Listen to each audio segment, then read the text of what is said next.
Hello everyone, I am Tacit and welcome to the birthday variety live stream. So I turned 27 today, so I figured we do just a fun little variety stream. Just kind of messing around with a bunch of stuff. Most noteworthy, Animal Crossing 2.0 actually dropped last night, so we have quite a few things to do there. I already got to play it some, and by some I mean some, because of course we still do not time travel. So we still have to wait like a day for Blathers. Though luckily, we'll be doing a gigantic stream for that tomorrow when the DLC actually drops. This is not the DLC that actually happened with 2.0, though it did set it up. It's only just the, what's it called? All the free content that ended up coming with it, which is still a pretty decent amount of stuff. But anyways, yeah, we'll be doing this. We'll be doing an unboxing for the, I guess the OLED, technically. We'll just do it on stream. Still have this thing. We'll make the camera a bit bigger and do an unboxing later for the sake of it. And we'll play a bunch of other stuff. Probably a little bit of Fall Guys. I think they're doing like double crowns or something. Maybe Super Auto Pets. I've been playing it on phone a bit. It's actually pretty fun. We did like one stream of it, but it's a pretty cool game if you haven't checked it out. And it's free. And aside from that, yeah, I'll probably just mess with Darkest Dungeon do. Obviously, do Gems of War later today at the same time we always do. And, I don't know, kind of mess with Mario stuff. Who knows, maybe some Mario Party, some other things. I'm not sure. Whatever we feel like. It's our birthday. But anyways, guys, hope all you've been doing well. I've been having a good morning. But we'll be starting with Animal Crossing New Horizons, because this 2.0 update is pretty hype. Quite a few new features that end up getting added. Probably my favorite being the gyroids, and we actually have two in the ground that we get to see. They're like little things that make a noise. Also, they added more storage. My island is still a complete mess, so hopefully between now and the Friday stream, when the DLC drops, our island will look a little bit less awful. Because my ground right now is just pure every item everywhere. It is very high levels of mess. But luckily, they added more storage. Unfortunately, I think it takes like 3 days to max out that storage. A lot of this new free content, this shouldn't be the case for DLC, hopefully. But a lot of the newer content is kind of time-gated to about a week or so. Where after about that amount of time, you would have been able to cycle through everything. If I'm not mistaken, even the crops are a little bit time-gated. Because I believe you need a leaf to show up. So until leaf shows up or until we buy him on Harv's Island, which actually we might do next, end up unlocking the customizer first. But I probably should have done leaf, since he has all the new crops that we need. Man, anyways, are people already doing stretching? Oh yeah, they added aerobics to this game too. It was something from the very, very first Animal Crossing, and it is so absolutely adorable. Members of our Island Life 101 service will receive tips on... Oh yeah, that's just the thing. They added a tip system now, so that it would help newer players. I'm not sure it would be any useful to us though. You can read back over the tips sent here anytime you like. I'm pretty sure most of those are going to be completely irrelevant. They're mostly just to guide new people who might not have like the slightest clue what on earth they're doing, to give them an idea of what on earth to do. Good morning, everyone. Right now on Dragon Den, it's 11:06 a.m. on Thursday, November 4th, 2021. Oh yeah, don't they do a birthday surprise thing? Island superstar Tacit is also celebrating a birthday today. I know, right? Happy birthday. And we're also celebrating 2.0, though she already did her whole spill on that yesterday when I logged in. Now, for additional announcements. First, I have an ordinance update. Oh yeah, we also did Bell Boom ordinance. I'm probably going to get Isabel, not that Isabel, but other Isabel, in chat Isabel, to come to our island and start selling these. Though I do need to immediately check what the price of one is and see if it's 20% or 25% or 50% or how much extra cash we're actually making from this in pure bells. But I do need to go double check that. Probably immediately. First, I have an ordinance update. The Bell Boom ordinance is in full effect, so that's a new thing. There are 4 ordinance. A beauty ordinance, I have no clue what that does. A daytime ordinance? I can't remember its name, but basically it makes your villagers wake up earlier and the shops wake up earlier. The nighttime ordinance, which does the inverse, the shops stay up later and your villagers stay up later. And then the Bell Boom ordinance, which is the only one that matters. Which is some amount of increase to the amount of bells, however, also makes prices more. However, if you're selling more than you're buying, it doesn't really matter. But it increases all pricing by like a certain percent, but it also increases all selling by a certain percent. Actually, I should probably explain that right now. The price of items will go up in a bit, but don't worry, you'll also earn more when selling things. Let's all do our part to support the local economy and put more bells in everyone's pockets like ours by selling everything. Moving on, I'm very happy to announce that our museum is adding a cafe, though it probably takes a whole day, right? The museum is closed for remodeling today, but the inconvenience will be worth it, I'm sure. Yeah, I believe it's going to be fully finished tomorrow at like 6 a.m. Eastern Standard Time, or, you know, my time, since we don't time travel. My sincerest apologies to all our museum's esteemed Patreons. I hope everyone will visit the completed cafe tomorrow. Yeah, tomorrow. There she is, confirming it. Blathers asked me to pass on that message to everyone. I hope I captured his restrained... Oh, yeah, I didn't do it in Blathers' voice. His restrained excitement. And with that, I'll get back to work supporting you and your enjoyment of our islands. But anyways, hello, everyone. Hope all you've been doing well. Oh, gosh, are they going to show a tip on every loading screen now? But hello, Tyrion. Hello, Cookie. Hello, Zeddicus. Hello, Lestat. Hello, Mark Joy. Hello, Blanchy. Hello, Defiant. Hello, Watcher. Hello, Boldic. Hello, Medieval. Hello, Isabel. Hello, Gimli. Hello, Stone. Hello, everyone else. Oh yeah, this is probably for the birthday thing. I was like, wait, why is she outside my place? Is that like something new with the update? Though they do try coming into your house at times. But yeah, just because of our birthday. There you are, Mr. Dragon. At least I feel like I've been lurking about here for eternity. Well, I found you. Now I need you to come with me. Should be the birthday thing. Let's see. Also, it's interesting that it does a different person this time. If I'm not mistaken, gosh, what's his name? The Eagle. Why can I not remember the Eagle's name? No, the American Eagle. Why can I not remember his name? Apollo. Apollo did it the first time around. And this time Blanchy brought us to our birthday thing. Happy birthday. They have a little thing that they do. It's the same every single time, but still adorable. Can you believe it? We all got together and planned a birthday party for you. And you had no idea. No, we knew. Quite the surprise, isn't it? Of course. It wouldn't be a birthday party without the birthday cake. Oh, yeah, I wonder what drop we get. I have most of them. But we still could use a few more, like another table or something. Or the signs too. The signs are really useful. Go ahead, press A to blow out the candles, and don't forget to make a wish. Also, did the stream just die? Come back, stream. Don't have bad connection today. We are planning to stream for a long time. All the lights turn off. And we blow out the candles. And they all do their little poppers. The happiest of birthdays, my dear. We have a special present we picked out just for you. My goodness, I do hope you like it. We wanted to make this a day that you'll never forget. Come on, good drop. Too bad we don't know what it is yet. We'll have to wait. Just wait until you see what's inside. Hopefully it's something decent. I do hope it's something you can use. Also, thank you, Ricardo. Thank you, Stardream's Cat. Oh, that's right. I nearly forgot. We still have one more present for you. The piñata. I'll go get it ready. You just wait right here. And then they have the piñata thing. Look, I'm at the seal. Gosh, I haven't done a piñata in like ages. Gosh, how old was I when I did my last piñata? Like 7? It's been a very, very, very long time, gosh. I must tell you, we all put our hearts and souls into making it just for you. And guess what? There's a surprise present inside of it for you as well. I'll give you a stick, and then all you'll have to do is give that piñata all you've got. Take your time. When you're ready, come talk to me. Wait, let me whack? Or do I have to wield stick? Wait, how do I wield stick to do thing? You ready to annihilate that thing? Yes, I forget how. Hold up. Wait. Do I just chat with you? Oh, that counts as talking to 3 people for the thing. That's really funny.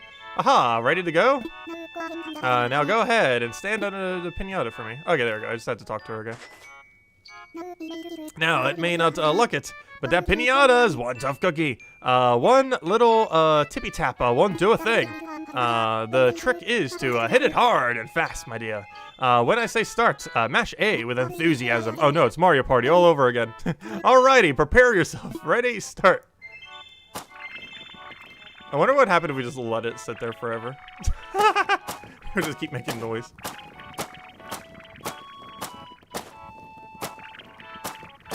It feels like it's not hitting it sometimes. Because it keeps moving side to side.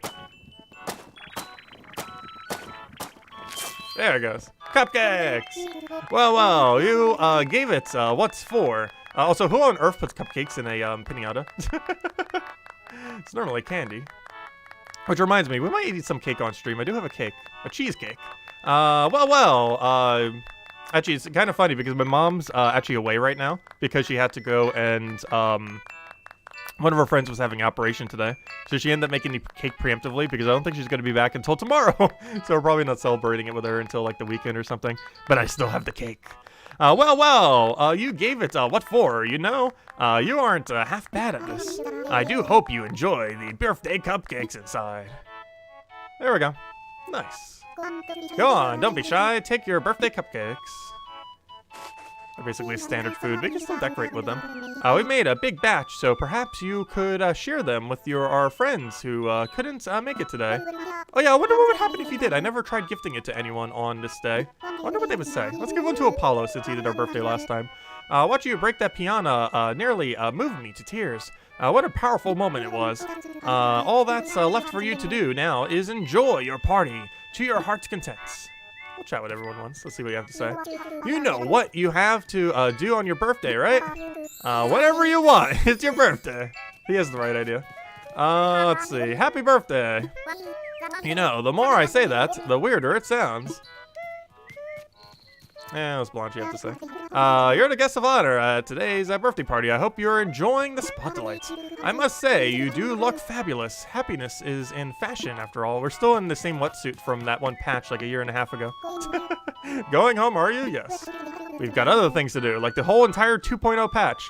Well, I'm so happy you came today. But yeah, see, Animal Crossing got us a present. Not this, but the, but the entirety of the patch. Yes, they give gifts. The main thing that matters, though, is what on earth is in that present. Let's see if we got good RNG.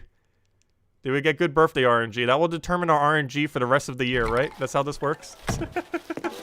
Ideally, we want, like, birthday sign. But I'll take, like, birthday cake or any of the birthday items. Just not, like, the hat or something. I got the hat last time. Happy birthday to me. It's always nice getting to celebrate with good cake and good friends. Like all of you here watching now. Thank you.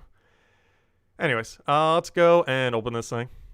Also, we're going to give a cupcake to Apollo. Oh, apparently spawns us back at our house. Oh, also, they're doing the bell thing. Oh, that reminds me. I forgot to clear up my mailbox. I hope it didn't delete anything. Because I ordered some items, but I think I overdrafted my mailbox again, and it might have deleted something. Hopefully, it deleted something irrelevant. But I keep doing that. I probably deleted, like, so many items that way. 6 cupcakes. Pretty nice haul. Come on, something good, something good, something good. Oh, birthday shades. Average. I'll take them. Or are they in blue, though? Though, we might be able to customize, change them at that one thing on the other island now. Yeah, they got the color right. Hold up. All is fine. They got the color right. Hold up. They got the color correct. All is fine. They got the teal color. I think there's like 2 or 3 different colors that it could be. But they got the correct color. We're wearing these all day. I guess I'll put the snorkel over here in the gigantic sea of that is the mess that we have. However, there's a new feature that we could utilize with all this mess. So, let's go pick up some of these Nook Mile tickets from a gigantic trade. I think we did a bunch of Thanksgiving items, like about a year ago. Someone wanted a bunch of them off season. And we just like sold like almost our entire stock. And that's what all of these were from. Let me go use one of the new features that they actually added. As well as kind of go over some of the new features for any of you that might not know. Since they actually did quite a lot with this patch. And this isn't even all of it. This is just the free stuff. This is even like all the DLC that they also did. That's not coming out till tomorrow. Okay, so our pockets are full. But there's a solution to that. Normally you'd have to go into like your house and go through a loading screen and all that and go back out of a loading screen and all that mess. However, if we just go to a storage house, which almost looks like an outhouse, you could either put something away or get something else.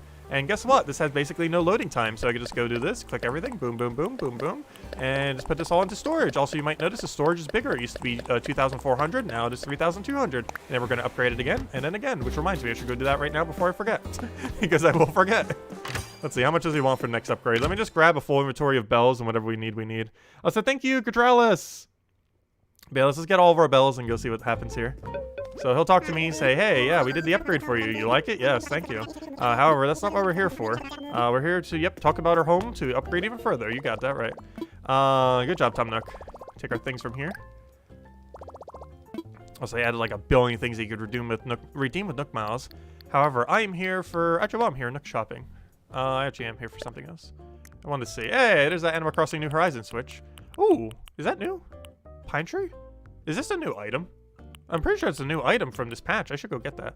The only problem is I forget which songs are new and which ones aren't. They also have the handheld lantern thing. Well, first things first, I should probably get bells before I go in there, because I should probably go get that item, but I can't unless I go get bells.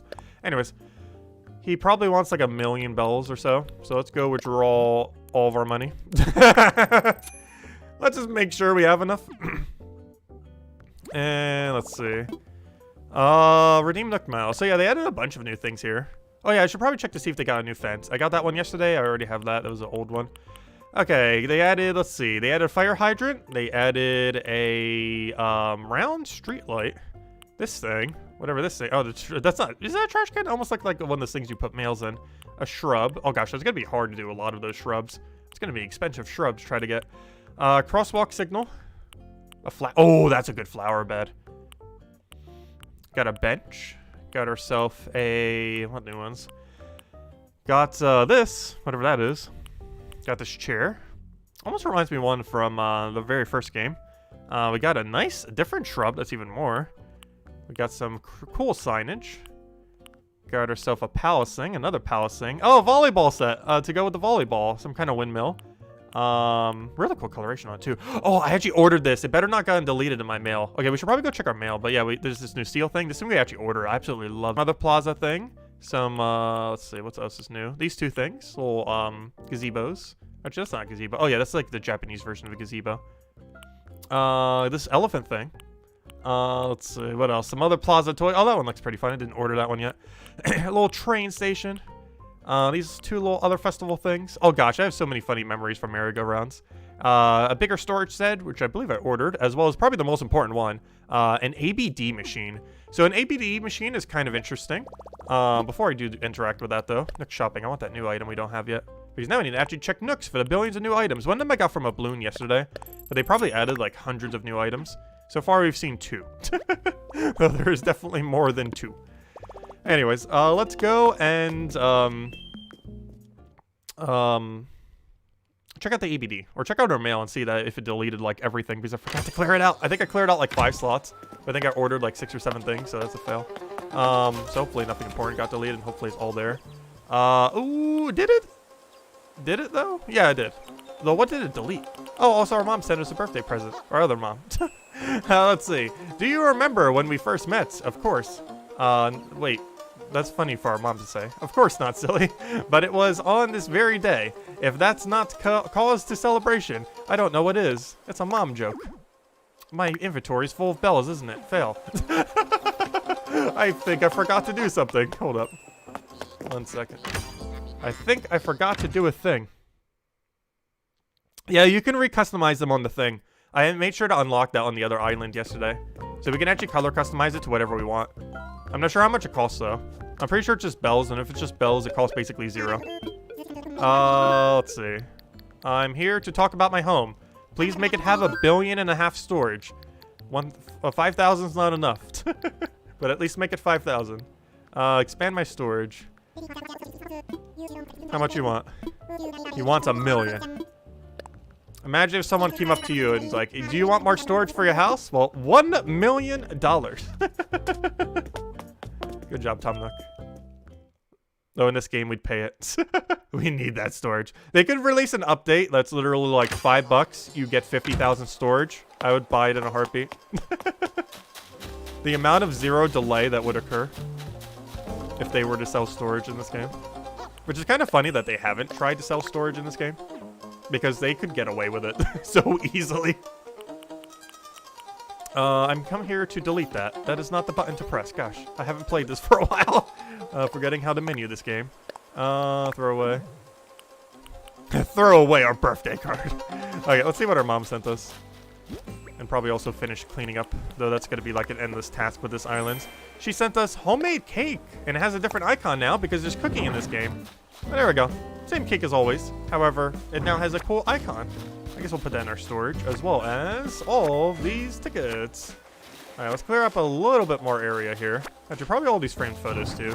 Goodbye, Brewster. Goodbye, all the ones from that one app. Goodbye, I forget your name. Goodbye, inventory space. I forgot. I have, like, 0 inventory space because it's all bells right now. Let's see. I would like to put something away. Like, everything. Okay, we don't need that. Oh yeah, I still need to go give the cupcake to what's his name. Anyways, let's go clear out our mailbox real quick. I'm not sure what got deleted from our mailbox because I forgot to clear it out, but let's see what these are. Fortunately, something got deleted. Hopefully nothing too important. I hate that everything makes mail.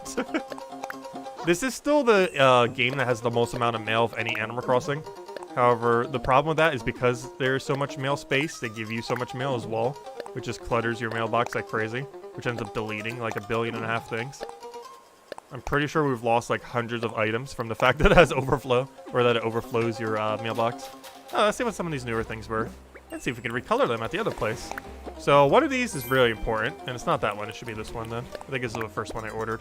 No, that's not it. One of these is the most important one. Merry-go-round.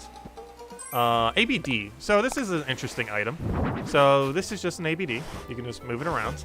However, if you click on it, we can deposit and withdraw. Also, the loading screen for it's like no seconds at all. So for example, let's say I have too many bells in my inventory right now. I can go put 1 million in and be like, oh, now I don't have too many bells in my inventory. Look at that. How convenient is that? Okay, this needs to go up front and maybe everywhere. I might need to have like 10 on my island at some point. But for now, I shall clutter this area, whatever on earth this is at this point. And there we go. And now if we need bells, we just click here and boom, we got bells. That is so absurdly convenient because you don't need to go through the loading screen of that thing anymore, and you can put it literally anywhere. So that's nice. They added cooking. 2 of them are right over there. There's a sea bass over there and a little cherry thing. I'm not sure how to get more recipes, so I assume it's the same way that you get every other recipe. These are the only ones we currently have. We need more. So a lot of these we can't actually make yet because it requires farming ingredients that we have not been able to farm yet because we haven't been able to see what's his name. However, like flour's a new resource, carrot's a new resource, flour there's a new resource, flour and tomato there are both new resources. Actually looks pretty nice, tomato curry. The sea bass we were able to make since it's just bass and weeds. This we need flour and sugar, both new resources for good old pancakes, flapjacks. And this I assume it gave us because we have a cherry island. Though you can't wield it, unfortunately. You can only put it on ground, or on table, or on ground. You can't actually wield it, which is unfortunate. They also added a tip box, so I don't get the point because you can only do 1,000 bells. Why it doesn't have an option for like 10,000, 50,000, and 99,000 is beyond me. But anyways, those are some new things. Very convenient. Mostly the shed and ABD being absolutely like S-tier efficiency. Let's see, what things do we get? We got the merry-go-round. It has sound! Though, that would be a criminal if it didn't have sound. Every merry-go-round needs sound. Someone washed by all the other sound now. Too much other sounds. That would make a lot of noise in an actual room, though. I have no room to place, anyways. We got this thing. I went on one. What was the most recent time I went on one of these? Probably like 2 years ago. It's been a while. I'm afraid of heights. Let's see. What else? Mountain Song? Oh, this is one song. I wanted to see if this was one of the new 12. I don't think it is. Oh, I ordered 2 of them, apparently. They added 12 songs, if I'm not mistaken. I don't think this is one of them. No, it is not. I still ordered it just in case it was. However, one of these should be new. A handheld lantern. And this we can hold. This is for some kind of holiday. I'm not sure for which. But we got a handheld lantern. Oh, you can't do anything with the A button. It just kind of swirls around. But I always like more holdable items. There we go. Anyways, Mountain Song, you should probably go trash that as well. Pergola. Oh yeah, this thing's cool. This is probably one of my favorite items that we end up getting as the new ones from the Nook Miles. Looks so cool. Also, I believe you... Oh, you can! Oh, you can walk underneath it. Which makes sense. That'd be very bad if you couldn't. But you can. I used to have one of these... gosh, while I was in like middle school, the house we had one of these with like vines everywhere. It was absolutely amazing. We had like a whole little patio area, and had this going across the path. And had a bunch of milkweed and other stuff, and it would like attract monarchs. We had like a little pond with a bunch of koi fish and goldfish that would keep reproducing like crazy. But yeah, this is amazing. We need more of those. We need way more than one. But we got one. I think they're like 4,000 miles each. Though we have like 500,000 miles, so I think it's fine. What else? There's another one here. Or is that it? No, there's another one. What's this? This is a storage. Oh yeah, this is this black storage shed. I'm pretty sure. I'm just gonna put it over here. I should probably put it next to whatever I'm trying to put away at some point. You can technically keep one in your inventory, just keep swapping it out. Also, is this another framed photo? Yeah, Jack's portrait. Anyways, let me go store. And this storage shed right over here. Put something away? Yes. I would like to put away every bit of junk I have in my inventory right now. Which is that. Songs we scrap. That I guess we put away. Cupcake I still want to give to Apollo for helping celebrate her birthday last year. Let's see if he's in his house. I've never actually bothered giving a thing to any of my villagers on the day of. Also, while we're here, we might check to see if we can get a food DIY. Oh, sorry, I didn't see the tip thingy. Thank you, Zeddicus, for the $25. Greatly appreciated. Saying happy birthday. Here's some cash to help you cover the expansion. Greatly appreciated. Oh, thank you. Zeddicus got us the expansion. Thank you so much. Sorry about that. I did miss it. Oh, he's cooking. Oh, we should get a new DIY here. But thank you so much, Zeddicus. I actually just ended up buying that last night, too, so thank you. Greatly appreciated. But yeah, as soon as it comes out, we'll be streaming that. The second it drops tonight, hopefully it's at exactly midnight. The only problem with that is some of it we probably won't be able to do until like 6 a.m. But we'll stay up all night and just wait until then like we did when it launched. It'll be like launch night all over again. Because this is technically the first new like major content like that since launch night. But yeah, we're staying up all the way till like 6 a.m. And beyond that, we're going to be doing a very long stream. It's probably going to be from like midnight to like 11, and then I need sleep. 11 a.m. that is. Or, you know, from midnight to 11 a.m. Anyways, let's go see what he's making. Come on, give us a good dish. Pumpkin something, I didn't see. Was that pumpkin cupcake or pumpkin? That better be pumpkin pie. Oh, that better be pumpkin pie. I saw pumpkin something. I might even have the ingredients for it, because if it's just pumpkins, we have like 1 billion pumpkins. Oh, it even has a different icon, that's cool. Pumpkin cupcakes, oh, that's funny.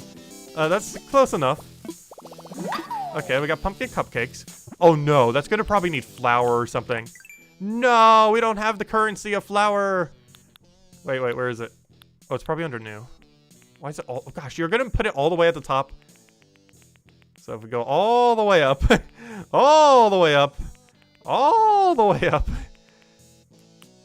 No! Not only does it need flour, it needs sugar. Both things we do not have. Oh, speaking of cupcakes, here, Apollo, I came here to do something. And that something is to give you a cupcake. Because you were the person who celebrated last year's birthday for us. So here, you're the only one who gets a cupcake. This is one tasty looking cupcake. And you're gonna let me have it? Thanks a million. Hang on. I've got something for you. Hope you like it. I'm not great at shopping for gifts, to be honest. Oh, I got another birthday gift, though this isn't anything special. I think it's a generic drop. Though I think generic drop could still give the new items, oddly enough. So maybe we should try for some generic drops. Birthday candles. Hold up. Hold up. Does giving a... Wait, has this always been a thing? Does giving a cupcake to a villager on your birthday give you a random birthday item?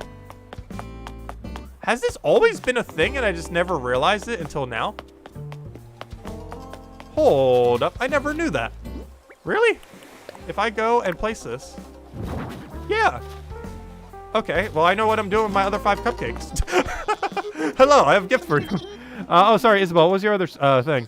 Storage sheds are blue on your island. What was your other message? It's 700 and then 900,000. Let's see. Oh, you have some birthday goodies for me? You're up all night on Cindy's island shopping. Ooh, nice, thank you. But yeah, I'll have you come over in a little bit. Got a lot of things to go over. Okay, can I give you a gift while you're sitting here? No, I cannot. No, stop sitting. I need to go find 5 villagers now. Oh well. Let's go keep doing new stuff. We'll find 5 villagers at some point. Also, I believe we did one of our objectives. We need those miles. There's a bunch of new features. All right, so we'll go claim those miles. Apparently, they want me to go sell weed as well as sell the other thing. As well as just sell stuff. Oh yeah, that reminds me. Let me go do the sell thing. So here's the moment of truth. Oh, also they added gyroids, by the way. These things are amazing. I can't believe it took them this long. What kind of gyroid do we get? We got a whirlroid. Come on, what's the other one? Oh, this is also the first Animal Crossing ever you can have them outside.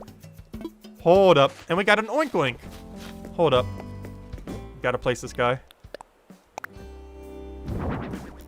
Okay. So he just whirls around. Does he make noise? Maybe he needs music next to him to make noise? He's not doing the whole noise thing. Noise? Make noise? That's weird. Maybe he needs music next to him. Or maybe it doesn't work in outside just because it would have a noise conflict. Maybe it only works inside of a house. Yeah, I think there might be a noise conflict with outside. You can hear them making a slight amount of noise, but it's getting drowned out by the billion other noise that are outside. Also, I'm not sure if you can find one on your own island. I think it has to have rained the previous night. But just in case, I should probably dig up literally every fossil site I see. Just in case it's a gyroid. Because we must collect them all. I have no clue how many there are, but we shall collect them all. Anyways, next training. So thank you, Barbara. Thank you, Jim God DS. Thank you, Stardust. Oh, I see a new item. 2 new items. Okay, give me this. Oh yeah, I forgot. They're gonna cost more. Ooh.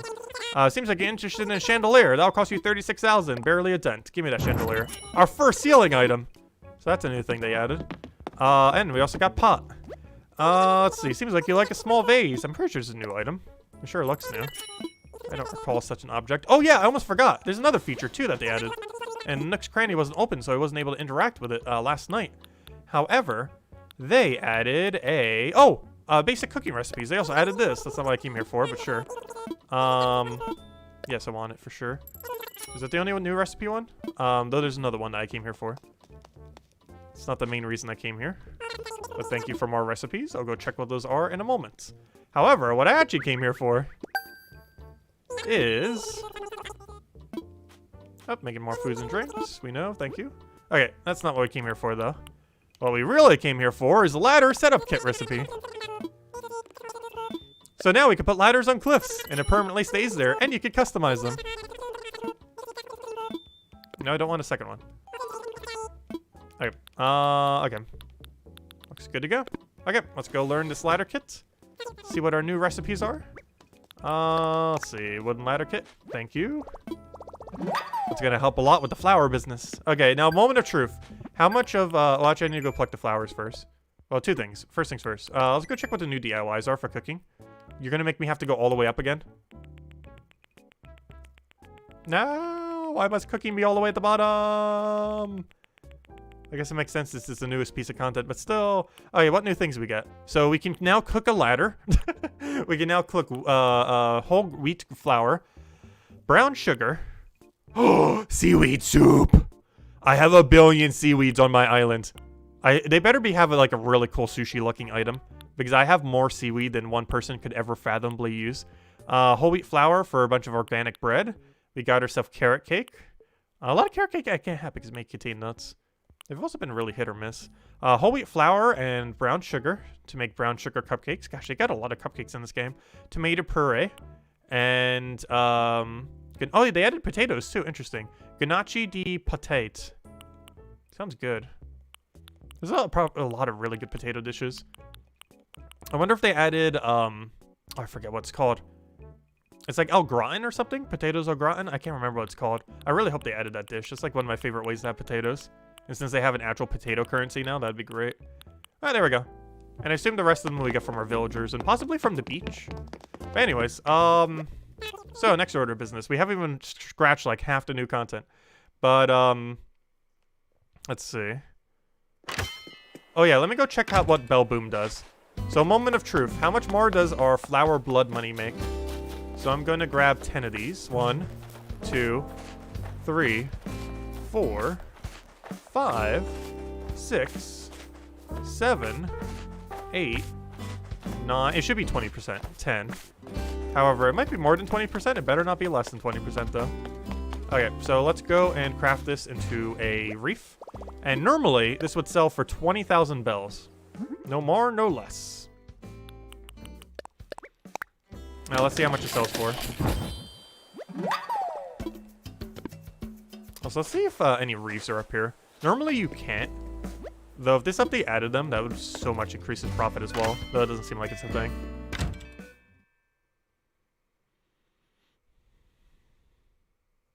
Oh, you're sending the thing through Discord? Let me go check it real quick. Your cat's thing. I need to go check it. Oh, that's so adorable! Aww. That's absolutely adorable. Okay. Moment of truth. This better be minimum 24,000, ideally higher, no less, ideally more. It is 20%. Ooh. Ooh. Ooh. That means every time we clear the entire island of flour, we get 20% more. And that's like 1 to 2 million bells. I think it's like 1.5. Also, Isabel messaged us. Let's see. Oh, there's just a message. Let's see. Okay. Speaking of cake, the 1-year anniversary cake. Also, speaking of cake, we need to go gift stuff, these cupcakes. Gosh, I didn't realize they gave us birthday present things. Okay, I need to find people who are just, like, moving about. Let's see.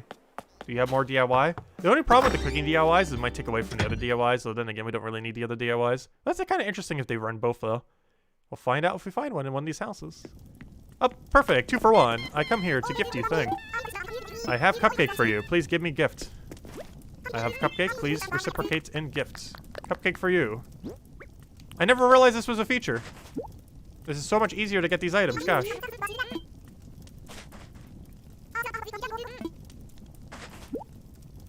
Oh, we don't even know what it is. It is gifted. It is all wrapped. Here's a gift.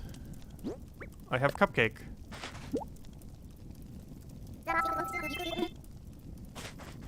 Is there no cap to this? Can you literally just keep doing it? I never realized this was a thing. Okay, cool. Let's see. We got a birthday sign. Oh, yes, we got birthday sign. That's the best one. Birthday hat. Nice.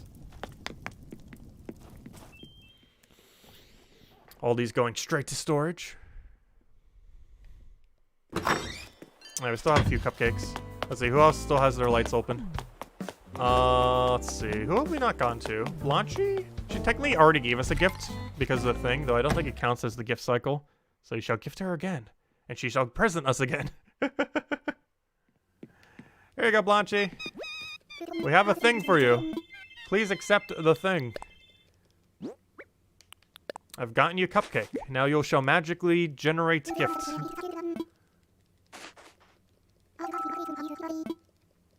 And she just happens to have the perfect gift. Though the perfect gift would be sign. The signs are probably the most useful given how much of the other stuff we already have. Gift is party wall. I already have party wall. I already have like all of them. I just need more of a couple of them, like signs. Because signs make the most sense to have outside. And there's more space to put them outside. Did we gift you? Yes, I think. Yeah, I think we did. Okay, who have we not done gift thing to? You two, if you would ever actually get off from there. Alright, anyways. Let's go store these away. Let's go head over to the island so we can actually customize stuff now. So put something away. I'd like to put away most of this. Party wall, the hats, the birthday signage, the small vase, the chandelier, the everything. Maybe even the cupcakes. I'll hold on to cupcakes for now. Oh yeah, I need to scrap some of this stuff. Gosh, we got so much junk going on all over the place always. So let me go get the other thing from the dailies. It is mushroom season. Oh yeah, the museum's being updated, by the way. And Blathers will be there tomorrow. Not Blathers, I mean, what's his name? Brewster will be there tomorrow. Anyways, so there's still more new stuff. Even though we've already done a billion new stuff, there's still more. But wait, there's more. Oh yeah, there's also aerobics, which is funny. We might do it at some point. Do we have a daily for it? I saw yesterday that it can be one of your dailies. Luckily, it's currently not. It's probably a time-consuming one since I think it's time-locked, so you have to wait like a minute or two. It's actually an annoying daily to get. But anyways, let's go head over to the islands. So, Harv's Island. Oh, so hello, Zombie Apocalypse. Welcome. If we go head over there, there's new things that we could do there. Also, do I still have something in my inventory I can customize? No. Fail. I should probably go grab an item that is capable of doing such a thing. Oh no. Well, let's go find something that you normally wouldn't be able to customize. For example, that black shed we have. So that black shed, normally it's the one in the Nook Mile ticket item. So actually, you know what? Let's go try customizing our ABD. Though it's already the perfect color blue. I highly doubt it can get any better than that. But let's go grab the shed. So this shed, for example, if I go to this crafting table right now and click Let's Craft, you may notice that if I try to customize it, that's not what I want to do. If I go to this crafting table and say, let's customize, you may notice that I cannot customize the... I can, never mind. Interesting. Okay, plan B. Apparently you can customize the shed. Wait. It might just be the thing on top of it, though. You might not be able to change its color thingy. Oh no, are all the sheds black? I'm pretty sure they're not. I think we can still change this. Let's go see. But anyways, because I think that's just the icon on it, not the base color. I'm pretty sure you could still change the base color of the shed. So we'll find out when we go here. You know what? Let me bring the ABD too. I just want to see, just in case this one does this bring up the other thing again. Just so we don't have to come here twice because it goes to like a billion loading screens. So if I do this, and then click Let's Craft. Oh, I keep clicking Let's Craft instead of Customize. Gosh. Why can't you both just be in the same menu? So you may notice the ABD has no customization options at all. However, if we go over to Harv's Island, we should be able to go customize it now with a new feature that was added this patch. Also, I didn't realize how important Leaf is. I should probably go unlock Leaf next. You can only unlock one per day unless you time travel. And given that we need all the crops, we should probably go get Leaf. I want to fly. We specifically want to fly to Harv's Island because this place is like a billion times more relevant now. Time for takeoff. So normally Harv's Island was kind of just like a gimmicky thing where you could use like the amiibo and stuff and kind of mess around. I think the May event for like the wedding month had its thing here. However, there is a new feature here, and it is a very good one. So now there's a kind of like a shopping district here. And with this shopping district, you can unlock shops. And with those unlocked shops, you can do things. And this one, if I'm not mistaken, is a Leaf. Botany expert with a greenness of thumbs. Our goal is 100,000. Wait, they already got some money automatically. Interesting. I didn't give them that money yesterday. Sure, I'll help. Here is all of it. There you go. Maybe it was our villagers that automatically helped, I guess. Based on the relationships. So we paid 1,000 less. Not like it matters, but there we go.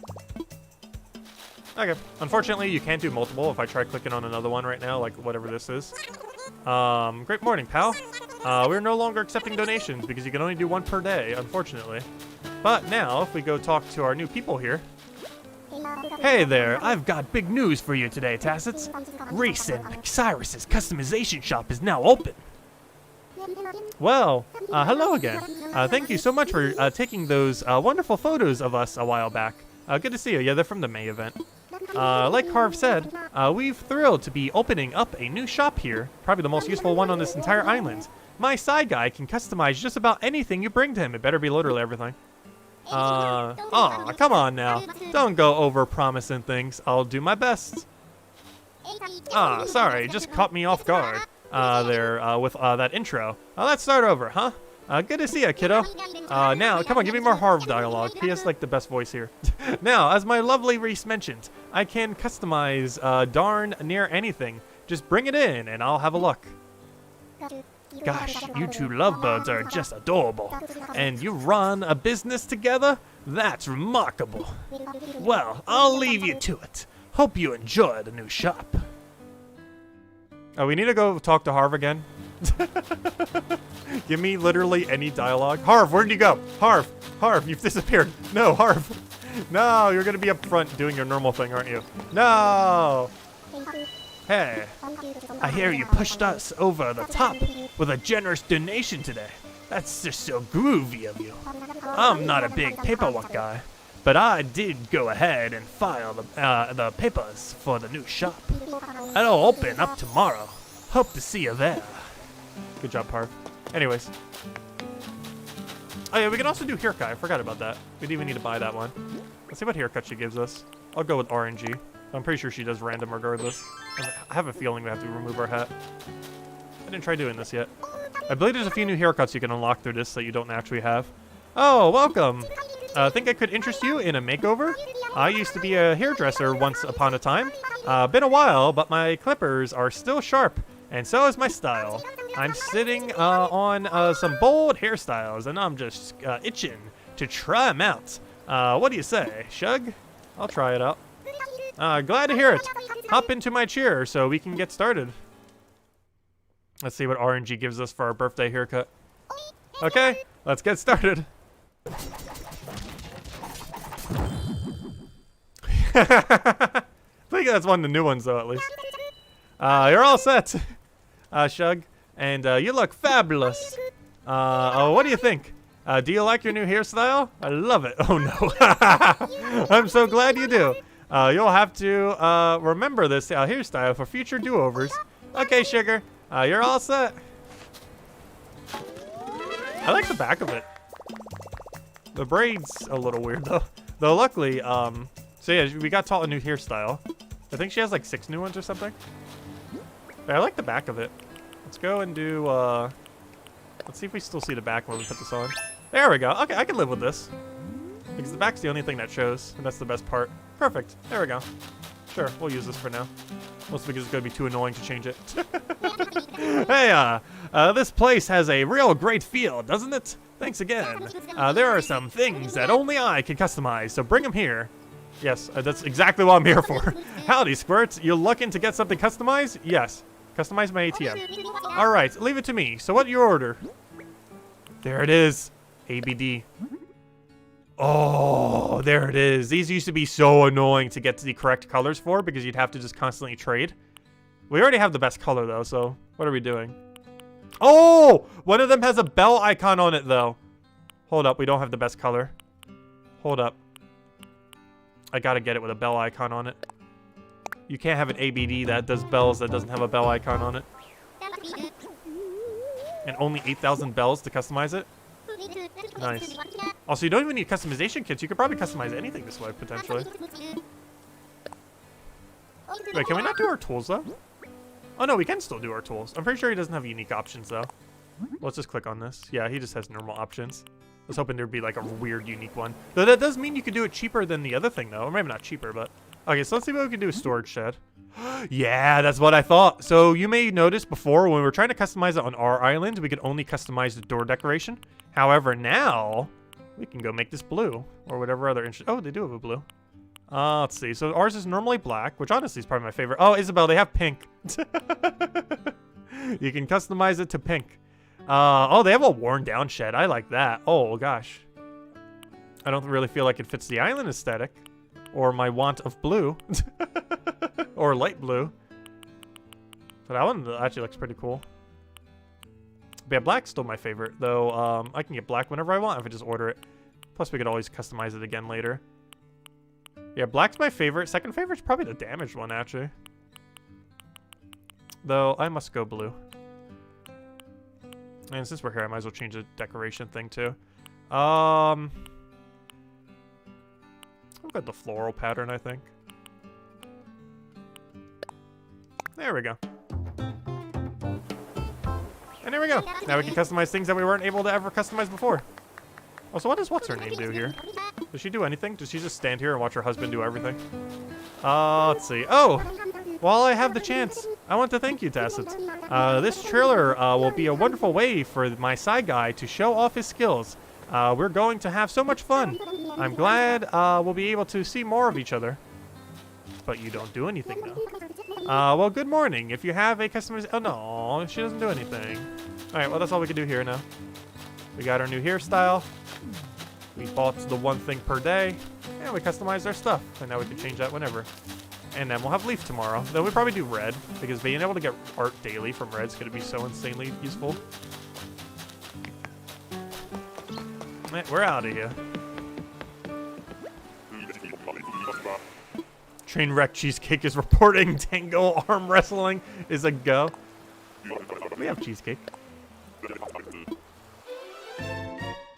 Cindy gave you 2 pink storage sheds already. Nice.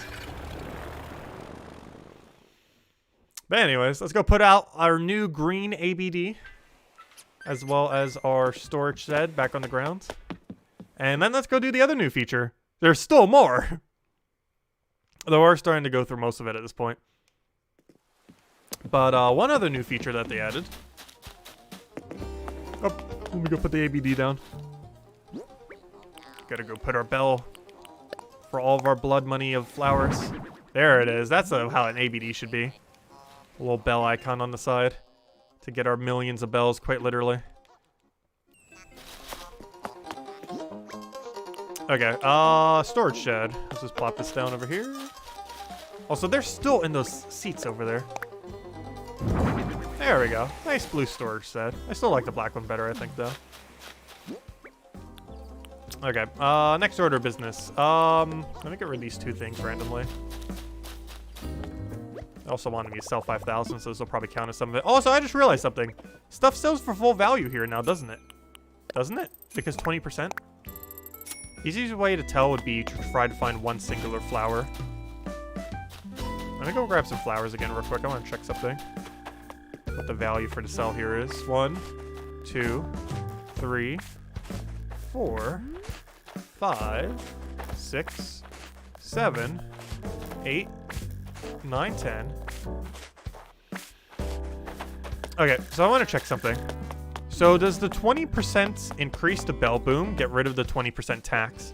Meaning that you could actually full sell value from the box, which would theoretically be still 20% less because you could go inside for 20% more.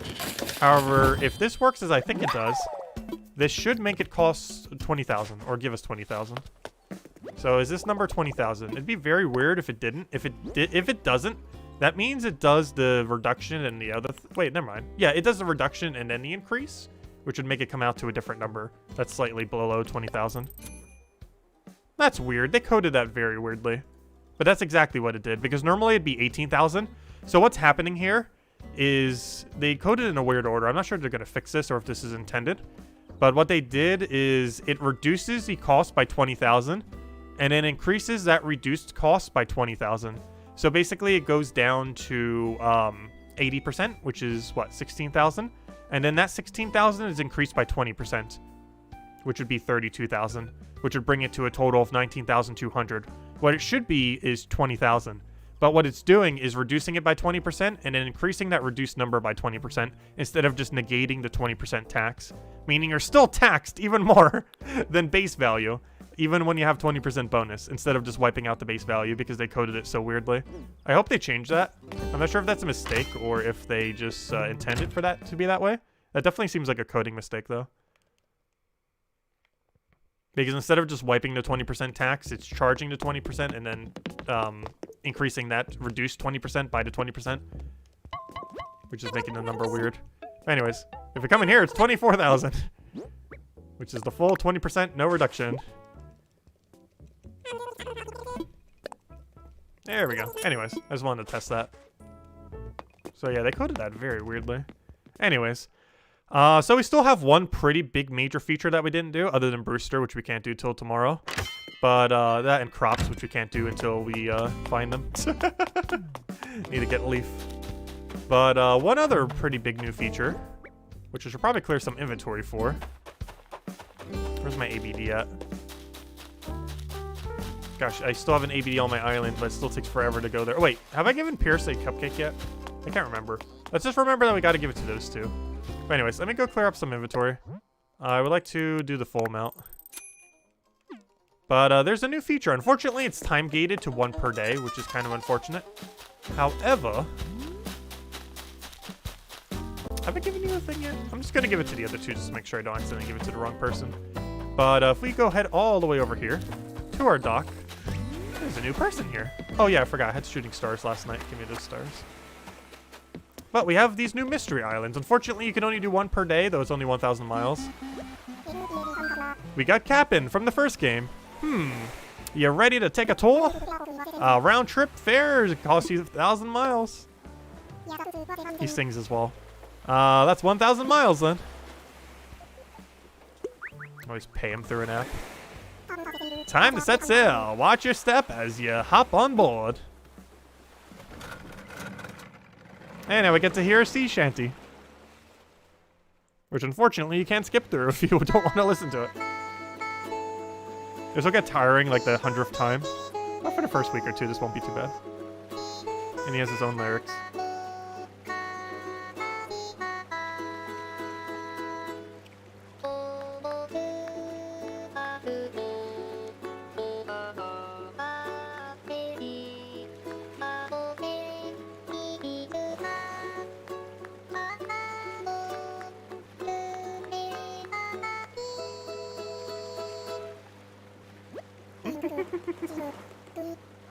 And you can clap.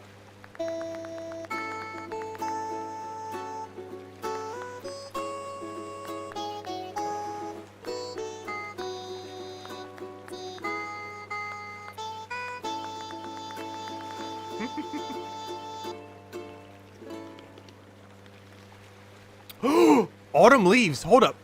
Did we find a Maple Leaf Island? Did we just find a fall Maple Leaf Island? What are all those leaves doing? Hold up. Hold up. Oh, we did. Oh, an acorn. And another acorn. And another acorn. Oh gosh, how many acorns are on this ground? And another acorn and some bushes. Let's see. Okay, we gotta go search this whole island. Are there random maple leaves around? I'd be very surprised if there's not. What season are the fish here? I don't think we need anything specifically. Autumn footwall. Wait. Is that a seasonal DIY? Hold up. Is that a fall season DIY? I can't even remember. Autumn wall. Autumn wall. Autumn wall. That's actually pretty insane if that is. I wasn't expecting that from them too. Wait, is that just a normal wall? Or is that what I think it is? Is this one of the seasonal ones? Forest wall? Mush wall? No, wrong season. Oh, it is! It's a seasonal DIY from autumn. Because we got an autumn island? Oh, that's really cool. That is really cool. You can get out of season DIYs. So this one's from the fall season. We're currently in mushroom season. Which are all these over here. Which is what our island is set to. But we got an autumn season. So now we just got an autumn wall. It's one of those special DIYs. Oh, that's really cool. That means the fish here are probably autumn fish as well. For one of the fall months. I have no clue which. Oh, you know what? Can you still dive on this island? You know what that means? These mystery islands could potentially also be different diving fish. And if they're different diving fish, that means you can also get those out of season. And that's kind of relevant because there's some that are really annoying to get because they're only available for like one single season. Oh, that's interesting. I wish there was a way to like check this. But yeah, that means the diving fish here are probably all set to autumn. Does that actually tell us? No, it says we're still in November. It doesn't tell us what this island is set to, which is kind of unfortunate. I wish they would have shown that. Like have an override that kind of shows like, oh, hey, this is what the island is currently giving you. Interesting. Okay. Oh, yep, maple leaves. That means if you found a cherry blossom island, not only would you get a cherry blossom DIY, but you would also be able to farm cherry blossoms infinitely when it's not even a cherry blossom season. Oh, that's so cool. I hate that this is limited to one per day, though. I want to do like 1,000 of these. But yeah, we can just farm maple leaves. I don't think we want to, though. It's such an easy currency to get during the season, and we have like 1.5 billion of them. That's still really cool, though. So the other thing I'm really curious about is where on earth is the gyroid? There was like a gyroid guaranteed on the other one, I believe. However, I'm curious if this one has it. Also, I still want to check all the trees here. I'm not sure if I'm going to bother hitting the rocks, though. We could for the currency. I normally do when I'm on a mystery island, but I might skip it. However, I do want to check the trees because it might have an item I need. Since there's a new item drop table. And we definitely need every acorn we see. Also, we can take back the bushes if we want to with us. Well, I'm not sure we're going to. Man, that's pretty cool. I just really wish there wasn't a 1 per day limit on these things. At least not you do like 7 per day or something.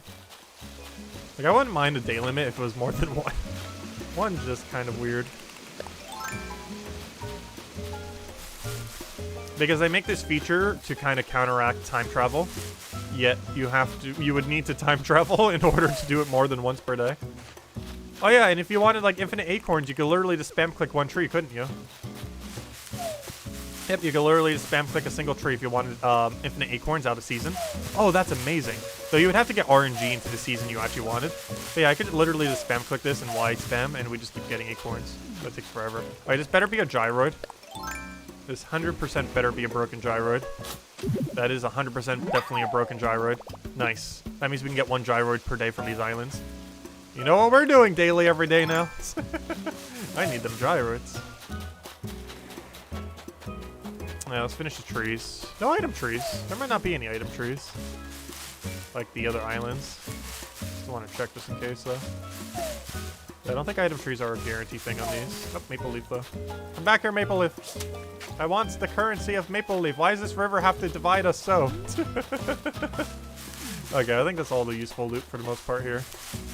Maple Leafs crossed the river already. I want sleep. These aren't cherry blossoms, though. These are worth, like, almost nothing. Crafted, like, everything I ever would need out of these. I don't think there's, like, a really good item even under the Maple Leaf drop table. That's really cool that you could get a DIY for the season, though. So if you didn't collect them all in the past, you'd still be able to. Oh, I just killed the leaf. Poor leaf. Okay, I think that's everything we can do on our island other than the rocks. All the unique things anyways. You can dive here. Ooh, you know what that means? If this was nighttime right now, well, though it's not, unfortunately, we could probably catch that one horseshoe crab. I need a bunch more of these. But yeah, that means these seasonal diving is probably even different. I was wondering, like, oh, good, we got seaweed. I actually need that drop. It's used for cooking now as well, but I also need it for the ground. But, yeah, that probably means that, I was wondering, like, why on those other islands you'd be able to dive. But it makes a lot more sense to be able to dive on these because the drops are a different season than what we're currently in. So you'd be able to find things that we normally wouldn't be able to find. It still doesn't make much sense why they're still available on the other thing. But it makes a lot of sense while they're available on this island. Because now you can dive for stuff that's out of season. Which is really nice. Because some of them are really annoying, only available for like 1 month or something. Though the problem is it also has to be the correct time of day. Because even if you have the correct season on your island for the daily thing, it might not be the correct time of day for it. Alright. Also, I think we had an objective to go catch 3 anyway, so there we go. That didn't really give us a hint as to what exact month it's currently doing, though. So, given that it's fall, it has to be either sometime from October to autumn or August. Like, it's August to October is what this is set to. Which specific month, I have not the slightest clue. But it's set to one of them. Interesting. That's pretty cool. Though once we leave, I don't think we can come back. And it's limited to 1 per day, which is awful. I honestly don't understand why they set it to 1 per day. That's kind of extremely unfortunate. But as far as unique things, I think that's everything we can really do with this island. Obviously, we can hit the rocks, cut all the trees, and cause apocalypse to this natural island for its natural resources. However, I think we'll be nice to the island today. Though that is somewhat tempting. Oh no, we gotta clear at least 1 island to death. You know what? We're gonna do it. We're gonna cause apocalypse to this island because we can. First, we need to set up our apocalypse tools. First, I must create axe. Oh wait, you need wood for axe, don't you? No, I think you can make it out of flimsy. I can't remember. I can't remember what resources you need for axe. I might need to go buy an axe from him, actually. It's gonna cost us 100 miles, but it'll be worth it to cause apocalypse to this island. Oops, not what I wanted. But yeah, new game plan. We shall destroy this island, just for the fun of it. There's no real reason to, from a resource perspective, since we already have quite a bit of everything. But I kind of want to, just for the sake of it. Just once, for all time's sake. From when we started off in the game and needed like 1 billion resources. Okay, I'm pretty sure I need to go buy an axe from him. Oh no, I think you do it out of stone. It's like 5 things in a stone. Oh, we can go craft this thing. Because we found the acorns from the thing. That's so convenient now. But yeah, this set had like almost no good item. Actually, that's not true. It had pine bonsai tree, which is used for another DIY as well. There's literally only 2 good items from the entirety of the fall set. And it is Tree Bounty Arch, which is the most expensive arch in the entire game. Mostly because it requires acorn and pine cones, which are super annoying to obtain. And Pine Bonsai Tree.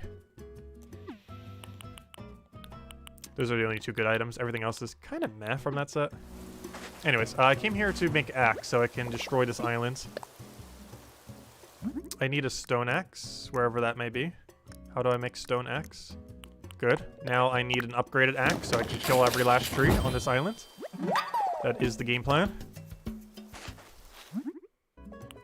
I need wood. Oh, you know how to get wood. Oh, what was my inventory? Time to go get wood. Only 1 of those are wood. Actually, 2 of those are wood. Okay, we got our wood. Okay, let's go and level this entire island. Where's our apocalypse tool? Give us the axe. Let's craft. It shall be done. Okay, let's go level the entirety of this mystery island. Let's grab every last resource and kill every last tree.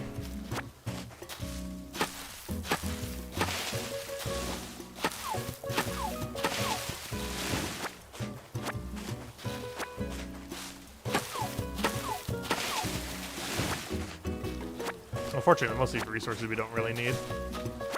But I still want to do it. We'll probably catch some maple leaves along the way. I really wish you could visit more than one of these per day. Maybe it was only limited to one on the very first day. But I'm pretty sure it's just a limit of one per day, which is kind of unfortunate. Why that's not at least like 7 or 10 or literally any number more than one.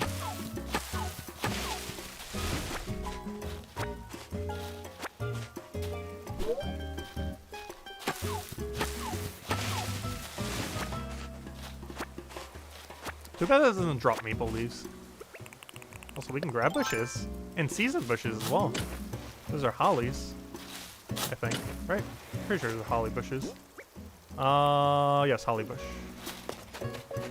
I'm not sure if we're actually keeping the holly bushes, though. Oh, I don't have our apocalypse tool set on Kaki. I need to go change that. How do I... There we go. Oh, so we're going to run out of inventory. I'm going to kill the island too hard and run out of inventory in doing so. I'm going to have to leave the bushes here. But I don't really need the bushes. You win this time, islands. You don't have any way to kill your bushes. I don't have the inventory to bring you with me. Which is unfortunate. I could always move all the bushes onto the beach.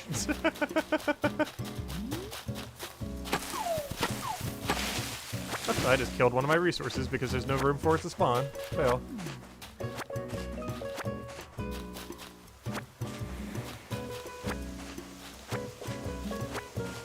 Have we done this rock yet? Assumably, yes. Actually, it's probably the only rock on this entire island that we have done. In fact, we already have the holes for it.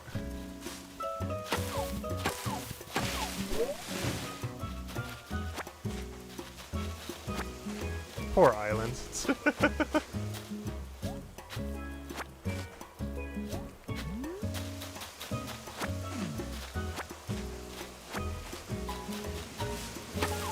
But as is tradition, we shall wipe the place. This is the only one we get to do. Oh, so thank you, Ricardo. And Dr. Shrimp. Thank you, thank you. Oh, how old do we turn? 27. We are 27 years old today.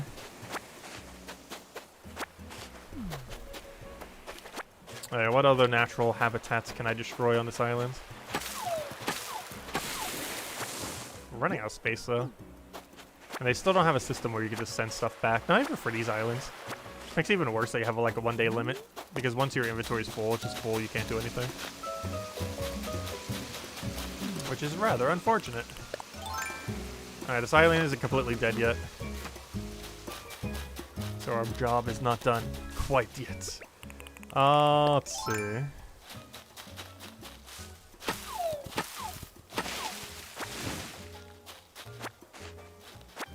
Also, we'll probably use these foods to kill the rocks. Actually, was there a rock in this section? I don't think there was. Don't believe we had any. Please let me over. Please let me over. Hello. Hello. Halving. Halving. At least let me on the stool. Thank you. If you're not going to let me pass the other way. Can you shop on other players' Harv's Island? No, you can't. Because it's locked to only your own thing. But no, you cannot shop on other people's Harv's Island.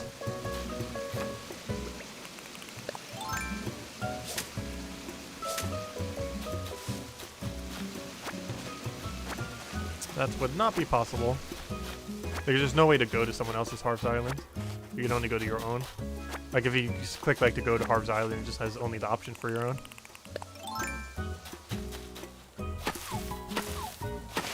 So it'd be impossible to visit someone else's. Alright, island's almost killed.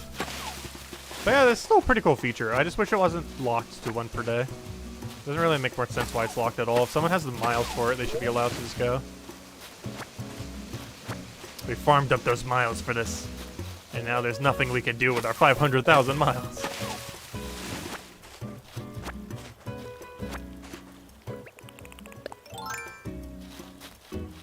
I guess they wanted to make it more special by only having 1 per day.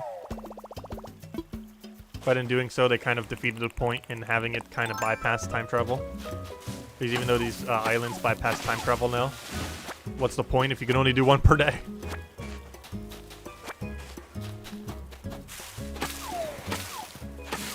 What's my inventory looking like? We actually still have a decent amount of space, surprisingly. Oh yeah, I need like, I guess 5 of both, or whatever 1 stack is. If you have any veggies from Leaf, I need 1 stack of both the ones you have. I think there's like 5 different ones, but he only sells 2 per day.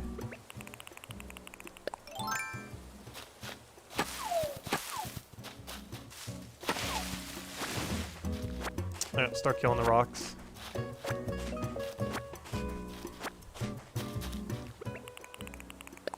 I wish it was easier to tell what season this was, though. I mean, not season, but exact month, I mean. Oh, we found a money rock. Is that normal for these islands? I can't remember. Did Mystery Islands always have 1 random money rock? Oh no, I did it too slow. Fail. It's been a while. Also, that's literally all the bells I have in my inventory because I stored them all away earlier. Alright, since we're not backtracking to this area, let me go eat 1 singular cherry. So I can kill 1 singular rock. For 1 singular stone. Okay, we've almost devastated this island's natural habitat. Unfortunately, I have no way to devastate the bushes. I unfortunately do not have a fire kit to set the island on fire before we go. We'll be able to destroy most of the islands. For its natural resources. That is not the button I wanted. That is the button I wanted.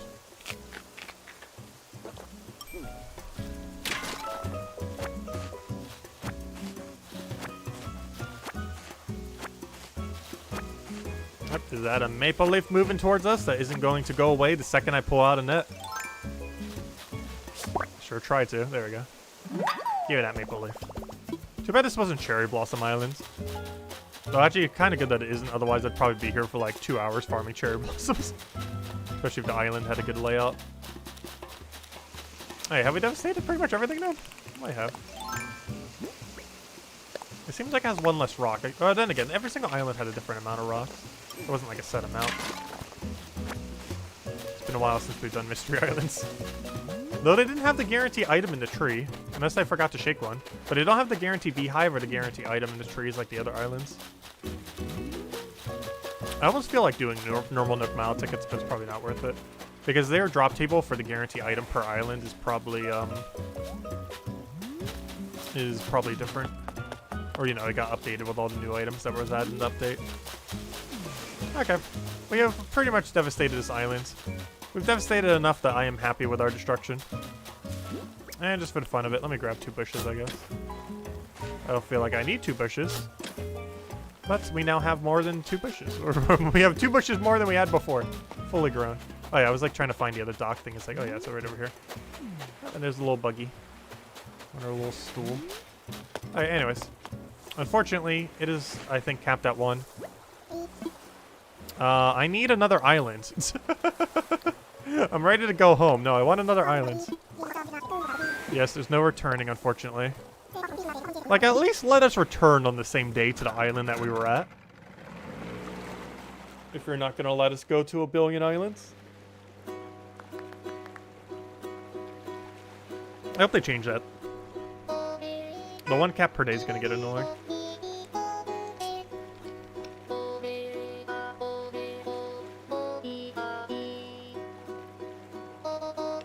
Because you're eventually statistically going to RNG into something you don't necessarily need.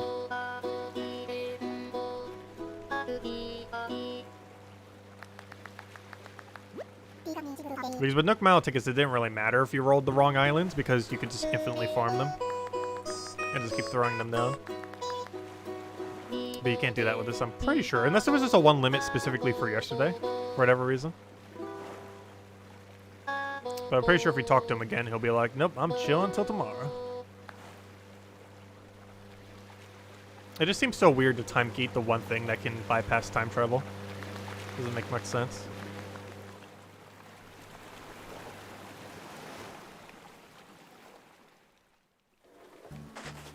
Wait, will he let me go? Alas, there's a limit to your boat, and it should be more than one. You get one per day. Come back round another time, matey. No, I refuse. I shall give you double the miles if you go right now. Triple the miles. I shall give you 3,000 miles. Okay, anyways, we got a bunch of random junk. Actually, one of them isn't junk, the autumn wall. Oh, let me keep digging these. I don't think any of them can be a gyroid because it didn't rain. I think you can only get gyroids on your own island if it specifically rained the previous day. Oh, Sterling's up. Hold up. Hold up. Come back here, Sterling. Both of them are up and about. I gotta give them my thing so they can give me a birthday present. Eat a cupcake. I shall force it down your throat so you give me a gift. I shall force it in that beak.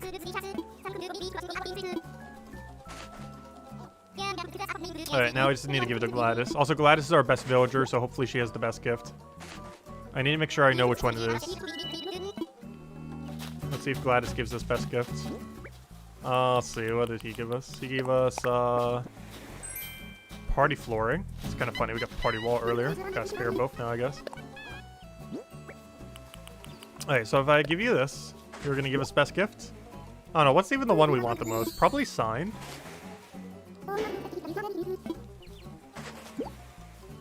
But I'm actually not sure which one I would want the most. Birthday cake, that makes sense. Not what I wanted to do, but okay. Oh, that's interesting. You can show off food items now. But there we go. Also, here's last year's birthday cake from year 1 of Animal Crossing. I put it all in the fridge in this messy house. So I really need to go clear the storage of. I should probably go clear out the floor some. Also, if I'm not mistaken, you still can't put DIYs in your thing. Here, floor, have a DIY. Yeah, there's the birthday cake from last year. Right over there. And I guess this is technically the birthday cake from this year. Oh no, are we gonna start a birthday cake collection? I think we're just gonna keep the special one from year 1. I don't think we're gonna keep it from literally every year. We're gonna have like a billion cakes by that point. Plus, this is the same white one, anyways. Let's just pretend that's also hers. They have merged together into one mega cake. Anyways, we got a billion things to go put in storage, and guess what? We actually have a storage system now to go put them into.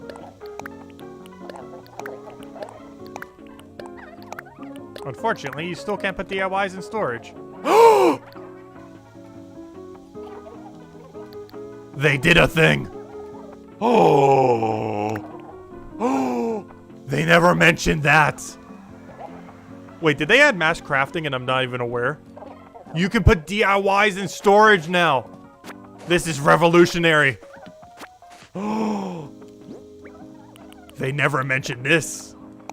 Oh, I could put all the most valuable DIYs in here. All like the super nice seasonal ones. They did a thing. And they never even said they did the thing. Oh, that's huge. I can finally clear my floor. I can finally clear the floor in every house I have. Also, we really need to redecorate. Though we're waiting till the DLC because it's going to give us so many more ways to redecorate. Wait, what was this again? Wait, what was this? No! No! They're all what was this again? Wait, what? Are you not allowed to decorate them with them anymore as of this patch? Oh no. Luckily I still have some on the ground over here. But, are you not allowed to redecorate with them anymore? At least let me give them to villagers. I wonder if they patched that out. Though why would they? Because people were decorating with it. Though I can't complain. They added DIY storage. The only problem with that, though, is my inventory is going to be, like, completely clogged for the rest of today. Oh, no, this is, like, one of the best features here. Hold up. Oh, I have no inventory. Oh, gosh.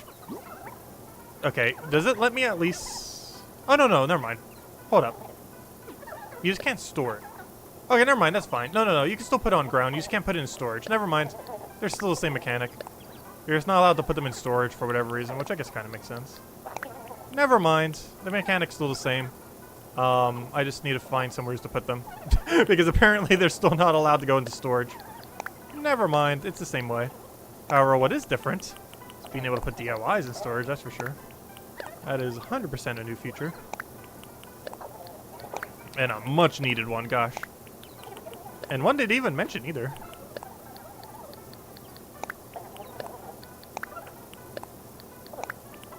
Alright, now we still have a billion weird item issue. I guess I'll just store them over here since they're kind of out of sight, I guess.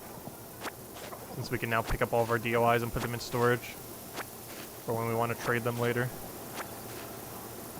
The main reason I keep most of these is they're worth way more than a normal DIY. Like each one of these is like minimum a whole stack of Nook Mile tickets.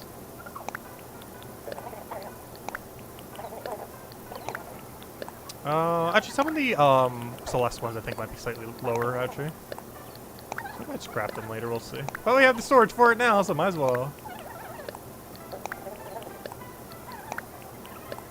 Yeah, Tall Lantern's actually probably one of the higher ones there. For whatever reason, it was kind of rare for no apparent reason. Also, I still love the theme of this room, but it needs some redecorating. A lot of our rooms do. Okay, yeah, they didn't change these items, my bad. You just can't put them in storage. Because they've never been able to be put in storage, and they still can't be put in storage. But no, you can still decorate with them.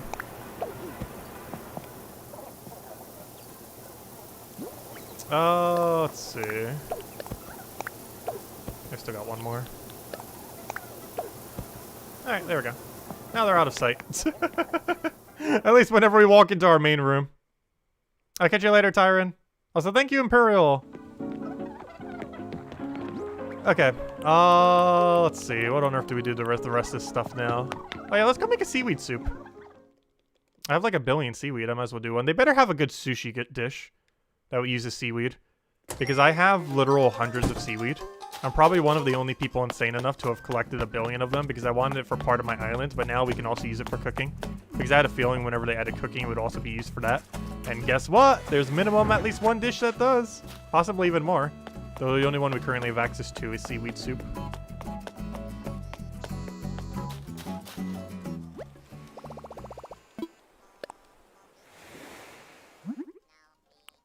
There it is. We can now make seaweed soup.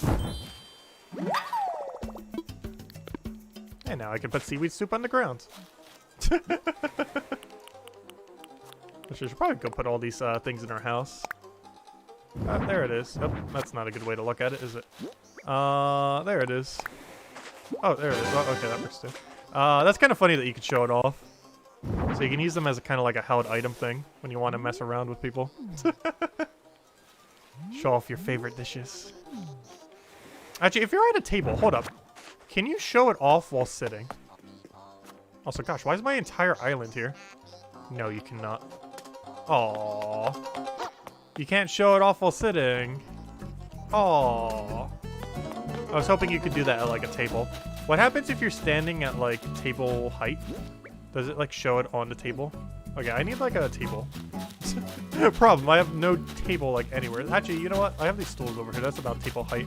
I want to see if it looks like you're putting it on the table. If you show it off. Because you can kind of like pretend you're serving it.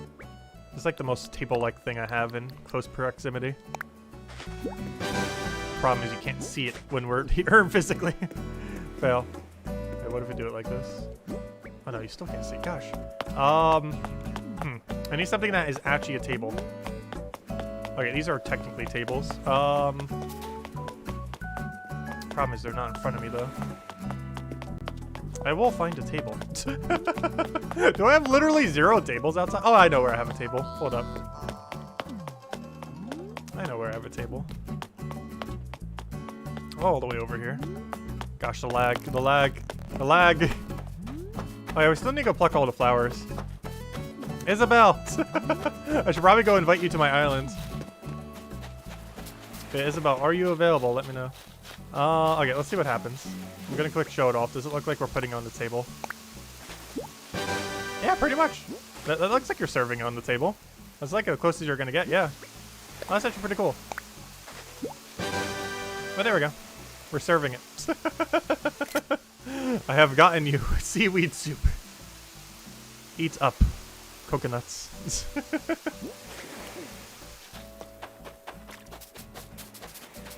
Yeah, let me go grab our stars. I should probably go open it up so we can go get Isabel to go kill the flowers for us. For money. Poor flowers. But hey, they're 20% more profitable now.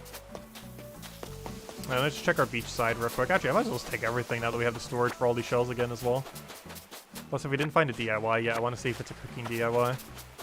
I'm not even sure if you can get cooking with DIYs from the beach. But just in case you can, I'm going to keep checking every single day. Though the more important one is to do Captain's thing every single day. Oh yeah, I mostly just wanted to show all the new features. Also, gosh, I still have so many things I need to put in storage. If I have time between the two streams, we will hopefully have nothing on our grounds. Oh yeah, gosh. Oh wait, I can put these in my storage now. These are all the seasonal DIYs, right? What are these? Log stool. Oh no, these I might need to get rid of, right? Standard umbrella stand. I think these are generic ones, which I probably need to go scrap. Jungle wall, basement flooring. Yeah, I think. Why am I keeping generic ones here? Tree branch reef, trophy case, firewood.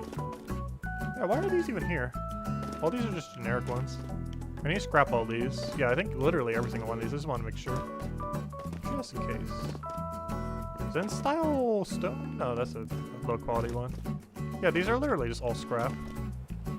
Butter churn, door, other thing. Yeah, although Scarecrow might be slightly more in demand now that the other thing is around. So I think you get it like really early in the game, or even for free. But no, these are the ones we'd have to go and store. Tree Bounty's lamp, Mush umbrella, leaf campfire, another leaf campfire, and why do I have so many leaf campfires? Anyways. Let me finish out the rest of the beach side. The rest of this we store later. Captain, stop being lazy. Let us go to another mystery island, please. No! Why is it limited to one per day? At least let me revisit the one we were literally just at. Like, I could understand, like, one theme per day. Like, oh, you can only go to this theme today. If you want a different theme, come back tomorrow. But just one total? That's kind of unfortunate. Also, at least it didn't delete any of my dock. I didn't even need to change my dock at all. It just works. I was going to clear more of the food, like that one spot there, but I didn't even need to. This is a trash one, yeah. A tool brief fetchy. I can't remember if that one's good or not. Let me just collect the last of our stars and the rest of us things at the beach. And then we'll go invite Isabel here. Gosh, we still got so much we need to clean here. As I make it dirtier here, have a fossil or two. Oh, yeah, I forgot. I need to go plant our gyroid and go water it. So the way that gyroids work in this game is you get them as a fragment. Though on a rainy day, you probably get them as the fully grown thing after a rainy day. But what we have to do is plant this fragment. And then with that fragment, you go water the fragment. Oh gosh, I got rid of it for kill tring device. And now I must water fragments. And now it'll grow into a gyroid. And then tomorrow, it'll be one of these things over here. And they make noise and do their little spinny things. Also, they can be customized as well. Anyways, let's go and finish the left side of our beach. And then we'll go invite Isabel. Also, should probably go put that in storage. Also, we can do storage outside now. We don't need to go into a building. Put something away. Let's see. I don't need leaf campfire. I don't need that. I don't need that. That's, what is this again? Birthday candles. That. There we go. Oh, and I don't need seaweed soup. Actually, I don't need these other two things either. Let me go get these away. Don't need that. Oh yeah, they also had a donation thingy. It's kind of pointless though. I'll still keep it out, I guess. We'll organize a little bit more later. Anyways, wait, was this a good DIY or just trash? I need to get rid of like all the random trash DIYs on my island. I'm not sure why there's so many laying around. That one's another trash one. Let's get another star, another thingy. Mostly just here to try to get the stars, but since we're already here. I think the other thing too, apparently. Then we'll go invite Isabel here. Still got a billion of these little plants for the final design of the islands, which will maybe almost never come to be. At some point, we will finish this island. And have a proper outside museum. With a full gyroid section as well. Since we have a full collection of them. These would be the best way to show them off. No! We got a shell fountain. Boo. Well, let me go clear out these useless DIYs at least. Get rid of like every useless DIY we still have lurking around. Any of them that aren't like the super high quality ones. Just kind of want to trash at this point. Trash. I'm pretty sure everything, one of them here is trash. Trash. And trash. Let me guess, there's more trash up here. Trash. I don't even think I have the inventory for all this trash. I need a garbage can. Trash. Also trash. So much trash, I can't even put all the trash in my inventory. Amounts of trash. That one as well. That one as well. And I'm almost out of inventory. And some golden bars.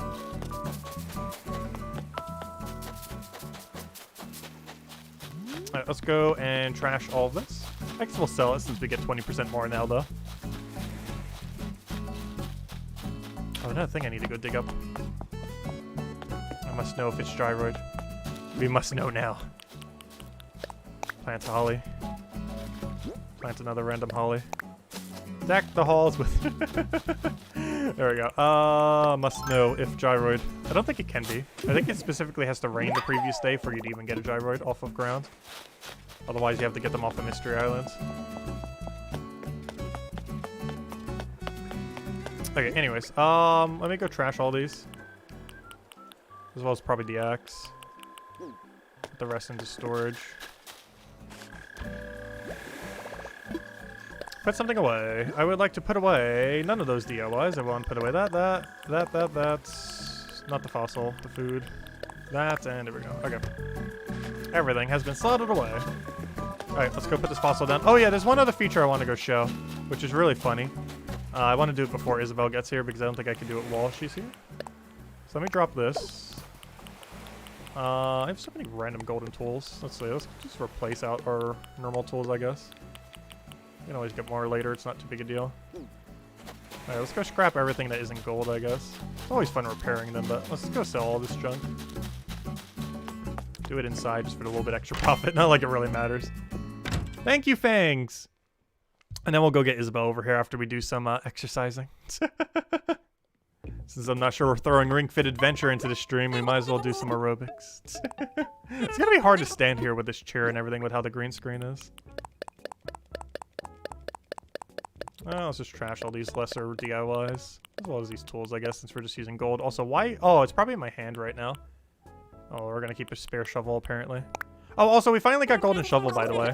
I got it like a week or two ago. It's the hardest thing to do in the entire game with no time travel.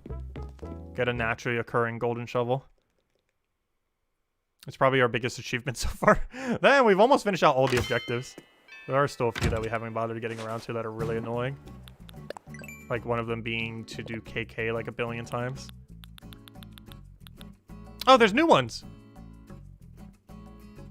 Oh no, what have they done? They gave me new achievements to go do. Oh no, what did they do? Oh no! What have they done? What have they done?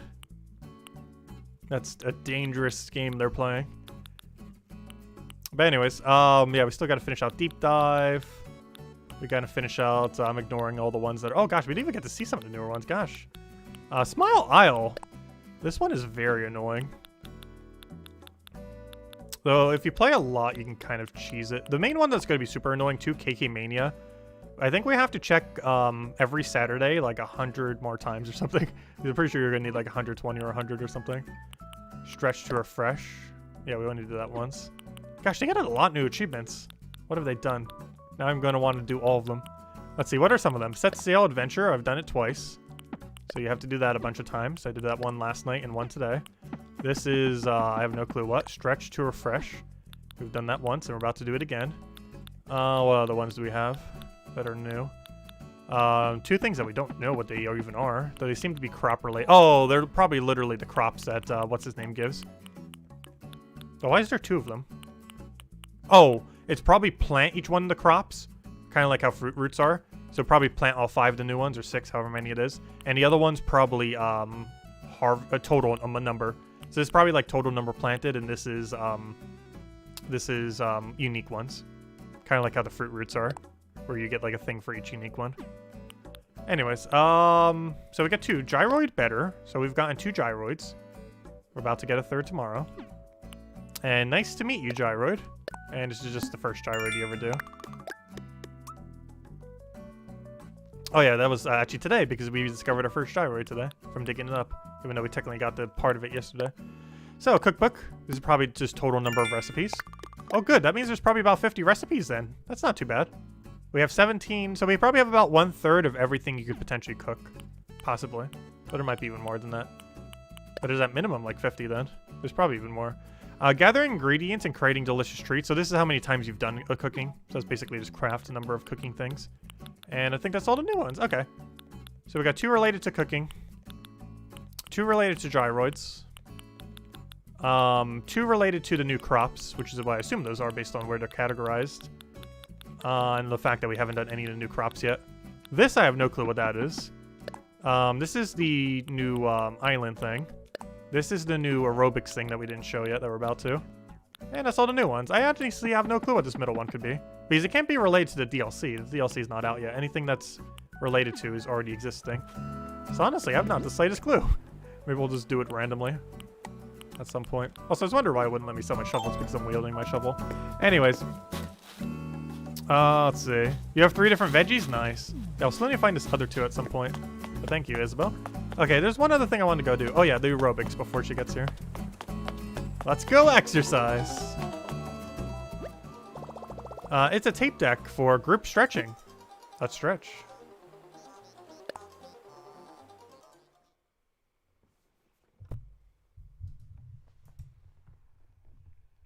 Should we go stretch with them? Or stretch while sitting? We could do button controls, but it really doesn't matter if you do. Let's actually go stretch with them. Let's see. Let's go adjust our camera angle. Adjust the chair. Let's see. We'll make this work somehow. Oh.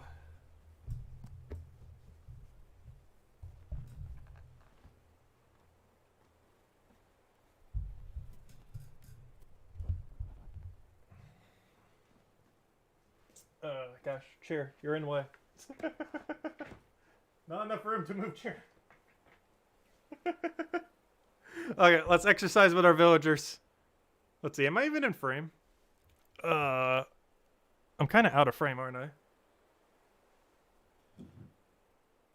There we go. Does that work? Kind of? Good enough. Begin.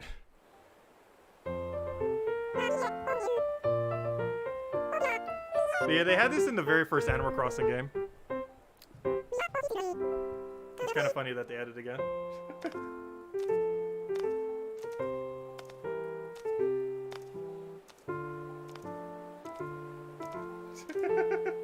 Also, there's KK. Oh gosh, I don't have enough room to stretch like this.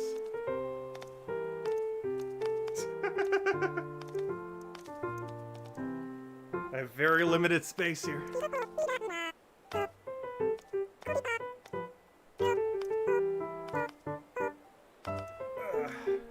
Okay, now you can do your daily stretching in game.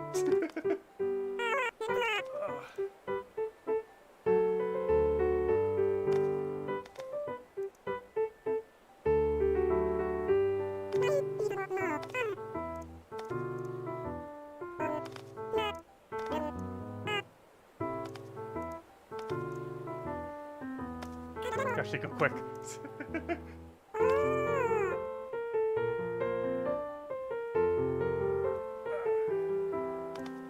What even is that motion?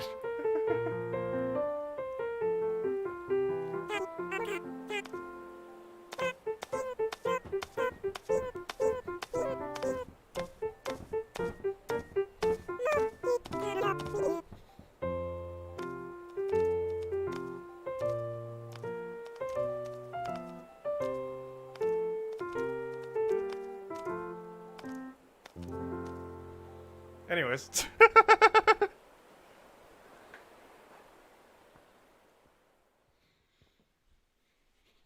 Oy.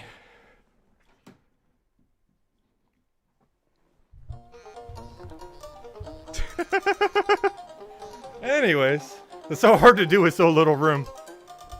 Oh, there we go. Where were we? So that's a thing. That was a thing they added.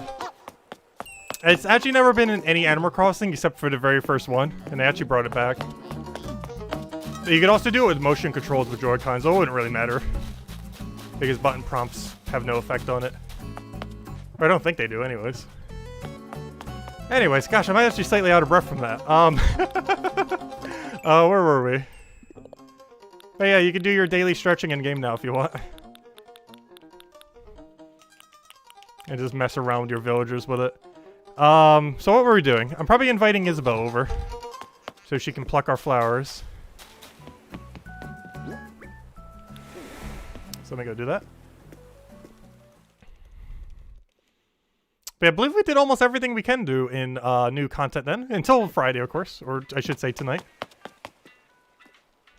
But I'll probably clean up the island some while she's doing our flowers then. I want visitors.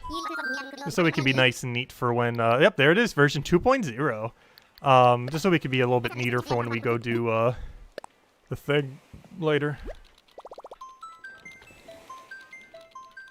Though most of the new activities are probably not even on our island. I just realized the camera's still slightly off, isn't it? Also, we will be streaming some other games during this stream, by the way. It seems to be all Animal Crossing at the moment, but... it's mostly because 2.0 dropped. Invite via Dodo code, I guess? Only my best friends. And just to get Isabel over. I don't want people looting my stuff. Just in case, because that guy still have a lot of valuables on the ground right now. Okay, there's the code. It is log NP, with the O being a 0. Oh, there it is. But yeah, only Isabel. Well, technically, you guys couldn't even get here if you tried, unless I have you added.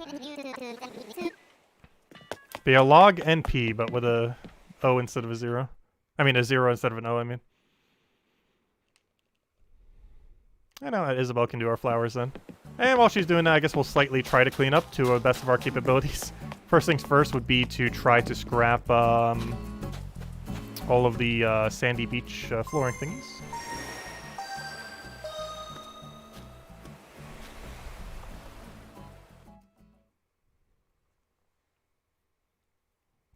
Get rid of all the bad DIYs. Also, I'll definitely need to make a video this weekend going over the new... Also, why is it so tilted? There it is. I'll definitely need to do a video this weekend going over the new Bell Boom thing. I almost kind of want to cover it today. Here, live on stream. I can always make a segment out of it. Oh. Better just not bother.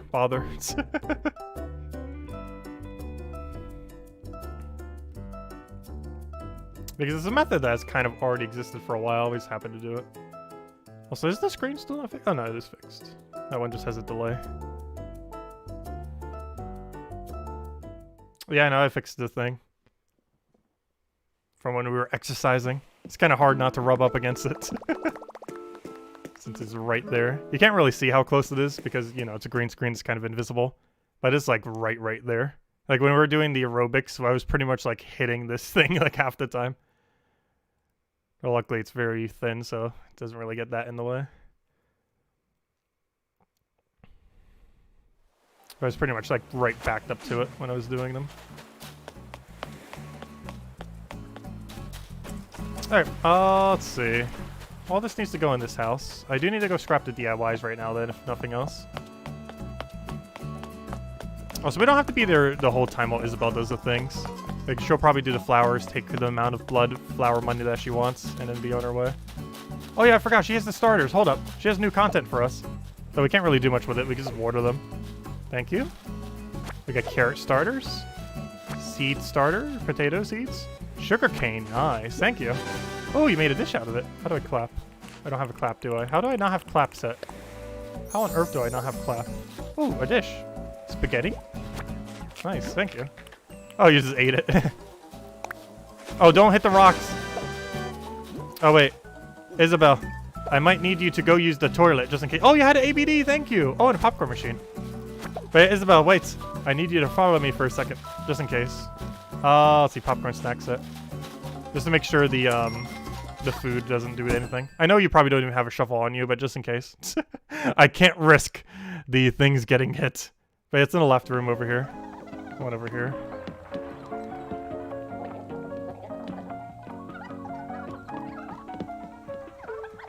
Where did the Isabel go? There she is. Oh, so your villagers can visit you now. We haven't actually seen that yet. Mostly because we don't need to go in our houses often. Yeah, just to make sure there's no food. Just need you to use the toilet thingy. In this messy room. We had a toilet over to the left. Just in case. I'm pretty sure you don't even have a shovel on you. That's fine. Yeah, this is to make sure it goes down to 0. I believe it does automatically. Oh, there we go. Don't need those precious rocks somehow getting destroyed. Pretty sure it wouldn't happen, though. Also, I should really have... I wish they had an outhouse. They somehow have no... Like, they have an outhouse, but it's not usable for that purpose. Which kind of defeats the whole purpose of having an outhouse. Because ideally, what you'd be able to do is have an outhouse and just click on it, go into it, and then, you know, get your food depleted. But there's no way to do that currently. Okay, how on earth am I going to put these things down? So I need to go plant these somewhere. Ideally, all 10 of them. The problem is I have no place to do it. I guess I kill my white pumpkins? I think it's time to finally kill the white pumpkins, I think. We have enough white pumpkins to not really need more, ever. Like, we can customize every pumpkin item we ever want and probably will not have any problem. Honestly, even every color, especially white at this point, though. We have a lot of these already. So I think we'll go get all these. Drop them down. Actually, I can just put them in storage now, too. I keep forgetting. I have a storage system that isn't completely depleted. But I don't want to put too much stuff in it because you know that's going to happen. Oh, wait. Does that count as crops? Oh, that's funny. That's funny. You know that new achievement for this thing? That's funny. Oh, the pumpkins that are already here count. That is rather hilarious. The pumpkins we already have count for the product thing because it is technically one of them. That's kind of funny. With that being said, does me planting a pumpkin count as the first time I planted a pumpkin? It might not have to be a white one, though. I might have to do a normal orange one. I'll still do it with it just to see what happens. So if I plant this, does an achievement unlock? No. It might have to be specifically the orange one. Well, let's check this. If I plant one of the new ones, does it unlock something? No? Or did it just not ding? Interesting. Oh, yeah. New. What's this? Plant your produce starts across the... Okay, yeah. It's just number of produce is planted. And this is number of harvests. Okay, that makes sense. So it's not actually tracking number of unique. Well, I guess these things get to live another day. Because they help me get the other thing done. The only problem with that is I need to figure out where on earth I'm putting all the new ones. Oh, we can order these now. Alright, so you pumpkins, you get to live. We just need to go clear the ground so we could actually put the other thing somewhere. Okay, let's go clear out the ground somehow. To make room for this new patch somewhere. I have no clue where, but we'll find a spot. We shall find a space. Thank you, Jacob! We shall find the space somewheres. Honestly, here works if we just clear out all the Nook Mile tickets. This would be a kind of okay spot.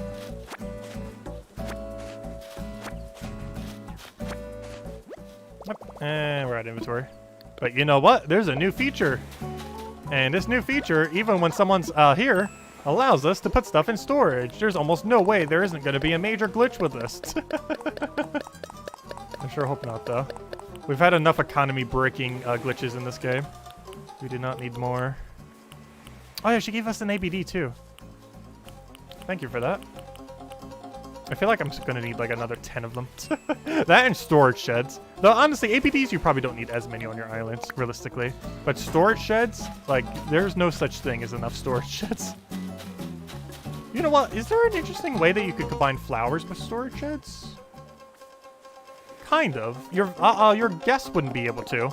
But one interesting thing you could do with plucking, but I don't think it would really be that worth it, is you could pluck the flowers, then store the flowers, then convert them later by using a storage system. The problem with that is it'd take forever to get them out. Because if I wanted to go do that, I'd have to go get something out. And then one by one, I would have to go click. Like, let's say the resource that I needed was pumpkin. I would have to go pumpkin, pumpkin, pumpkin, and I'd have to do that with flowers over and over again, which would take forever. Anyways, put something away, like those pumpkins I literally just grabbed to show that. Let's see. I don't want to put the ABD in here. Popcorn snack set. I'm gonna put one of these in here for now. I'm not even sure what this looks like, so I'll keep the other one around. Okay. I still need to go kill a billion these other things. These I need to just drop here. Because I want to see what they look like, but I can't. Wait, you can put stuff over top of it? Oh, this storage shed is like S+ tier. Wait, can you put something on the ABD? How S+ tiers are these slots? Please tell me you can put something on top of the ABD. No! At least you can put it on the storage shed. Oh, so close. So close. But there we go. At least the storage shed lets you do it. This is S+ tier item right here. There's not a single thing wrong with this thing. ABD, you get S tier. No S+ for you.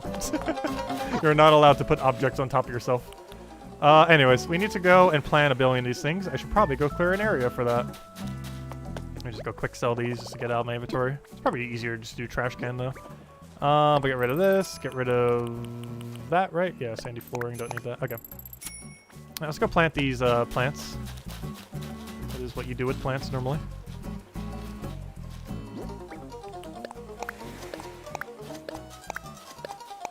Start of our crops. Also, I gotta keep one tier of each once we've gotten all the achievements for them and all the ingredients we need. I'm pretty sure it won't take us that long to get most of the ingredients we need for them. Hello, Gladys. Oh yeah, I should probably put the furthest marker so we know where it is. So it's good that we have 10 because I can use that as a marker for when their divide is. So divide for you is right there. Clear out the Nook Mile tickets. That'll need to go into storage.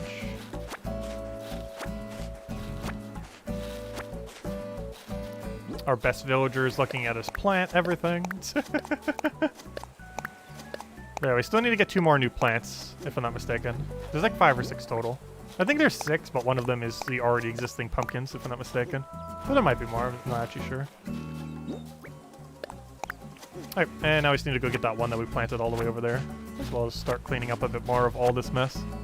All the endless messes that we have. Eventually, this island will look not horrible. Give it another couple months. Maybe we'll make it, if I'm not busy this end of December, though it might be because I think I'm going on vacation to see my dad. But at some point, we need to finish this island. It's been such a mess for such a long time because of lack of storage and in hopes of new features. And now that they did both of those two things, more storage and new features, I think it is finally time to consider doing this island. Also, if we needed any resource in existence, we have like literally every currency in the game. Someone could ask for almost anything and we probably have it laying around. We have 300 million bells. I think 10,000 Nook Mile tickets, not a single one of which are hacked, glitched, or anything. All just naturally. We have nearly every item prior to the update. So if they need to like bookmark something or anything. And 1 billion of like every crafting material in the game, other than the new ones. Okay, I think we stored enough. I just need to go move that one plant. Also, it looks like it's gonna rain any second now. Gosh, it's getting cloudy here. In game. Yeah, oh yeah, I didn't order them yet, did I? Or I did, and I completely forgot that I did. One or the other. Not sure which. I'll catch you later, Cookie. Thanks for stopping by. Have a good day. There we go. So we got our carrot, sugar, and I think the other one was potato, I think? I'm not sure. So we're only missing, I think, 2 or 3 now. Wait, what's up to this slot normally? I'm actually not even sure. I wish it would show me which ones are, it's net. Okay. Oh yeah, that's from when we scrapped the net earlier for golden net, I guess. I'm not a huge fan of using the golden tools, though. I wish they had slightly more durability. It would kind of justify using them. The problem is it's just easier to keep mass repairing the other things rather than using golden net or golden anything.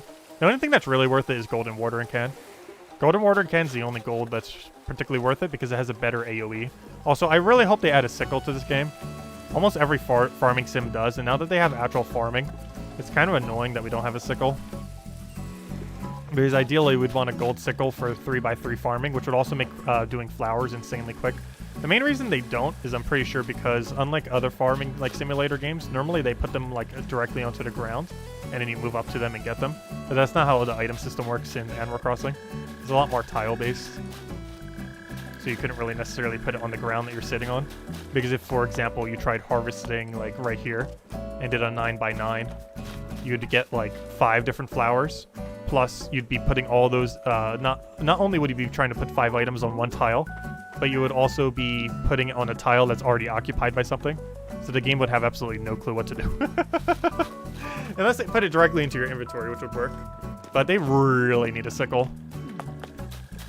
It'd make doing flowers so much easier. Okay, so there's one other thing I need to go check, which I haven't actually checked yet.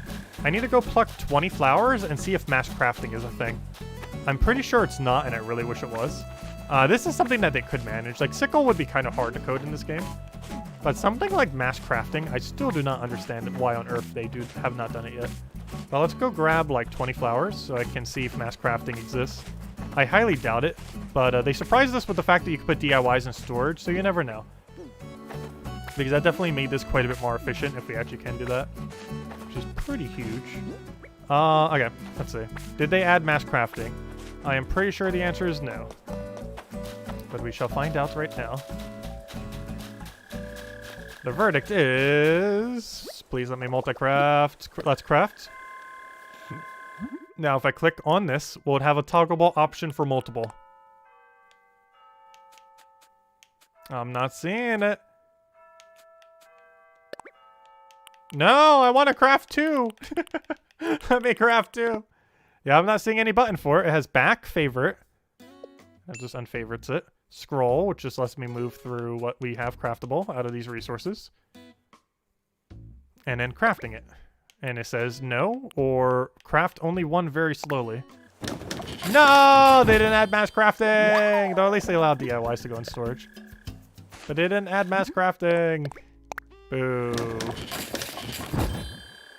Sadness. Aww. Disappointing, though kind of expected. That was like 100% expected that they wouldn't do it, but I don't know. That's still somewhat disappointing. Anyways, I guess we'll switch to a different game then. We'll clean up the rest a little bit later. And by later, I probably mean off stream, because it's literally just going to be picking up objects and putting them down. We've shown everything that there is to show until tomorrow. So we're probably just going to let this game idle in the background. Let Isabel do her flower stuff. However much spells she wants to take, she'll take. And then we'll go and transition here. I think we'll do Super Auto Pets next. We did like one little mini stream for it. It's a really fun game if you haven't checked it out. It's also free. And it's on phone, which is kind of convenient. And that's cross-play between... actually, I believe it's just cross-save. I'm not sure if it actually has cross-play necessarily. Like if you're playing on PC, I think you only play against PC people. And if you're on mobile, you only play against mobile. However, it's still cross-save, so it still works. But yeah, I think that's everything we kind of need to do. So let's go let this idle, turn off audio, and I guess switch the game. But don't worry, we will be doing Animal Crossing New Horizons pretty much the second it comes out tonight. So it's going to be coming out around midnight, and we will be streaming the second it launches, and we will not stop until we have fainted. Until like 10 or 11 a.m. tomorrow morning. That is the game plan. And yeah, we'll be doing all the DLC, or at least as much as we can on day one. I hope most of it's not time locked. We'll find out. Hopefully we could just immediately get into it. Otherwise, we might have to reconsider the doing it all night kind of prospects. Because if you can't like immediately just like infinitely farm it, that's kind of problematic without time travel. But hopefully they do allow you to infinitely farm it. Though with what they did to Kappa, maybe they won't be. I'm not sure. But we'll still start at midnight and see. Otherwise, it might be a little bit of a short midnight stream, but assuming we can infinitely do it the second it comes out at midnight, then we will be doing exactly that. And hopefully we can, because I'm pretty sure all you have to do is go to the airport, say you want to go do the job thing, and then just head straight over. Otherwise, yeah, hopefully. One can hope. But anyways, let's go transition to something else then. And then we'll go and do Animal Crossing tonight when the DLC comes out. Anyways, let's see. how shall I do this? Well, first things first, let's move this over. Oy. Okay, so we need to make sure this stays idling. Turn off that audio. Turn on something else. Let's go do this game real quick then. Mess around with it a little bit. Then we'll probably mess around with Fall Guys a little bit. However, I forgot, I need Isabel to actually be done because of the controller situation. So we would have to wait until then. Let's see. Because I kind of need that controller since I use the Switch controller for both. Let's see, I want to change that to offline. Then change that to play. And then change it so the other one is higher priority on the lists. And I will go mess with this game. Let's see. How do I change it to not be there? There we go. Alright, and that's still doing its thing. Let me go mute it. There we go. Oh, I'm probably standing in the way of where she needs to drop the things as well. Stand right over here, I guess. Oh, I don't have a seat there anymore. Anyways, so, Super Auto Pets. We streamed this, like, literally once. It's a pretty fun game. Pretty simple, pretty straightforward. Nice auto battler. Main premise of it, they did an update pretty recently too. So we'll fight against our own pack to make it a little bit more fair. So basically, it's a game where you have a bunch of little creatures, and your goal is to kill out the enemy. So we're gonna roll here, and we're trying to go for duck build now. So basically, every single animal has a different effect. You can feed them food as well to give them other various effects. They'll basically just bunch into each other, starting from the forward and working their way back. We're basically deliberately going to be losing these first 1 or 2 battles, mostly because we went to duck build. You also get to do some kind of name. Let's go with unsubtle. Is that how you spell unsubtle? That might be incorrect. How about the illegal eruptions? But basically... it's like a little auto battler or illegal eruption, so I'll immediately lose them because this deck is not meant for winning early. Basically, the premise of what we're doing with this is we want to get as many ducks as humanly possible and then hope we get all the RNG in the world. Oh, that is all the RNG in the world. What a great start. Okay, so we're going to lose again, deliberately. Normally you try to win, however, duck build is specifically trying not to win, and that's what we rolled with initially with what we had, so we're going with it. Though, after this loss, we should hopefully win here fourth. There's a slight possibility we lose this one, though only really bad RNGs on these rolls would have that happen. Dodo got nerfed, but still worth keeping. Let's see. Bad rolls. Bad... do I want another duck? That's really risky if we go for another duck here. How much gold would we have if we did another duck into another roll? If I did duck into roll, we would have math. We'd have a cell of 2, a cell of 2... and then a cell of 1. We probably want to hold off on that duck then. Unless we want to combine immediately and just work with what we have. Though I'd rather do one more roll most likely. Because Hedgehog's kind of meh. The problem is it's not enough to buy... It's not enough to buy what we need. So yeah, I think we're going to have to hold off on this duck and just roll again. Another dodo. That's not necessarily good in this situation. I got nerfed as to what it does overall, but still is kind of decent. But how many stats we have? I think we just roll with it and hope our next roll is not too bad. How much gold are we going to have again? It's going to be 2, 3... we're only going to be able to do 2 of them, that's for sure. So how many rolls do we have with that being said? We'd have 2 more rolls then. No, 1. Yeah, 2 more rolls. So we'll do 1 more roll. Rat's kind of bad. Okay, it looks like we have to go crab build. So we'll do this. Oh, okay, we got this. Never mind. Good luck there. So we do this, we sell this, so now this increases the stats of that, and then again, and then again, and then again, and then we put this up here, and then we feed it attack, and then we freeze you, and we're good to go. I don't think we need any of those honeys. Okay, there we go. We did an update that nerfed Dodo. Dodo used to do attack to the forward 1, 2, or 3, depending on what its level is. Now it just says multiplier instead. And this guy just throws a little thing whenever he gets hurt. They also changed how hurt works in this game. You actually have to take damage for hurt to work. There's like a thing called melon armor in this game, and if you have it, it negates 20 damage. But it used to still allow you to trigger whatever the hurt command was. It does not anymore. All right, so we're going to put you there. We're going to put you in front of there. And and Crooked and Last Slot wouldn't hurt here. However, I just want to spam all of our rolls until we get something decent. The only problem is, what is that decent thing we're really looking for? I guess a Dodo, maybe? Not really sure. Honestly, I almost just kind of want an apple here. So I'm actually going to freeze the apple. Yeah, we're just going to apple here. We're going to put it on. I guess we kind of have to go to Blowfish at this point. We could theoretically put it onto Dodo. But I believe we are going to do the Blowfish because nothing else. That's one attack for the crab as well. And he kind of needs... Or sorry, not one attack. I mean 1 HP. What the crab does is it takes the HP of the ally in front of you, which can be very useful if you're buffing up one single troop. Especially since we have a way to give him attack. Because normally the problem with crab is he doesn't have a way to get attack, but he has all the ways to get HP. So the problem you have is like you have a 50 HP crab with like 10 attack. But since we can actually feed him attack, we actually have a way to solve past that, which is kind of nice.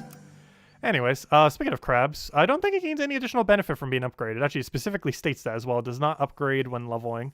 So not much of a point to actually go for a level on him. However, there is still a point because if you get a level up, you get a tier 1 above what you can currently get in your shop. And as you're progressing through the tiers, that's actually very useful. So double swan here is actually absolutely insanely amazing. So much so I almost want to go combine my dodos together. Even though it would reduce our overall value, it is still going to be worth it. Especially since at some point we're going to do that anyway, so we might as well do it now. So that makes it slightly weaker, but it gives us more gold going into the future. This now makes it so we get 1 gold at the start of battle. You have to use up all the gold that you get, and you get 10 every single turn. Now we're going to get 12 per turn as long as we have them laying around there. It's a pretty strong one. You eventually want to get rid of your swan, but as you're progressing through the stages, you definitely want to. It always places you against someone who's at the same stage level as you, so we're in round 5 right now. So we're going to be placed with someone else who's also on round 5. It's not real time, though. The person we're fighting against is just their team that they had. It's not a real person, though there is a like versus mode in this. We could try it. The only problem with it is it sometimes has a really long loading screen, and the only reason I might not necessarily want to try it on stream is it might take like half an hour just to get through one single lobby, whereas a normal match of this game would take like 10 minutes, which is why we're doing it now. Also, thank you, GJ Ram. Greatly appreciated. Speaking of rams, we got a sheep, which then spawns rams. Let's see. I don't think we want it, though. It's a pretty good unit. Like right now, if we want to make sure we guarantee don't lose, we'd want to combine swan and then put sheep in the last slot. I think this team is strong enough that we really don't have to do that. Like, we could, but it's definitely not required. I ideally want garlic on you, though putting meat on you wouldn't necessarily hurt. Though you're already going to have so much attack, it's not really going to matter. So you know what? I'm actually going to do that. It's a nice safety precaution. In case we come up to like some kind of insane deck. It's very unlikely, but possible. Honestly, at this point, salad's seeming kind of okay. It gives 2 random ones, +1/+1. I want this to not hit sheep. If it hits literally anything but sheep, ideally dodo plus any of those 2 would be the main ones it would want to hit. It half hits sheep. At least we still got +1/+1 for you. Because that sheep's eventually being sold, so we don't really need it. Oh, blowfish. Oh, gosh, 2 good things. I forget if next round switches to shop. Oh, I can't remember. Were we just on round 3? Luckily, we have a stream so we could cheat. I can't remember. Did we just do round 3? I actually have no clue, and the stream's not going back far enough. You know what? I'm going to assume we just did... If this is the second round 3, we want a garlic. If this is the first round 3, we want to blowfish. I think this is the second round 3, so I'm just going to do that. Freeze that, and then reroll. Okay, and the reason we want to do that is because if it's tier 4, we want to have as many access to cans as we possibly can. Haha, can. But, that's the main reason. Also, it gives us a better chance of winning this anyway, so that's kind of fine doing it this way. His meat just got overwritten. You can only have 1 buff at a time. So if you get a different buff there, it's going to get replaced. Okay, so, oh yes, good. It was tier 4. I made the correct decision. So we go to this. Unfortunately, didn't get any cans there. I guess we roll and just try to find cans. We can also pair here. Though I kind of want to roll because we have so many things that need a level up. Good. That's one of them. Scorpion's interesting, though probably not useful right now. It's still too early for Scorpion. I guess we just roll once and hope we can find can. Perfect. Exactly what we wanted. And that permanently increases everything that we ever spawn here forth by 2. This is very useful for switching out your team. Because normally early on you only have like a few, maybe like 1, 2, or 3 big units, kind of like these. And then you have stuff that you're eventually going to want to scrap, with being these 2, the swan and the sheep. And that's basically why we want cans, because those eventually need to get replaced. And ideally we want something to start scaling us. Currently we have nothing. However, cans theoretically scale us, so it's not like we have truly nothing to scale, but it's not ideal. Oh, do we get to spawn first? No, why did he get to go first? I thought it was based on higher attack. Why did he get to spawn his thing first then? Oh, well, that's not too big a deal. We still win by a crushing blow. Oh, rooster. I think that sheep is dead. I am pretty sure that sheep is now extremely dead. Mostly because we have dodo, and that's just insane. Okay, so we kill sheep. Sorry, sheep. We now replace that. We roll once. Hope for can. That is not can. I think I keep re-rolling until I don't hate everything I see. Though, the logical thing to do if you want to have the most amount of value, if you feel like you're losing, would be to honey the swan right now. Or even move this and then honey the dodo. However, I am in a position where I think we can get away with rolling all three of these. Though, unfortunately, really bad rolls. Oh, no, it came in through at the end. Okay, so we'll freeze that then. Save our cans. Probably want to get like 2 or 3 more cans, counting that one. Most likely. Kind of go from there. Alright, so that'll kill those 2 out. We get a spawn here, which will kill us next slot. Oh gosh, that's a big spawn. I think we lose that. That's unfortunate. Even if we had the little respawn there, we would have still lost. Unfortunate. Also, lag. Hello? What happened to your servers? Servers? They've been doing good on the servers. Okay, let's see. We'll take that over. Okay, we can upgrade our crab. However, we're starting to get to the point where we're almost going to be scrapping the crab. However, the main reason for upgrading the crab right now is mostly to hope that the roll that we get is insanely good. We're also getting to the point where we're getting a lot of level 2, so it might actually be worth getting a penguin just so we can start doing scaling off it. I'm not sure if we're going to be keeping this crab, though. However, that we will. Sorry, crab, you're out of here. Well, that changes that plan. Okay, so new plan. Crab, you're dead, sorry. Snake, you're in. And I'm not sure if we want penguin now. Because what's penguin really going to be scaling? Nothing, because we're eventually getting rid of swan as well. So we're going to just have to keep going without scaling and just hope we keep finding cans. Hello, turkey. I think it is time to reconsider our entire team. Let's see. I kind of want a double rooster instead of having a dodo here. Dodo has gotten quite a bit nerfed, and I think he has lived for his purpose at this point. And we are now going to go rooster destroy everything. That seems like a plan at this point. So we're going to sell the dodo, sell the swan, spawn the turkey, spawn a rooster all the way in last. Actually, I want to switch where these 2 are located. I want the bigger one there and the smaller one there. Reroll once and hope we get something good. And gosh, what's so laggy today? You've been doing so good at not lagging. We'll go for that, go for that. Actually, are we even keeping blowfish at this point? I honestly do not know. However, I kind of do, I think. No, not really. Oh, no. I think I might do an upgrade and then sell again. Just to see if we can get a different tier 6 that's decent. Though we're about to be at tier 6, so it's almost worth just selling him, to be honest. We just need to find another tank. The only problem with selling him is we have to guarantee find a new tank. However, we have an extra chocolate to give it EXP. That gives you 1 more XP. You need 2 for your first level and then 3 for your next, or your final one there. So I think we actually don't bother upgrading him. Sell him immediately next round and just completely revamp our team. So the main reason we were able to revamp our team like this was because of canned foods. It's the main purpose of it. So our whole entire team is going to be different than what it was like 2 rounds ago or 3 rounds ago by the time he does that. And now we get a double poke because this thing does poke when it gets damaged, assuming it still survives. And this thing does poke whenever there's something in front of it like that. And we win. Good old turkey.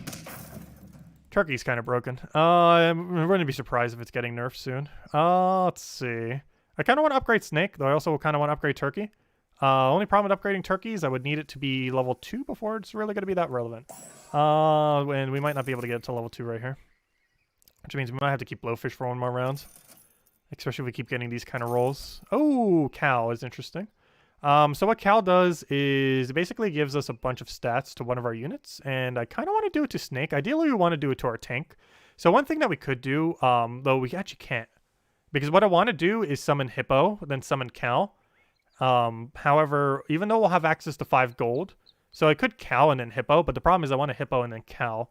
We do not have enough gold to hippo then cow, which is kind of unfortunate because ideally in this situation, we want to go and hippo first slot. So one thing we could do is sell rooster. This would be a very, very exceedingly ultra bad idea that I feel like doing right now because it makes sure our hippo is bigger. As much as a bad idea as this is, it will help us get more wins. So as much as I don't want to sell that rooster, I need to have enough gold to do this. And if we did the other way around, we wouldn't be able to double buff. So I want to do this so I could double buff the hippo. And there we go. Now we have a team. And it's completely different than what it was. Unfortunately, it cost us 1 rooster, but we could find more roosters. So it's not too big a deal, though it kind of hurts having to do that. Yeah, Isabel, 960 bells instead of 800,000. It is so insane how much better it is for Animal Crossing. The bell boom. It's very solid. All the extra loots. Oh good, we got a snipe on the monkey. And he's just gonna mel in there. And our rooster will just kill it. Plus it still has summon. And it gets buffed. Okay, so it's probably time to sell Cal. It was mostly just for the buff. We got Dragon, don't really need it right now. Fly's kind of interesting with Turkey. Given our team composition, I think this is very much the time to go do that. So what we're going to do first is sell this, upgrade Turkey so we get a buff. Oh! Gosh, this game just wants me to auto-win. Problem, though. Who are we scrapping to do that? I might have to just get rid of Rooster completely. I kind of don't want to because Rooster's pretty insane. However, the capabilities that we have already are going to be even more insane. So I think what we do here is Tiger the Turkey. Yeah, Tiger Turkey. Sell Rooster because Fly invalidates you now. Put Fly there. And then stake the snake, I think. I am. That should be good. Oh, so I just realized we only have one more loss available, though I don't think we're losing after this. With what we just got, I don't think we're losing a single time the rest of this time. I am pretty sure. Because now it's going to get double buffed and become its own insane unit every single time. And then that will die. That will die. And oh no, we had a death. Well, there's a 14-14. Okay, I think we won. It's kind of over. Just in case, let's put more stake on everyone. Have a stake, have a stake. Any good rolls? Have a melon. Oh, oh gosh, can we get any more perfect rolls? There we go. I just need to upgrade them some, though I don't think it really matters. We already won. This team could get literally no upgrades here fourth, and I'm pretty sure we already won this entire thing. Oh, maybe not. It's just still slightly sketchy. Oh, why was that not enough? So close. Oh, good. Never mind. Fly got it. All's good. Fly's got us covered. Oh, the super buff's about to go away, though. Oh, no, the super buff. Doesn't matter, though. Actually, would it make sense to do it the other way around? To have Fly there instead? No, that wouldn't make any sense. Okay, we got Rooster again. Unfortunately, we don't need him. I guess we go and try maxing Fly. We can actually max Fly right now. Given that this is probably the last round, we probably go and do it. So we're going to go do this. Put a thing on there.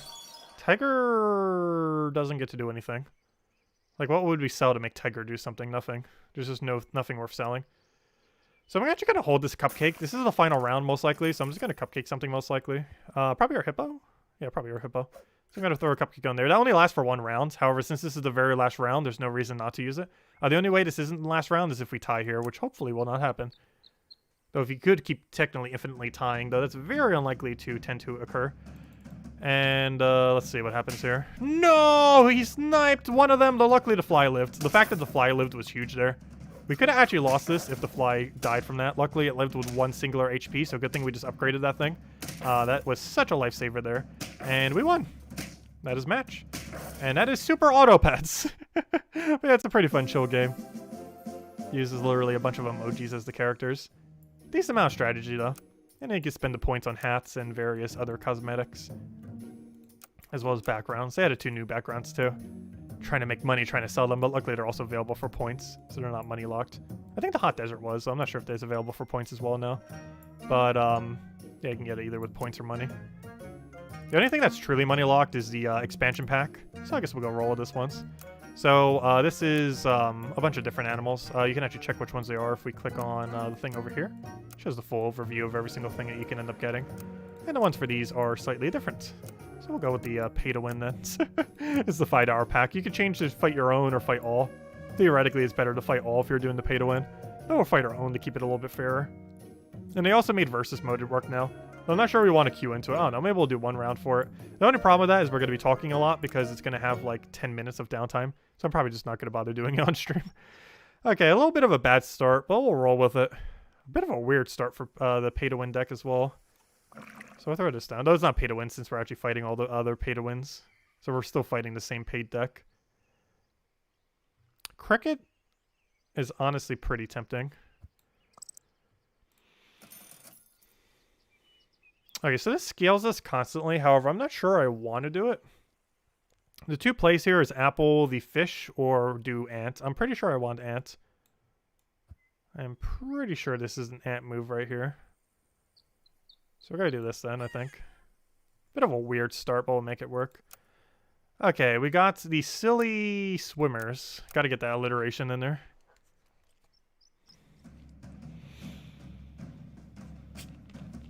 Let's see, do we win? I can't even tell. It's kind of hard to tell from here. We won. Oh, we won hard.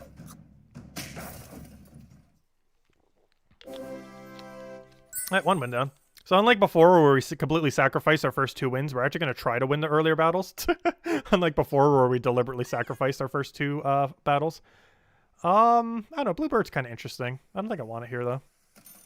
That I do. Fish gives +1/+1 to all allies when you finally level it. So that's kind of decent here. It's pretty much the ideal role we would have even wanted. I'll put those up front, hope those get buffed, and be good to go. I guess it should be a pretty good round as well. 2 wins in a row. We might get a flawless win this time. Go from a 10 win to a flawless 10 win. Let's hope so. It's very hard to do a flawless though. So many things that can go wrong. Because there's always like that one hard counter team somewhere is lurking out there. But so far we got a flawless. You really got to scale quick if you're going to go flawless though, because then you have to fight all the other people who are also flawless, who are scaling just as amazingly. Oh, that's such a bad thing to roll. This only gives you a buff if you lost the previous round. And at this current moment in time, we're not really losing. So right now, this is going to waste some of our buff. I almost want to go Peacock. Peacock's kind of meh. It can be okay. I honestly just need a body on the floor right now. So we're going to do that. We'll do this. That's not ideal, but we got to make it work, I think. And then we just roll. Gosh, it really wants me to go max this ant. I wasn't planning on having a max ant, but if I'm not mistaken, Ox is still in this build. I can't remember. If Ox is in pay to win, then we could actually still make it work. I'm going to double freeze the ant and just see if we can make it work. I feel like that's a bad play. We'll probably lose not this round, but next round. Because we're not going to be able to get any bunny value, I don't think. Once tier 3 hits, we'll be able to get bunny value, though. Because then we have access to salad. And what bunny does is when something eats food that isn't itself, it gives it +1/+1 HP. That's going to be very useful. Oh gosh, we already lost this one? Oh, no flawless today. It's really hard to do flawless, though. I wasn't expecting to lose that one already, though. Oh, those are all bad rolls. Honestly, I guess I kind of want to honey here. Well, I kind of have to honey here. So I want to sell and then roll. Which honestly wouldn't hurt on cricket. But I think the play here is just to honey the fish. I'm leaning towards honeying the fish. Which would kind of invalidate our cricket, but we're planning on getting the cricket, rid of the cricket soon. Anyway, so it might not matter as much. Which also makes me almost want to first slot cricket. But I think we'll roll with that for now, I guess. Have double resummon in the back. Just in case, I guess. You generally only need it on last slot, though, for something like that. Like those 1/1 resummons.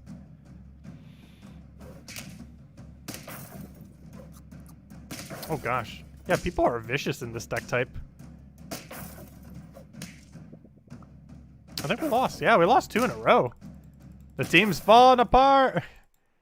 They won the first 2 and then went super downhill. Well, at least we get value out of this now. Which at this point, I think we're going to have to. So now it comes down to, do we want to keep Bunny? Unfortunately, I think the answer is no, due to circumstances. So we're going to do Swan. We're going to do Snail.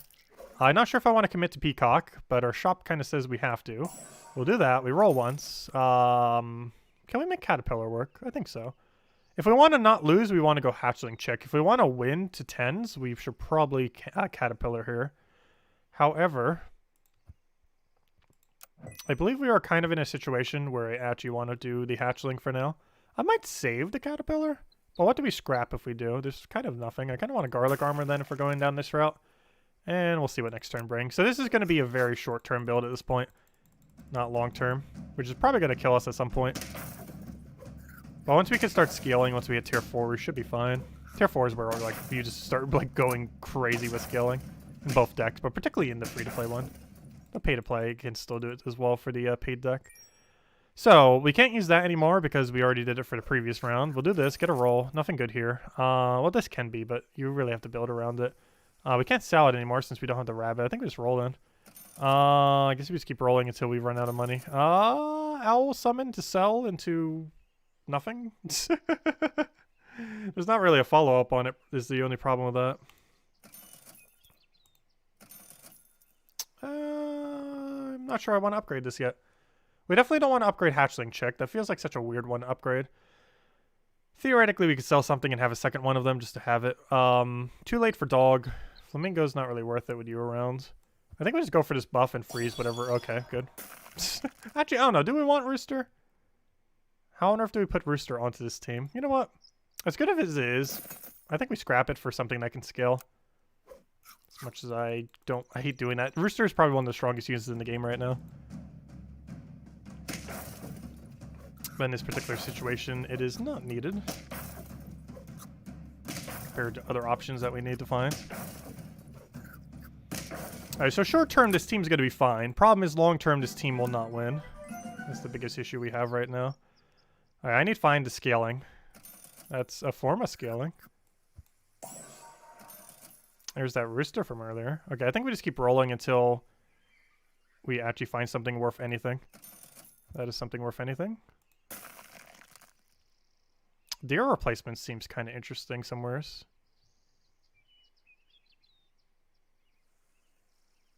I don't think we go for E yet, though. Selling the owl. I don't have anything that gains buy sell benefit, though. So we're just going to keep the one can and be fine. This one is probably barely a win, though everything here forth is going to be a lose unless we really start to get a team together. This will be like our last win if we get a win here. Until this team is formed properly.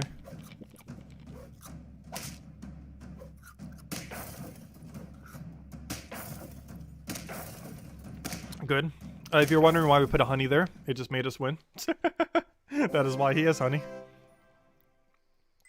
Alright, we canned food, and hope we can get a team formed, because if we don't get something here, we're kind of out of luck.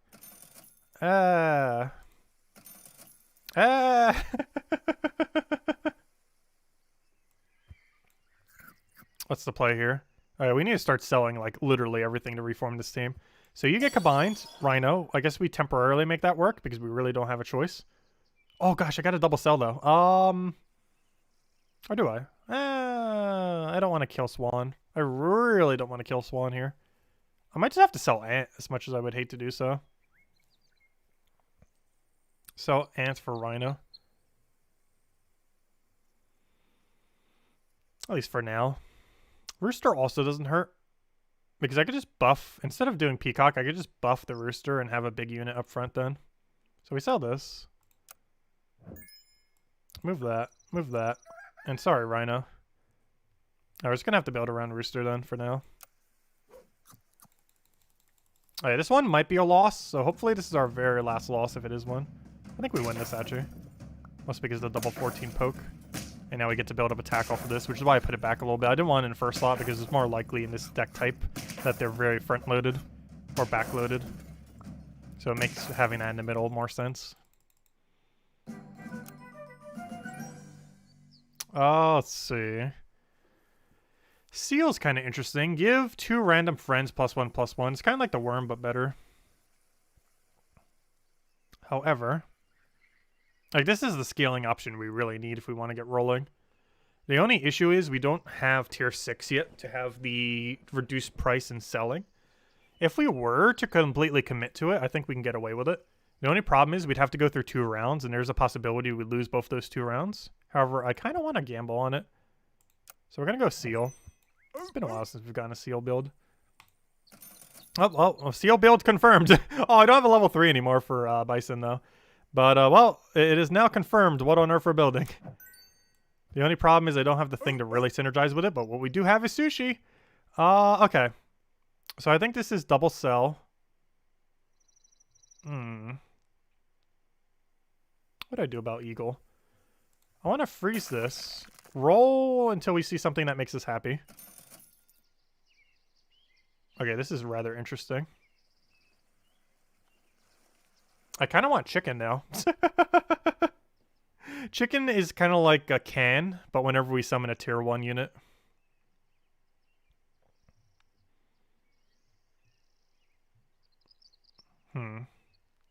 This is the buy version of the gold one I want.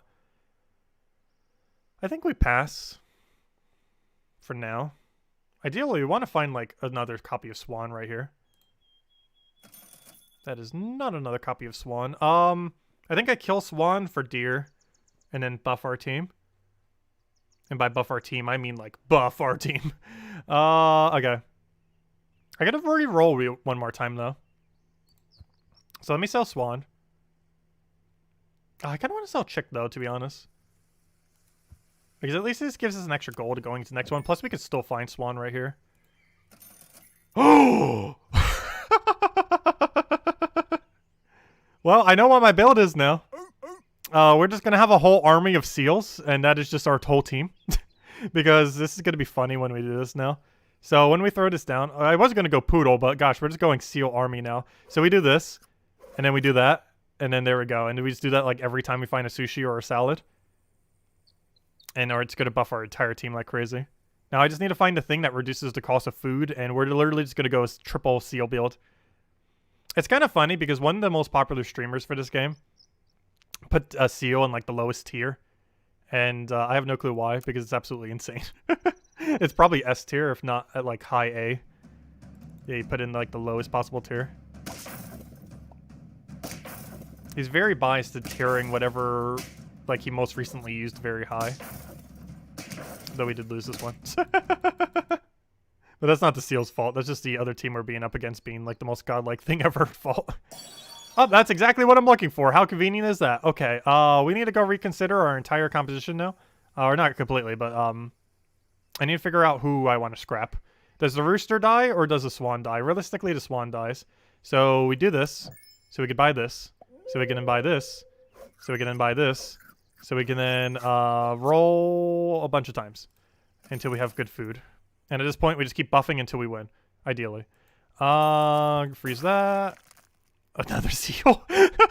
Okay, if we don't lose this, we won the entire thing. If we can manage to not lose this. Out of safety's sake, I want to have a backup summon in the last slot. Actually, that should be where he permanently is, actually. Okay, this is our team now. All I need now is to not die this round, and we basically won the whole thing. Also, Garlic, we're kind of getting to the point where I need melon armor on him. So I'm actually going to pass on that. I might cause us to lose the following round after this round, but I think we're going to take that calculated risk. As long as we win this one, we pretty much get 10 wins. The problem is if we win this one or not. Oh, no. Oh, no. Yeah, it's the only problem with the pay-to-win deck. You got a bunch of these things that just buff into it, and yeah, we're going to lose.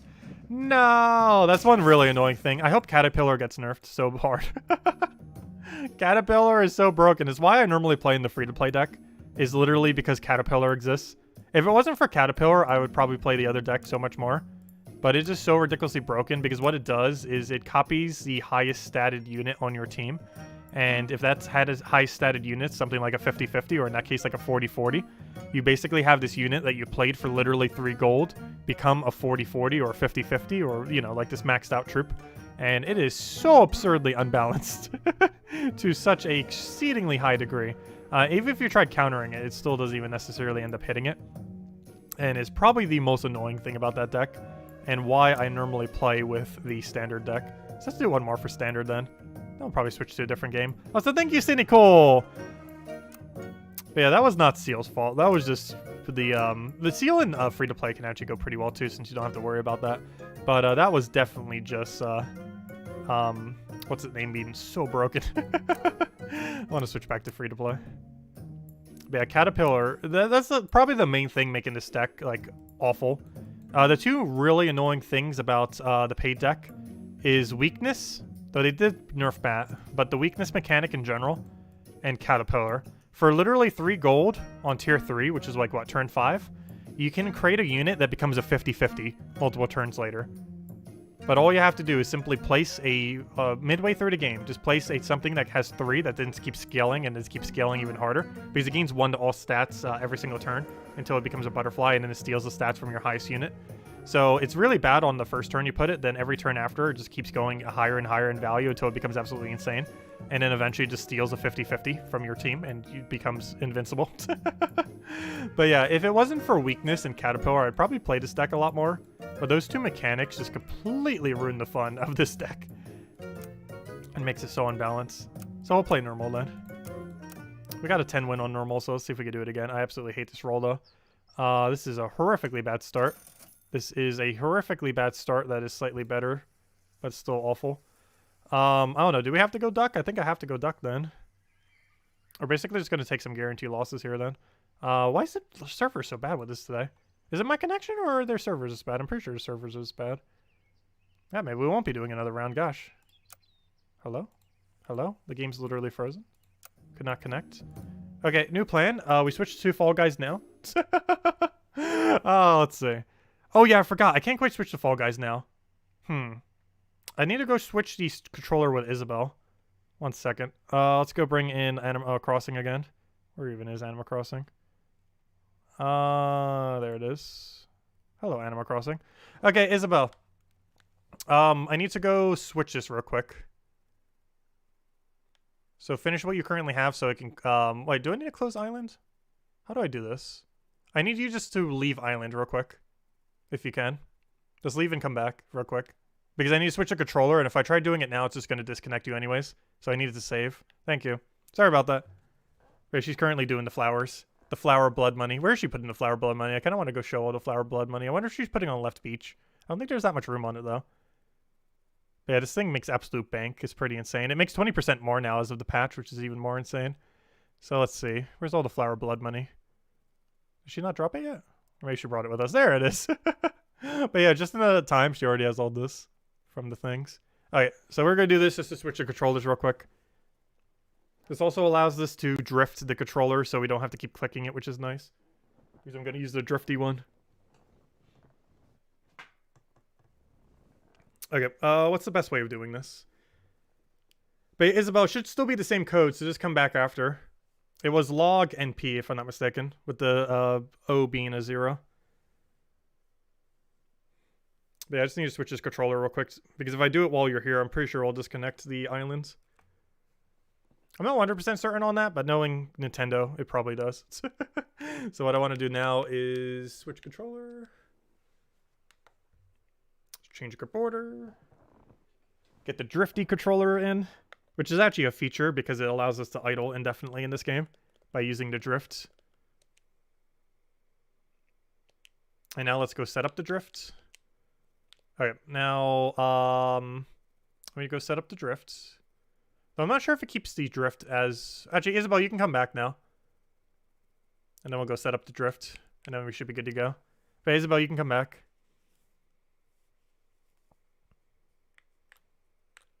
Because I'm not sure if drift gets saved when you have the thing. Let's see. Come on, drift already.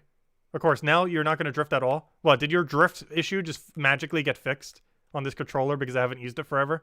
Why is it not drifting? Drift already. Did this controller just magically start working again? Or did they do something with the patch that kind of made it so it kind of like stabilizes it maybe? Why is it not drifting? This is my drifty controller. It refuses to drift. When did this controller magically fix itself? Okay, someone did it there. They must have changed something with the setting to kind of stabilize it a bit when it's like doing a slight tilt. Because it's not wanting to drift right now. That is so weird. Anyways, oh well, we'll just keep poking it. Once Isabel comes back. It's not too big a deal. I can just keep clicking on it here and there. I'll keep it on a charger because I have no clue if it's charged or not. Anyways, wait, did I put the same controller back in? No, I didn't. Wait, did I? No, that's the other controller. I did the right one. Okay, just making sure. Anyways, let's go now and set this up into the other thing then. So let me go set this up on our PC. Let's see, Bluetooth, and then we'll go do Fall Guys for a little bit. Let's see. And Isabel's coming back. Let me go get rid of that controller. And then go do this. Thank you, Logic Slayer, and thank you, Cynical. Let's see. Did it connect? There we go. Okay. And there we go. And now Isabel can start plucking again. Okay, let's go do some Fall Guys. So Fall Guys currently has double crowns for one of the hard modes, which is fun. So let's go do a bit of farming. If I'm not mistaken, we're getting pretty close to the next crown rank as well. Oh, do I have a thing in this thing to actually stream Fall Guys? 1 second. I don't think I do. I might need to go make one. Let's see. I might need to go make one. 1 second. Let's see what happens when it launches. I'm not sure if one of them is going to auto capture. I don't think they will. Might just have to stare at the black abyss for a second. Hello game. Oh yeah, I might have to set up a new thingy for it, because I don't think I do in this setup. 1 moment. Oh wait, is it? Never mind. Okay, I got it set up. Perfect. Didn't need to do anything. Perfect. Exactly what we wanted. So, Fall Guys still a thing. I'm not sure when they're doing next season. We haven't really had much content since the Halloween stuff. Oh yeah, what am I doing? I'm like looking at the wrong screen. I'm looking at the Animal Crossing as if that would help me be able to do this. But anyways, we got the Halloween one. This is one of the Halloween skins they added, and I absolutely love it. It has your faceplate like on the back of it. So you can set your pattern and color, or well, this is the pattern, but you set the color so it's the same as your faceplate, and then boom, you have a face on your back that looks the same as the face on the front, or as close as you can. It's not the exact same, but close enough. Absolutely love it. It's been my favorite skin since the Halloween event. But anyways, so they have hard mode going on right now. This is for double crowns, so I might as well do it. The only problem is everyone here is like bloodthirsty for the crowns, and they will kill you at every possible moment they have. That's still fun. Plus, we're only like 7 crowns short of getting the next crown rank for crown rank 40 out of 50. Because I think we're at like 1,600 something crowns. We'll do another dedicated stream to Fall Guys at some point, but not today. Also, once Isabel finishes, who knows, maybe we'll do some Ring Fit Adventure. I always tease about it jokingly. I haven't done an actual stream for it yet. We did it in one of our variety streams the other year. However, I haven't actually streamed it since. I kind of want to do a designated stream to it. But if nothing else, I kind of want to do it in the variety stream, if nothing else. Though we'd have to wait till Isabel finishes. They'll be doing Fall Guys for a bit, so that'll be fine. Because we might do that, switch to that, and then switch to like maybe one other game. I'm not sure what the other game would be at this point though, but something. We'll switch to something. But yeah, it's kind of weird how Fall Guys lost so much popularity. I still absolutely love the game though. Because like right now it probably has like less than 10,000 people playing on PC. Though it does have a lot of people playing on PlayStation 4 though. I feel like it would get a really big revival when it comes out on Switch, if nothing else. Literally using a Switch controller for it now. Because this would be like a perfect game for the Switch. If they have cross-platform and cross-save by then, it has a lot of potential to make a bit of a comeback. Or you know, at least like an increase in interest again. Oh, regardless, as long as we can get lobbies, it doesn't matter necessarily how many people are playing. As long as we could find a lobby within like less than a minute, I'll be happy. Also, gosh, is that guy good? Ow. I got fruited. Fruited. Also, that is quite the roadblock going on there. It's gonna delay everyone. Also, hello Bushka, hello Danny, welcome, welcome, welcome. Hope all has been well. Oh yeah, that reminds me, we never did open up the OLED on stream. We should go do that soon too. Probably when we switch to another Nintendo game. Oh, too bad I couldn't do it in handheld mode and have the other thing and still have it record.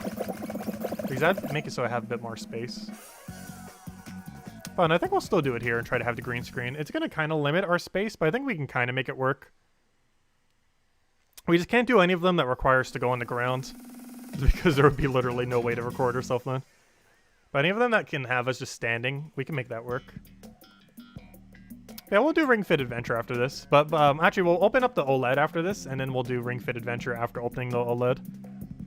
After we do a bit of Fall Guys.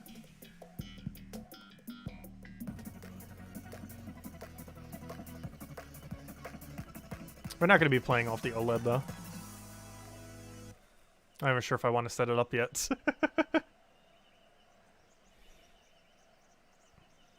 Because I'm pretty sure Nintendo's going to make that a nightmare.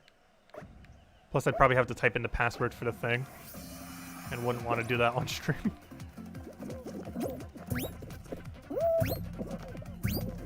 Actually, I can't even remember what the password is for my Nintendo account. Oops. Oh gosh, what am I doing? I have made so many mistakes. Luckily, there's almost no way we're going to lose this. Even after just making like 3 mistakes in a row. Oh no, I missed! Gosh, how many more mistakes do I want? Gosh. All of them. I couldn't even get the good dive there. This is going horribly. Should be fine, though. I can get stabilized here. Fortunately, that thing's in my way. Oh, no, he got my way. Luckily, we're still fine. And let's take a nice middle here. Was that the guy who was super quick the other time? Even he got caught up a little. Oh, no. I wanted to do the dive to the other side. I forgot. I can't skip it yet. We can skip this one, though. And then skip that one. And now we're good to go. Easy. Physics. That place has such fun physics. There's so many weird combos you could do. At least I finally didn't misclick all the way at the end. Wait, did he just fall through the crevice? What just happened? You saw that, right? What? He just fell through some kind of random crevice in the middle of nowhere. I'd never seen that before. Was he deliberately trying to? Almost seems like it based on how he's messing around there. I've never seen that before. But yeah, he somehow got through the crevice over there or something. Very strange. Also, a lot of people are really bad at that new section. I believe this show actually added that new section because I've never seen it naturally. Thank you, Avenged. Yep, 27 now. That reminds me, we still have cheesecake. We should go eat the cake soon. The good old cake. Can't have a birthday without a birthday cake. I don't think I have any candles for myself, though, but oh well. We'll just eat the cake itself. Oh, what a combination. Let's go eat cake and then do a little workout. Work off the cake. What a combination. That should probably make sense to do the small workout first and then eat cake. And not eat cake, then work out. Should probably do that the other way around.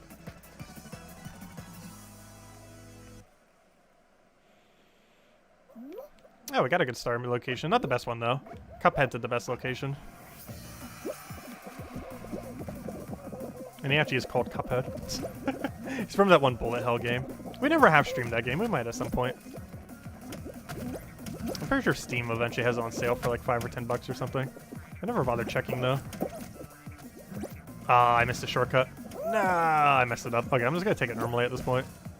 If you don't get unstabilized there, you're stable enough to make a dive, and then you can get up that way for a super shortcut. Like that knight and that yellow guy got it. It's a hard angle to get, though, because you can accidentally get hit and then fall. Because unless you're stable, you won't have to dive, and if you don't have to dive, you can't make it up with that. Gosh, that one guy is insanely quick. We're not going to take the sacrifice thing, though. We're not going to risk it. We could have technically beat him if we did. That's not worth accidentally dying over. That one guy went for it, though.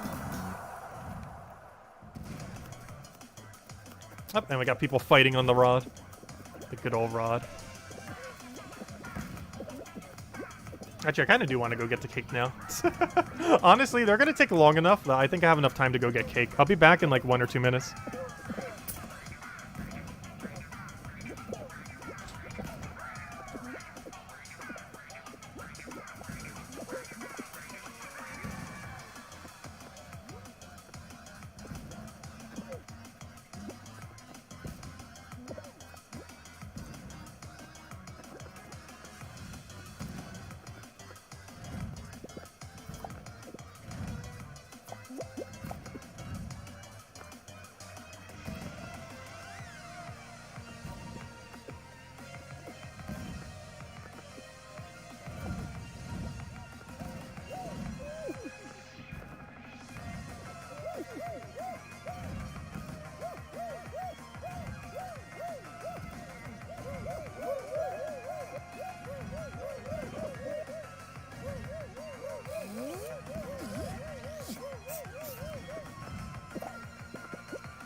My cake speed run. Wow, we got really lucky. We got really lucky. We were able to get cheesecake and still make it. Oh, we got good RNG on this stage. The fact that it even exists. Okay, he died over there. I haven't been able to look at this path though, so I'm not sure which way is the correct way. Do you guys know the way? I think they know the way. I haven't been able to scout this whole time. There we go. Got it. We were able to get cheesecake and still qualify. 1 second now.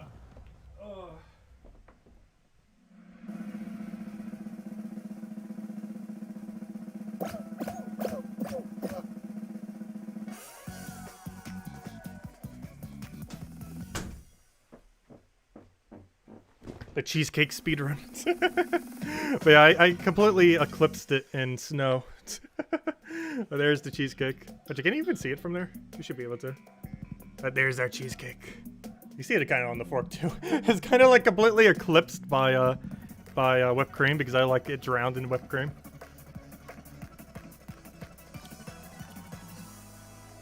Every bite needs a good number of whipped cream. And hey, this game knows it's my birthday. It gave me my favorite final. And gave us enough time to go get cheesecake. And still make it a final. Why is it grabbing me? It's going to be a very grabby final, unfortunately. I played super safe. Because we got to kill the pink guy. We already know he's going to be grabby. This is my favorite final in the game. Jump Showdown with Fan. I wasn't a fan of the Fan at first. But it grew on me, and now it's like my favorite final in the entire game. The stage was always my favorite final. But Fan is quite an improvement on it.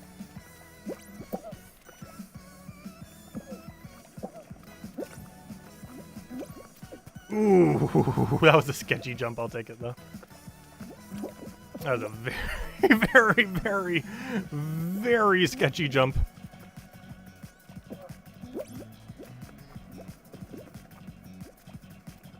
Oh gosh, we're all on the same double tile. I hate this. I much prefer the double singles on this stage.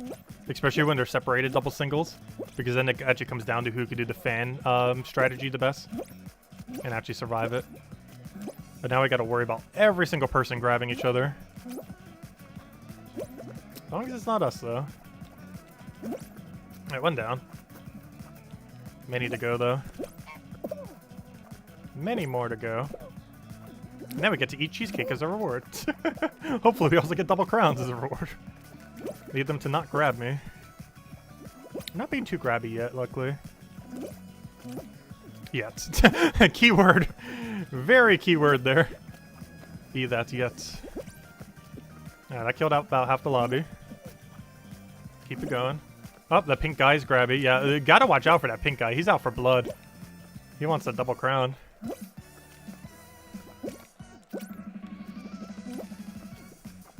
Kinda want to kill this guy because he keeps getting too close to my area. I'd rather give the pink guy another distraction. We'll see. Oh, did pink guy just get completely destroyed? Looks like he was trying for a grab and then did it wrong. Hey, this guy almost looks like he wants to grab me. He's doing some really weird jumping. He's very suspicious.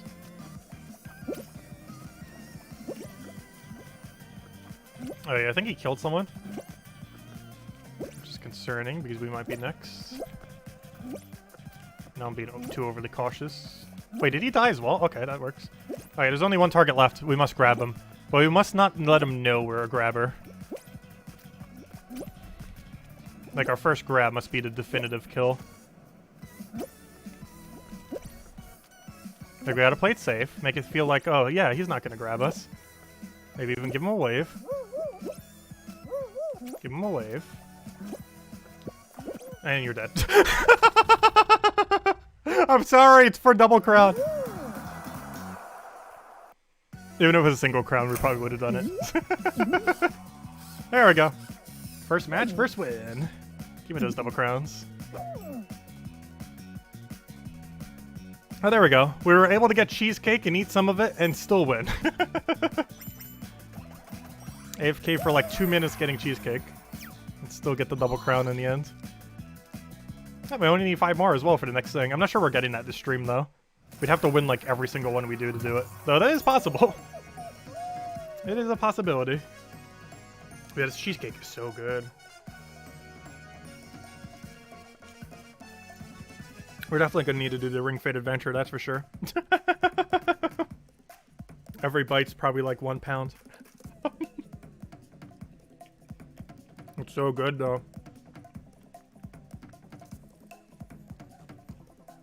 Not actually, but you know what I mean.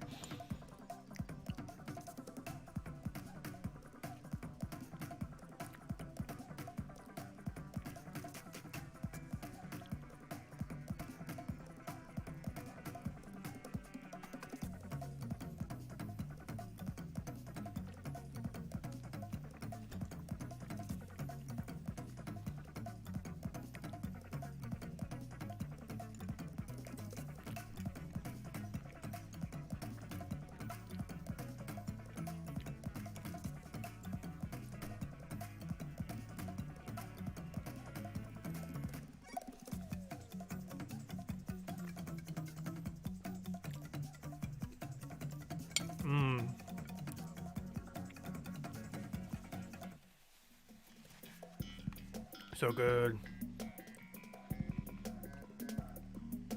Good old birthday cake. But it's been ages since I have a cheesecake. I think it's been like a year, 2 years. It's been a very long time.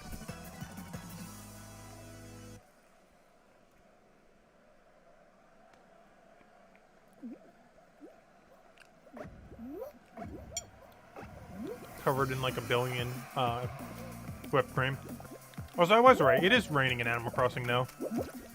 I knew it was going to. Oh, you know what? I forgot about that. We actually want to get rain more often in Animal Crossing now. The main reason being, I believe it generates a gyroid chance on your island after it rains. I don't think you have any chance for gyroid unless it specifically rains the day prior. And right now, yeah, it's raining. If I can go bring it up real quick. Let's see. Where is it?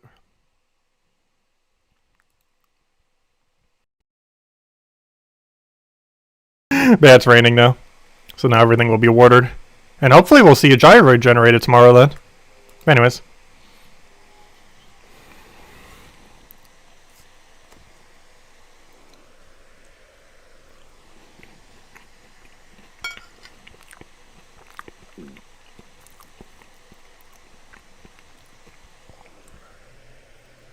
Oh, forgot to turn the audio back on. Wait, where is it? There it is.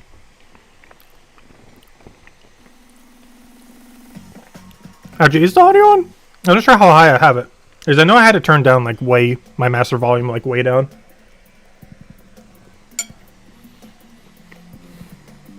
Is the audio on? I'm not sure how high I have it. Because I know I had to turn down like way, my master volume like way down. Oh, it might be kind of low actually. I didn't even realize it. Yeah,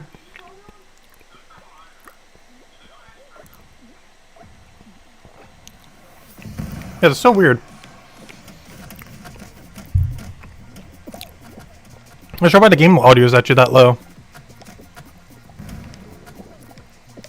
Wait, what's a bit loud? My voice or the game? Because I was just checking it. I couldn't even hear it. It's very loud? Yeah, I might need to go adjust that then. What is my mic or the game?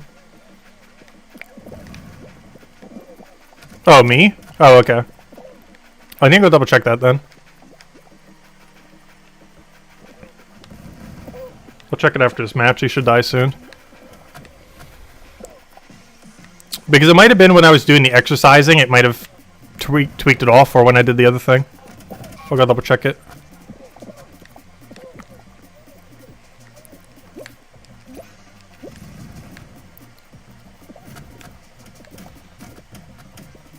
Need them to die first.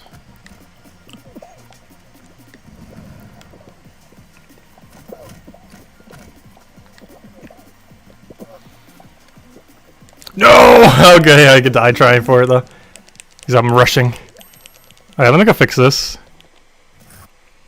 Alright, what's up with the audio then? Let's see. Oh yeah, oh, hold up, sorry. Not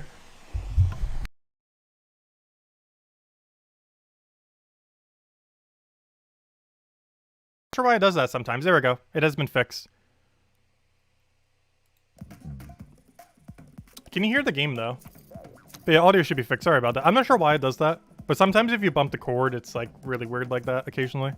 But it should be fixed now. My bad. Anyways, let's keep going. Yep, you guys are right. How long has it been like that? Probably not too long. Probably accidentally like jabbed it while I was getting the cake or something.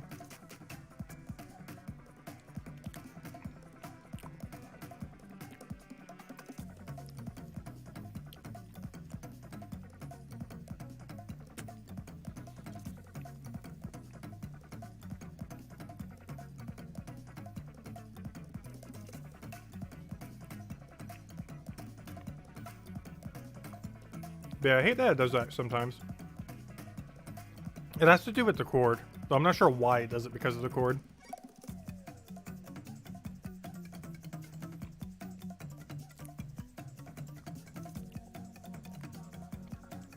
Eventually need a different mic. It's fine for now, though.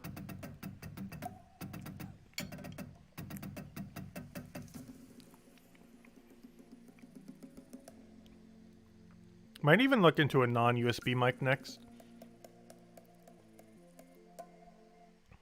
Well, we'll see.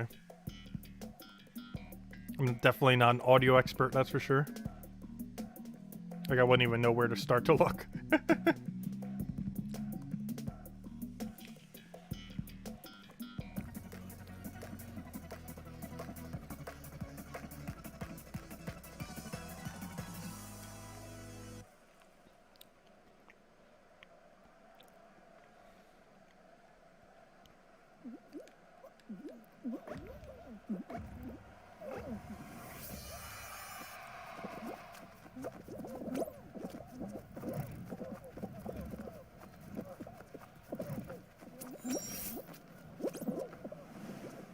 Oh no. Yes, no. Almost.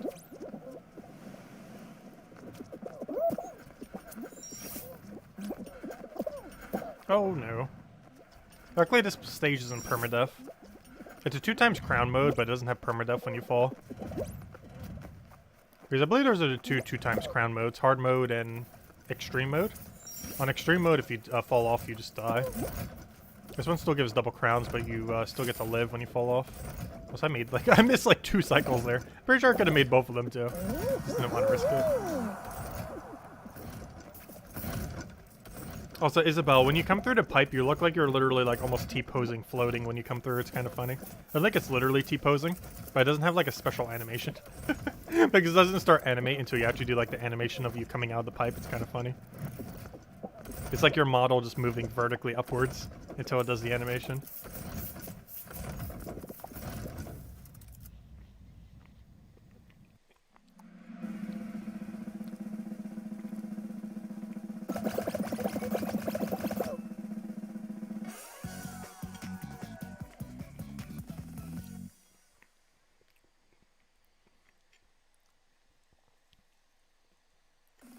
I wonder if that's a glitch from the most recent patch, because I don't recall it doing that earlier.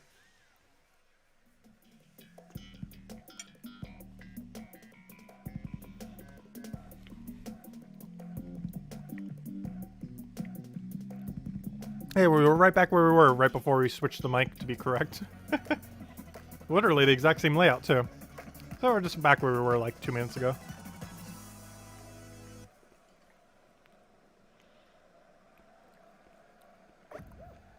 Yeah, it's just cheesecake is so fattening, but good.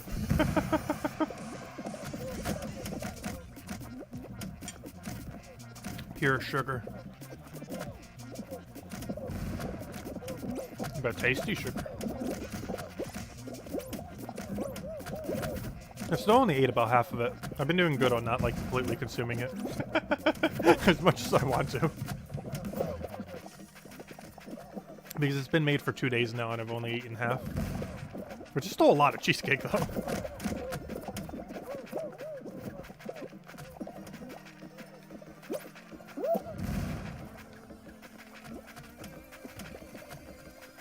Aha!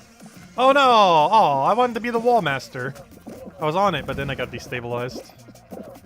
I could stay on it for a little bit though.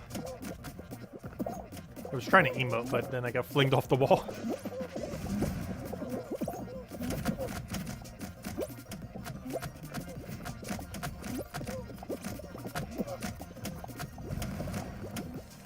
That's just lobby is very grabby. So this is technically a stage where you're supposed to be grabby. Really? Surprised you tried killing me that way. Because that's anti the way that gravity's moving. Oh no, I can't do that. I was gonna commit to that, but if I did, I would have also died from the wolf. Like, I could have gotten that kill, but I probably also would have died trying to get that kill. I think there was enough kills left that we would have been fine, but still. That's why we didn't commit to it.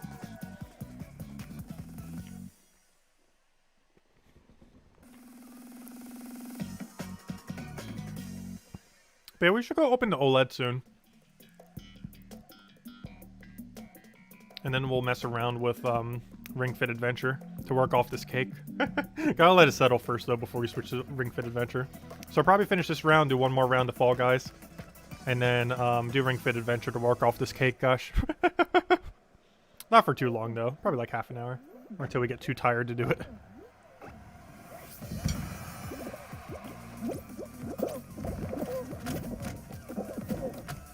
Still a bit out of shape at the moment. Oh gosh, no! We might lose now. This is one of the ones without a recovery method. So once you fall behind, you stay behind. Luckily, the average player in this lobby should be bad enough that it won't matter.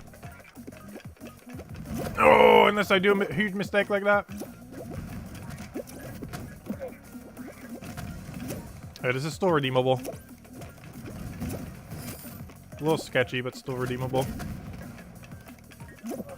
Hey, we're fine. Hey, that was very sketchy. All's good though.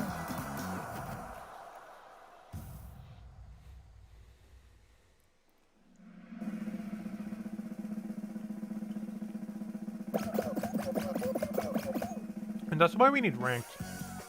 I really hope they get ranked mode soon. Because if nothing else, it would help keep all the good players away from all the bad players. Which would help the bad players. I mean, it would help. Yeah, it would help the the newer players actually like stick with the game. Because right now they get crushed in lobbies with like people who have like over 1,000 or 2,000 or 3,000 hours. Like we're almost at the point of 1,000 hours. But there's some people like 2,000, 3,000 hours who can literally get queued with someone who's on like their first hour playing. Which is definitely exceedingly problematic for the obvious reason.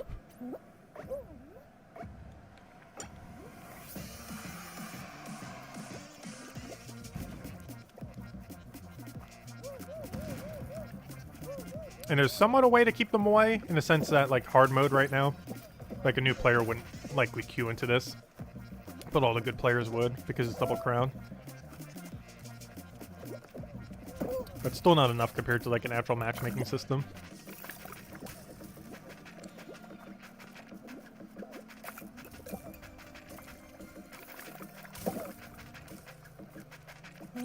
Hello.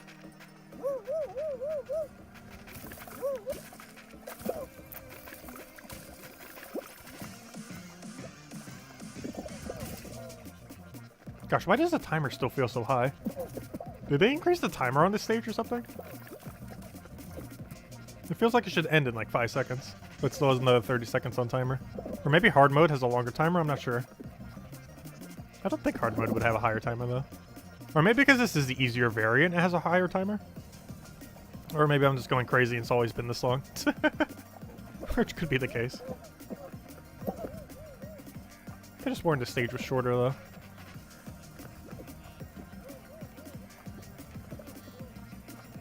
Maybe it's just because we had hard variant, so I was focusing more, so it seemed like time was going by slower or faster. Which one would be the correct way it went there? It would have seemed like time was moving by slower then.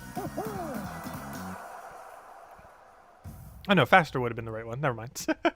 If we were thinking that there's still time left. I just should go to final, hopefully.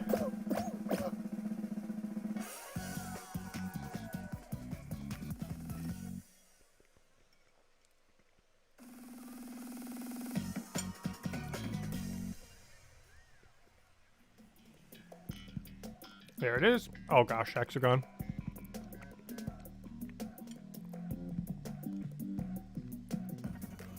Honestly, the more I play hexagon, the more average I feel hexagon is.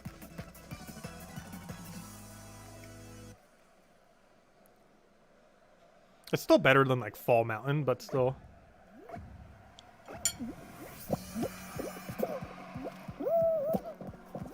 That's a pretty low bar.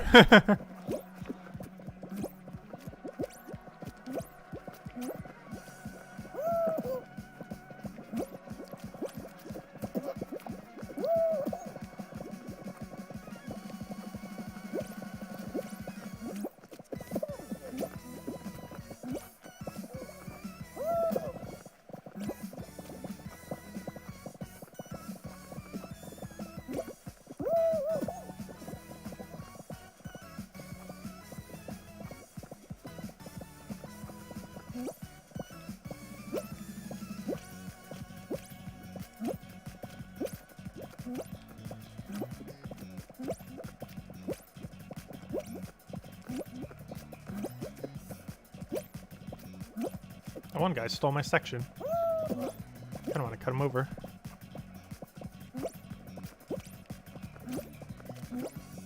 Oh, I did not get a jump input there. That's bad. Still anyone's game, though. Almost no one's on final floor right now. Like, everyone's just hitting it right now. Let's figure out what on earth we're doing here. We're in a very weird position. We're in a very weird position.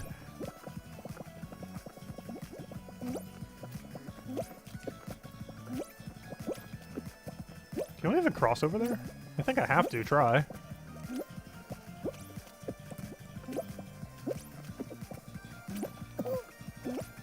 Oh, I think we both killed each other out, yeah. Someone else still has more tiles. It's so unfortunate. If he was the last one, I think we actually won. But he wasn't the last one alive. And we both ate each other too much. Which is pretty much how how Hexagon goes.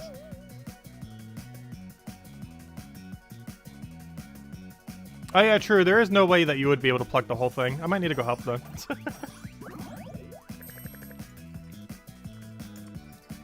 True.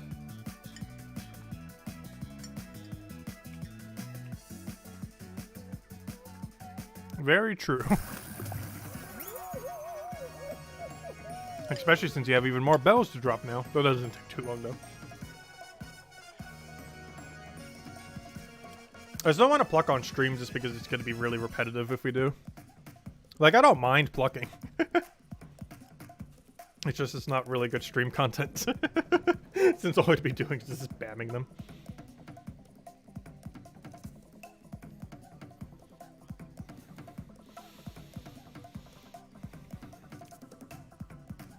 If nothing else, we could do Darkest Dungeon 2 for a little while. I can't do anything else on Switch, though. Well, I could open a Switch, though. We have the Switch OLED.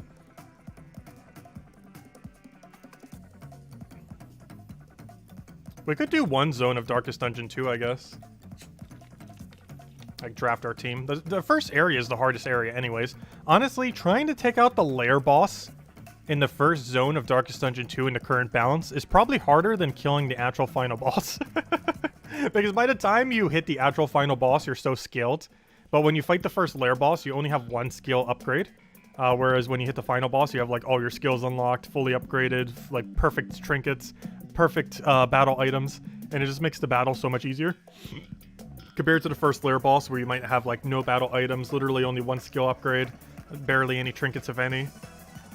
It's quite literally harder than the final boss is in the current balance of the game. That's probably going to be tweaked in the beta though.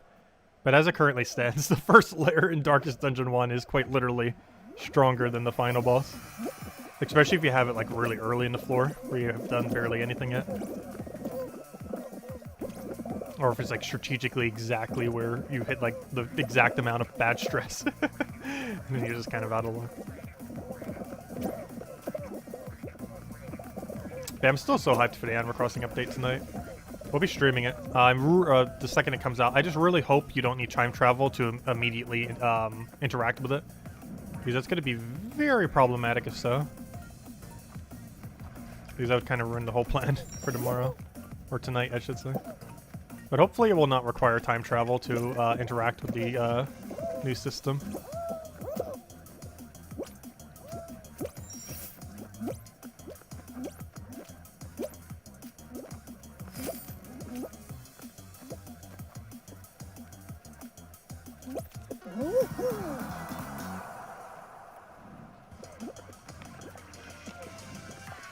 I know, you can just do it now, it's fine. If anything, we could help you pluck too. We could open the OLED in a bit and then help with the plucking.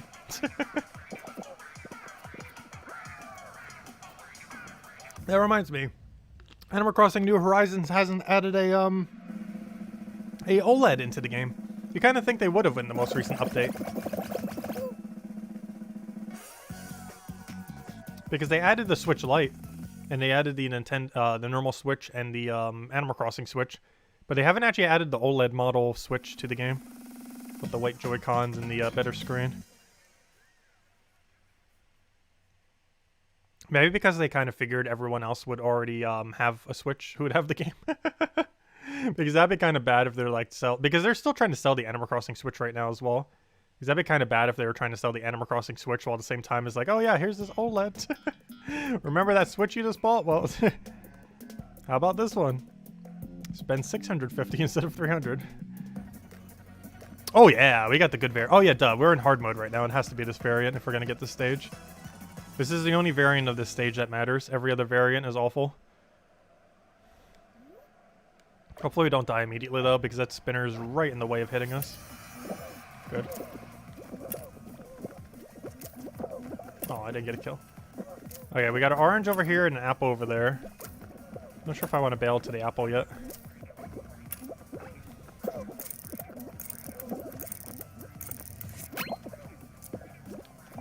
Got him. Easy kill. He thought he was safe because he's in the inner part. Joke's on you. That's even more dangerous. Cherry, orange, apple, cherry, orange, apple, cherry, orange, apple, cherry, orange, apple. I wonder if it's the other fruit. Cherry, orange, apple, cherry, orange, apple. Oh, there it is. Cherry, orange, apple. Cherry, orange, apple. Cherry, orange, apple. I forget where the other apple is. You know what? I'm just gonna go over here. Play it safe. I forgot where the one near me was. Banana, cherry, water, apple, banana, cherry, water, apple, banana, cherry, water, apple, banana, cherry, water, apple, banana, cherry, water, apple, banana, cherry, water, apple, banana, cherry, water, apple. Of course, the one I don't have scouted. Everyone to the tile. No, no! I got hit off at the end. No, I think there was 5 survivors. Literally the one fruit I did not track because I had grape figured out based on location. But literally the one fruit I did not track. You took a 30-minute nap? Nice. Yeah, we did everything for the Animal Crossing thing already. Did you miss the unboxing? No, we didn't unbox it yet. We're about to soon though. We shall do it soon. But nope, we didn't unbox it yet. Oh, we need to make the face cam all big.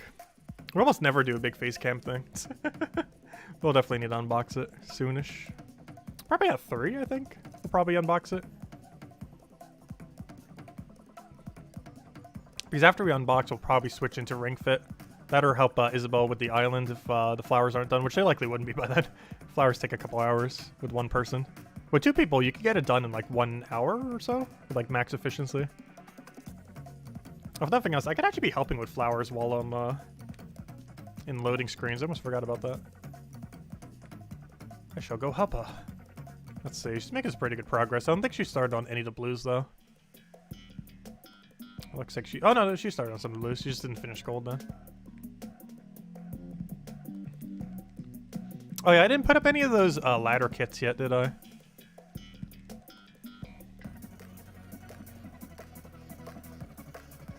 I don't believe I have. And by I don't believe, I mean I know 100% for sure we haven't yet on the island. I almost want to make like a little mini flower cam in the corner for our Animal Crossing thing. Oh no, where would we put a flower cam? Just a random flower can.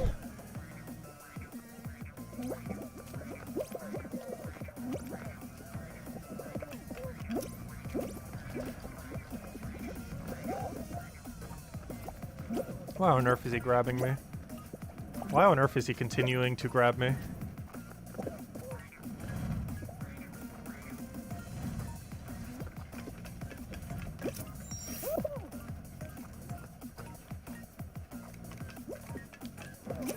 Why'd I do that? I'm like literally diving off the course. I'll try for one more time. This is a variant where... Oh gosh, someone else pushed me over! Okay, fine. This is a variant where doing the sides almost quicker than the middle. If you do side at max efficiency and get a boost off the one spinner, those is a really slow spinner, try to get boost off of. You can actually do it quicker than you can the middle section. Now let's just do the other boost here. Right here. Right here. There we go. And we're in. Let's see, let me set up a flower cam. Why not? How would I do this? I would need to go make a new thing. I would need to go and find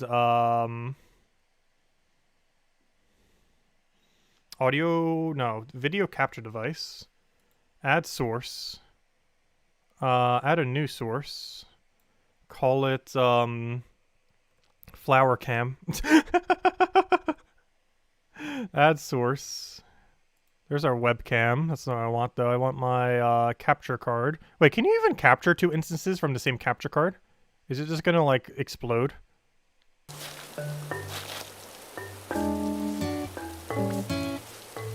we go. We got our flower cam.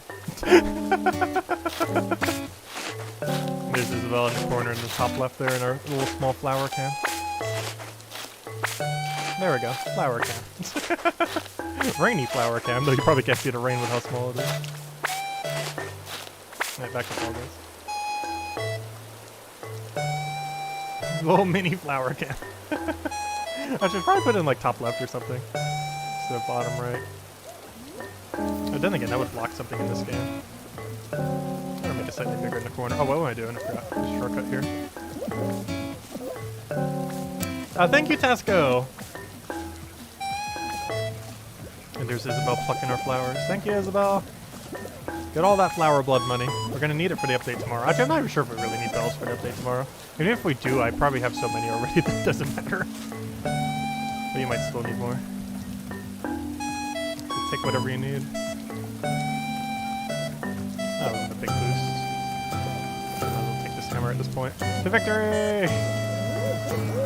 And back to the flowers. Let's make it a little bit bigger, though. It's not blocking that much if we make it slightly bigger. There we go. It also has the time of day. Yeah, that's not blocking much. Watch Isabel pluck the flowers as we also assist.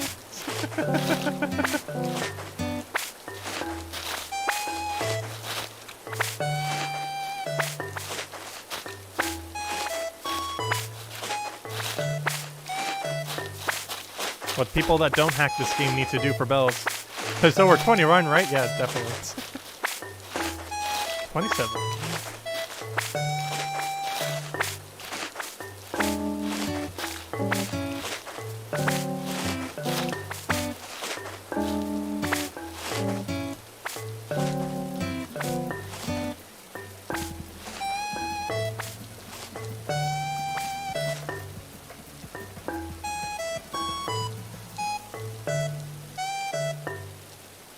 Honestly, it would be kind of funny doing a stream where, like, the entire stream we just had, like, a side cam the entire time of some other game. That's like an idle game or something. Play, like, 2 games at once. Oh, sorry, what was your chat that you mentioned? Oh, wait, did that turn the Animal Crossing New Horizons music on? My bad, hold up. I need to change that. I forgot, making another instance of it makes it another instance of the audio. And now it's recording the audio twice. My bad, let me go fix that. I kind of forgot about that. Yeah, the problem is it's doing 2 instances of the audio. 1 second. Well, technically only 1 instance, but the new instance hasn't been readjusted since I just made it. let's just take an easy first. Okay. My bad. I'm gonna go turn it off. Where is it? Flower cam. Okay, I've turned off the flower cam audio. My bad. Yeah, I forgot when you make another instance of it, it also makes another instance of the audio. And I didn't mute it yet. Completely forgot. Okay, it should be fine now. Whoops.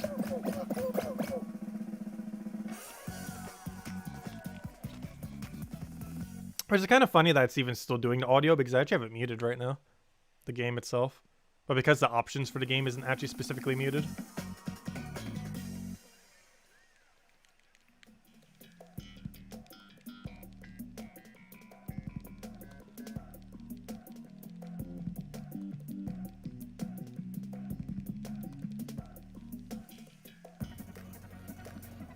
Oh, we got triple spinner and fruit shooters. Well, this is hard mode. This is the hardest possible variant, isn't it? That is indeed the hard variant.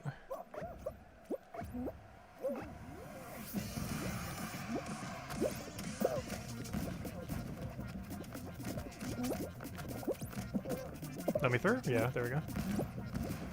Oh no, strawberry. We've been buried. Oh gosh, that looked one guy. Playing all the risk for none the reward. He's a threat later on. If he's needlessly taking that much of a risk just to show off. Because getting on that rod is like a strategic decision. Getting on that rod by going in that middle section like that is basically just showing off and just doing it with a risk for no reason other than to show off.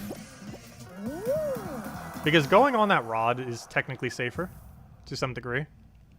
Though it could still mess up. But going on that rod in the middle like that, there's no strategic reason for it. It's literally just for showing off that you got on rod and then moving slightly more inwards. It looks like all the blues are taken from this side.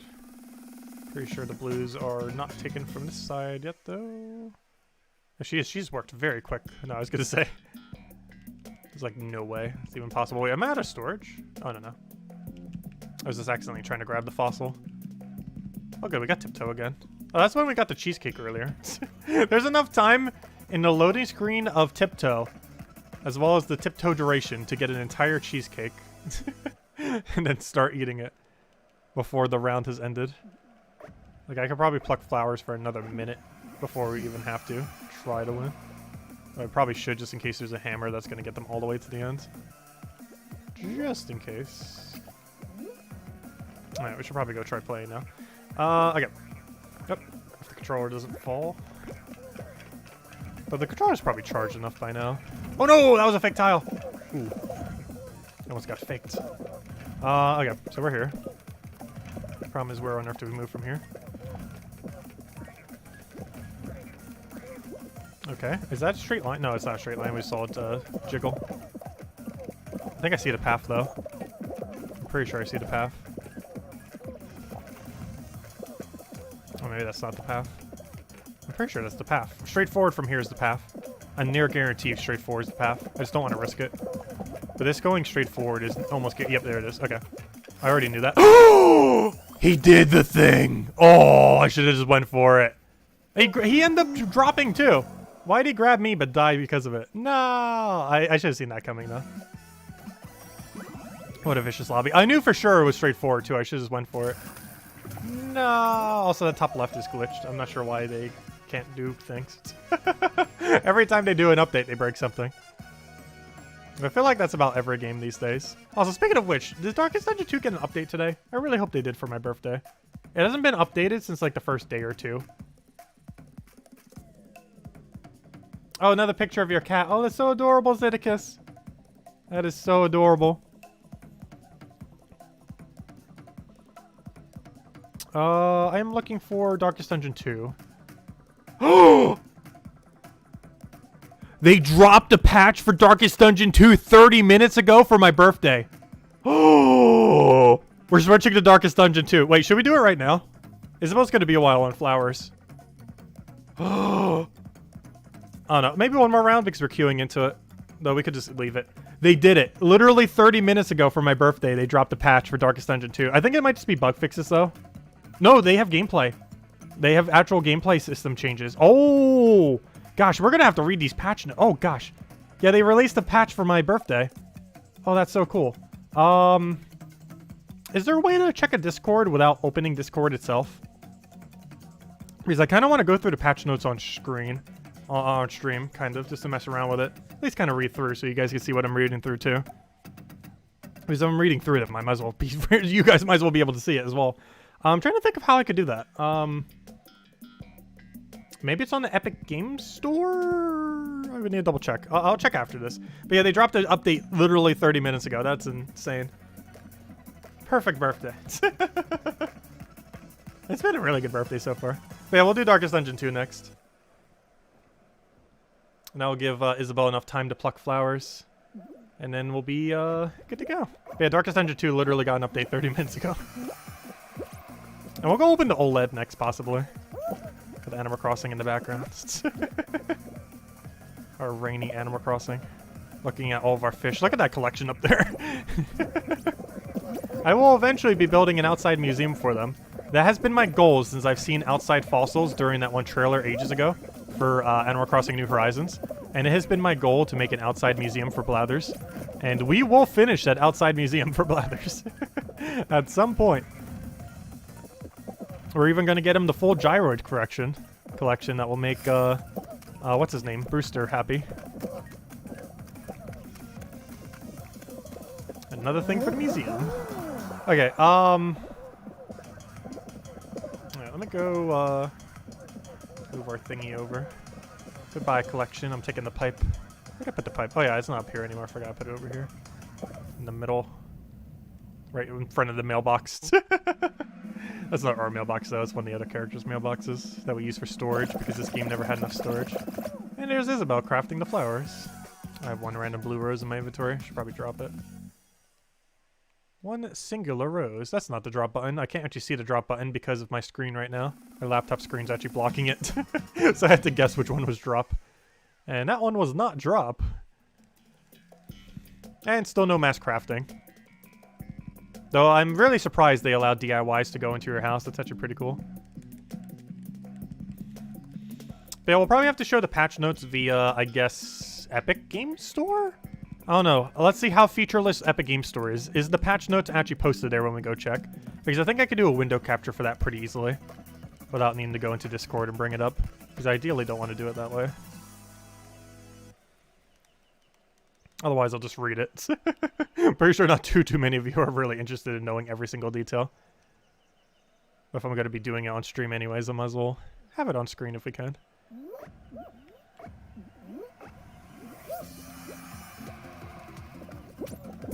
But yeah, everything's getting like a perfect patch today.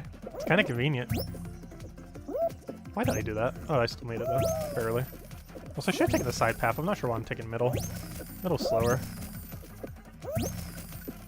So apparently we're still the quickest in this lobby right now. Up until we're not. Until the side that's actually quicker goes crazy. Oh no, we got tumbled. Bad. Still in a pretty good position though. Let's see if they mess this up.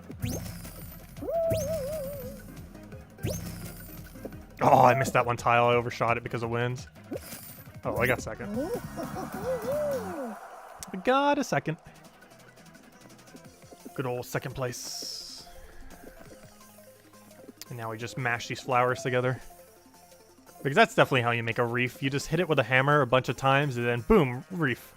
Just find a bunch of flowers, whack it with a hammer, and that's how all reefs are generated. That's definitely how physics work.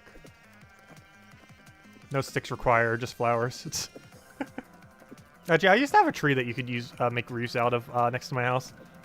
It was one of those like willow things, or not willows, whatever you'd call it. Oops, I didn't mean to go all the way out of that menu. I was hitting the other button to mash through the other thing, but I forgot it moves where your menu is crafting. Which made it so I wasn't crafting the thing.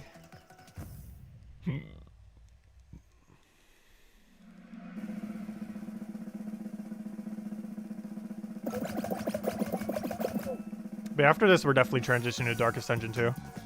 I'm really curious to see what all the changes are.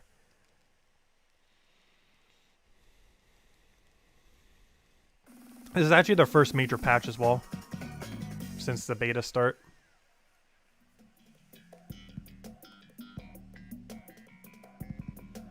Got the whirly jig. Also, we get 20% more bell income here. Pretty sure you might not be able to see the number here.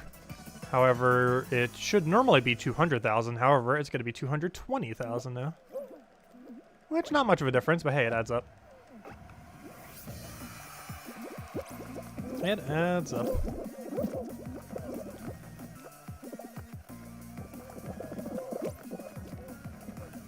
Wait, did I say 220? Wouldn't it be 240,000? I think it's 20% of, yeah, never mind. It would be 240,000. What am I saying? I mean, math. Yeah, 240,000. Is how much it would have been.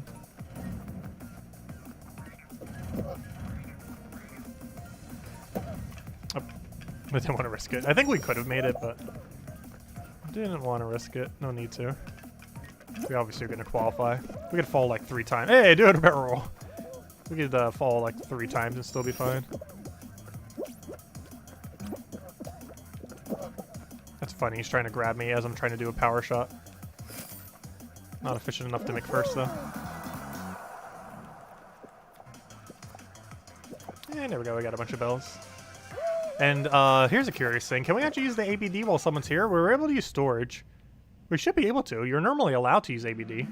So I don't see why you wouldn't be able to use ABD outside in Animal Crossing. Let's go check. So if I go move over here, and I talk to the ABD machine, and I then say deposit full amount, if I could find where on earth that is. There it is. Yep. I just put it right in there without having to go through a loading screen. Oh, that's cool. Isabel, I'm stealing some of your bells. If you need more, just let me know. Because I'm pretty sure you're not taking like all of them. So just to clear up some room. But if you do need them, do let me know. Because I don't. It's still nice to have extra though.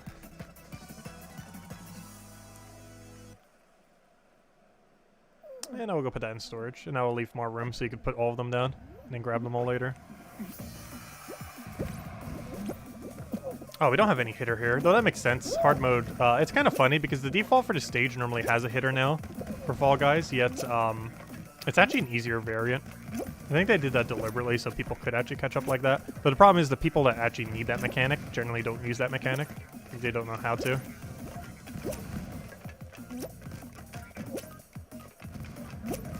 Alright, nice easy first.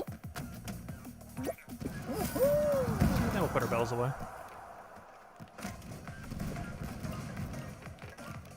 Can't see where the input is. My laptop's blocking everything. Normally I have it pushed down when we're doing this. However, oh, never mind. You put your bells over here. Right, that makes sense. I won't touch those. Oh, I don't have a seat here anymore. Normally I like to sit. I guess we'll stand here. Actually, never mind. There's still a sit command. Hold up. There's still a sit in Animal Crossing. I'll sit right here with the sit command. There we go. We can watch all of our mess from here. All of our mini messes. Gosh, that place needs reorganizing.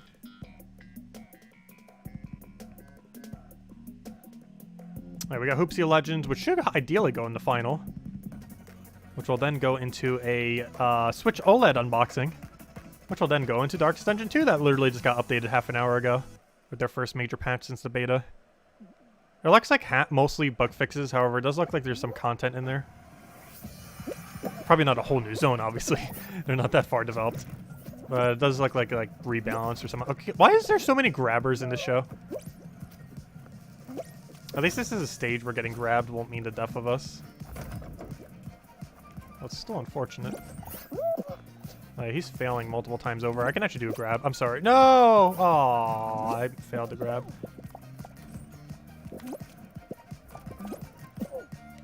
I'll just move the thing. Let's see.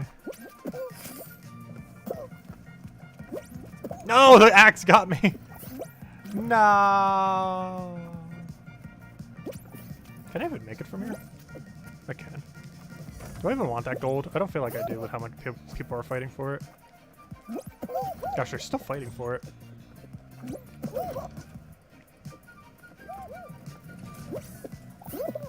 Right, I need 2 more rings, like, right now. Problem is I did not see 2 rings. I see 1 ring. Can't reach that from here, can I? I don't think I can. Alright, there's a ring. There's another ring. Can I reach that from here? Yes, I can. Okay. No! Wait, we actually lost! No! We need 1 more ring! Oh, well, let's go change the Darkest Dungeon then. Oh, well, we won once or twice, well, whatever it was. Won the very first rounds on our favorite stage, too. It just kind of went downhill from there. And we can't even see how many more crowns we need because the thing's glitched out. Great coding. I'm not sure why they did this new interface. It's not even working properly. The top left doesn't even show our crowns. But anyways, let's go head out of Fall Guys. Let's go get rid of the flower cam. Poor flower cam. It's not really a flower cam. It's more so a us sitting cam now. Do I just completely destroy it? Oh, I'll leave it alive. So we're going to do that. Oops, that's my face cam. Whoops.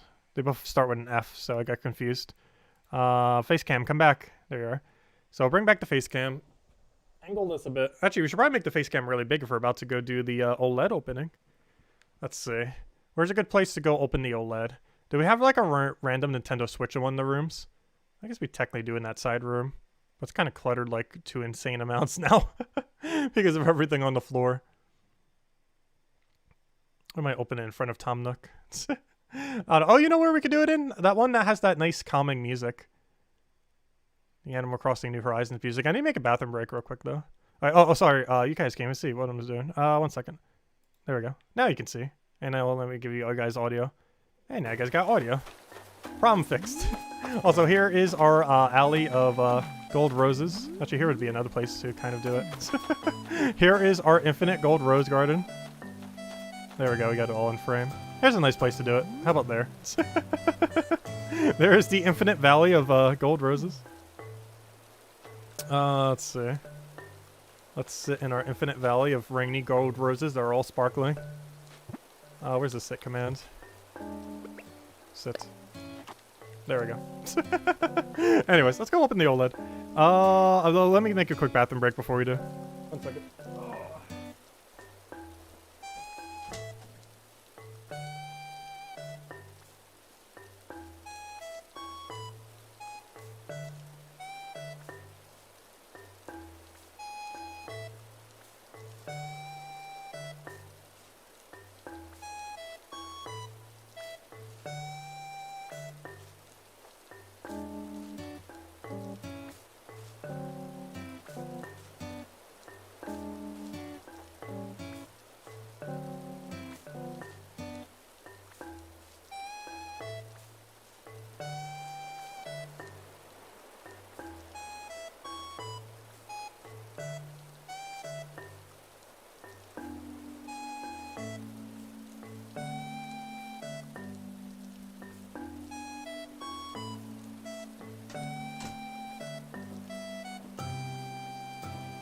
Okay, we're back. So let's go open the OLED then. So first things first, I should probably make the face cam bigger. Also, hello Rogue Stew, welcome. But yeah, we'll go open the OLED.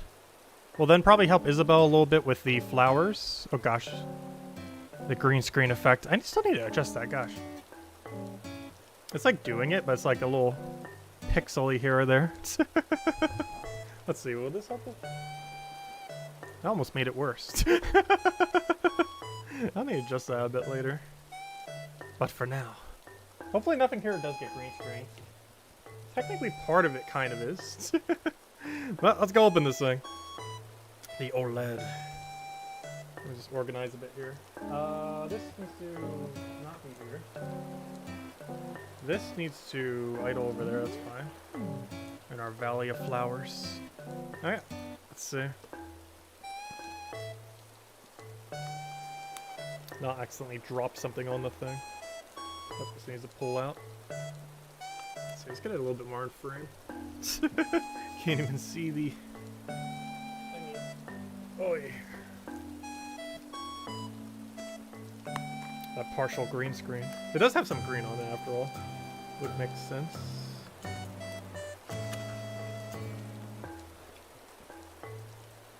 If I can do it.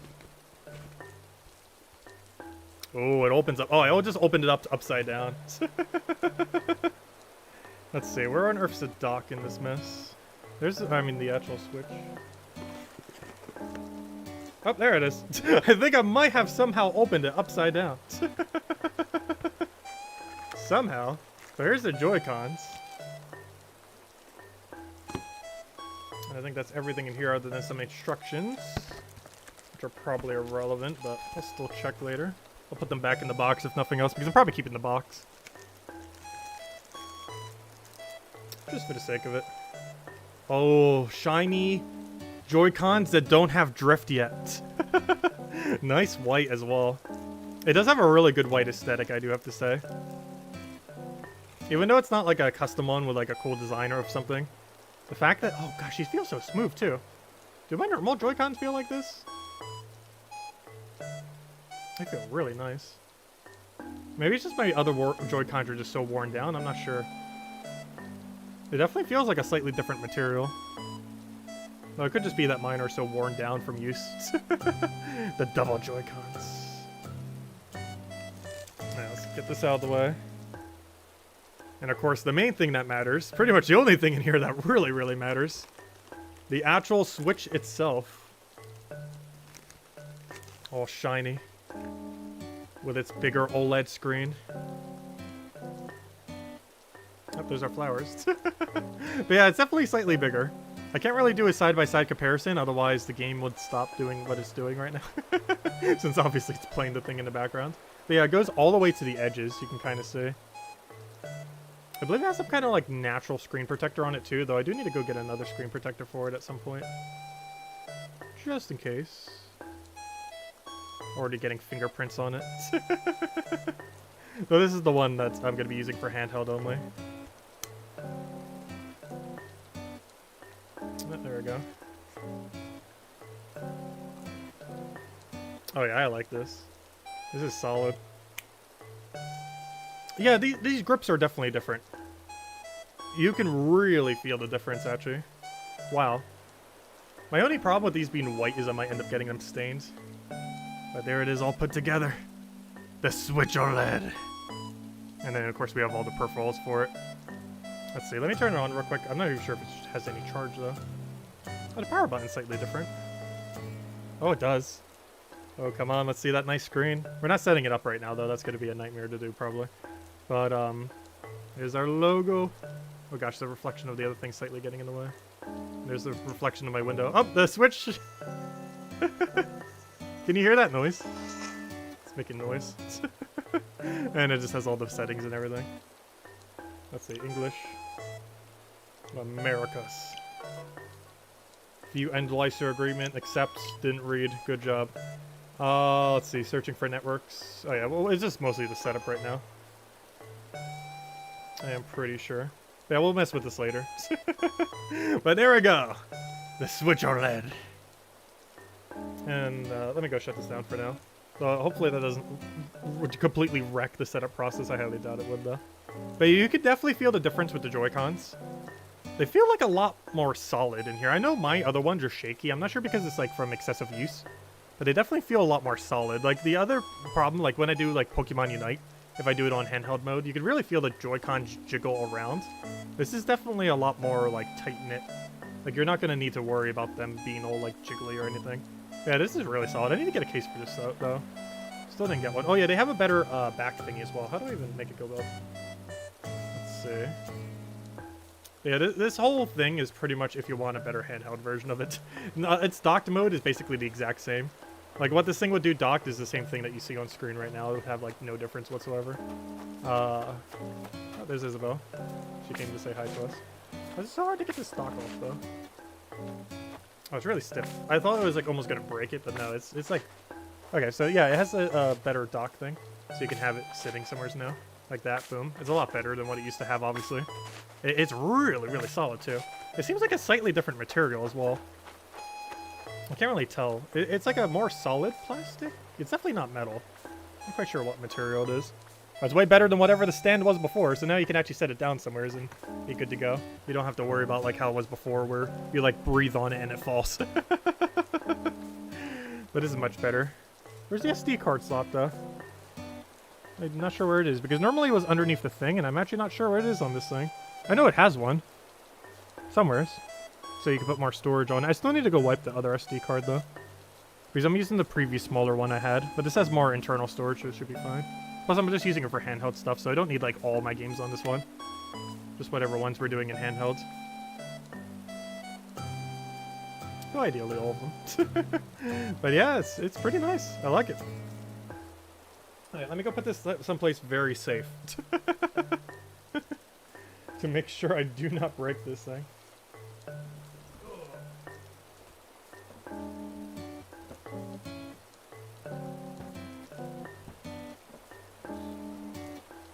And then, of course, aside from that, they have all the other peripherals.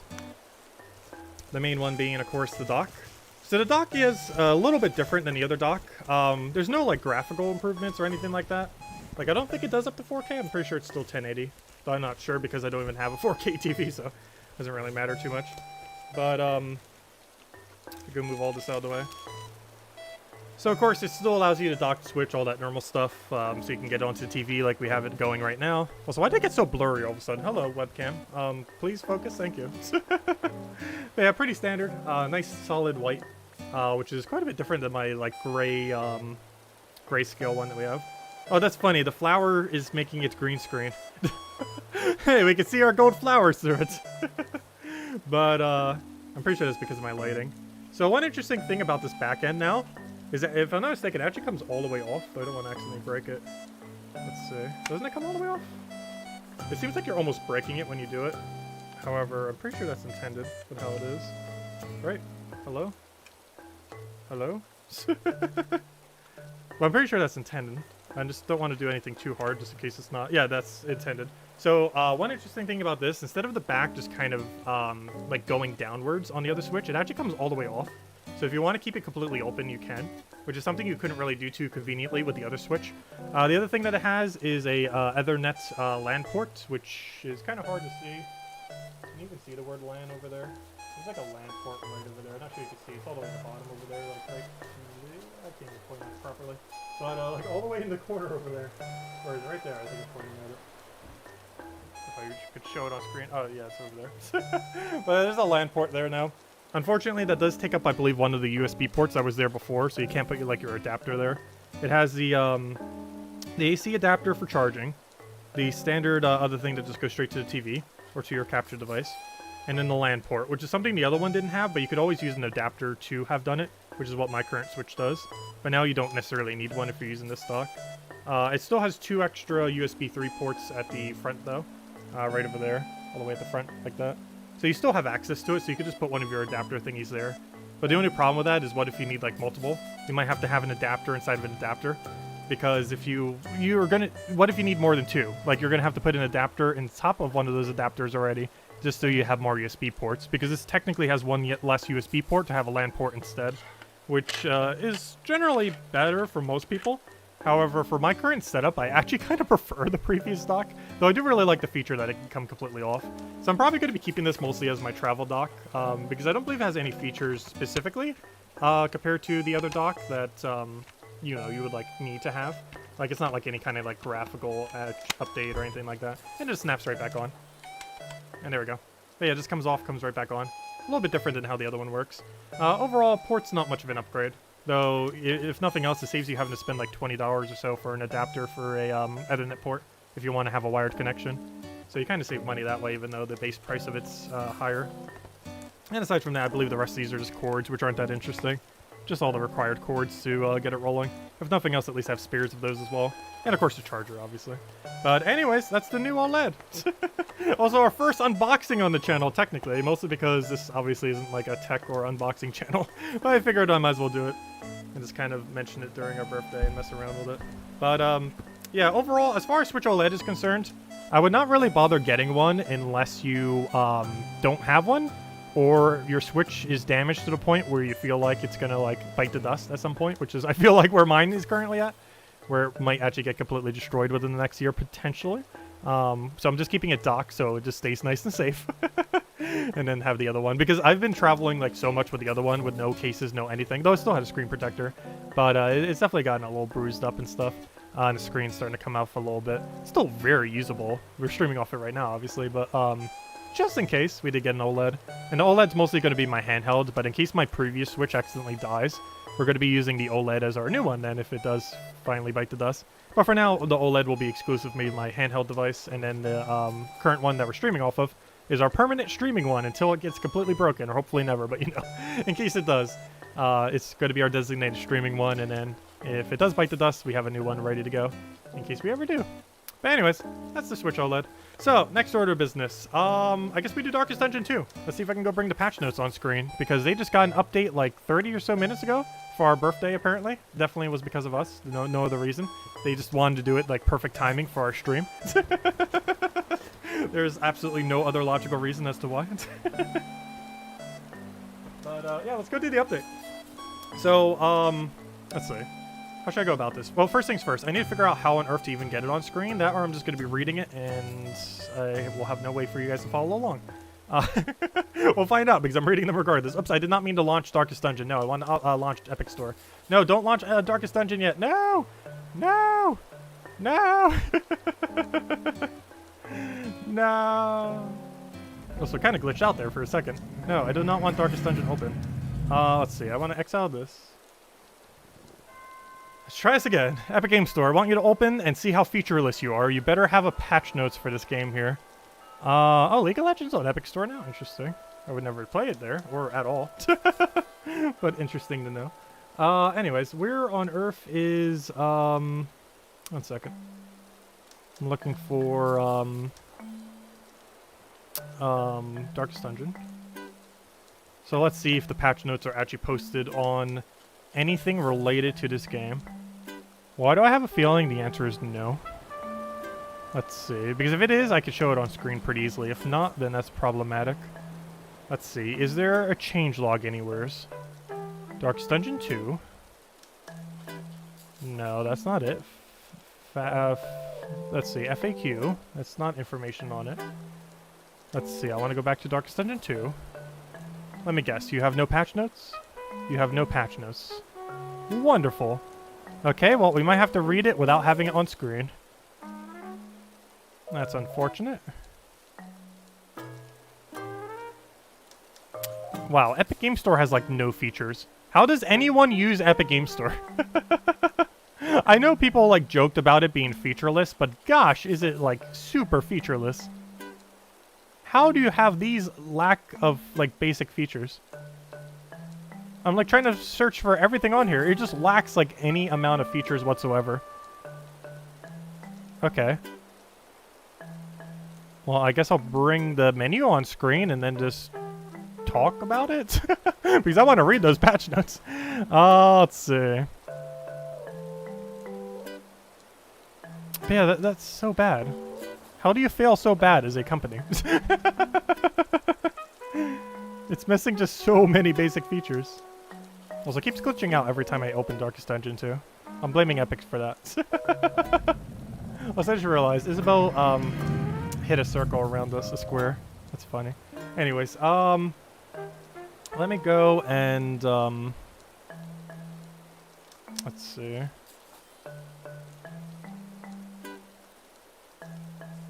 Also, why on earth is that so glitched right now? It's like trying to record the thing because it's not picking up Darkest Dungeon. Hello?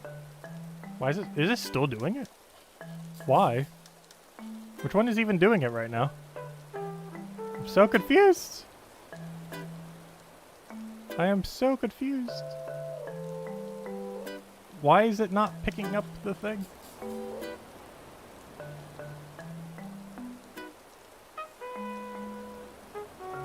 Let's see. I have it active.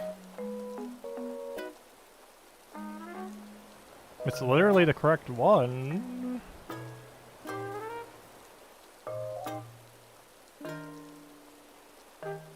That's strange.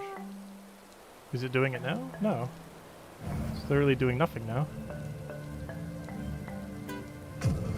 Why is it not wanting to cooperate with me?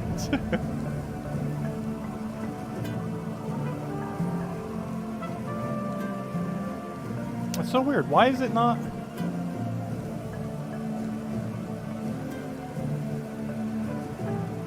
That is so strange. Is it the update that like broke it? I'm not sure.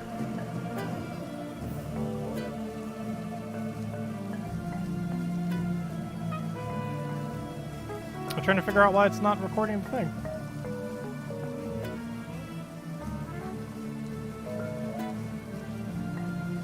Why are you not recording? I don't know, maybe I just make it windowed and window capture it? I could try doing that. No, let's try making a new one. Let's try making a new instance of it. So I'm going to go for... What do I currently have it set up as? Window or game capture? I'm pretty sure I have the same that says game capture. No, I actually have it set up as window. Interesting. Well, let me remake a window for it, I guess. Add a new source. Call it DD2 full. Add source. Darkest Dungeon 2. It's still broken. Okay, new plan. Get rid of this. Delete that. Click OK. And now let's go change it to a game capture. The game capture always works weirdly for me. Technical difficulties. You can hear the music for it, I'm pretty sure, in the background right now, which is also conflicting with the Animal Crossing music. Let's see. I should probably put that down a little bit. Isn't that loud? How loud's the Darkest Dungeon music in background? Seems kind of loud based on how I have it right now. Okay. Let me go and try to see if this works. Game capture. Add source. Create a new source. Call it DD2 game. Auto. There we go. Auto got it. But I'd prefer capture any full screen application. That didn't quite work. Okay, auto. Back to auto. Back to auto it is. Okay. Well, that worked. Yay! Let's just hope that doesn't break now. Okay. That works now, at least. You can now see the Darkest Dungeon. Okay, anyways, let's go read some patch notes. So, we got a lot of patch notes to go read real quick. Oh, let's try moving the mic so I can actually read into the mic.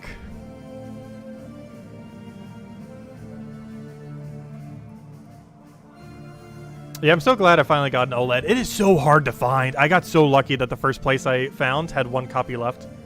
Like, if you're trying to get it for someone, start looking now if you're, like, getting it as a Christmas gift. Because, gosh, is that OLED going to be, like, sold out everywhere. Like, so few stores are getting more copies of it. Right, let me go mute the Animal Crossing. You guys can't hear it, but I can, so let me get rid of that audio. Too much audio going on. Okay, let me go read the patch notes for this thing. You guys can hear me over the music, right? Should be able to. Okay, so let's go do Darkest Dungeon 2 and go through these patch notes real quick. Is there any way to zoom in Discord? Because, gosh, is that text small? Fix several combat affinity changes for healing and buffing. Oh, so we're currently going for bug fixes. Or should we start with features? I don't know. We'll start with bug fixes. We'll go through the exact order in which they want us to read the patch notes. So we'll start from the top. You guys can't see it because Epic Game Store does not have any way to post patch notes because they're a wonderful, wonderful storefront that has no flaws whatsoever in every possible way. So they fixed several combat affinity changes to healing and buffing that were broken and now should trigger correctly. These not working contributed to the problem that affinity changes were often due to illogical or annoying things like skill steal. Okay, kill stealing. So you won't have like weird relationships negatives then. Though that might have been helping for positives as well. A fix for a corrupt save issue. Oh no, that would be bad. Which was caused by combat getting in a state where it would infinitely create saves. Oh no. From the autosave system. Something in their autosave system caused it to like infinite save. Oh gosh, that's so bad. Luckily it's fixed now. I never seen it though. Fixed an inventory exploit. Oh, did they fix the HP thing? Or is it just like multiplying items? It might just been a multiply item thing. I wonder if they fixed the HP up, HP down exploit. Because that was fun. I'm pretty sure they still left it. I'm pretty sure they're referring to something else I'm not aware of. That was like literally like a duplication bug or something. Various improvements to our saving method to reduce the size and work more efficiently with our in-game report tool. Updated the replay cinematic button at the House of Denial to be more legible, recognizable for relating to the cinematic. Audrey is now holding her daggers, I have no clue what that is, more appropriately when forming a relationship with others. Audrey? I'm not sure which one it is. I assume that is the grave robber? I can't remember. Parcelis bag no longer disappears when forming a relationship with others. So that's probably just on the body itself on the 3D model. Fix to combat bars not showing. Characters will now be a bit more chatty while in combat. Don't worry, these won't be interrupting as act outs. Oh, okay, so they're going to chat more, but they won't be like the ones that you have to wait for. Fix an issue with hotkey mapping for skills. Wait, there's mapping in this game? Or is there remapping? I've never seen any remapping. Maybe there is under settings. Various subtitle fix. Oh yeah, I did see some misspellings in some of them. I just thought it was me like misunderstanding it for a second, but there were several instances where the subtitles did not match the actual dialogue. Fix the missing monitor. Select drop-down after added friendly monitor names. Not sure what that is. Updated stress bar pips to better communicate important affinity thresholds. Fix the meltdown outs happening during the story fights from driving stress. Fix for what is that? Dysentery effects double applying on load. Not sure what that is. Fix the recovery marker, not triggering for repose.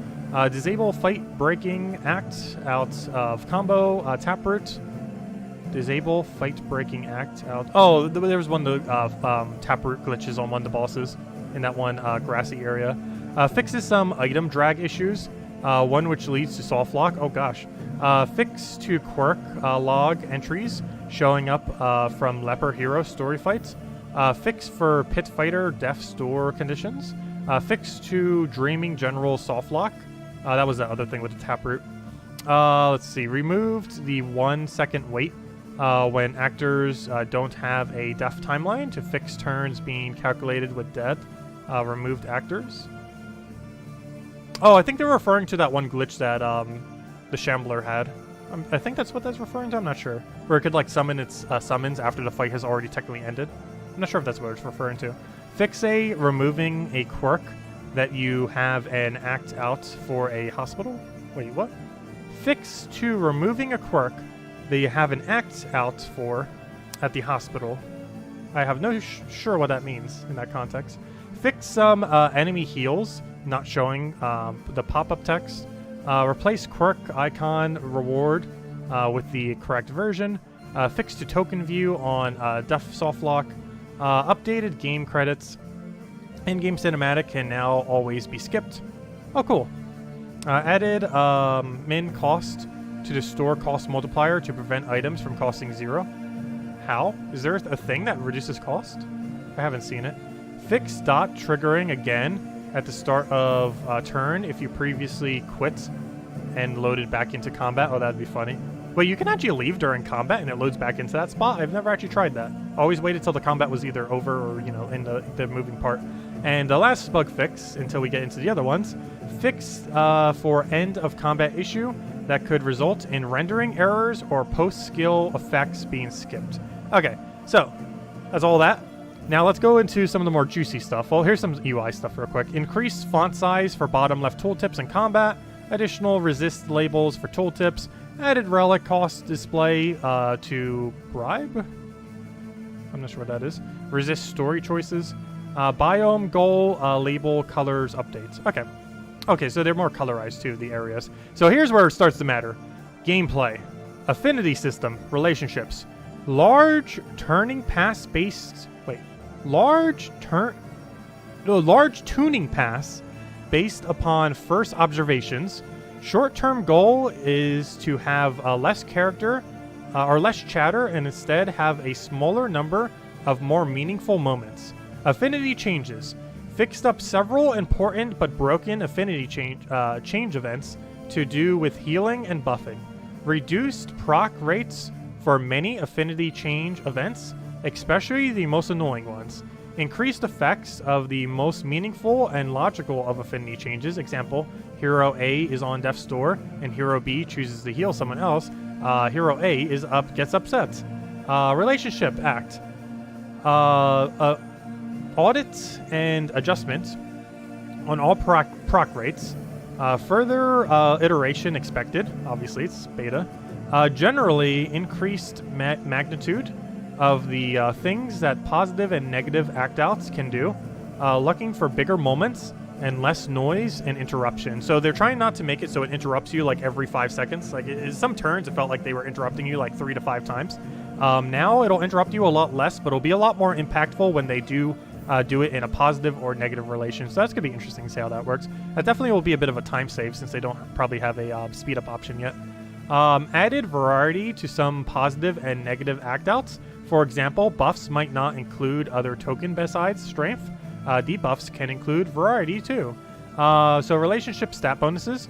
Reduced relationship damage over time resistance because I was so broken beyond belief. They were stacking too high. Yeah, of course they were. And reduce relationship death blow resist because I was also stacking too high. Okay, so basically they nerfed that. A lot of nerfs. So far no buffs to anything. Meltdown. New stress and meltdown is 2, was 5. Okay, so if you have a meltdown, you go down to 5 stress instead of down to 2 stress. So you're still at a pretty stressed state. Whereas before, you could basically use that as a stress heal. Now it's actually like really detrimental if you meltdown because it's barely even a stress heal and you're taking a lot of damage and you're stressing everyone out. So meltdowns cannot like strategically be used now. You basically just want to avoid them completely. Chance of meltdown quirk reduced a bit. So you don't get a meltdown quirk as often though to balance it out. Though you still can. Goal was to reduce meltdown cycles. How would that reduce meltdown cycles? That would increase meltdown cycles. I'm confused by that part of it. Meltdowns will no longer give lost-in quirks. Those are reserved for cosmic stuff. Okay. Now, heroes. So they did some balance to heroes. Reduced the death blow resist to 90, to 90% from 95. So just easier to die on literally everything. Stress recovery from skills now operates on thresholds similar to healing. Oh, that's huge. That is super huge. So now, for example, let's say you have someone on 2 stress and you want to go use like an AoE stress heal. But now that AoE stress heal might be like, oh, they need to have like 5 stress now before you can stress them down. Oh, that's... I wonder what can be used at 0 then, because there has to be some way to get stressed down while they're still not at that threshold. But yeah, now everything probably has like a certain threshold where, oh, if you're not below this stress, you can't use that ability. Oh, that's game-changing. I wonder what everything has it on. The only problem is we don't know what numbers those are associated to on all abilities. But yeah, that's going to make stress healing so much harder then. Though that theoretically makes Jester even better because he already had a limit on when he could stress heal. But now he still has that limit, so it's no difference. Whereas everyone else now has a limit in comparison, which in theory makes him stronger because everyone else who stress heals got weaker. So if nothing else, that technically helps Jester, which is kind of interesting. Anyways, that's pretty huge. Tooltips, if I think that's doing what I think it's doing, that's like probably the hugest change they mentioned so far. Because it's going to be so much easier to get stressed out now. Tooltips related to stress threshold have been updated for better legibility. Prevented numerous skills from being used on corpses. Interesting. Not sure why. Grave Robbers Abstain now has a 3-use limit. Obviously, that was way too broken as infinite use. Grave Robbers Dead of Night no longer triggers effects if it misses. It already didn't? Question mark? I'm pretty sure it didn't. Maybe it was still doing stealth. But I know for sure it didn't give you heal if you missed. But now it gives you absolutely nothing if you miss. Which honestly, I thought that's how it's always been working, though apparently not. Highwayman's Riposte max damage has been slightly reduced. No, they nerfed the Highwayman. Highwayman's Riposte rate has been slightly reduced. I'm not sure what that means. Does he just get 1 less riposte then? What do you mean by riposte rate? Oh, crit rate. I see. Never mind. That makes sense. Highwayman's Take Aim. Oh, I wonder if they nerfed Man-at-Arms riposte then as well. They might have just nerfed all riposte. I see a Man-at-Arms down there, so they probably did. Highwayman's Take Aim ability now grants 1 dodge instead of 2. Why? It wasn't even that good. Jester's Inspiring Tune has slightly lower stress threshold. Oh, okay, so that is even more of a buff to Jester. Not only does everyone else have a stress threshold for using their ability, but now Jester's is also lower, so that's kind of interesting. Man-at-Arms Riposte max damage has been slightly reduced. Yeah, they nerfed his Riposte as well. They nerfed all instances of Riposte on the player side.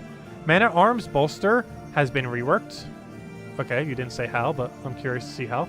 Plague Doctor's Ounce of Prevention now only heals stress at threshold. Okay, so yeah, they both probably got a threshold, which makes sense. Hellions, Ravish Rage, whatever that is, and some other ability now only has stress heal at threshold. Yeah, they're just mentioning all the things that got stress heal threshold, which I kind of mentioned earlier is all of them. However, they're just mentioning them each specifically. Adjusted description. Oh, that still means you can use, oh gosh. Langdom got really better then. That one thing that gives you that one stress heal and clears horror, because you could use that without threshold, I'm pretty sure, unless they added one. That item just got substantially better. Anyways, so Hellions thing, yeah, adjusted description for Hellions Winded token to reflect that it persists until combat ends. It was kind of assumed that that was the case, but I guess this is for clarification. And Occultist Weird's Reconstruction no longer has a battle limit. I know, why did it even have one to begin with?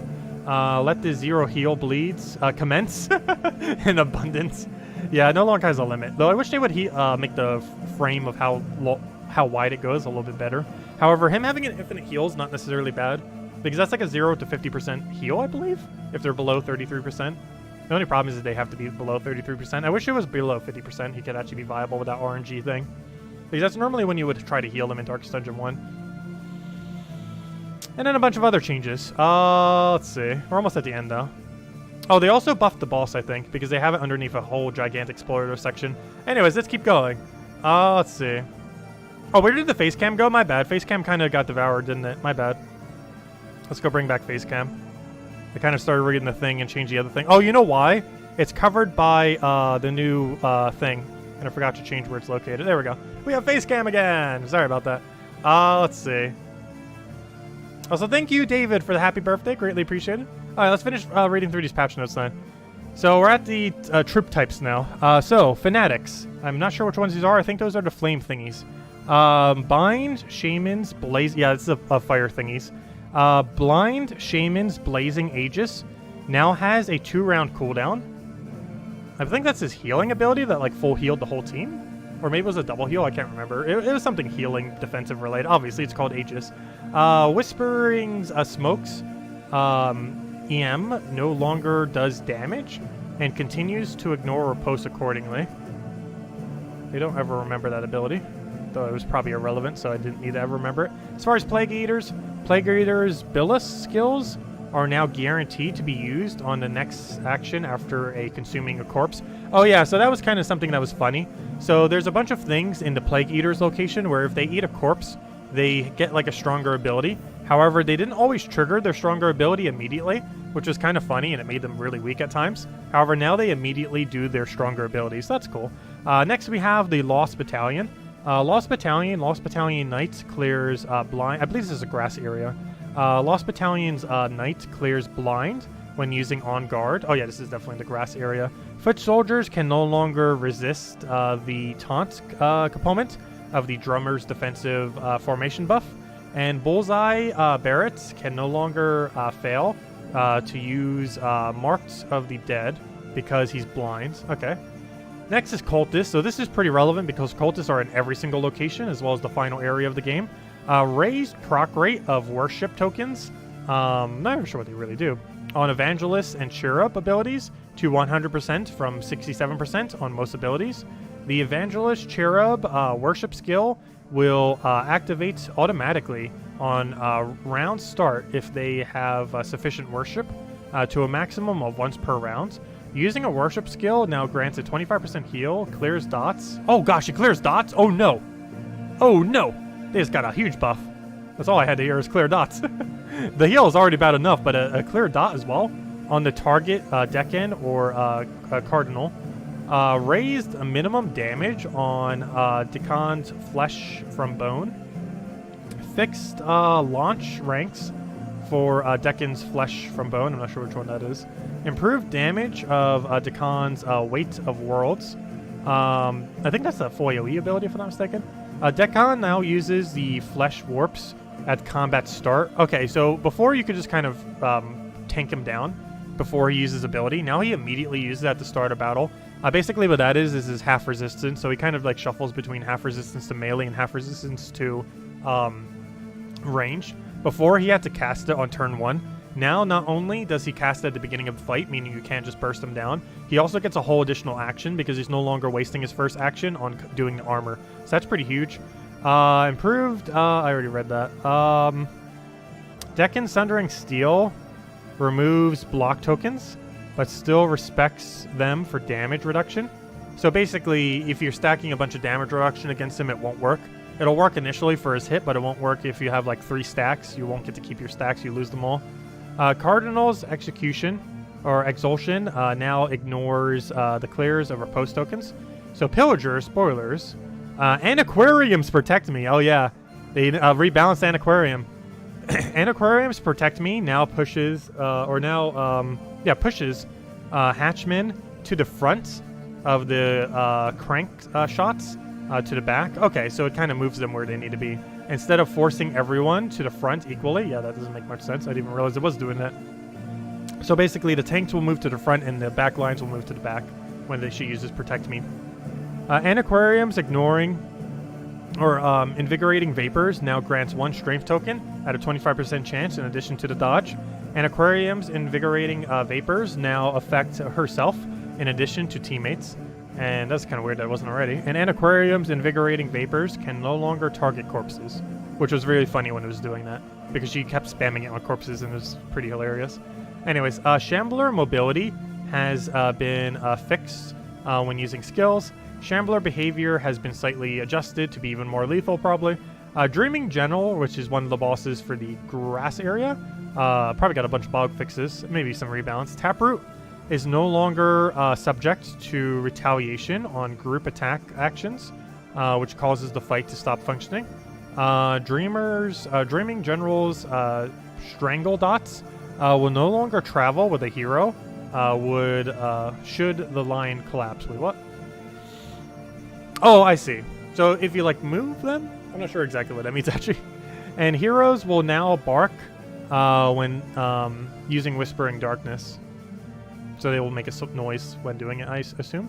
So next is the Denial boss, which I assume is the brain all the way at the end, which they're probably making way stronger. So skill changes. HP Rage is 90, which used to be 75, if I'm not mistaken, though they didn't put it here. But it's been increased to 90 for all locks, up from 75. And increasing overall HP to 360 instead of 300 to make the fight harder. Shared Skill Paralyzing Fear now inflicts Vulnerable, in addition to existing 75% chance to stun. Oh gosh. Latch of Regrets, Ruptured Vessel now inflicts weak, so you do even less damage to their already increased HP. Bolt of the whatever that is, Mental Lashes now inflicts bleed. Makes sense. Behavioral changes. Whichever lock uses Denial will also use this unique attack that round, increasing the total number of attacks each round by 1. What? Wait, what? Whichever lock uses Denial will also use their unique attack that round. Oh, I see. So basically, one whole extra action that was originally being consumed on the Denial. I see, that's fine. For a second, I thought it was saying like every turn for the rest of battle they would get another action. I was like, hold up. But no, that's just that one turn when they would have wasted it on the Denial. That makes sense. Locks will be... So basically, they get one more action per turn because they're locking every single time. The locks, because that's what locks do. They lock. But anyways, locks will be able... will abide by the 3-round Denial cooldown as long as 3 or more locks remain. Not sure what that means. 3-round Denial cooldown? Honestly, I have no clue what that means. At 2 locks, they no longer respect cooldowns. One of the 2 will always use Denial and their unique skill.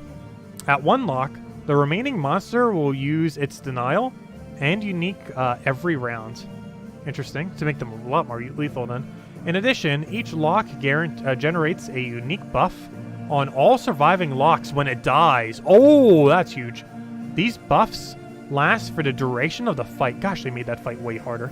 Let's see. They fixed several hero skills that were inappropriately locked by certain denials. Okay.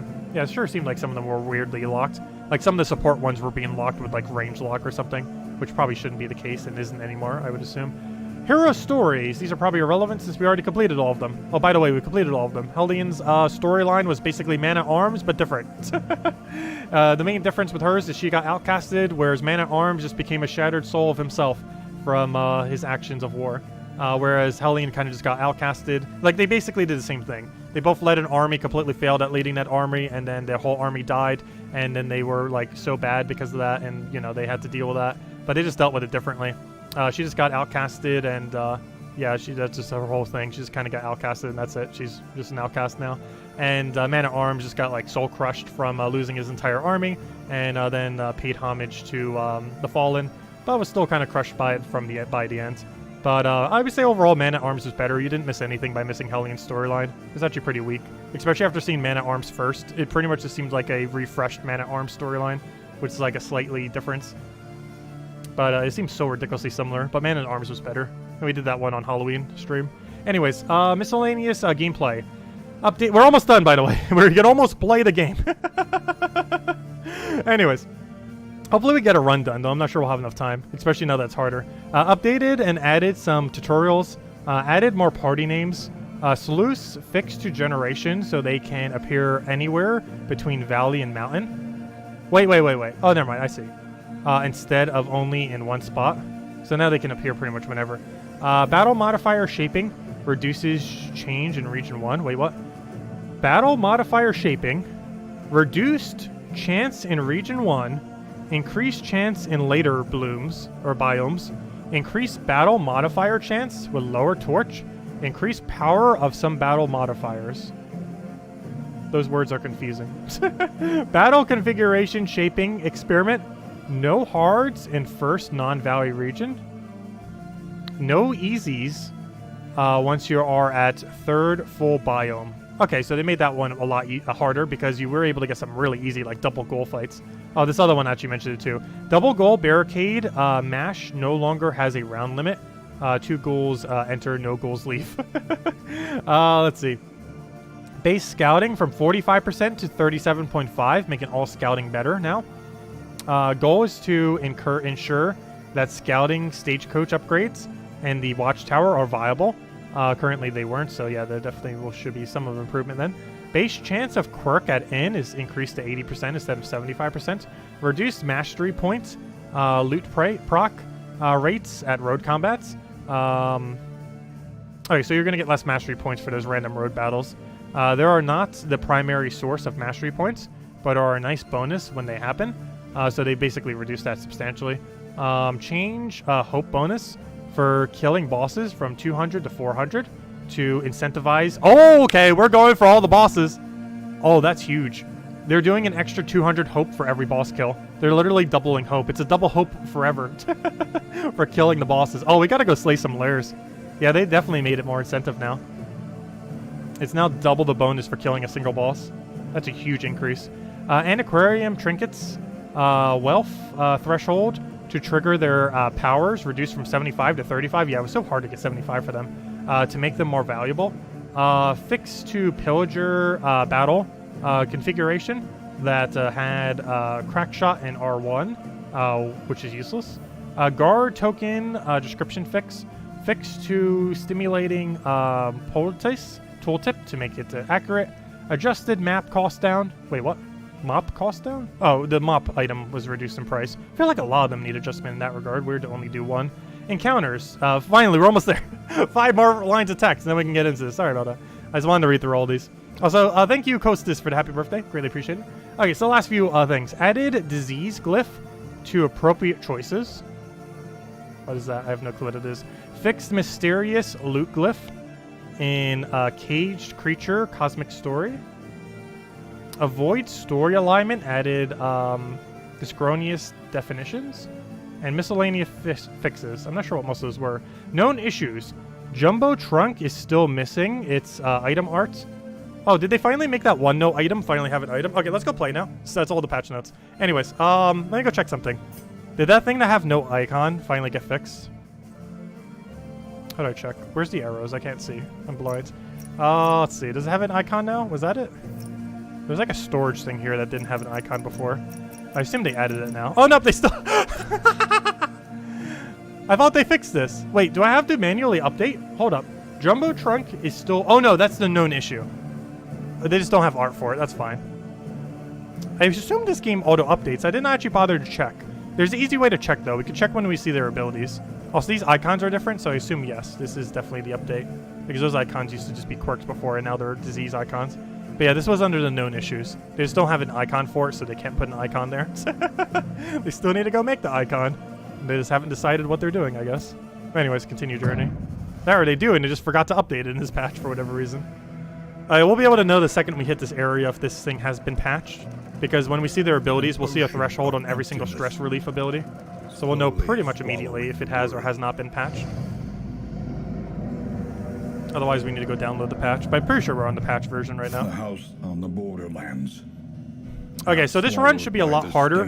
We are currently on a 7-win streak, which would make this win an 8th win. Oh yeah, I forgot I have to click the thing. But this would be an 8-win streak if we get it. We're currently on 7. However, with the changes they made, I expect death. At least on our first go anyways. Because they did make the game substantially harder with those changes. Particularly the stress change. Alright, there's an easy way to check. So, you should have infinite uses on this then. Where's the thing? Yep, it has infinite uses. One other way to confirm, let's check your bolster. Yep, their stress has to be less 5 or higher in order to do any amount of stress heal. Let's see, how's ounce? Oh, you can't see the upgraded thing though, can you? I think I still want to do Plague Doctor though. Even with an ounce of prevention, Plague Doctor is still the most insane thing ever. Okay. So, oh yeah, I should probably check what abilities we have. Hatred of Cosmic's actually pretty good. However, Yips is equally bad to how good that is. Natural Eye is completely useless on you. Combined with the runs is like the worst combo we could ever have on a leper, so we're not doing leper. Honestly, I almost want to use you now that you got buffed. Your threshold is now 1 lower than it was before, and it's still the same ability. So it's kind of interesting. Jester definitely got a buff in this patch, that's for sure. Not a huge one. Oh gosh, combat start getting... Why are all these negatives so bad? Every single negative we have makes me not want to use every character that has that negative. Like, that's one that's not as bad. Okay, here's one that we could use. Okay, we're using Hellion. I think we do second slot Hellion. First slot Hellion seems kind of useless in this game. Get rid of Iron Swan, get rid of that. If it bleeds, is fine. Toe-to-toe. I don't want to move forward, though, do I? Oh, yeah, her stress heal has threshold now, too, though. Gosh, everything on that ability is just pure threshold. I still want to use her, though. I'm just not sure if I want to move her forward, necessarily. Because ideally, we want to kind of just spam if it bleeds. So if it bleeds, isn't it? If it bleeds is a worse version of what Leper has. I mean, not Leper, I mean Jester. I'm pretty sure it's just a weaker version of Slice Off, which is kind of awkward for her. But I believe she gets some kind of like damage buff thing that kind of makes up for how bad it is. So it's not that bad, but I don't know. It still seems like Jester's is better. I just really hate that modifier on him. Gosh, why do all of you have such bad modifiers? We can all, of course, get rid of some, but still, gosh. Plotter. Gosh, why? Does anyone not have, like, the worst modifier I've ever seen? Combat start, 50% vulnerable, -2 speed, when moving 1 damage 25% of the time. Oh, 10% crit when below that HP threshold, though. Gosh, we need to find, like, all the relics and just get rid of every negative quirk we have, gosh. Okay, so you have threshold on your vapors now, which means going double blight first might actually be your best bet in most situations. So we're probably going to do that. Still get Magnesium Rain. I still kind of want Ounce of Prevention, though I don't think we set Ounce of Prevention initially. It still has the resistance buff, which is still insane. I just don't think it's our first upgrade. I think Double Plague Grenade's our first upgrade, especially if we're going to a location that doesn't have Blight resistance. It would make too much sense to go for. I think I might still keep Ounce of Prevention on, though. The only other exception would be to go, like, Incision. If we're going to, like, a first area, we can kind of go Incision. The only problem with that is if we're using Grave Robber, we'd have to use it in a really weird spot. I'm not sure if I want to use Grave Robber or not. Because ideally, we kind of want Grave Robber in second. But we could use the backline Grave Robber, I guess. I feel like I have to give it Lunge instead of Pick to the Face, though, and I much prefer having Pick to the Face rather than having his Incision. You gain just no benefit in all the losses, so I really cannot use Leper. It's kind of unfortunate. Honestly, I kind of want to grab an occultist, especially now that we can do his heal an infinite number of times. It also gives us a chance to show fully unlocked occultist, which I don't think we've used a single time. Let's see. What does fully unlocked occultist even do these days? So you need that thing to be up before you can even use it. This you can't even use in that other slot. So you know what? We're going to have to move you back. We're going to have to go for that double backline hit, which is fine. You're going to go get ounce of prevention, even though we're probably not going to use it much in the first area. We can always do the little heal thing, if nothing else. But we already have a backup heal. So we're going to go get occultist now. To know the And occultist we're going to set to pokey poke, double poke, the hex of poking. And I need 2 other moves that aren't completely garbage. The problem is he has a lot of those that need those double modifiers, and honestly I feel like they're almost never worth using. Just because they require so much setup before you can use them. And it doesn't really justify using them then. What's this? Self increases damage and try to get more of those. It's not really worth it though. Though the upgraded version might be actually worth it. So I might want to have one ability that uses the thing. Doesn't he have like a full AoE? Yeah, but he has to be in the first 2 is the only problem with that, which makes that kind of awkward, even though it's a really good ability. I might just give him pool. It also clears corpses. The only problem is it can only work on backline. I think this is the kit we give him. And I want to deliberately not upgrade his dagger if we can, because I don't want him consuming the combos. Because I don't actually have any ability on him that's going to be utilizing the combos. So we're building him pure non-combo build then, and using him just for artillery stabs, some backline poking, and an infinite heal that has just been updated to be an infinite heal now. Okay, and then lastly, we need a last slot that doesn't look awful. Honestly, I kind of want to try a Grave Robber first slot. Though they did nerf her other thing, but she still has this, which is insane. She's still a surprisingly efficient tank, despite the fact she probably shouldn't be a tank. Oh, there's a problem, though. She can't use her best ability, Poison Dart, in first. Hold up, she can't be first slot, can she? She could be a second slot. What can you do? What can you do in first? The problem is you're way worse in first compared to how you were in Darkest Dungeon 1. Well, we might be able to get away with like a first slot kind of build for you. Do you not have any way to move all the way forward? Apparently not.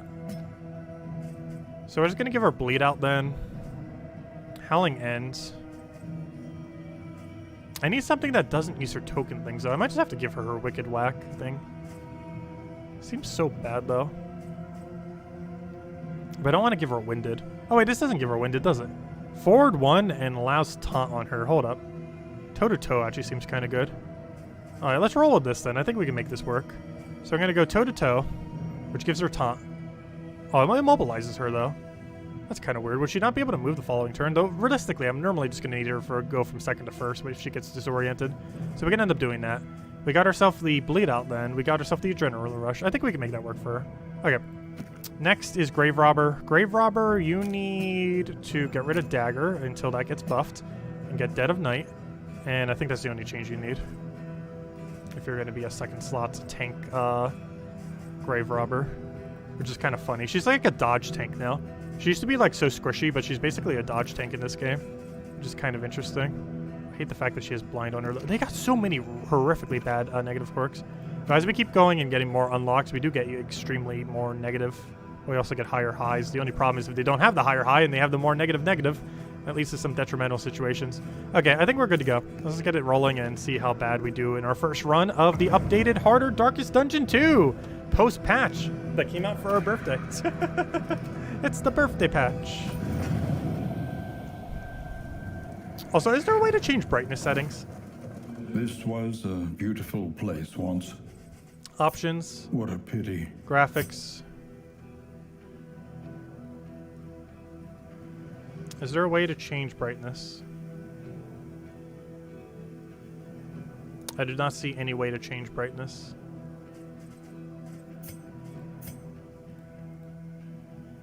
Yeah, I'm not seeing an option for it.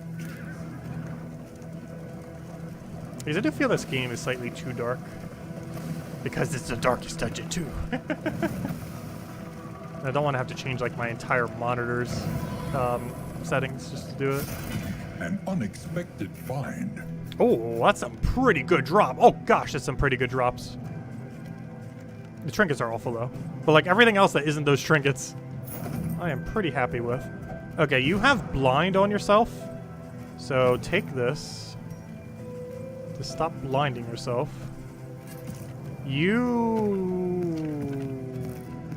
Who wants heal? Probably our tank, just to heal itself. But then again, you already have a heal. Who has no heal on our team? Actually, oddly enough, they all have a heal. You have the worst heal, though. Yours is like the last resort heal. Oh gosh, he's even more blind than her. However, I don't think it's gonna matter as much because I'm more worried about her hitting than him. Gosh, I need to get rid of that quirk. That is so bad. -2 speed. Combat start vulnerable 50% of the time. And whenever it moves, it takes damage at a % chance. That is so horrifically bad. Its positive is even that good. Because there's a trait that's just like a 15% unconditional crit extra. Alright, anyways, we got 2 useless trinkets. Trinkets I should probably put on someone. Where are they? Death blow resist, sure. You're probably gonna die on us. Move resist, probably on you. Alright, let's roll this. Alright, I think we're good to go. Let's see how these changes kill us. I might actually be really surprised if we win the first time since the changes. Especially with this team, we got such a bad draft on quirks at the beginning of the expedition. That might have been one of our worst quirk drafts we've ever had. It really does not want me to get 8 wins in a row. The game just absolutely refuses to give us our 8th win in a row. We'll see.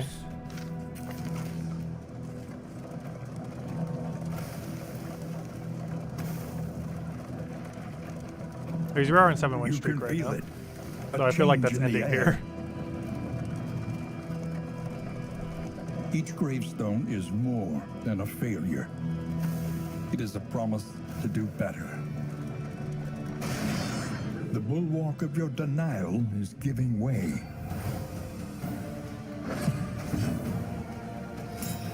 Okay. Hey, one of our few good quirks. Gosh, on guard. 1 speed at start and 2 dodge at start. Very nice. Okay, Howling End basically one-shots here. And we should probably do it for such. 21, I'll take it. I think that's enough damage. Alright, you need to get like the lucky... Oh, you can't hit that far.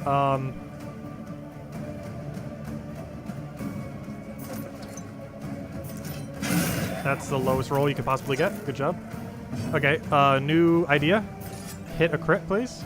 That's also your lowest possible roll. Anyone else want to roll your lowest possible roll? Who's next? Okay, she got stunned. Wonderful. No stress, though, at least. Okay, 1 stress. You need to go burn them all, I think. Yeah, we're going to burn. Okay, good. We got double burn. Corpse out of the way. Okay, stun's out of the way. You need to go and... Oh, that has a cooldown? Oh, it does have a cooldown, doesn't it? I wonder if upgraded that has a cooldown. I need this to crit.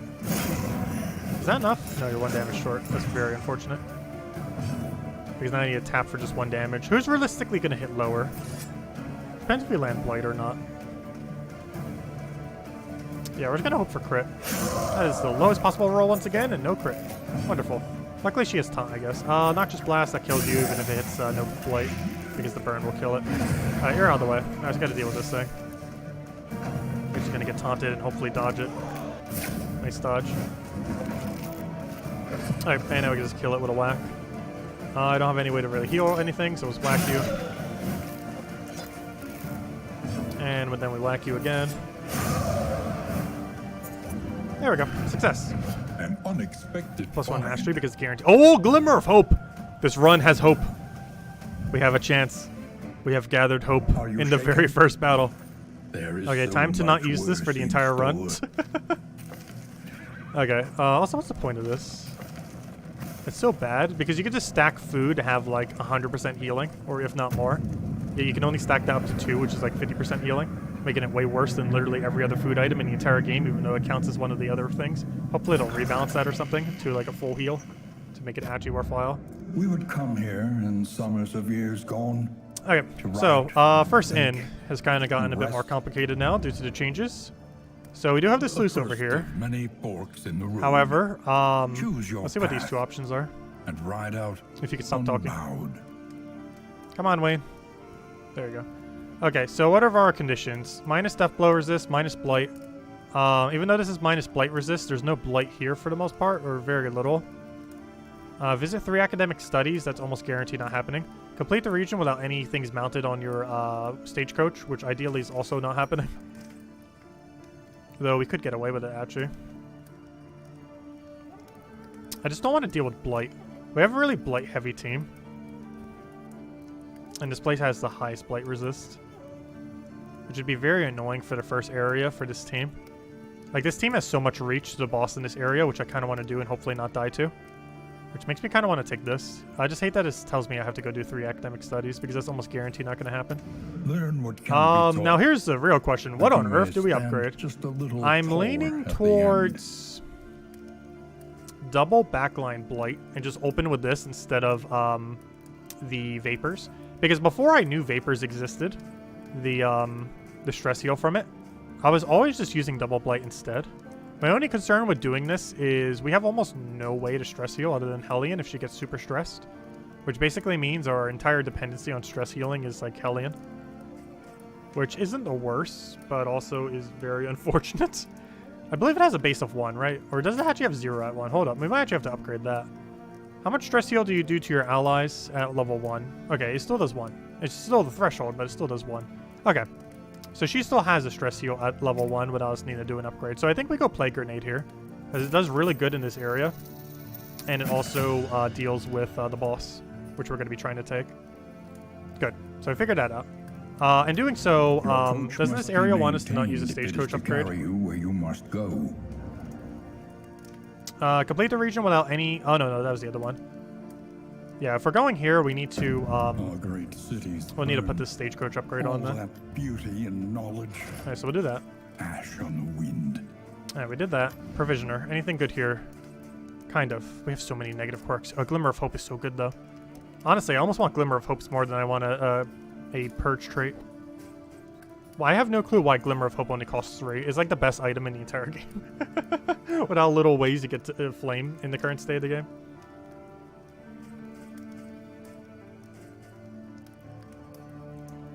Landom is kind of interesting too, because it doesn't have a threshold. You can use it when they have any amount of stress.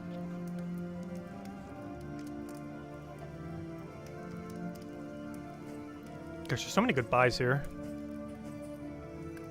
There's 3 main ones. Glimmer of Hope, Landom, and Meditative Totem are all insanely good pickups. I kind of want a mixture of all of them, to be honest. Let's see. Catch you later, Rogue. Have a good nap. Thanks for stopping by. Okay, I think we're going to go down the route of Glimmer. It just seems kind of weird. You know what? Let's go do Meditative Totem and see if it gets a Purge. What is the worst thing on us right now? I'd probably have to say, as much as I don't like blinds, at least we could have those little things and like get rid of blinds and have it on someone at some point. What we can't deal with is this negative quirk. So we're going to do this, and if it doesn't get purged, we're going to do it again. Good, it got purged. Perfect. Okay. So I could try purging another one, like the yips off of you or the other blind off of you. However, I think we can somewhat deal with it. The only reason I don't want to go for it necessarily is it's not guaranteed, and I really want some guarantee value here. But fairly So I think we buy every last Landom and every last Glimmer of Hope we can, starting with the Glimmers, and then going into Landoms. And rip all of our gold. There we go. Okay. And now we're good to go. Alright, let's go give Landom to someone. And we have so many Glimmer of Hopes, we could actually just hold it on someone. So you have the blind break, which is going to be very useful given that we have 2 people who are just randomly going to blind for no reason. Hopefully we can get that purge at some point here. I'm going to give someone a few Glimmers, because realistically we only need 2 Glimmers for the final area. So if I give someone 4 Glimmers, we're actually kind of good to go. So I'm going to give you a bunch of Glimmer. And I'm going to give you a bunch of Stress Heal. Those will probably be changed in a little bit, but for now we'll make it work. And since we can, there's a high chance of positive affinity. Please do not roll badly. Do not roll badly. Do not roll badly. Good. Good. Good. Good. Oh, yeah, that's exactly what we want to see. Goods down the line. Already a buff. That is exactly what we want to see. How are relationships doing? Okay, yours already amazing. Yours already perfect. Yours already perfect and amazing. Okay, well, that's a great start. And we got like 7 Glimmers of Hope, so this is a very hopeful run. Okay, I think we're ready to go. Let me just double check that we're going to the correct location. And I'm pretty sure we're not doing that objective. We're going to completely ignore that objective in order to focus on what we actually need to focus on. Because it's very doubtful we'll end up hitting 3 of those. Super unlikely. So our main goal here is kill their boss now that it's worth twice as much hope. Okay, let's go. Wait, what? That glitched out weirdly. What? Hello? Embark? Okay, that was weird. Alright, let's go. Let's get on then. Let's see how much this patch changes things up then. Since we haven't technically gotten into a fight for real yet. So the base scouting chance has been reduced. So let's see how much this affects stuff. The great cities of man. Okay, we got a scouting tower there. And a flame. We cannot physically see the lair, which is concerning. We'll start by going to the question mark then. And they want to go for that question mark. He knows what's up. Or she, I mean.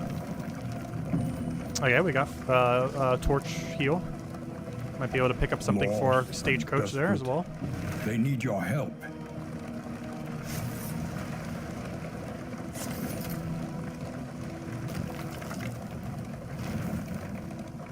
Oh, that's a miss. Now, how much torch are we at? 88. So I don't need that much torch. I could even sell torch here if we really wanted to. We have so many glimmers.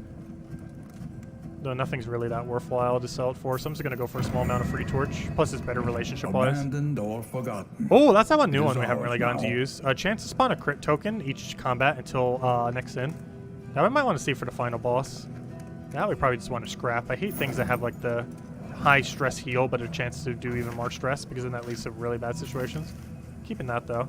This we probably don't really need. Does anyone have a slot that they're not really using anytime soon? Maybe glimmers. I'd rather save glimmers for like the most desperate of situations. Kind of want to replace this with that for now. We really don't need glimmer at the moment. Problem. We're literally at max torch. Also, thank you, Haley! Okay, I kind of want to go left so we can get a guarantee thing there and not have to take the occultist fight. This also gives us scouting. However, scouting gives us very little info on the rest of the area. Though it might still be worth it. Also, we don't have hallway fights, and they made hallway fights a lot less worthwhile now that you get less mastery from them, or less chance of it. Oh, gosh, we got another useless room, though. At least, hopefully here we'll end up getting another thing for our cart, since we currently have nothing for it. So picking up a cart upgrade here would actually make this kind of worth it. But we have way more than enough torch. If there's a spend torch option that's decent, we'll probably go for it. The previous one we had wasn't a decent offer, though. But a decent offer, we're definitely going and scrapping torch. We just have so much of it right now. Let's see. They're literally all minus torch. So even if that wasn't my plan, it is now. Well, based on icons, we should in theory get the most by doing you. How's that different? You're more similar to the other one. How's that bad? No gain is insignificant. Okay, nothing really helps us here immediately. If anything, it actually hurts us because we have to give up torch. Alright, so we already did every storyline, so it doesn't actually matter who we click for the hero shrine. It doesn't even give relationship or anything either. We can literally click whoever and just gives us 1 mastery point. Alright, so that hurt us our flame a little bit, which kind of makes me want to set a glimmer of hope here. I saw our stagecoach was still moving for a second. Alright, let's go give her a glimmer of hope. To build up the torch a little. Unless we deliberately want to go down on torch. But due to the changes, I don't think we want our stress going too high. But then again, I don't know. It's almost beneficial to get it high now. Because you can't actually stress heal until it is. So there's like a certain threshold where they're at like 3 or 4 where you kind of just want it to be a little higher. But then again, you're not going to be able to heal that far down though, would you? It's going to be weird because they're basically just going to hover around 3 or 4 stress most of the time. Probably exactly at 4. Oh, your 27th birthday's in 8 days. Nice. Yeah, mine was today. And we got 2 updates today too. Animal Crossing and Darkest Dungeon 2 just got an update like an hour ago. That's what we're doing now, of course. Oh, can I get map? Thank you. There we go. I'm not sure why. Can I get anything other than assistance encounters? Why wasn't our objective find 3 assistance encounters? We would literally already have it done halfway through this place. That's so unfortunate. Oh, I've never seen this one yet. So this clears all skill cooldowns. Interesting. Too bad Ounce of Prevention wasn't nerfed, or was nerfed, I mean. Oh, that would probably still work on Heli and to double bash them, though. Desperation can be eased. Alright, I need that stagecoach part. Plus it's only 6 gold. Abandoned or forgotten. It is ours now. Ah, we didn't get the stagecoach upgraded. Got a lot of other good stuff, though. Alright, you need to go get the blind heal. You already have some, but you need even more. You need to trade out for an item you're actually going to use. Because I want to save the healing salve. We got to save like a bunch of healing salves, some Glimmer of Hopes, and probably a stack of Landum for the final fight. In the final boss area. It's still early to be saving for it, however, don't want to overly spend if we don't need to. Also, it feels like it's so much harder to find Glimmer of Hope. But maybe they tweaked the rates. Because we found 7 Glimmer of Hopes already. There's a lot of runs where we'd find literally 0, despite how vital it is. Lost souls of a dying world, empty of hope. Okay, our first fight Humanity. since the balance changes. Or our first real fight, I should say. Okay. So right off the bat. Why do they have 0 resistance? That's weird. They used to have a lot more. Not sure why it's only 0. I didn't recall seeing that in the patch notes. 1 Glimmer of Hope, please. Wait, why do you still have Glimmer of Hope and not something else? Oh well. 1 Glimmer it is. Alright, should we immediately try to go all in? Yes. No. Yes. Only a 12 now. Alright, you need to go double hit backline. Maybe even buff yourself in doing double backline. Because that gives you a quick move for next turn, so you can just be good to go. But we could also just do that to double blight, but your damage is higher, so we're gonna do this now. Because we want to get rid of those backlines. You hit the one that I needed you to hit harder with the lowest number, and the one that I need you to hit lighter with the highest number. Go figure. Okay, we double blight this for sure. You're literally going to be spamming that like every start of turn now. On to the next. Since you can't do Ounce of Prevention. Run back to the original strategy we had when we first started the game. It's just immediately double blight literally every round. Amorous already coming through. To give herself horror. We do have a Landum though. Who has the Landum? Not quite sure. Oh, you're guarded by the other thing? That's not good. I don't have like guard break or anything either. Who should we give more speed? Who would we really want to go quicker on that following turn? I feel like it's Grave Robber.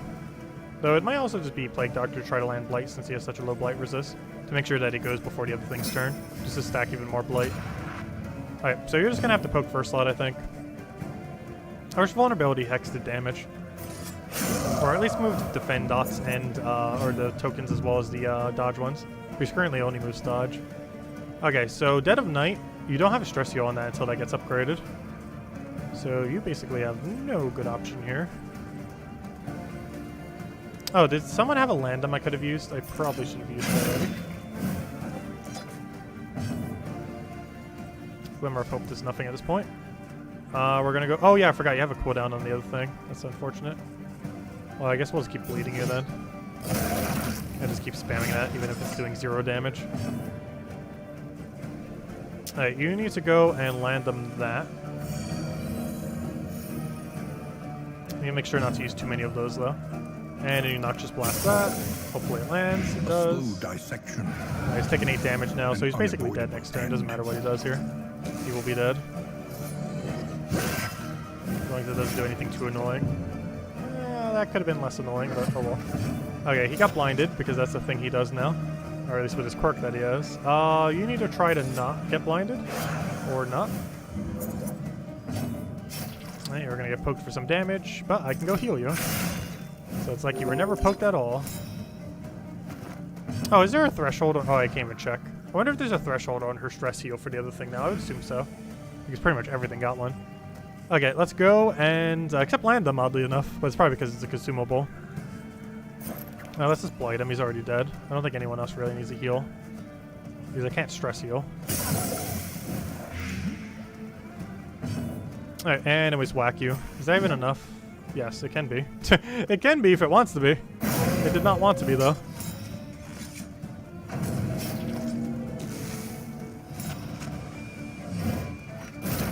Ow. Nice resist on the disease. Huge. Alright, let's go kill him then. Actually, we could Dead of Night right now for 3 HP. There's really no reason not to. Give me that 3 HP. The only way that could possibly backfire is if we miss 3 Death Door rolls in a row. If we're that unlucky, we have a problem beyond that. There we go. The Wainwright awaits. Gosh, did they had to have modified Glimmer of Hope's drop rate. Gosh, I have never seen these many Glimmer of Hopes. This is a very hopeful run. Oh, Scouting's even stronger now because they nerfed Scouting, which makes 100% Scouting stronger.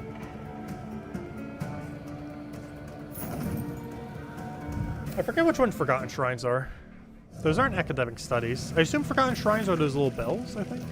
Not the towers, but the bells that give you your progress and storyline or a single mastery point guaranteed.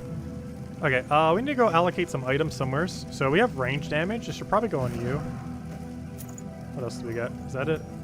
We have consumables, though. Who wants to consume those consumables? So we have someone with nothing. You can have another Glimmer of Hope to keep us very hopeful. You just need to go get some kind of consumable that you can spam and not need to worry about it at all. So here, take this.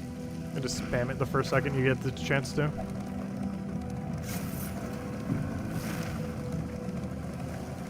Almost didn't see that one there.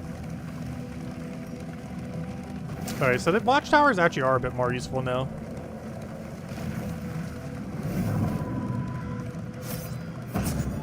Come on, I'm looking for the lair. Did we just... Yeah, we found the lair. We did it.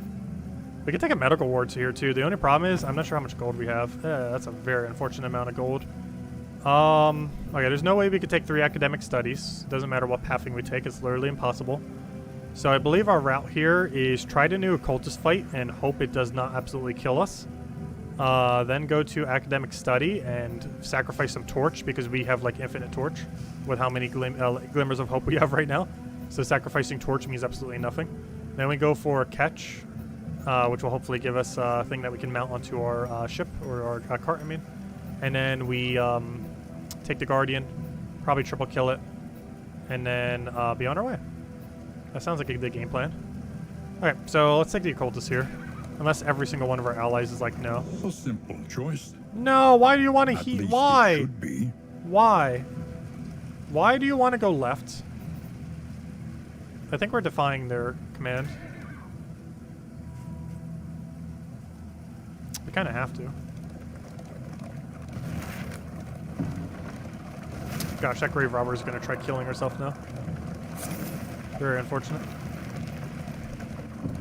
This is very bad for the grave robber here. Luckily we have 3 land so it's not like a deal breaker necessarily.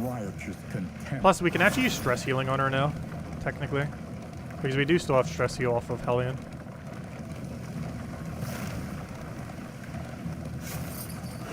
Oh, we got some gold there.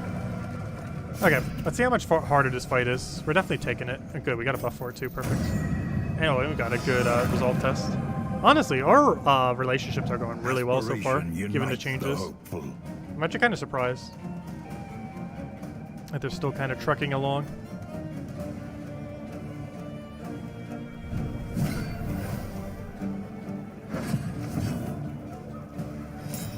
Alright. Problem though. You starting first is kind of awful. Get rid of his blinds. I guess we double flashy dagger here. One of them hit. Other one just breaks the token. You kind of do the same thing. We can actually prevent one of you from moving. Or lower their speed by a lot. We're going to lower you by a lot. Actually, I should have done that on the first slot to get rid of his stealth. Or even last slot. Oh well. If nothing else, it makes it really incapable of fighting back soon. Let's see. I kind of don't want a Glimmer of Hope here. Kind of want a Howling End.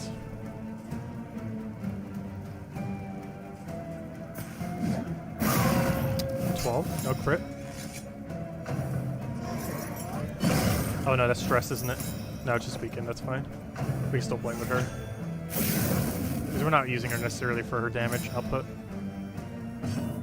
Alright, I kind of want a double blade backline, however, you need stress heal. Now we double blade backline, or we could burn all of them. I'm tempted to burn all of them just to get rid of that token. Though double blight's just too much value and upgraded at the moment to not do it. A slow dissection. Because he's dead, he's dead. We might do it one more time just to ensure they die one turn quicker. They really want her dead. They really, really want her dead. Okay, we got a speed on everyone. You get to go first. Okay, I guess we fully commit to the kill backline method.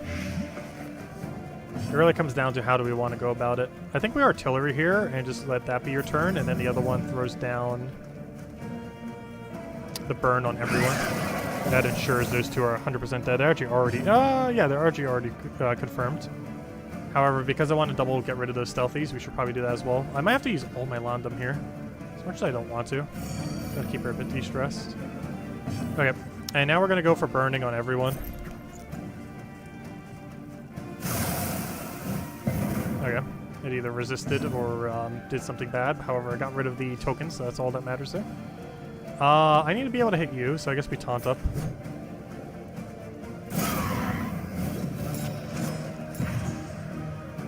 On to the next.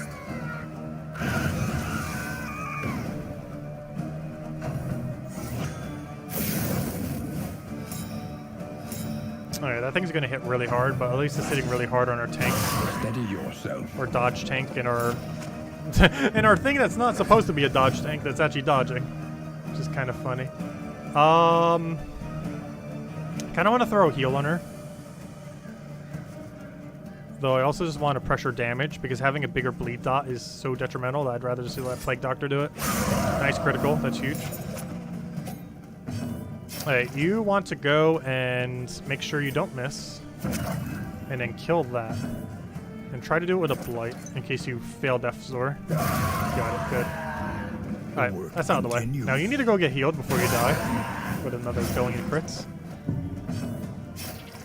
You should probably stress heal everyone. Though by everyone I mean literally just her, so it's probably not worth it.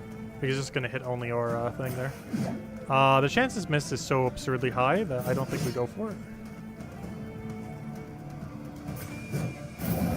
That's why we did that one, perhaps. because that one doesn't make our next ability weaker. You 100% need to go heal. Think considering another landum too. I don't want to use my last one, though I will. Probably not a good idea though. Alright, let me go and... oh, I see what they meant about that stress change. Now you can see when it's like small stress, then big stress, then mighty stress, because there's like 3 different tiers to it. And you can see that that's the lesser tier, then the middle tier, and it'll probably get even bigger once it goes to that final tier in size. Anyways, you need heal. More importantly, you need the dot off you. Oh, of course you would immediately get reblinded. Honestly, are you within range? Yeah, I'm not even gonna bother. We're just gonna do this. So that's capped to 3 per battle now. However, realistically, we're never gonna do that unless you were doing like the cheesiest strat ever, where she was like your solo tank. And by that I mean like literally only one person on your entire team is just that. But it made it so you couldn't like cheese it like crazy with that ability anymore. It has a cap of 3. Though I can't recall a single battle I've used it more than twice. What do I want here? I guess we just Plague Grenade it directly. Because nothing actually gets a heal, we just get a blight remove. Nice crit. That blight's going to last the rest of the battle, though it's going to be dead way before then. Taunt makes you have the force on there, that's perfectly fine.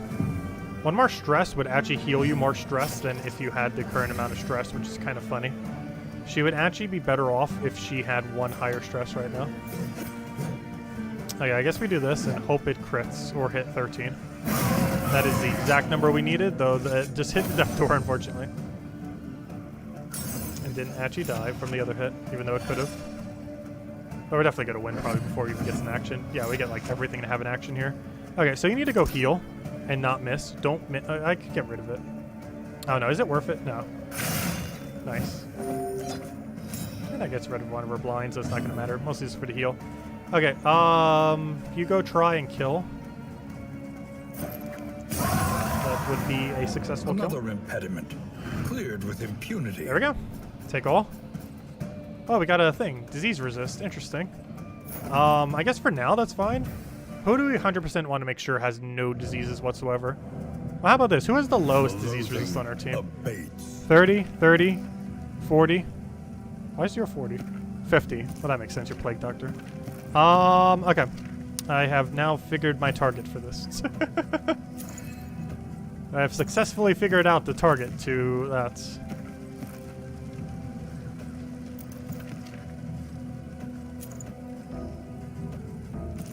Why won't you let... Oh, they're the same trinket. I was like, wait, why won't you let me put it on you? I didn't realize. I thought it was 2 different tiers of the same thing. It was not. Alright, let's see how we do in the lair. The lair is going to be the biggest issue here. Alright, what kind of itemage do we have right now? I should save that for the lair. Don't we have a fight coming up? No, we actually have no fight. Yes, we do. Alright, let me trade out everything for the hallway fight. Because we want to be set up for the hallway fight right now, not for the lair. And then we need to set up into the lair. Also, I could just raise torch before the lair and go into max torch into the lair. So we can actually get rid of torch on you after that fact. So what do we have to use then? So we have 2 different blinding methods on 2 different characters. All skill clear seems like we'll probably give it to the torcher. So the current person who has torch is just going to get rid of their torch then. Which is perfectly fine. This would probably be where we'd need the healing solve then. But I don't actually want to use any of this into the next fight, because what are we bringing? Let's just pretend we're doing the lair right now. You would carry this. You would carry this, so I can't put it on you now because you need that. And then both the other 2 would carry... Or one of them would carry blind and the other one would carry healing solve. Which theoretically means I could have double blind on one of them now. Just as a backup method. Alright, and the rest we need for the lair. Not counting the glimmers of hope, which are giving us a lot of hope this time. A very hopeful run. Never seen so much hope. Honestly, this feels like more hope than the last 3 runs combined. I'm not sure if they tweaked his drop rate or what, but we're either like super lucky or they tweaked his drop rate like crazy for finding hope. Academic study. Okay, we found a picture. We'd either touch it, not touch it, or touch it. I want to touch. Must touch thing. Okay, she got some kind of quirk. And something else that was useless. That better have been a positive quirk I didn't actually see. Otherwise, that was a huge waste. Okay, that was a huge waste. Let's see. We must keep moving. That's kind of bad. But here, I guess, have this. Have this thing. Alright, we go left here then. Very important we hit that layer.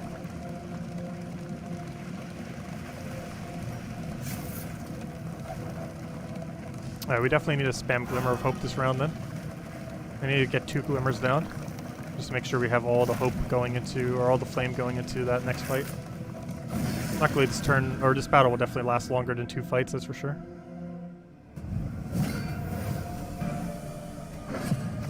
Alright, we already got 1. Alright, 1 glimmer down. And we'll throw it 1 more next turn. Alright, you need to go 1 shot. Crit, go. It's not a crit. Alright, let's try this again. Let's see. Kill or double poke? Oh no, double poke's feeling much better here. You can, with enough RNG, kill this. You need a lot of RNG though. That was not enough RNG. Ow. Don't you get stretched from that. No! Because it was adjacent. Don't crit her again. And you go stress heal immediately. Gosh, is this the fight that just randomly slays us? I want to double blight so badly right now instead of healing her. To such a degree, I'm actually not going to heal her. She'll live. We're throwing her heal next turn anyways. An unavoidable because I need the stress heal.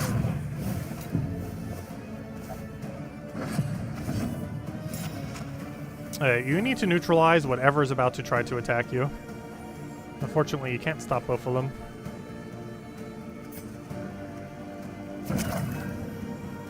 Yeah, this new system's a lot more vicious, that is for sure, gosh.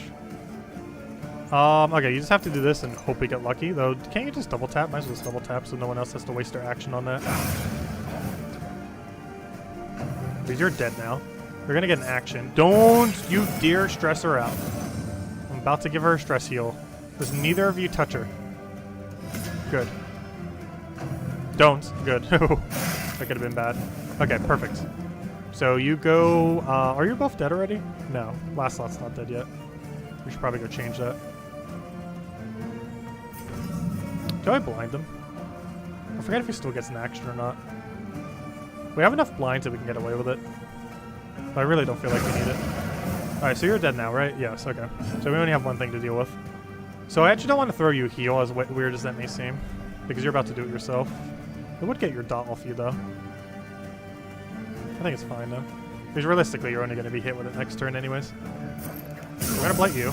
Nice with a crit as well. Slow dissection. So you need to go stress heal, which also stress heal the other stress heal.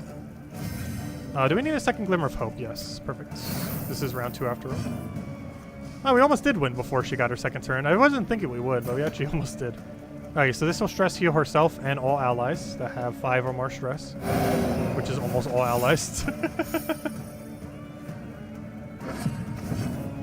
And you need to kill this before it does anything. You need to do the same thing. And you need to finish it because no one can hit any numbers that are relevant. Actually, I can throw a heal here, never mind. Because he's already dead. A little help impeccably. Alright, I think we're good going into the lair then. And now they're worth twice as much hope. Oh, we got a ring too. Combat start, super dodge. Ooh, that's actually really good. Alright, who wants a super dodge token? Who's the biggest threat to just die instantly? Hello.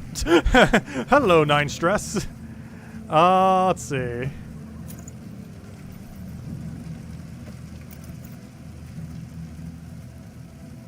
I need that, thank you. I'm gonna give you like a literal immunity to disease. Because I have nothing else to put on you right now. Let's see. And then we give you this. I don't think there is any horror here, but just in case there is, you need to not get any stress whatsoever. So it's more so a safety precaution. Okay, we've ran out of Landoms, which are now like the best item in the entire game. They were already good, and now they're like S++++ tier. They're like as needed as Hope now.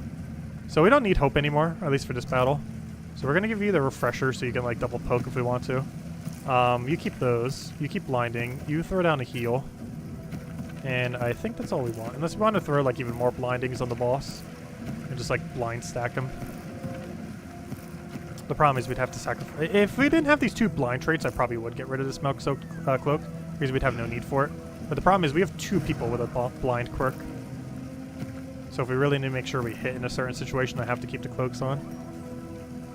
Or the soaked linens, I mean. Alternatively, I could just get rid of her Refresher for a double... you know what? That might actually be better. Realistically, there's almost no situation where we're going to need that double anyways. Like, it's good, but it's probably like one of those ones that you waste. Just to kind of get the battle done a little bit smoother. Like, for a fight like this, I don't think we'd really want it. Also, I just realized, we might want to get Iron Swan on you. Because you don't have reach to 4, do you? Naturally. So because your Tiptoe's not upgraded, I might actually have to replace it out for Iron Swan then. And just hope you don't need a move forward option. That, or you know what? Against this fight, we won't really need Bleed Out. So just in case they do have like a Shuffle or something, let's do that for Iron Swan. Because she really needs a way to hit last slot for this fight. Or for the boss anyways. The first 2 fights is not as relevant. You need... Gosh, I almost just want to get Dead of Night upgraded first on you if you're going to get this stressful. Okay, well, let's go see what happens. Very weird battle. Trinkets aren't the greatest either. I almost don't even feel like trying to take the Slayer, but we'll give it a shot. If we die, we die. It's only a matter of time before we lose our win streak. I kind of expect this run to die.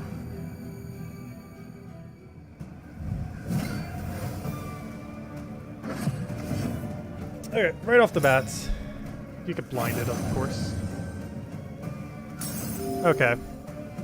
I do have a counter for that. Do I want to counter it is the question, though. I'm actually leaning towards no, to be honest. And just hope he lands his hit. Because I'd rather save all my linen for the boss.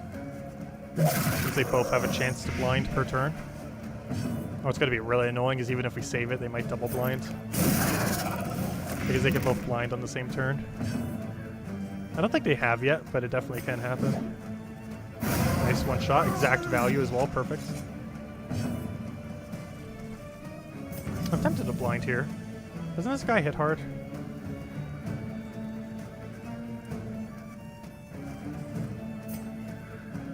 I'd rather save it for the boss, though. Okay, don't miss. Oh, double miss. Oh, come on. I had 75% dodge chance. At least you didn't get stressed from it.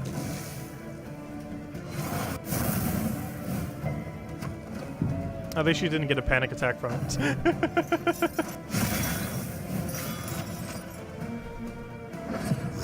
The smallest variable. Okay, you need to somehow not die quickly.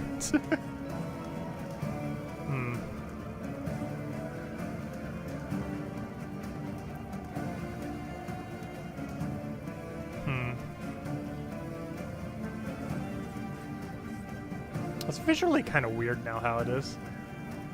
The change that they made to it. Honestly, it seemed easier to read before. Probably take some time getting used to. Almost looks like a telescope now. Anyways, I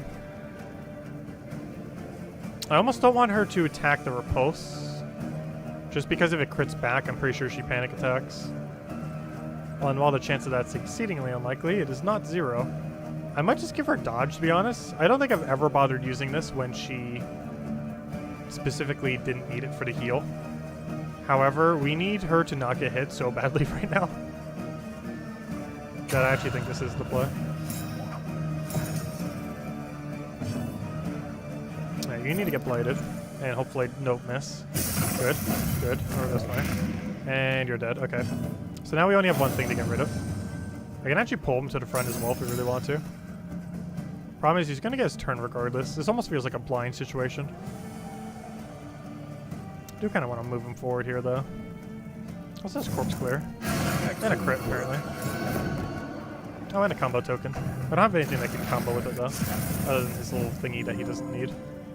Good, he went for a heal. Oh, never mind, that wasn't his move. Luckily, he didn't go for the really bad one.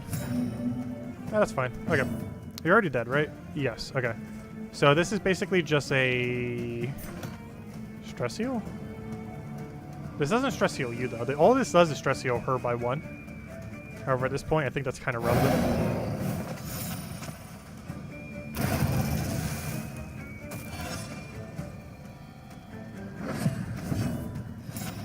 Gosh, can everyone stop getting negative tokens? That'd be great. They really love their negative tokens. Is this a blight situation? I feel like this is a pickaxe situation. I'm just gonna hit that low, though.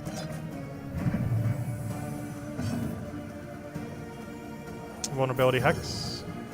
And it missed. Miscalculation, perhaps. Okay, you can't really do anything, can you? You can hit for 3 to 4. That's more than 1. You hit a 3. Unfortunate. I almost want to throw a heal down here at you. You just got dazed into a daze. It's kind of funny. Okay, so now we heal you. Because everyone should be able to go before he gets to do anything for the most part. Well, not everyone, but... Never mind, no one got to go before him. That's very unfortunate. Oh, that's really, really unfortunate. Do I even try killing him here? I wish I could see if the other thing was on cooldown or not. I don't think we could check. Yeah, that's pretty relevant. I don't think it is. I mean, I think it is on cooldown, I mean. Oh, let's go poke him. He's not going to die from that. You go throw a heal on yourself, I think. Yeah. Oh, we're not going to get a turn to check, though. I just got to go secure the kill. Oh, wait, you can't even do anything. Never mind. Okay, well, you move forward, I guess. Well, this will let us check, if nothing else. We actually could. I'm not sure if we take that risk, though. What's his speed? He's really unlikely to go before us. So let me do this again. And hopefully he doesn't get lucky this time. Good. Alright, now we just kill him if we could ever actually land the hit. Good job. Round 2. Can you heal anyone? No, not for a natural heal. There we go, 1 down. Alright, let's keep moving forward. Oh god, why is it giving me so many glimmers of hope? They had to have changed the drop rate. I have never seen this much glimmer of hope. They're just drowning us in hope. They feel as common as like torches in Darkest Dungeon 1 now. Or maybe that was their intention all along, who The knows. slow suffering begins. That or we're just getting the most insane luck that they actually didn't modify its drop rate. The patch notes made no mention of it. So it could just be we're getting like absurdly lucky on Glimmer of Hope this run. Oh, this makes Howling Ents weaker though. But it's like so required to throw right now. There is comfort in company.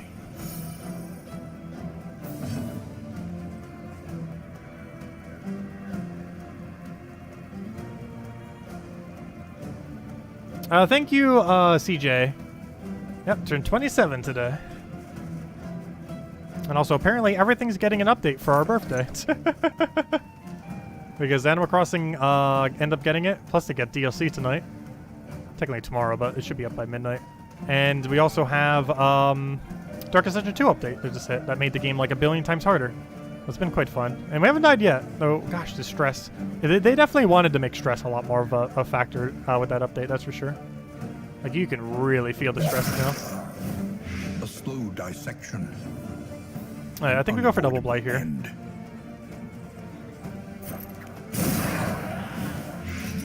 Alright, you're dead. Oh, no, you're not. Oh, gosh, 1 HP. Okay, I kind of have to artillery here, then. Kind of want to throw a blind. Let me throw it on him. He's by far the biggest threat. He also gets a double action per turn. And that's double blind, so... Oh, good. It critted the one we needed to. Now it actually hit in the right direction. It hit low on the one we needed to not hit high on, and it hit high on the one that we needed to hit high on. Also, you're not supposed to crit. Stop critting. You even crit through blind. You were supposed to miss, not crit. I did it on you specifically so that would not happen. Nice dodge. That's why I put the dodge token thingy on you. Gotta keep you alive. She's probably going to have a panic attack on the final boss of this layer. But I think it's worth it for whatever the loot's going to be, though we'll find out once we see what the loot is. But I think we still go for it just for the hope. Even if the run dies, we get so much hope for it that there's no reason why we shouldn't be doing it literally every single time now. We just go for lair always. So but that's basically dead. We could just assume you're dead. So I'm not even going to bother poking you, I don't think. Because it's barely even worth trying to. So I'm going to poke you. Oh, one thing, I should have probably actually done the blinding thing on him, because if I'm not mistaken, the boss probably has really high debuff resist, whereas this thing only has 20% debuff resist, which is pretty low.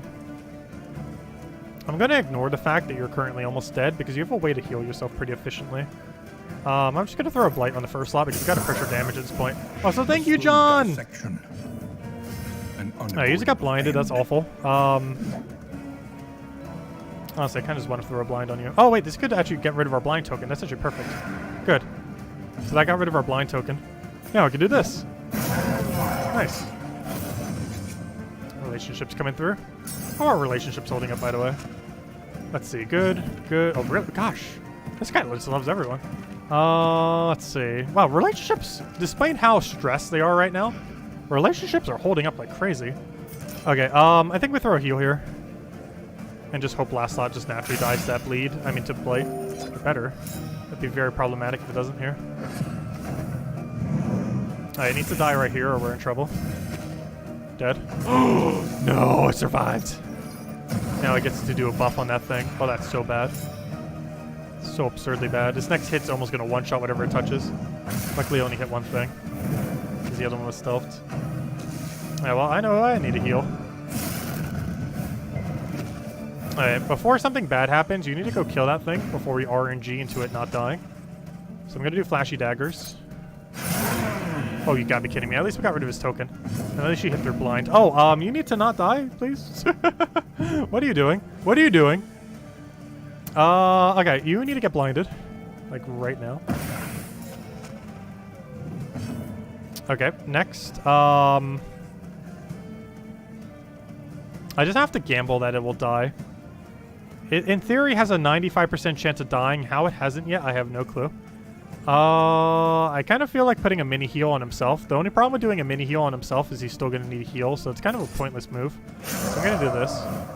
because we get to heal immediately right now, and that gets rid of the dot. Because if he did it himself, he's probably going to need to heal anyways. And knowing him, he was going to roll 0. It's kind of how a cultist works.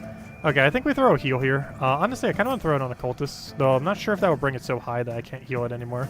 No, it would not, because it has a 50% threshold. No, not if it crits, though! No! I can still heal you, but that's not as relevant. Okay, I guess I'll blight you instead. I guess that's not necessarily a bad thing, but I accidentally critted my heal, so now I can't heal him. So overall, I guess that was technically a good thing.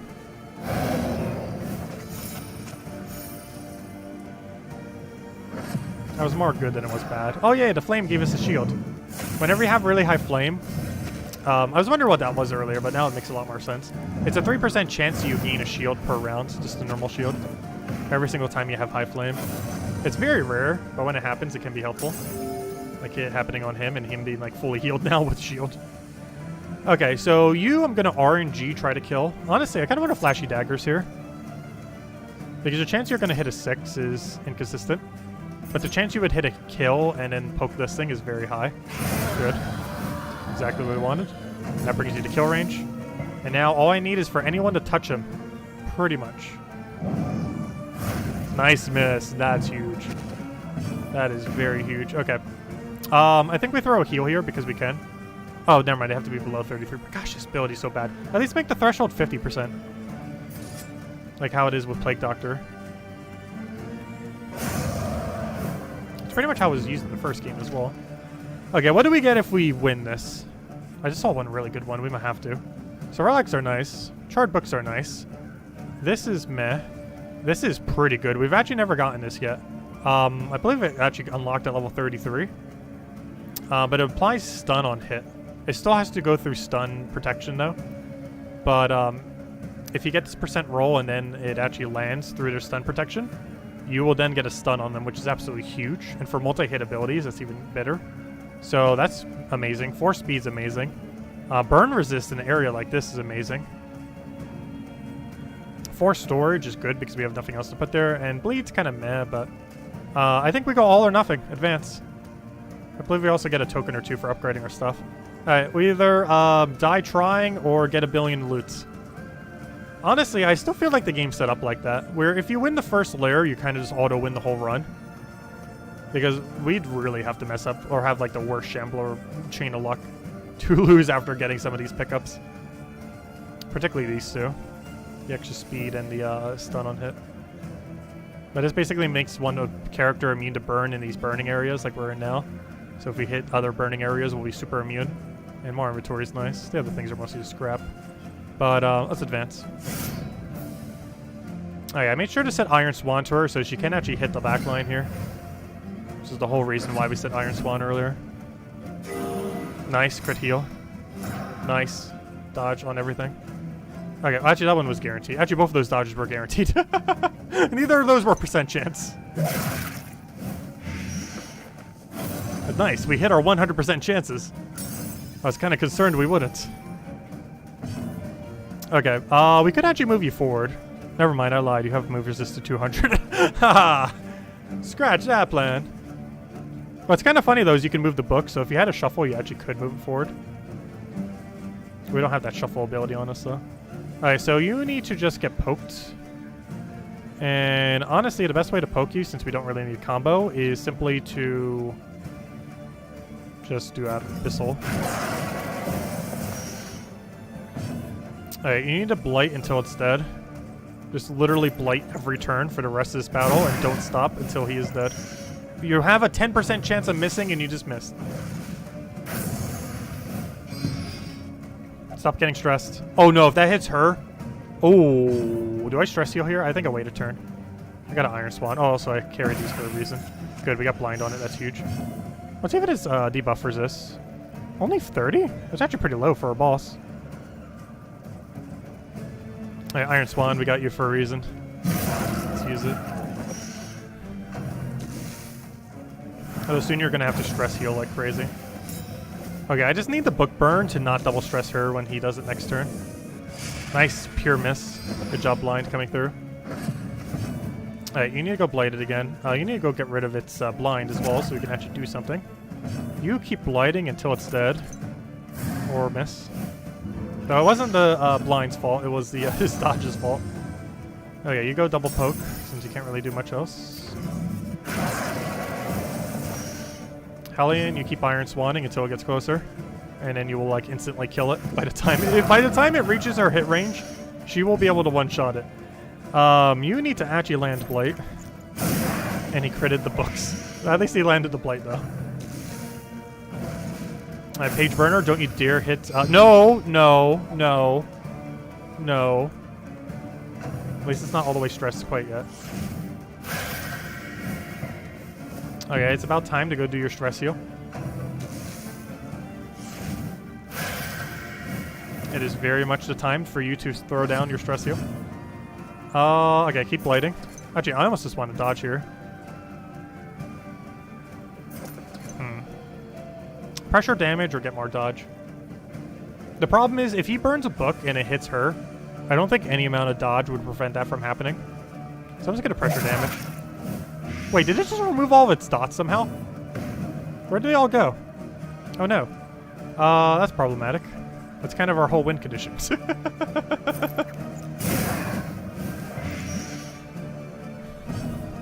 At least until it's in Hellion's range. In which case it's just dead off of Hellion. I guess we do this, unfortunately. As much as I don't want to. We just gotta make sure a panic attack doesn't happen. Problem is, this doesn't even ensure a panic attack's not gonna happen. Because only one stress on everyone else. We're gonna just have to deal with it. But then again, I don't think it gets to burn book yet. Has it burned book this turn? I think it has, actually. This is literally the last turn we can get Iron Swan.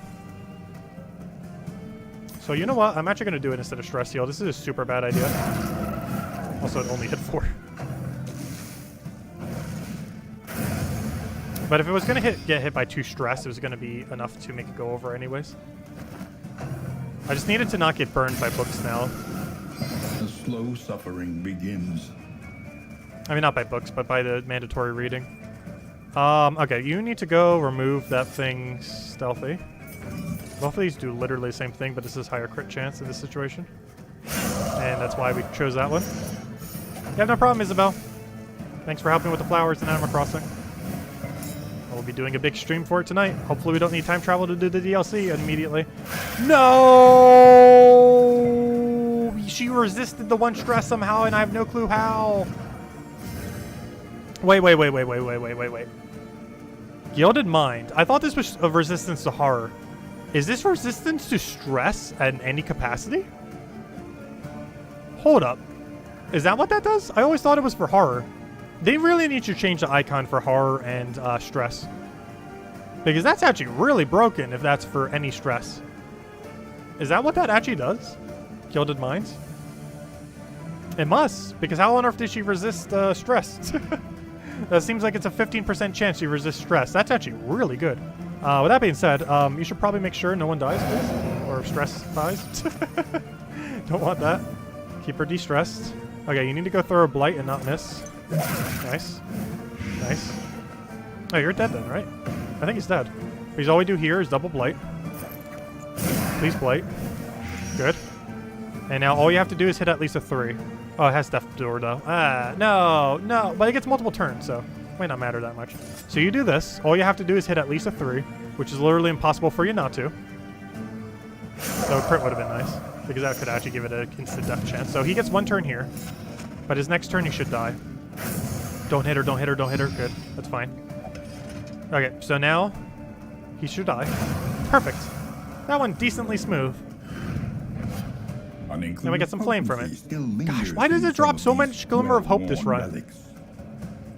Okay, we pretty much win the run now unless we do something really dumb. Though it is still more difficult, so they probably changed something in the later stages. Like, we could still die to the boss because of how much more stronger they made it, so this isn't over yet. If this was pre-patched, this is already over. We already won. But, yeah, I forgot. They buffed the boss like crazy at the end of it all. Okay, let's go, and we need to reconsider our trinkets now that we have a billion good trinkets now. Also need to reconsider how much Glimmer of Hope we have. How do we have so much Glimmer? I've never seen so much. This is more glimmer than I've had in my past 4 runs combined or something. It is an insane amount of glimmer. We've gone entire run seen 0 or like 1 drop of it. And we've seen like 5 drops of it now. There's no way they didn't rebalance it. That or we've had like the weirdest luck ever. They did rebalance it. Alright, who on earth are we giving what? So who's going to be multi-hitting the most? Realistically, it's Plague Doctor, which means we got to get rid of this disease resist, which realistically we should do because it doesn't really need it. I can give you a billion burn resist. However, I would prefer someone in our first 2 slots to have a billion burn resist. And if it was to be one of you two, it's probably you. So we probably just give you some generic death blow resist. We probably scrap these, especially since we don't have any inventory right now. But I kind of want to keep 1 Dark Impulse in case we get a good item from the boss thingy. So I'll probably scrap the disease thing, but keep the Dark Impulse. Does anyone else need a random trinket that isn't useless? I really have no faith in death blow resist, even though they lower death blow resist across the entire game. It's very rare that we're actually going to need it specifically. So we're going to do that, get rid of this, get rid of the bleed one, find some other thing to scrap. Imagine having so much Glimmer of Hope that we almost need to scrap a Glimmer of Hope. Which I don't think we've ever done in the history of the game yet. Oh, it sure is just drowning us in hope. A false sense of hope.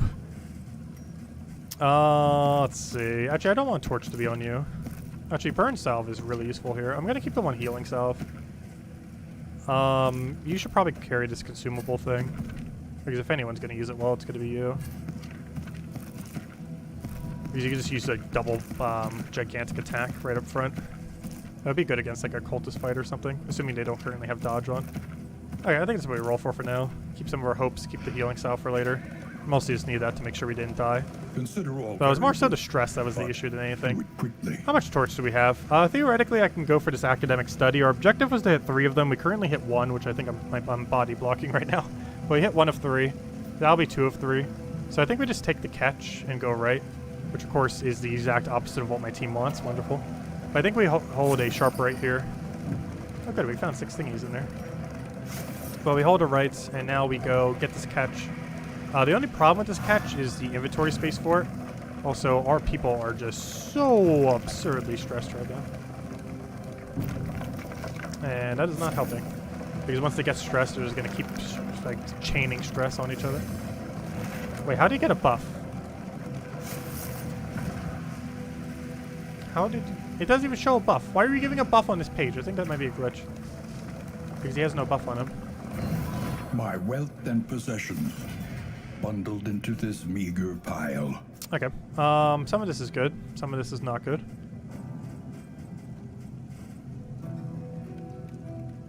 Guarantee scouting on order. Your coach is laden. It's not too useful. You can carry no We got a lot of more. relics for once. I do want bleed resist because we're gonna need it for the cultists if we're taking a triple here. Ideally, we're taking a triple, though honestly, I feel like we should do 1 battle and play it safe. We are really at the point where we should not be pressing our luck. I feel like scrapping my Dark Impulse, doing 1 battle, get through without any panic attack, and then just mass spend stress heal at the end. Because we're really not in a position, after taking that lair and all the stress, to go and take a 3 battle here. So I think definitely the strategy is scrap this. Scrap the fire bread. We're not going to need a bandage now because we were going to originally need it for the cultist fight. However, we're just skipping the occultist fight now. Move resist is pretty pointless. Let's get rid of that. I can get rid of 1 of the healing thingies. Because that's just lesser food. I have no clue why it only does 25%. The fact that it's not 100% makes it so absurdly bad. Because it only stacks up to 2. You compare it to something like this cheese, which stacks up to 8. And that's counting, not even counting if you have a better item. That makes it stack even higher. But base stacking for it's 8, which is 160,000 heal. Why on earth would you want to carry an item that stacks up to 2 that would be a total of 50% heal? When you could do the exact same thing with food, which drops in abundance. It makes no sense, that item. Not sure what they're going to rework it into, but there's no way they are going to keep it like that. Because it's such a redundant item compared to all the food. Like, none of these things should ever give you healing. Like, that one that gives you max HP, that one stew is nice, but never specifically max healing. Okay, we have an issue here. Does no one have storage on them right now? Because I have a weird issue where I kind of want to scrap one of these things. I might just get rid of the linen for now, just give you heal. Just out of, like, the really desperate situation where we might need it. Actually, more realistically, I actually want to give you this. Because I kind of just want to scrap ethereal dust, I think, to be honest. Like, it's a good move. But I'd rather have some way to mitigate. Also, if you're wondering why I'm scrapping down one below my inventory, it's mostly to make sure I can get whatever drops here. They don't have any system where you can check what your drop is and, like, stop automatically. They only do that when they have, like, some kind of interaction. Oh, we just got healing salves. Hold. That's why. Imagine if we didn't have space for 4 healing salve. That would have been so detrimental. That is huge. That is a massive pickup. That is a ridiculously massive pickup. I kind of want to scrap 1 bandage now. That or the cheese. Because I don't know, we're going to kind of need the cheese, though. We're going to be so damaged after this. Healing or siege we can kind of get rid of. I feel like we have, like, the healing is not our issue right now. Stress is, like, the utmost issue. Beyond any issue. Which makes me kind of just want to scrap this healing thing. Because we're going to get drops from this thing as well anyways. Which is probably going to make us have to make a decision to scrap even more. And that's not going to be the first thing on the cutting block anyways. Alright, we take only 1 battle here. 1 and only 1. We're too stressed to go for more.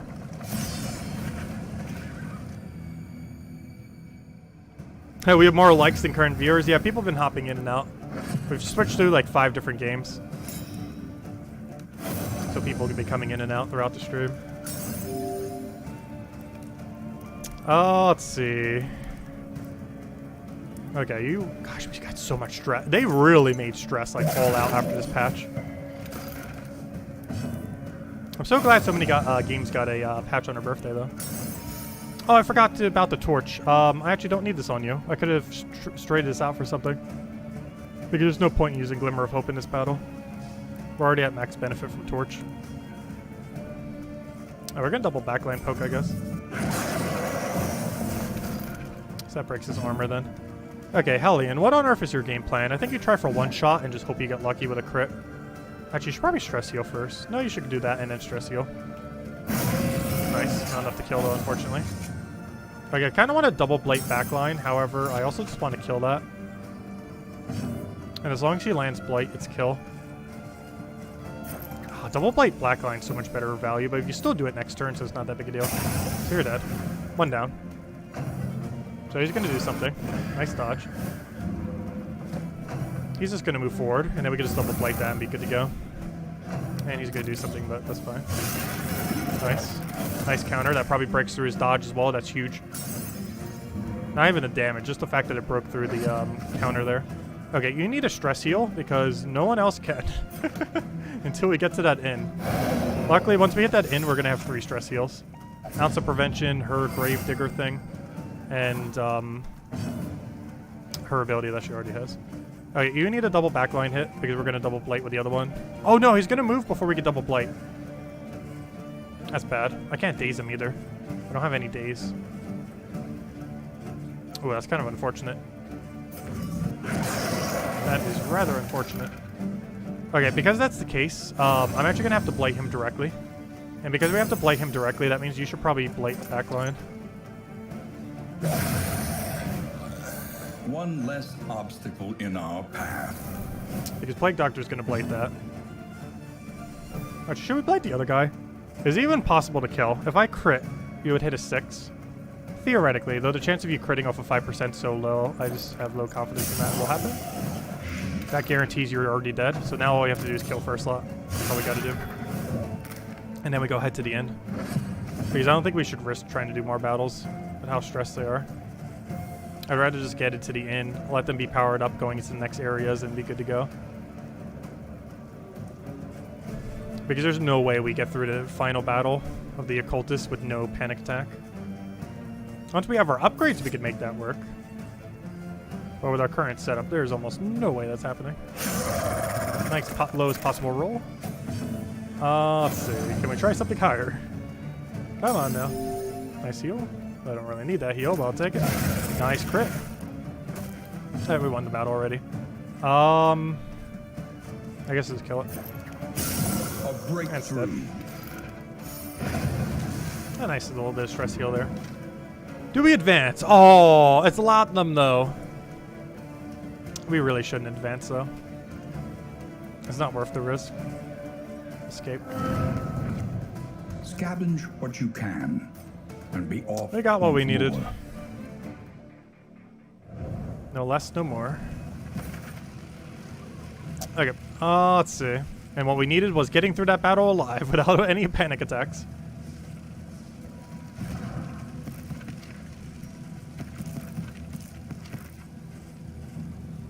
Okay, I need to figure out something I want to scrap. I need to find 2 things to scrap.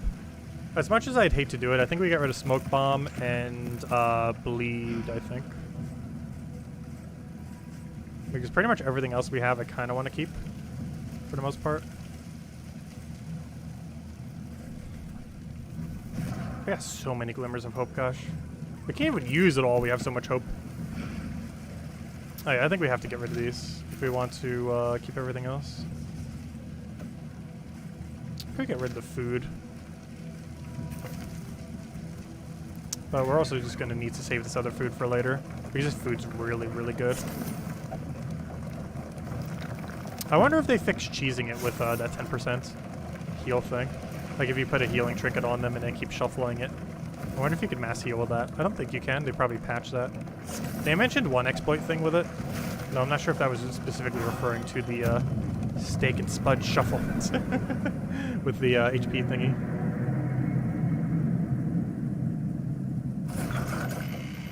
Thank you, Daddy Shark.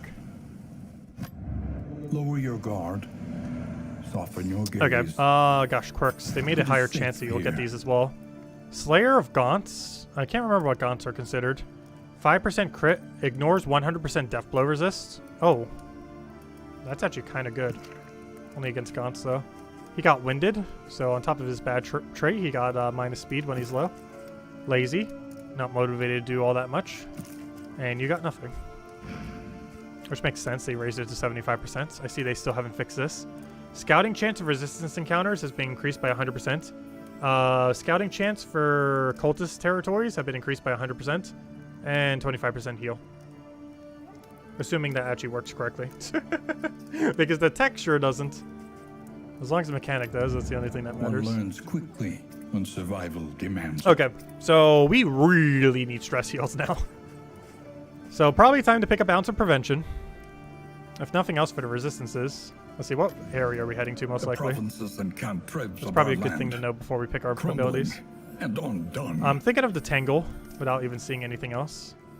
Even more so after I saw the thing. Even more so after everything. Okay, we're doing Tangle. Trenches and Especially tents, since we're a really blight heavy team and we the don't want to go front to a lines super of blight war that resistant was area. never fought. So you're gonna have some food. You're gonna, oh, no one else needs food. Okay, good. Okay, so next order of business. Let's check Provisioner. Precious relics Actually, remind us first, of but a even before time that, let's before go the get our end. stagecoach upgraded. Good. An improvement.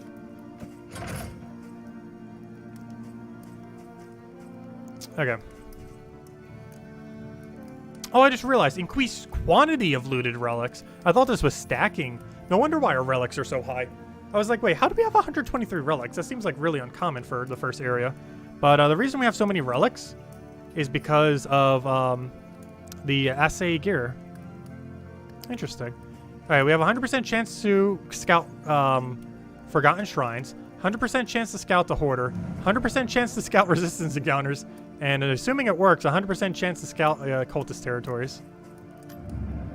We have like half the place scouted already, and we didn't even enter it. Okay. So we know pretty much everything except Provisioner then. Provisioner, what are we doing? You look like you have mostly junk. Speed and backline's kind of interesting. That's just really bad if we get disoriented. Oh, Latinum. We need literally every single one you own. Every single time I ever see it viable. There's almost no situation where that doesn't happen now. Oh, Poetry's actually really good here now too. Oh, 5 stress heal. That actually kind of matters. Also, 2 stress heal for everyone. That's also pretty huge. What do we have for stress heal naturally? Nothing? Pretty much nothing. Gosh, okay. Well, we definitely have to do that then. Okay, let's hope everyone can do what they need to do. First things first. I need to double check to see if she has the quirk that prevents this. Blocks by Austy, Rusty, and Vicious. Okay, then that is blocked. Good. Alright, so I'm coming here for 2 things then. I need you. I need food. I guess I could have saved some of that other food then. Oh wait, never mind. This doesn't give food. Okay, so you need to go get stress healed. Of the road. Whole team, you need to go get stress healed. Where did it put it? There it is. No, negative. Good, good. Positive, positive. Negative. Oh no, positive. Positive. Okay, it was more positive than negative. How are our relationships doing? You're about to break, or about to be good on, like, literally everyone. You just have 1 person left. You could be doing a little better in one category, but overall, relationships are pretty strong. Is there any way we can make it go a little higher? No.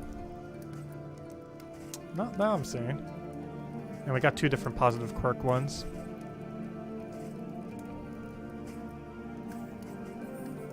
Okay. So I think we save all of our relics to get rid of literally every negative quirk so they can stop blinding themselves for no reason. We got like a big heal, but I like the smaller heals more. This big heal is 250%, but the small heal is 433%, which realistically is going to be a lot stronger.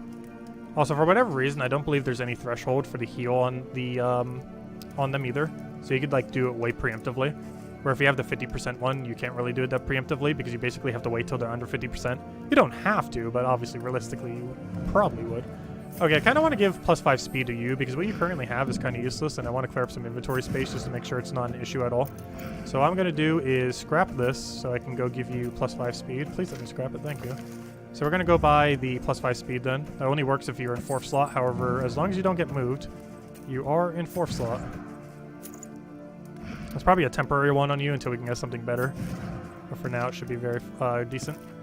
Okay, we have a bunch of burn resist on you, which unless we're going into another burn area, we can actually give you another trinket to replace that with. Only problem with that is we have no way of doing so. I guess I can get rid of this 1 charred book. And I think we're good to go. Just need to go do these, and that's it. Okay. So, abilities. Does this become a lot better? No. Because it's still 1 stress to other allies. I'd rather invest in things that can get stress heal. So one interesting thing about this does not have any threshold. So she could probably still use that max, which is kind of very broken. So I'll take that. Though it only works if there's a corpse around. This was restricted to a 3 use. We normally wait till way at the end to bother doing it though. We currently have no way to use combo tokens. I kind of want to upgrade her pick to the face so we have a way to use combo. The other way to use combo is just upgrade literally every blight you have. Which we already started. We want ounce of prevention next because we desperately need another way to stress heal in those situations. Noxious Blast is tempting. However, we're heading to an area where... Well, what boss is in this area? You know what? I actually do want Noxious Blast. But then again, the way you'd want to run this boss, you'd actually want to spam literally Plague Grenade every turn. So if we're going to try to use a combo token, I think we do pick to the face. That or Poison Dart. Or you know what? Let's do Poison Darts, actually. Because I need your bigger blight anyways. And we don't have that many things to work with there. We only got 2 more upgrades. Okay, so you're going to be... The boss here, they end up reworking. I'm not sure exactly to what degree, but they definitely made it stronger. So we'll see how that pans out. But the main premise is we're going to want to do literally Plague Grenade and Abyssal like every turn. So I might actually want to upgrade his Abyssal Artillery. Doesn't get that much of a benefit though. But it does give him a way to finally use if he gets like 2 of those little tokens. However, he's basically getting no of those tokens when we use it in this way. But generally the move he's using is an opener for damage anyways. So I think it's worth it on him. Like ideally we want at least 1 upgrade on everyone. Like the 1 damage ability that they're likely to use the most, especially in this area. So what would you want then is the question. So this can remove all dots. So this area doesn't have a lot of dots. However, it does have a way to remove Winded. Isn't there another one that removes Winded? I think there's a better one that removes Winded. I think it's Toe-to-Toe. Yeah, Toe-to-Toe is really good, actually. Mostly because it gets to remove Winded when upgraded. Because this I don't think can even be used unless you are below 33%. Though that might just be the condition for the heal. You might still be able to use it whenever. But I'd rather have Toe-to-Toe. It's only a 1 damage increase.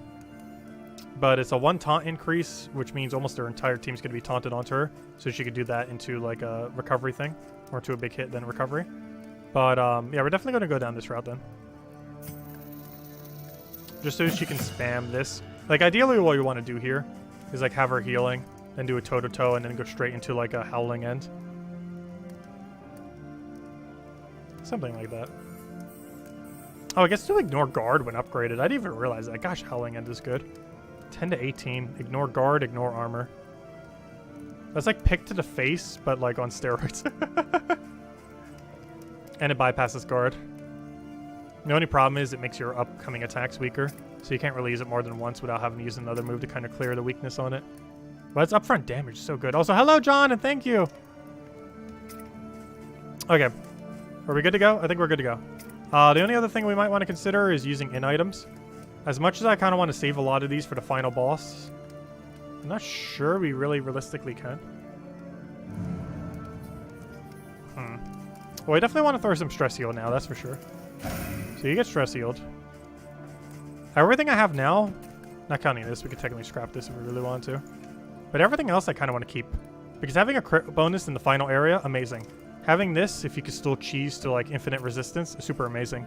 Random positive tokens and random positive tokens, also really amazing. So I think we get a move on then.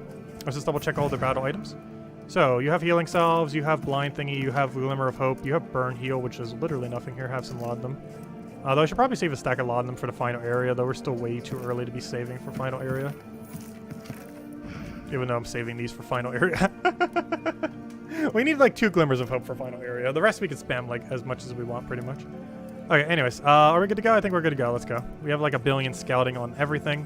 We got 1 billion relics, so the second we hit a way to cleanse off the inn thing, or whatever it's called, the doctor thing. Once we hit one of those outposts, we just cleanse like literally every quirk.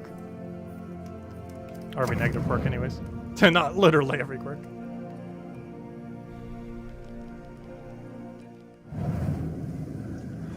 Also, this is probably my least favorite area.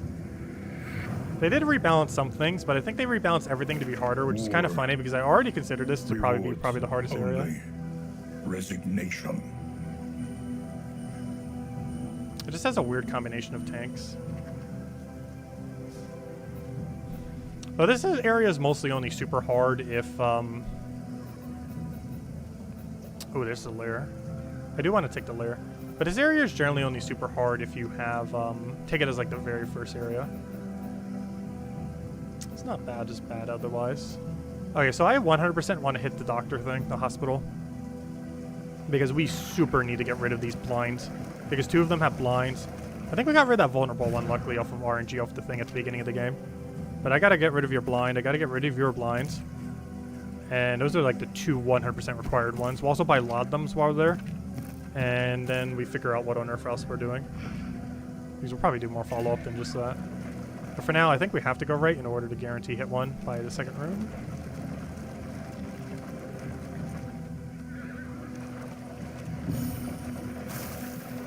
Make the inventory come back up. Supplies this way, if you can make it. I got 12 inventory left. Honestly, inventory seems like one of the most useful stats as you're progressing. Because it just allows you to store more for later. While still having the room for stuff now.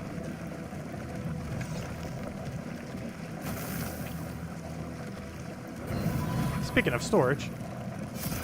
The Wainwright awaits, eager to ply his trade. Oh yeah, I think that's a scrap. I'd rather have the scouting. That's a scrap. That's a scrap, at least for this area anyways. Honestly, I almost want to get rid of all of our cheese. High chance of strong positive affinity, low chance of strong negative affinity. The risk associated to that is too high for me to bother. As much as I would want to like not lock down one of the things, that would basically bring it all the way down to like nothing if it fails. And that's just way too high of a liability, I'm pretty sure, to bother with. So I think we're going to scrap that because we were going to need to scrap some amount of stuff here. Okay. So let's figure out what we're scrapping. Oh, we actually have inventory for all that? Amazing. So get rid of blight. Get rid of that. Get rid of that. Get rid of stealth thing. There's not enough units of stealth. That we can keep as like a one-off kind of thingy. Oh, we're about to purge all the blind thingies. I can actually get rid of that cloak then. Actually, I lied. I have 1 battle before I do. Alright, let's just make sure to use this cloak this battle then. Please let me back in the screen, thank you. But after this battle, we can switch out cloak. Alright, we definitely want to make a right. This is a no-brainer.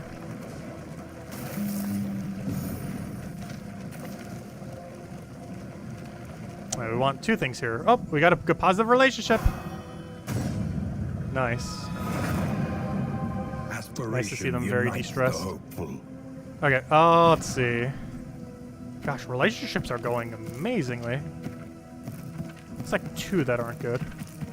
Actually, aren't they connected? Yeah, the two that aren't good are the same connection. There's only one relationship that isn't good. Everything else is like nearly there. Only the two females on our team hate us. Well, technically Plague Doctor's female too.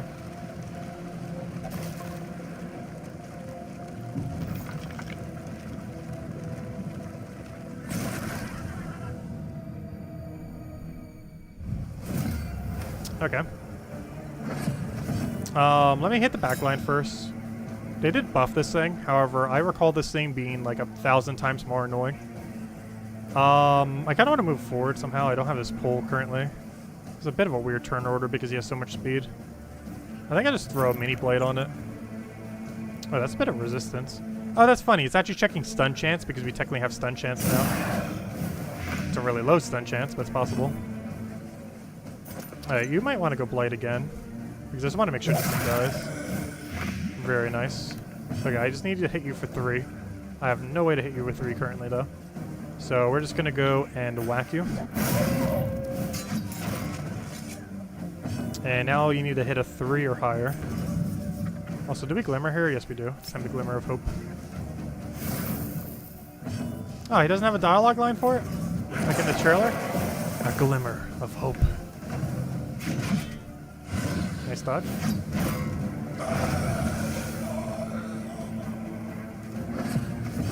They literally have the dialogue line. I'm not sure why it's not in the game. Well, I guess technically no other item has one either. Oh yeah, anti-prevention doesn't really help us much here, does it? Haha, it's post-patch. We still need to have it. We just doesn't help us at this current moment in time. It's going to help us when they start getting absurdly stressed. It also would be really helpful in areas that have a lot of dots that they can do. Okay, so I'm going to see something real quick. Does this still stress heal you for 1? Well, so it has a limit of 3 uses now. I recall it being infinite before, I'm pretty sure. Yeah, it still stress heals you. It doesn't have a threshold. There's almost no way they're not going to add a threshold to that. This is poke you. Actually, I do have a vulnerability hex instead. It's not really worth it, though. Where is it? Actually, it is. Hellions damage? It's pretty insane. It's probably realistically going to be more damage if we do this than the alternative. Oh, wait, I can't do it this turn, though. Fail. Never mind, I messed up. Mistakes have been made. I forgot she can't spam it. I keep forgetting as a 1 cooldown. Also, that 1 extra dodge thing she gets at start of battle is actually insane. This on guard. Like, it's already a good one, but it's even better on her. Because normally she has no way to put like a defense token or a dodge token on herself when she taunts. But because she starts with 2 dodge, she can. So now she just has her double dodge and it just works. It works amazingly.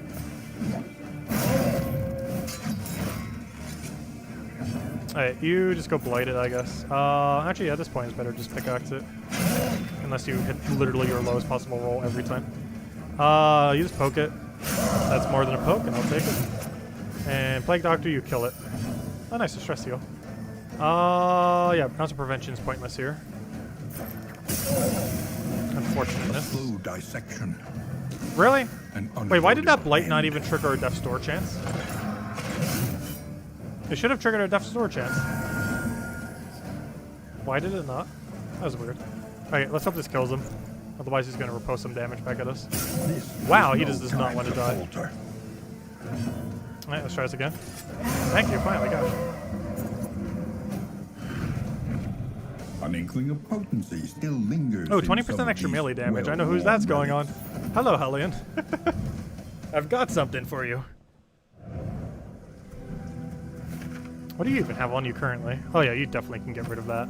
I still want to keep it in my inventory, but it's kind of pointless in this area. 50% burn resist. Like, it's a good trinket, but you have to be up against burn. And this area is literally a forest of grassy creatures that's raining. I'm pretty sure there's like a 0% chance of something with burn even appearing in this area to any capacity. It's like the exact opposite of a burn area. Alright, no one has disease, which is nice to see. However, we have some really bad quirks right now, which we can get rid of right now. So I can get rid of your blind. I can get rid of your different blinds. And at this point, we can just scrap all of our gold, just get rid of literally every bad quirk if we really wanted to. However, I do believe we want to be a little more conservative with our gold. So I'm going to buy literally every landum in existence for probably the rest of this run. Let's see. The science of hope. Nothing else really worth picking up here. At this point, it's more so, do we purge even more quirks? Due to how bad stress is, I kind of want to get germaphobe off you.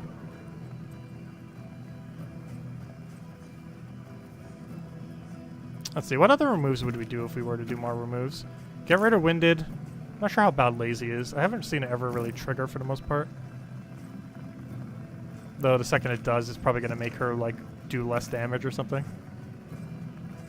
I kind of want to get rid of it. But the ones that we know for sure are going to do something bad. Honestly, the only one that really feels worth getting rid of is germaphobe. But we haven't really been heading to blight areas, but still.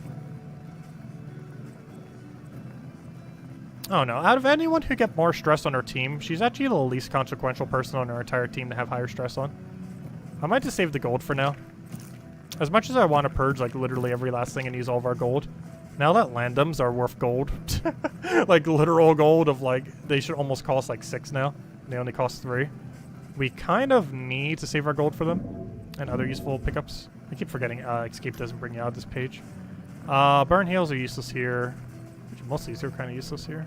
Yeah, I think we just move on. How's our torch doing? We got a billion glimmers of hopes. So however it might be, we have a solution to it. Okay, we have a hoarder. We have nothing to really spend at the hoarder though. So I think our game plan here is to just double check what we have set. So you no longer need your cloth because no one is blinded anymore. So I'm going to give you some kind of consumable. I'm going to get rid of this cloth. Honestly, I kind of want to get rid of this burn heal. Though not right now. Maybe right now. It depends if the next area is a burn area, because we have so much set up to make it work if it is a burn area.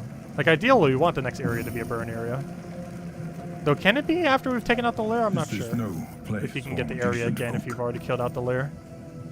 I'm actually not 100% certain on that. Though I'm pretty sure you can, because there's at least 2 relics that you can get from it. So you'd probably just get the other relic that you didn't already get if you took out the same lair twice.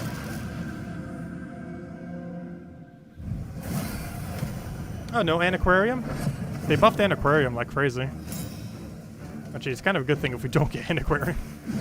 Let's see.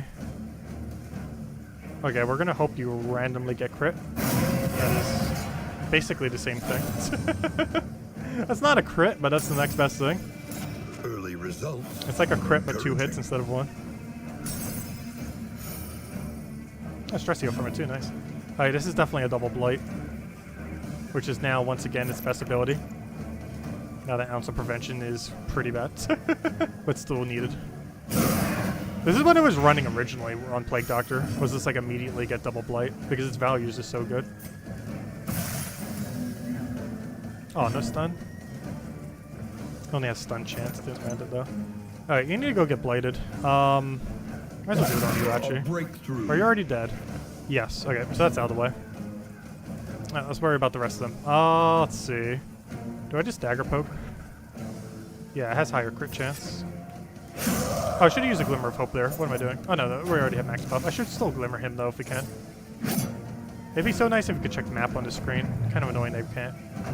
Because I'm not sure how important it is for us to use a Glimmer here. I think we do though. We have like a billion of them. Honestly, anytime our torch is not at max is probably a time to Glimmer this run. We have so many of them. I need to go double check later if they actually buffed the rate. Because we are getting like... Oh, I still have Iron Swan on her. I forgot to switch that out after that one boss fight. Whoops.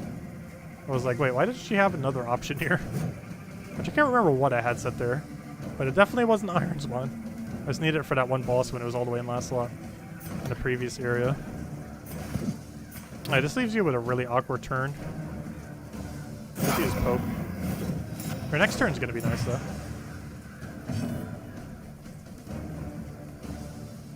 Do I just actually burn here? It's not buffed. I'd rather just put a big blight on one person. The problem is there's no way we're gonna kill him in time. Even if we get perfect luck, I might as well just hit the back line then. Alright, are you dead? No. I still have to hit you once. Luckily this hits you once.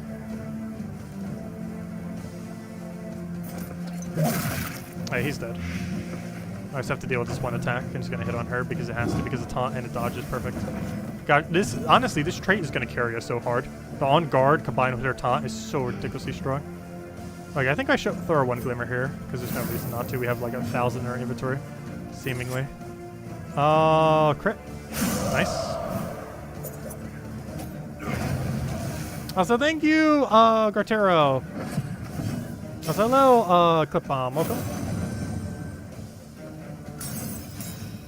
Alright, and now your howling ends, which should end him. A righteous action. There we go. Oh, just a bit of relics. All good though.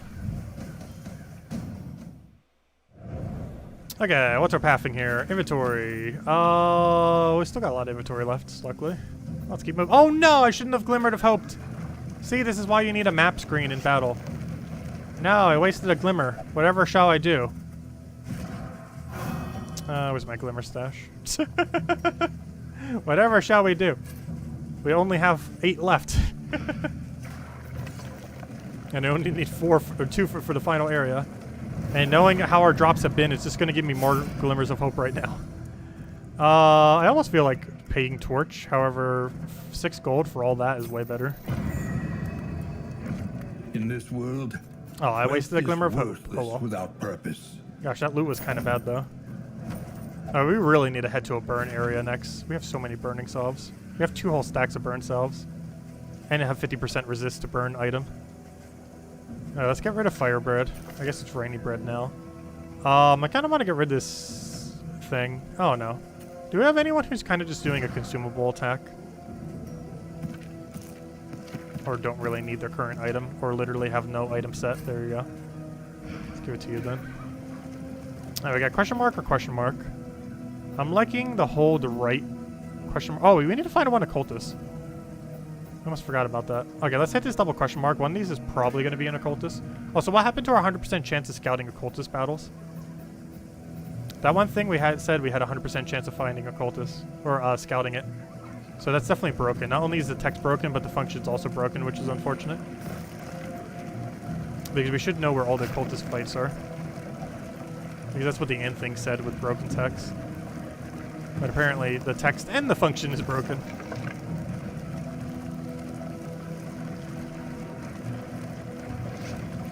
How much flame do we have? 85.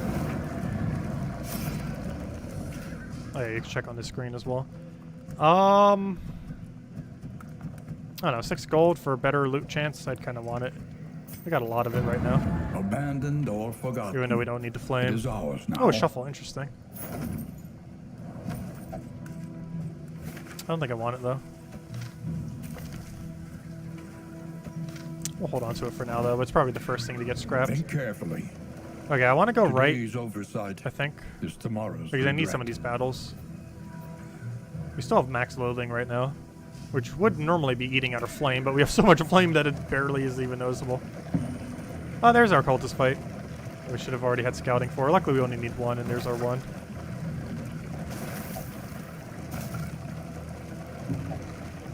Oh no, they're getting stressed. Maybe it's because of my driving skills. Alright, we have to fight this. Not like we weren't going to anyways, but it is pretty much required. We get 250 extra hope if we do. The one who mispronounces, I know, right? We still do a lot. Okay, what's the effect here? Enemies have basically infinite stun resist. Good thing we weren't really planning on stunning. However, technically we do have a trinket on you that allows you to stun slightly. However, that's not happening.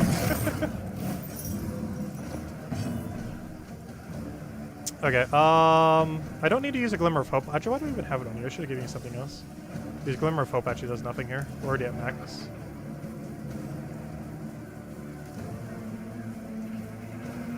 Okay, I just gotta remove some of these tokens. Even if they miss, it's still a hit. Because we're removing tokens. I still have forgotten to switch out Iron Swan. I still don't know why I still have Iron Swan on. However, in this particular instance, it is actually kind of good. Even though it just hit the worst possible roll, so that's kind of bad. You need to go double Blight. It's fine if you miss the one, but you definitely need to not miss the other.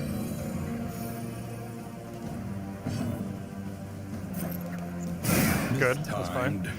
As directed. He critted on the one that needed to actually hit. You're supposed to dodge. Hammers. That gave him stress. I think that was from the hit, though. It almost seemed like for a second the relationship gave it stress, which would be kind of funny. I can use this to get rid of a dodge token. I'm not sure I want to use it to get rid of a dodge token, though.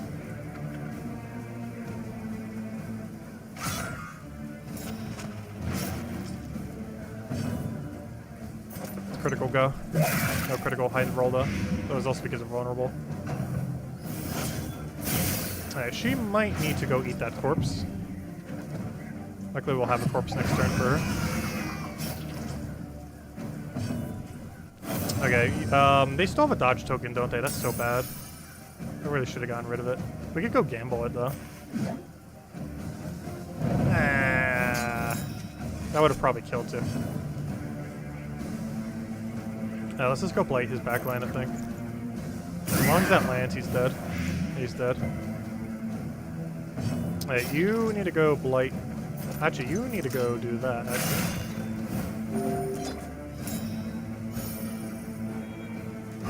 The smallest make sure they hit our actual tank. can make all the It difference. says use Toto. Oh, perfect. That makes it so you can't even be hit by that as well. Perfect. Very nice. Okay, I guess you just poke and try for crit. Not a crit. Stress heal for no reason though. Wait, how did you hit? Wait. How did you just hit? It has stealthy. That's illegal. You're supposed to miss. Or not even be able to target it. That's not how multi-hits work in this game, does it? I don't recall that being a thing. Alright, well, let's go stress heal more, I guess. Got another grave. You're next. Throw a blight on you. But yeah, she's a surprisingly hilarious tank. Like, especially based on how she was played in Darkest Dungeon 1, you would never think she's like a tank. But she's basically a dodge tank in this game. Which is super strange, but it works.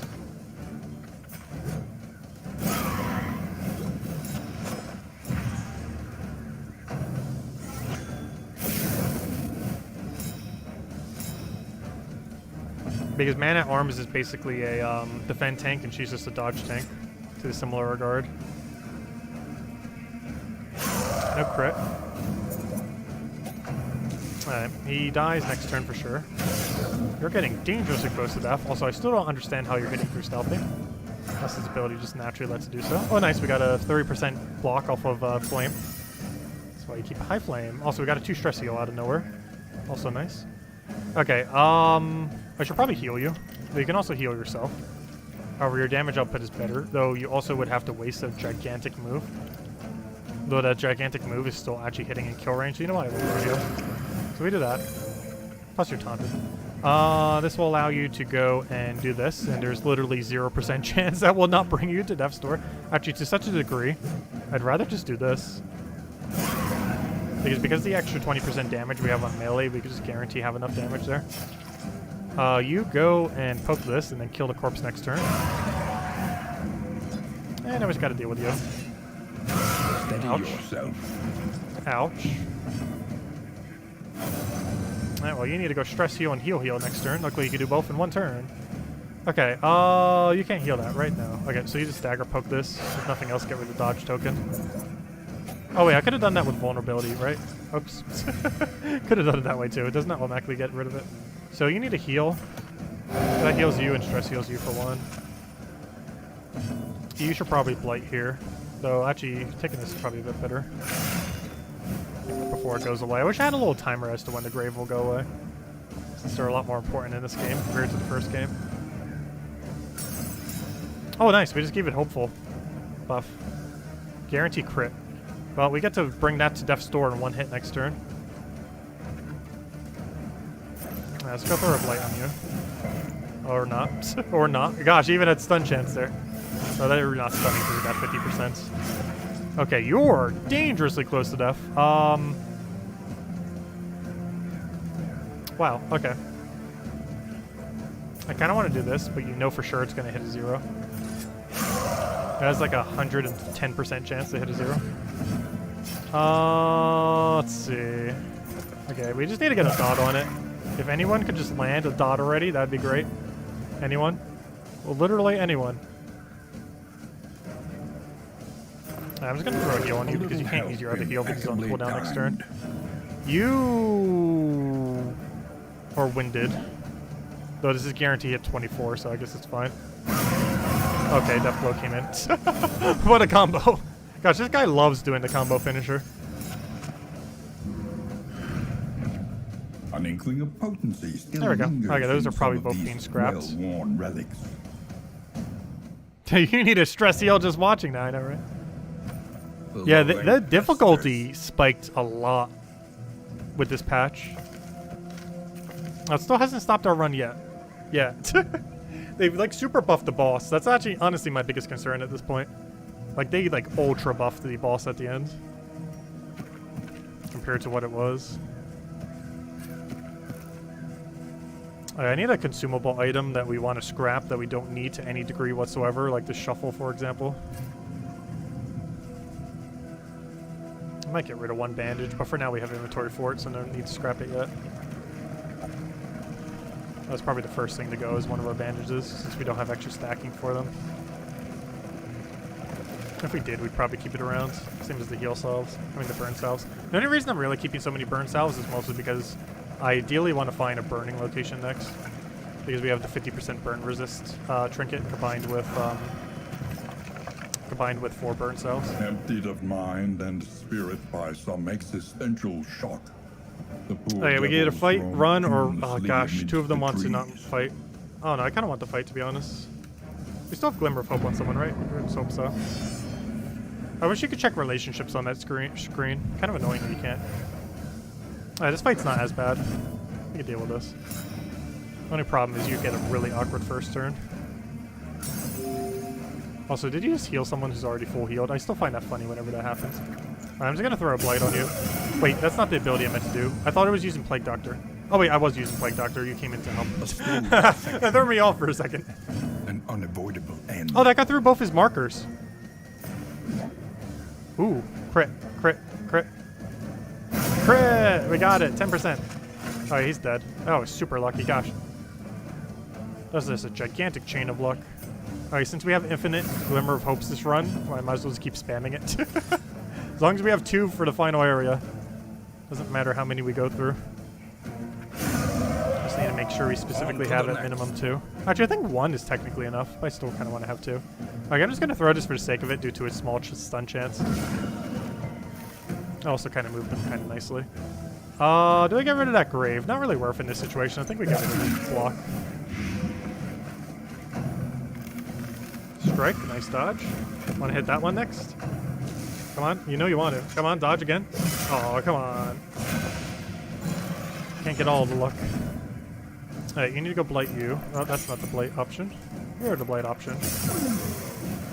I probably should have upgraded that. The main reason I didn't do that is because on the boss in this area, in the lair, we're literally just going to be spamming Plague Grenade every single turn for the entire fight until he is dead. Unless someone like desperately needs a heal, it'll just be Plague Grenade the entire time. Which is the main reason I didn't want to upgrade it for this area.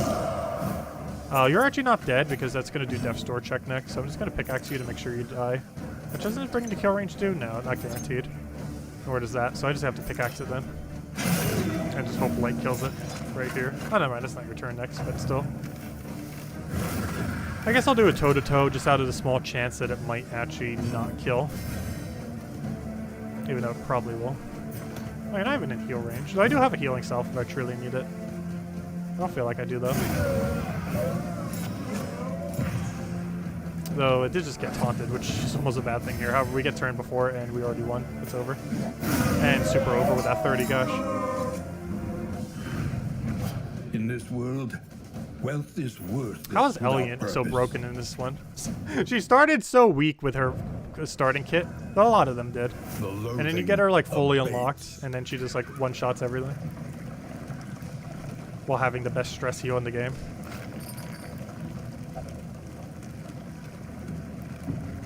But the reason she hit so high too was she gets The guaranteed. worst kind Oh, I of forgot to set my parasite. items. Whoops.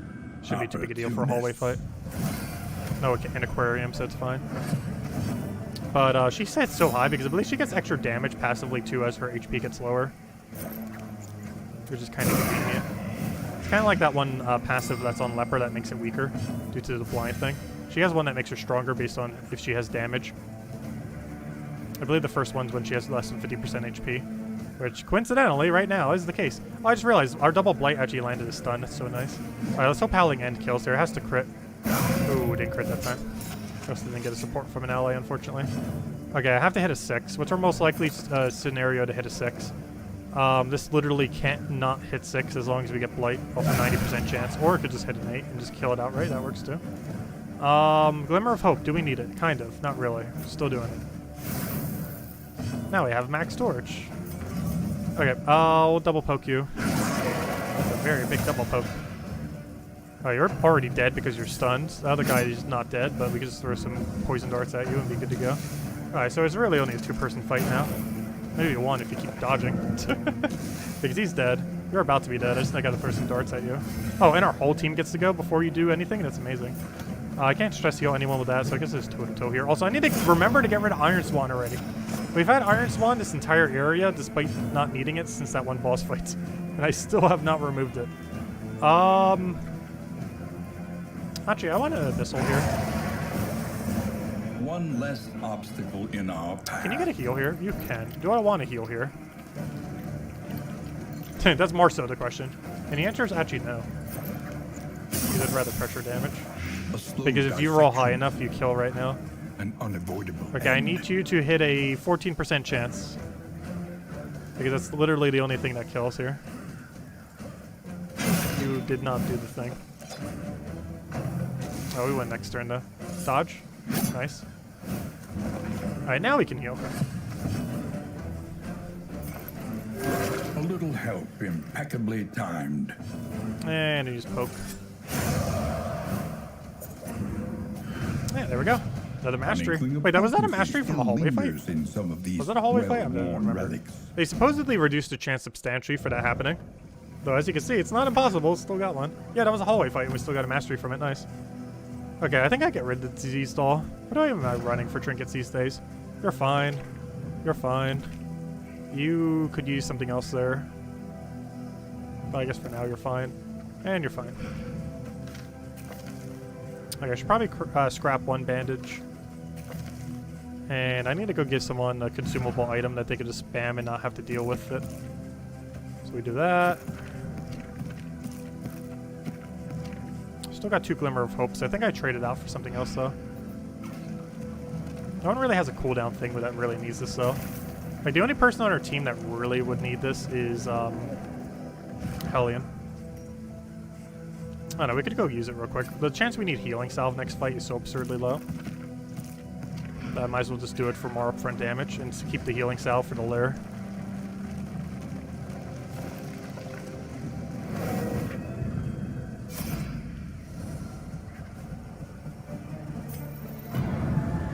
Oh, weren't your relationships good? Or I don't know. We normally want to do it on one that's already good rather than bad when we do that.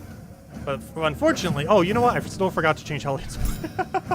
Honestly, she's just going to have Iron Swan for the rest of this match if I just keep forgetting it like this. I don't know. What would I have otherwise, though? Bleed out? Like, honestly, Iron Swan's not necessarily useless. Because what's the alternative? She can't use Bleed Out. Bloodlust is pointless. Breakthrough. Actually, it might be Breakthrough then. No, but we already have the other way to move forward. We don't need Breakthrough. Wax, kind of whack. We'd rather just use Howling End. That's super useless. Hey, you know what? Iron Swan actually isn't bad. Because the alternative is what? Bleed Out? I'd rather just use Howling End until they nerf Howling End, in which case, yeah, we'll do Bleed Out then. But until they nerf Howling End, no reason to switch out of it for Bleed Out.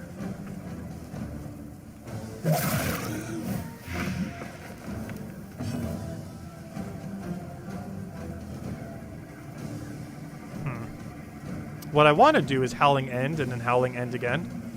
What is best to do is Iron Swan and then kill his back 2 line and then do that. We'll still be able to do it, just can't do it immediately. Okay, we already have Max Flame. Why didn't we have that? Oh, nice crit. Early results. Okay, is it even worth blighting you? If I burn you, you just die anyways. And the chance... Oh wait, do you guys still have stun chance off of that? That's insanely strong. Oh, you're dead. Not now, but next turn you die. Nice dodge. Alright, and now we just throw everything at first slot and be good to go. Okay, you get hit by Bear Trap. You get hit by Blight. Oh, come on, don't resist it. Stop resisting. There we go. And now we just throw literally everything we have at it. And then literally just Howling End twice because we can.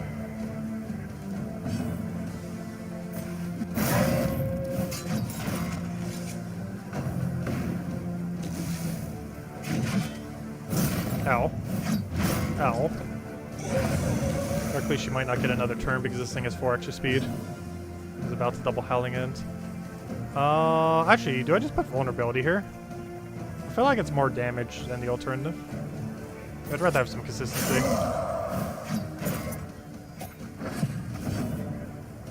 Okay, everyone gets their turn before anything happens. However, I can't really do anything with all those turns. Because of how healing and everything works. I guess I could get rid of her dot, but that's not really going to matter too much. She's going to take 4 damage, it's not too big a deal. Actually, she could go heal off the grave and just let the other one do it, actually. I get Tiptoe right now for a kill, right? If it hits 4, it can. That's a 4. That is a 4. It's a crit 7. Alright, and then we can just heal off of this then. Put off the stress heal, though she doesn't need any stress heal.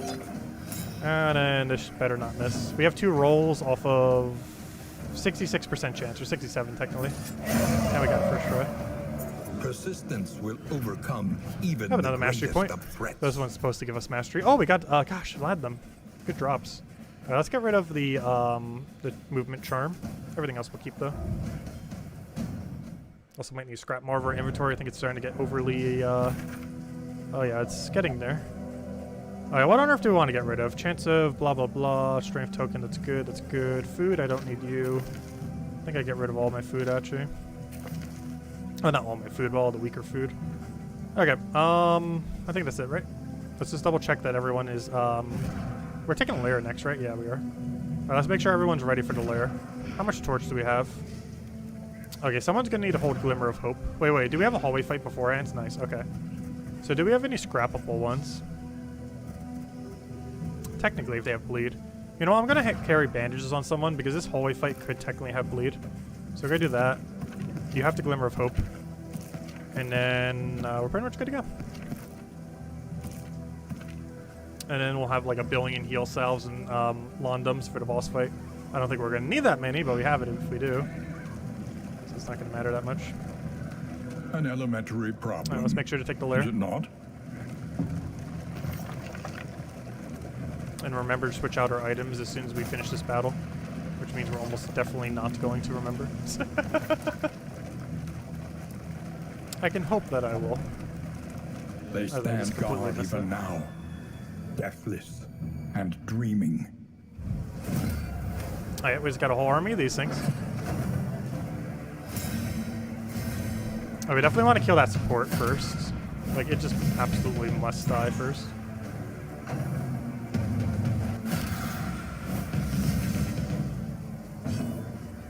Oh, it has taunt right now. Oh, I can get by past that. I think this bypasses it, doesn't it? Yes, it does. Perfect. We do that. Almost all of them resist it. Actually, only one of them did. But that gets rid of his taunt, which is the most important thing here. With that gone, I can now Iron Swan him. With an 18. Gosh, that 15% strength came through. Okay, you just blight him and then he's dead. He doesn't have any death blow, so he's already dead. And he's dead. Okay. Let us hope to finish Now this you poke quickly. something. Very lightly. Let's see.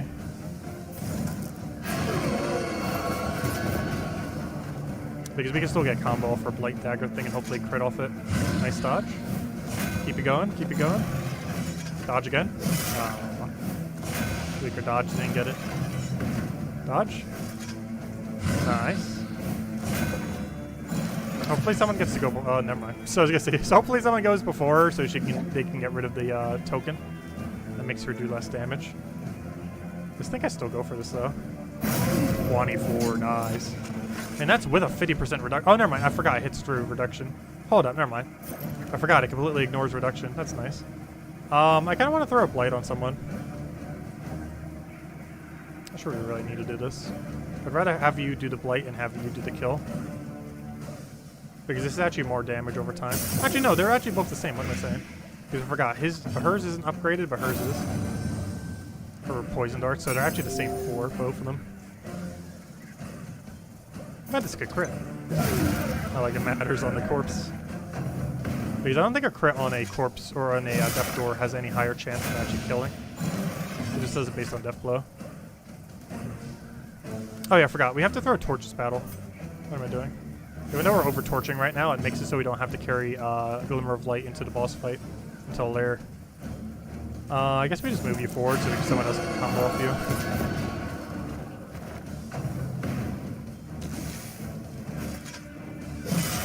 Unfortunately, he has a 0% chance to miss that.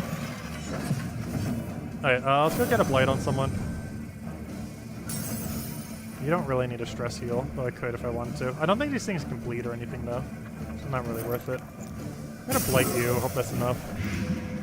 10 damage. Oh, a stun. Yep, he's dead. That's exact enough damage to kill him then. Because the first one will bring him to death's door, and the next one will kill him. That's a really lucky stun. Alright, let's just tiptoe here. That gets rid of your armor. Gets rid of our thing, so we can just one-shot you next round. You're already dead. Because the blight will just kill you next turn, ideally. And speaking of blight, oh, we didn't get a crit. Come on, we had like a 60-something% chance with the extra 50%. Oh yeah, you just poke this thing. By poke, I mean literally lowest possible roll. Luckily, that's still enough for death's door, so I guess it's fine. Alright, basically win. That's the last move they get. At this point, it's just about stress healing and healing. So I'm actually going to go for an ounce of prevention here, which might be one of the first few we've done this entire battle. Actually, I lied. We're actually not doing that. Because it's more beneficial for us to do it with a double stress heal rather than a single stress heal. So if I do this, I actually get a double stress heal.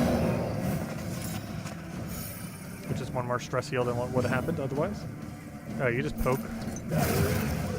And you need to kill this thing. Now, or we gotta win off the other percent chance, which should happen. 1 to 2 is gonna roll. I'm gonna crit heal on someone who has max life. Wonderful. One less obstacle in our path. Okay, we got a cleanse on that. Got a disease thing we can get rid of. That's good. That's very good. Okay, let's get rid of that. Boom, out of here. Okay, let's go into this lair. Oh, yeah, I need to make sure our items are correct, don't I? Because I actually don't need Glimmer anymore because we just got Max Torch. And we'll still have enough Torch to still have Bright Light going into the lair. So I can get rid of his Glimmer of Hope. Thank you, Wildest Ship. Greatly appreciated.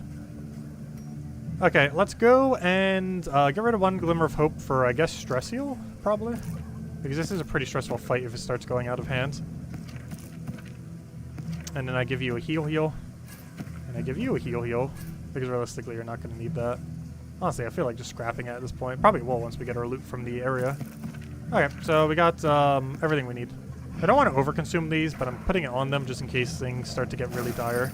Ideally, I don't want to have to use any of that. Or very minimally. That's a good backup plan. Oh, I should probably scrap this now, actually. In case we get a different drop that's better. Oh, man, we already hit this. Oh, well. If nothing else, the burn salve should probably go next. I'm just hoping for a burn area next. Will not just because we're so prepped for a burn area. Which means it's probably not going to give us an option for a burn area. For the final zone. Before the mountain. Okay, ounce of prevention's really bad in this area. since we can't just start with a stress heal anymore. So once again, we will go back to the original strategy we had for Plague Doctor before we realized it even had a stress heal. And that is throw Plague Grenade literally every single match, or the double Plague Backline. What is that even called? Is it Plague Grenade? Yeah, Plague Grenade. Literally just open with Plague Grenade every single fight. Okay. There are two options that are good here. Either Iron Swan or Howling Ends. The problem with Howling End is it has to crit to kill. And I'd rather deal with the artilleries first. You're basically dead, right? So I should probably dagger you. Or are you dead? No, you're barely not dead. However, there is a button that makes you dead. Oh, nice crit on the other one as well. Perfect. Are you dead? Yeah, there we go. Double kill already. That's going really smoothly. Very lucky crit there.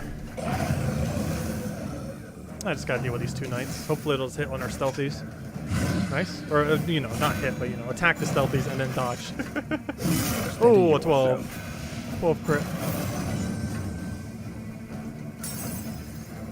No, you got stressed from that. No. You also got stressed from that. Okay, this should kill you. Or at least F-store you. And now this will kill you. If you'll ever let me take my turn. I thought they made these less often. Come on now, stop. Oh good, I gave her a hopeful buff. No! No, you resist the blight as well. That's even worse. You know what? I'm actually going to do it on this one. Because it's more important to have the blight on you. And just hope that this is the kills. Nice stress heal.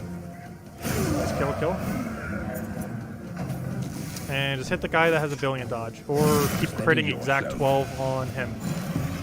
That's not nice. Should I go have him heal himself? I don't think we've used this ability a single time this entire run. Let's see our chance of hitting a 0.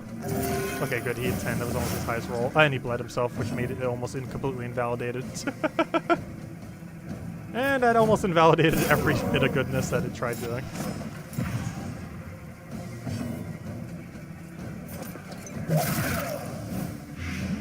Luckily, we should have someone who goes before him next turn. And at this point, we're pretty much good to go. He's going to be at Death's Door. He's going to do one attack. Please do not hit 12 for like the 3rd time in a row. Actually, it's literally impossible. You're weakened. Alright, just don't go first. Good. Though that does mean I have to kill right now. Luckily, we have a button for that. Right. Well, actually, there's a chance we still don't kill here. Luckily, it did. Alright, let's keep going. Lairs are worth like double the hope now. So they're worth taking for the sake of getting hope. Plus we might get... Oh gosh, why? Not this hope, but... I mean the currency of hope, not the flame of hope. They had to have changed the drop rate of Glimmer of Hope. Otherwise, this is the luckiest run we've ever had on Glimmer of Hope. I'll need to go check that on the forum later. Because there's like a near guaranteed chance they increase Glimmer of Hope chance, or we have had the luckiest run I've ever seen for Glimmer of Hope. If the chance is still the exact same as before. Because we've gotten at least 4 to 5 times as many this run compared to how many we'd normally have. A very hopeful run. Like, it feels a lot more like how it was in Darkest Dungeon 1, where you get, like, drowned in torches. That's what this run feels like. Oh, nice. Got a stun off of one of your 2 hits. Exactly what you want to see. Howling End, unfortunately, only hits you, and I'd rather just Iron Swan. Honestly, I can't remember what I had here other than Iron Swan, or if it was Bleed Out or whatever else. But honestly, at this point, I think we just keep Iron Swan on her, because it's just working so nicely.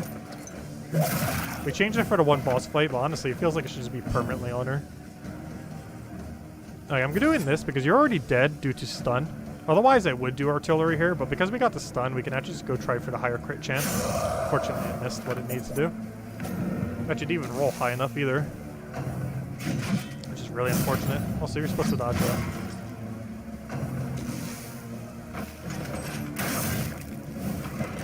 Nice. Resist. Nice. Token from the flame. I already knew what it was from before he even said, but there's just nothing else that would possibly give him a 3% guard or a guard off of anything. So you're both dead, right? Yeah, you're dead, you're dead. Okay, so the only thing we have to worry about is first slot.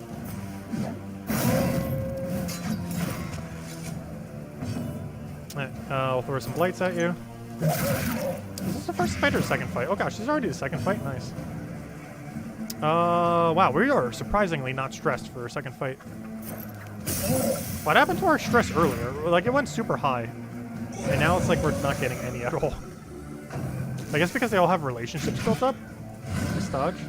So we're kind of getting those stress heals here and there extra. I don't feel like too many of them are triggering, though. Vulnerability heck seems tempting.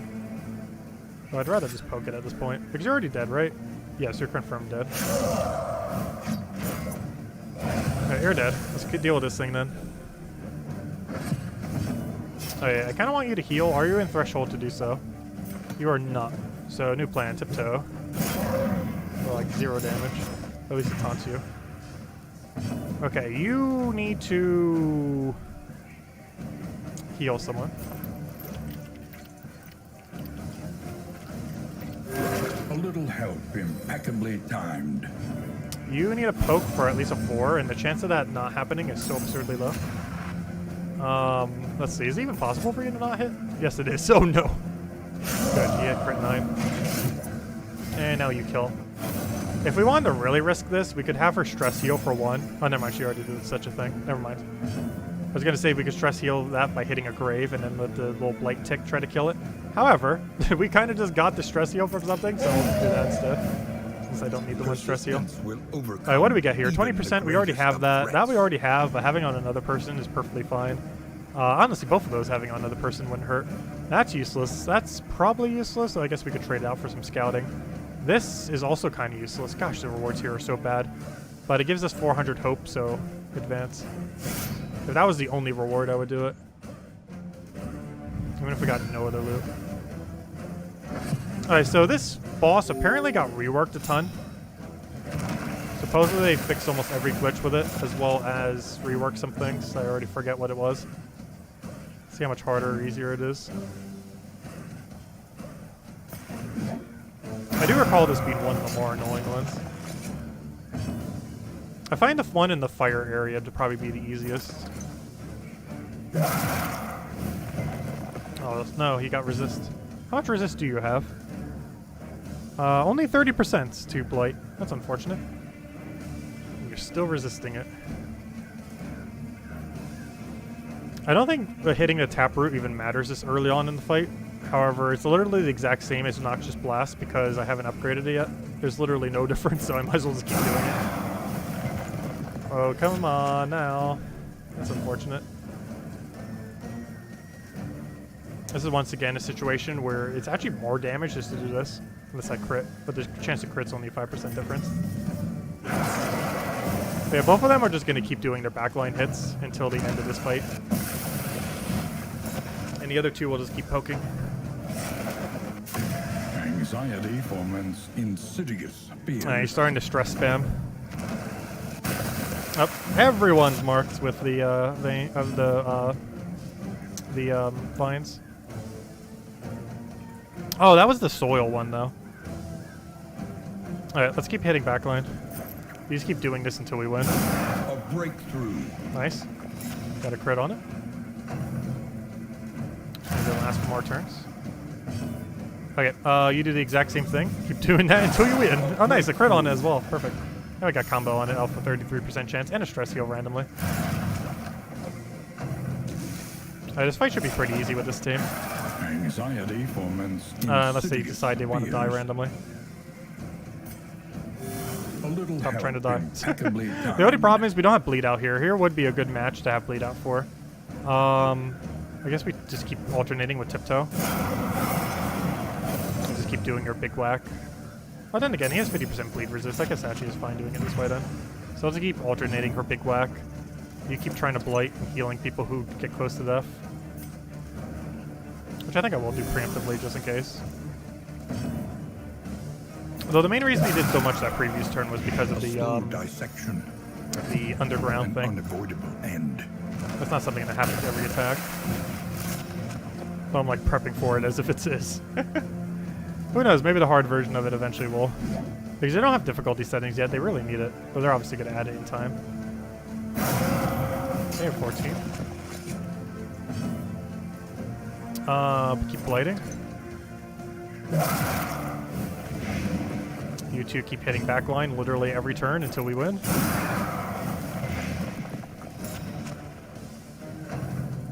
And let's go of one of them. And if we do it again, I'll let go of the other one.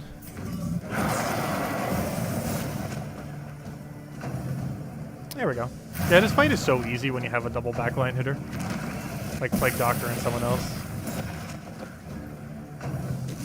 It's pretty much just a free win. It is actually surprisingly easy when you have a double back hit like that.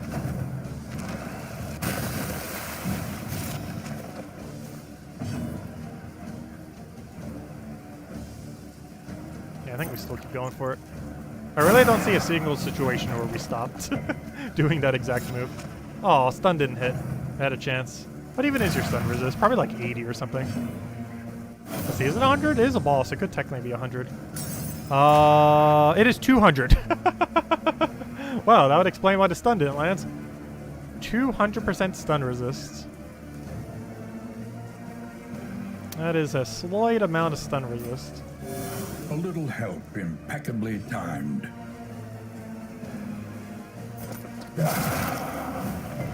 Oh, I'll stop resisting. He's almost dead, though. Not his next move, but the move after his next move. I'm pretty sure we can just bring him down. He has a token, so we can go guarantee crit off her. Well, not guarantee, but super high chance that she will. I guess we tiptoe and then get one big whack next turn, and that's basically the end then. I'm pretty sure we win this next turn. Unless something really weird happens. Because she'll almost guarantee crit with 50% extra damage. You'll be able to do your big hit. And you two just keep doing what you've been doing.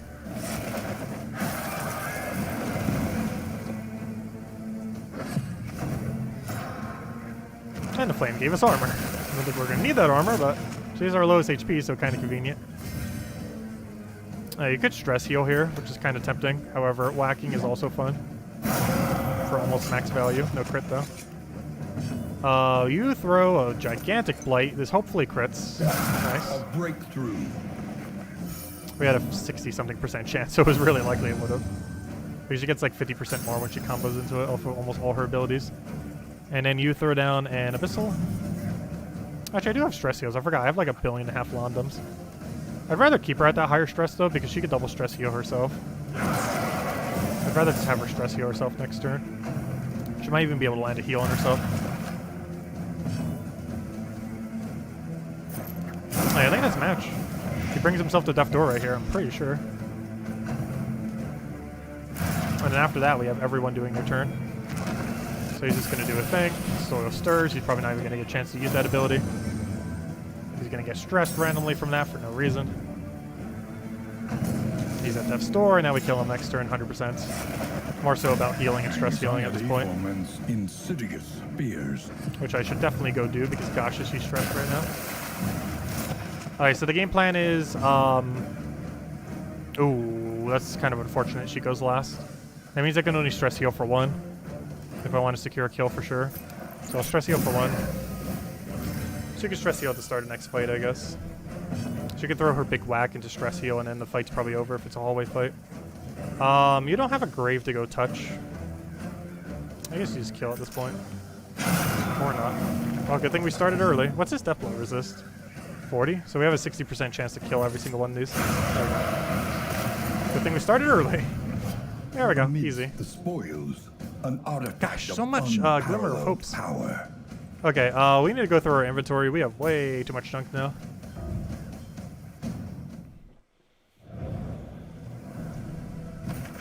Okay. We got a lot we need to scrap. Do we want to go to Field Hospital? We have the amount of relics to literally scrap every last thing we need to. We won the one occultist battle for our objective. So if I want to play it super safe, I can just go to Hospital, cleanse literally everything. Then go to the Hero Shrine. Not needing to deal with any question mark or anything. But then again, actually it might even be better to go question mark here. That's a guaranteed thing though.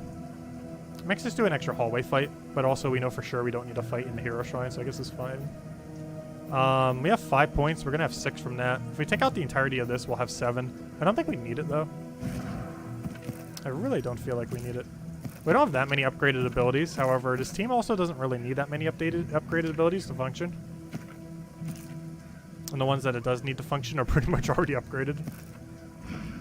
Thank you, Acrobim. Welcome. So I think we go for a hospital here. The only real thing to decide is what on earth do we keep and scrap? Honestly, I'm tempting to get rid of the burn salves. The only problem with me getting rid of the burn salves is I know the second I get rid of the burn salves, we are going to be heading into an area that has burning. Like, there's almost no way that's not happening the second I scrap both those burn salves. However, it also feels tempting just to scrap them both. Does anyone have any inventory space open? Theoretically, if I condense the heals, I do have one. So what I could do here is do this, and then do that. And that opens up a space. What do we really not need? Do I have any basic food? No. So I need to go get rid of maybe 20% attack. I could always give you melee any other attack type. You definitely need extra melee attack. You barely use it, however, 10% resistance seems like nothing, though I'd rather just give you dodge at that point. So we definitely don't need that. We definitely don't need that. We definitely don't need this, I'm pretty sure. 33% move resist is pretty underwhelming. There are a few situations where it can be good. Though by a few, I mean a few. We pretty much scrap this if our next area isn't a burning area. However, I do want to keep it just in case it is a burning area. For inventory, we could probably scrap. Because it's kind of ironic having to keep it as an inventory slot just to be able to have inventory for it. I think I have to get rid of double burn salve here if I want to keep everything else. Do I want the melee thing, though? Like, he definitely wants to have range instead of melee, even though he does have a melee attack. We'd always get rid of your stress thingy. And make it so your pickaxe is stronger. Though how often are we really using her pickaxe? Like, barely ever. Well, it's a nice option to have, if nothing else. Like 20% more damage on it. Stress is just always a concern.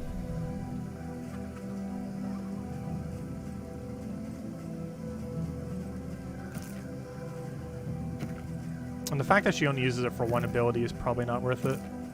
I feel like scrapping it. Hellion's the only one that really needs it and already has it. And we can't have two of them on her. Now would be a good time to maybe get rid of one Glimmer of Hope. I'd rather just use it going into the thing. How much light do we have? Max torch?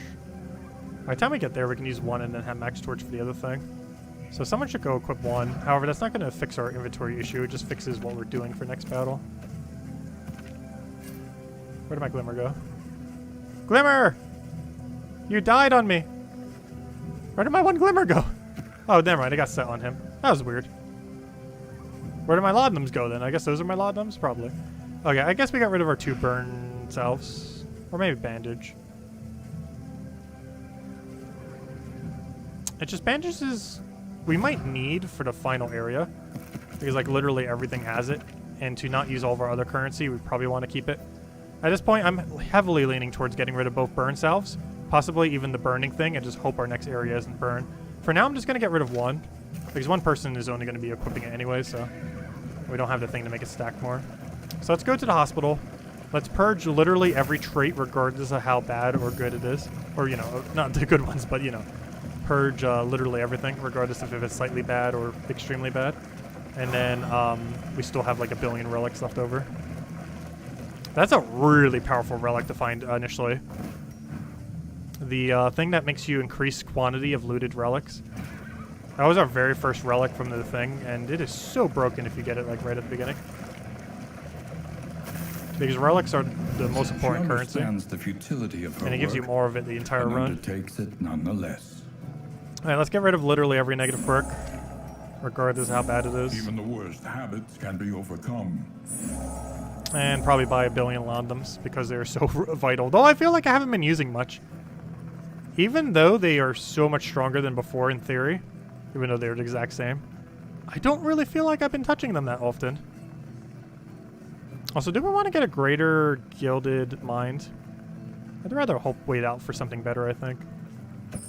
I am going to buy all the Landums though, just in case we need stress heals. And by need stress heals, I mean, how are we so stressed right now? I should probably be throwing some of those stress heals. Hold up. Someone needs to... No, scrap the Glimmer of Hope idea. Scrap your hope. Actually, no, scrap your HP. We're not going to need HP. You need Landums. You need Landums. You need Landums. And you'll give us some torch. Problem solved. Okay. Has everyone purged everything that could possibly make anything go wrong? Yes. Okay. We're good to go. Now I just need to go purge your stress with Londoms and other stress heals. And I think we're good to go. There's almost no way they're going to make Londom keep that at that price. Or maybe it's built around you needing like 1 billion Londoms. Maybe they did the exact inverse where they overcompensated. Because a Londom was the worst consumable in the entire game in Darkest Dungeon 1. And I think what they wanted to do, just for the fun of it, is make Londom the most overpowered consumable out of any of them that you can naturally get. Because one, the other strongest is the Flame, or the Hope, which we've been having like 1 billion of. But, like, there's 3 that are just like absolute, like, S+ tier. Especially after this patch, Londom. But Glimmer of Hope, Healing Salve, and Londom are just so insane.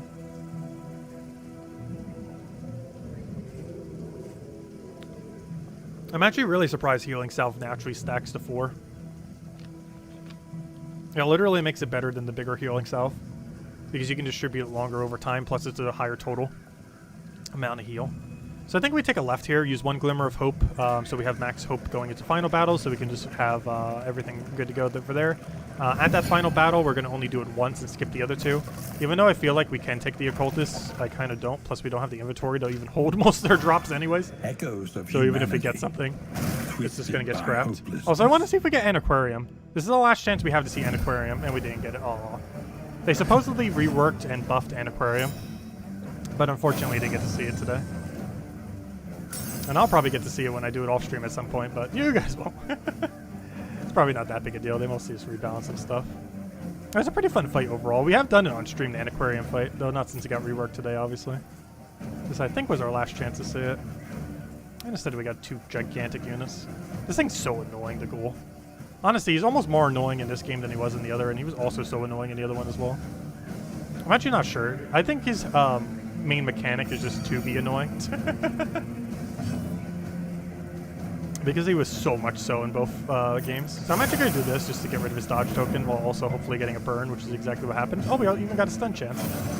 Stun chance didn't land, but it happens. Okay, you're going to land them yourself because we have like 1 billion of them, so there's really no reason not to.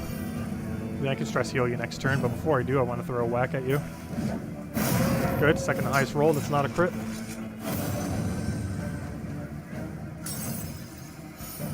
Nice stress heal. Oh no, that's actually bad getting a stress heal there, because now she can't double stress heal.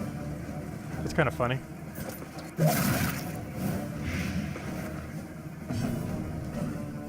Okay, 1 Glimmer of Hope, please. To max out our hope. Or max out our torch, which also maxes out our hope. It's not actually a thing. I want to poke him with a crit. 19%. Go. That's not a crit. Might have just been better to vulnerable, but then again, she wouldn't have been able to get a hit there. Nice resist. Bad dodge. Please, stress my first slot by 1. That would actually help us, not hurt us. Oh, did he really just guard that thing? That is bad.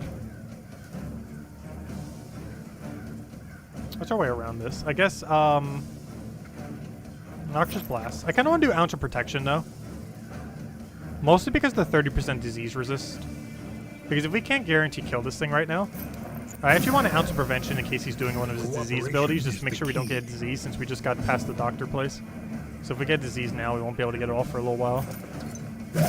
I know that's just going to be guarded, but I want to get rid of the guard tokens. Same reason why we're doing this. Even though it's guarded, I want to get rid of those tokens. Okay, now we can go kill it. If we can actually hit.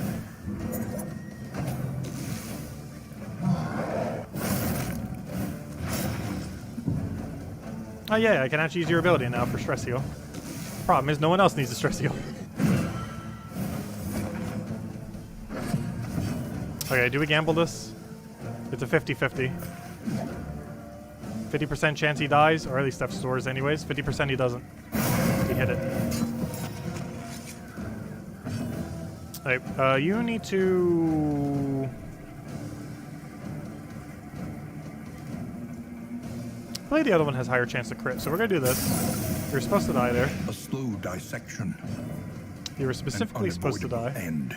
I don't want him to accidentally disease us, so I'm gonna overcommit and kill. I forgot this is a hallway fight though. I gotta kill this guy in 2 turns. So far that hasn't really been an issue much lately, but it slightly can be if you forget. Oh wait, he had a crit token? Wait, what did he get a crit token from? It must have been a relationship. Because I have not the slightest clue what would have given him that crit token otherwise. Alright, this is the... Oh no, I thought that was the final turn. Oh, what's that noise from then? Amorous. Brilliant, my love. Alright, you need to go stress heal yourself and heal yourself. Luckily, you have a button for that.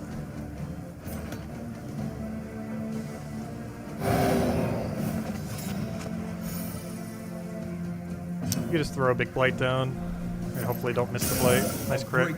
Nice blight. Oh, you need to hit at least as 4. That literally cannot hit less, and you roll the lowest possible number. Luckily, that is high enough to do what we needed to do. And all we get is 8 relics, but better than nothing. Alright, let's keep moving forward. Alright, where are we? Oh, let's see. We're at the bell tower. Already did all the storylines. But it's still a free mastery point. And if nothing else, it's one of the quickest rooms too, since you just click on someone, it gives you your point and you go off on your way. It's actually really quick after you've done all the storyline. I just click on whoever I want, doesn't matter who, and then boom, we get a point. Hello, mountain. Goodbye, mountain.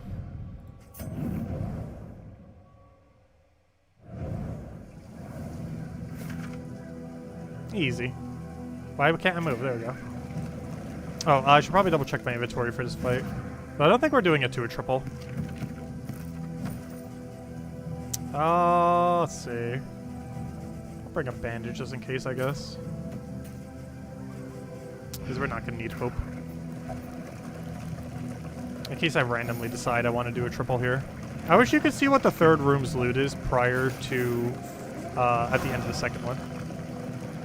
Because I would take the 3rd a lot more often if I actually knew what we were going to get at the 1st room. Or, you know, by the end of the 1st room. But at the end of the 1st room, it only shows you what you're going to get for your 2nd room loot.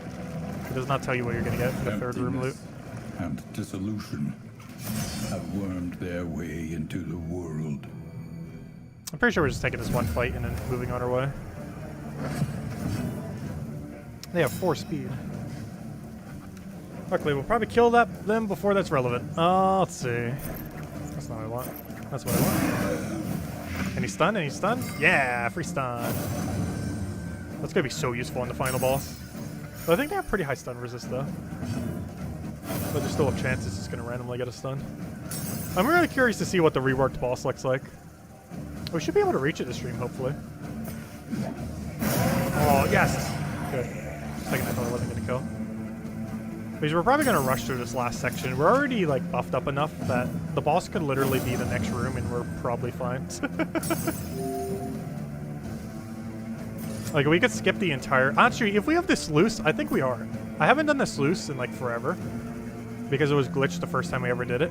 But if I'm not mistaken, the sluice is, like, really, really short.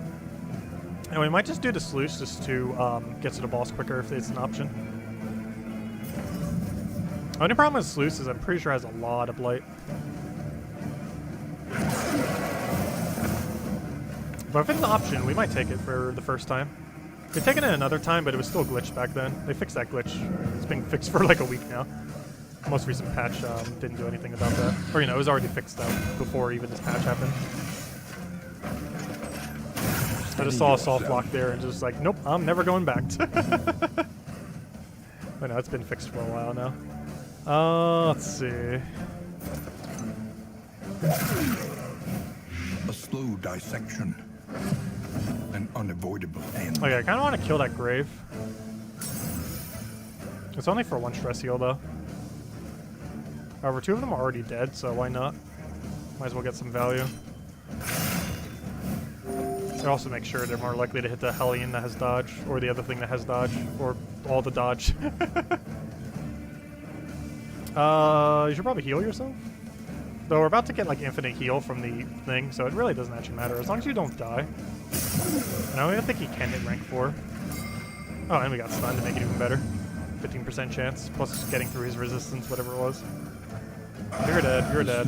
Oh, wait, you have Death Blow. Oh, gosh, I forgot. Should I try hitting you for an 8? No, because I can't. So, new plan is poke you for 1. Also, you get rid of your token. And so you have to hit him, her, I mean. Okay, can you hit for an 8?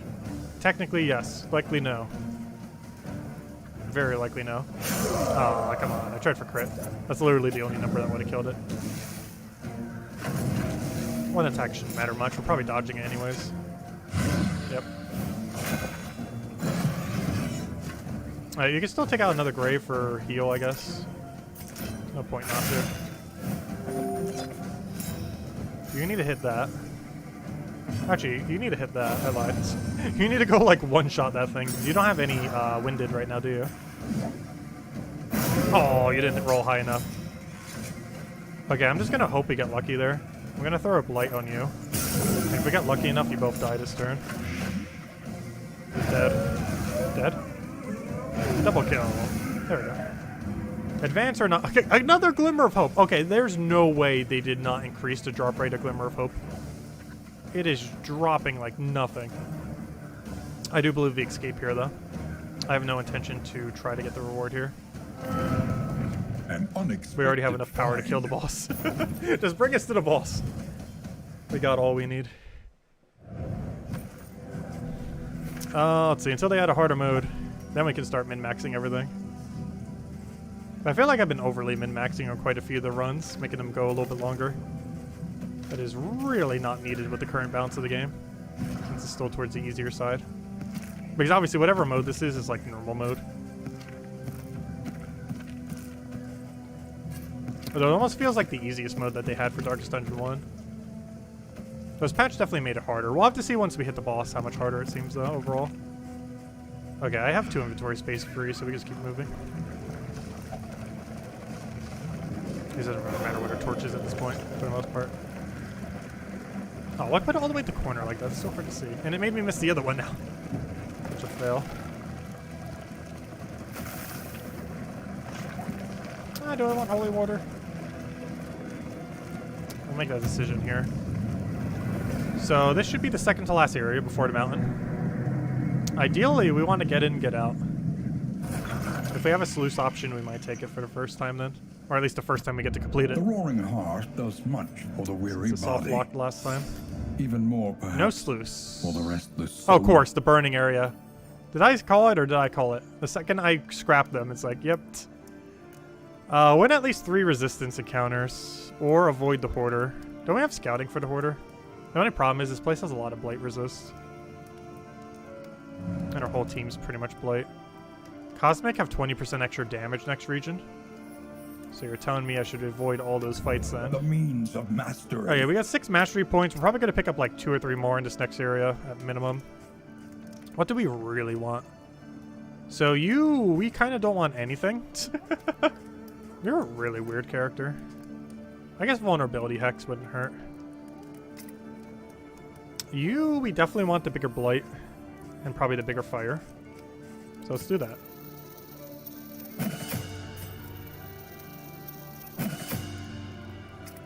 You definitely want Howling End upgraded. That even hits through guard, which we could have really used in that other area. You have literally the only things that matter upgraded, especially after this got nerfed. Because this isn't really worth upgrading until the very final area. Like, we have to be, like, literally about to head into Mountain for this to matter. And until then, we don't want to upgrade it. Even after the nerf, I don't think it's really much of a nerf, though. Because realistically, we never used it more than 2 times anyways, and now we have 3 uses instead of infinite. Pickaxe? I'm not sure if I really want, though. Thank you, Zeddicus. Yeah, it's always fun doing long streams like this. We do need to do more variety streams on occasion. I always say that whenever I do a variety stream, and then it's like, oh, it's been like 6 months since we did the last one. That tends to be how it goes. Let's see. I really don't know what I want to upgrade. The weird thing about this team is like everything only needs like 1 or 2 upgrade to function. And then after that, it's like, oh, let's just give it all to Plague Doctor. Because Plague Doctor literally still has no bad option.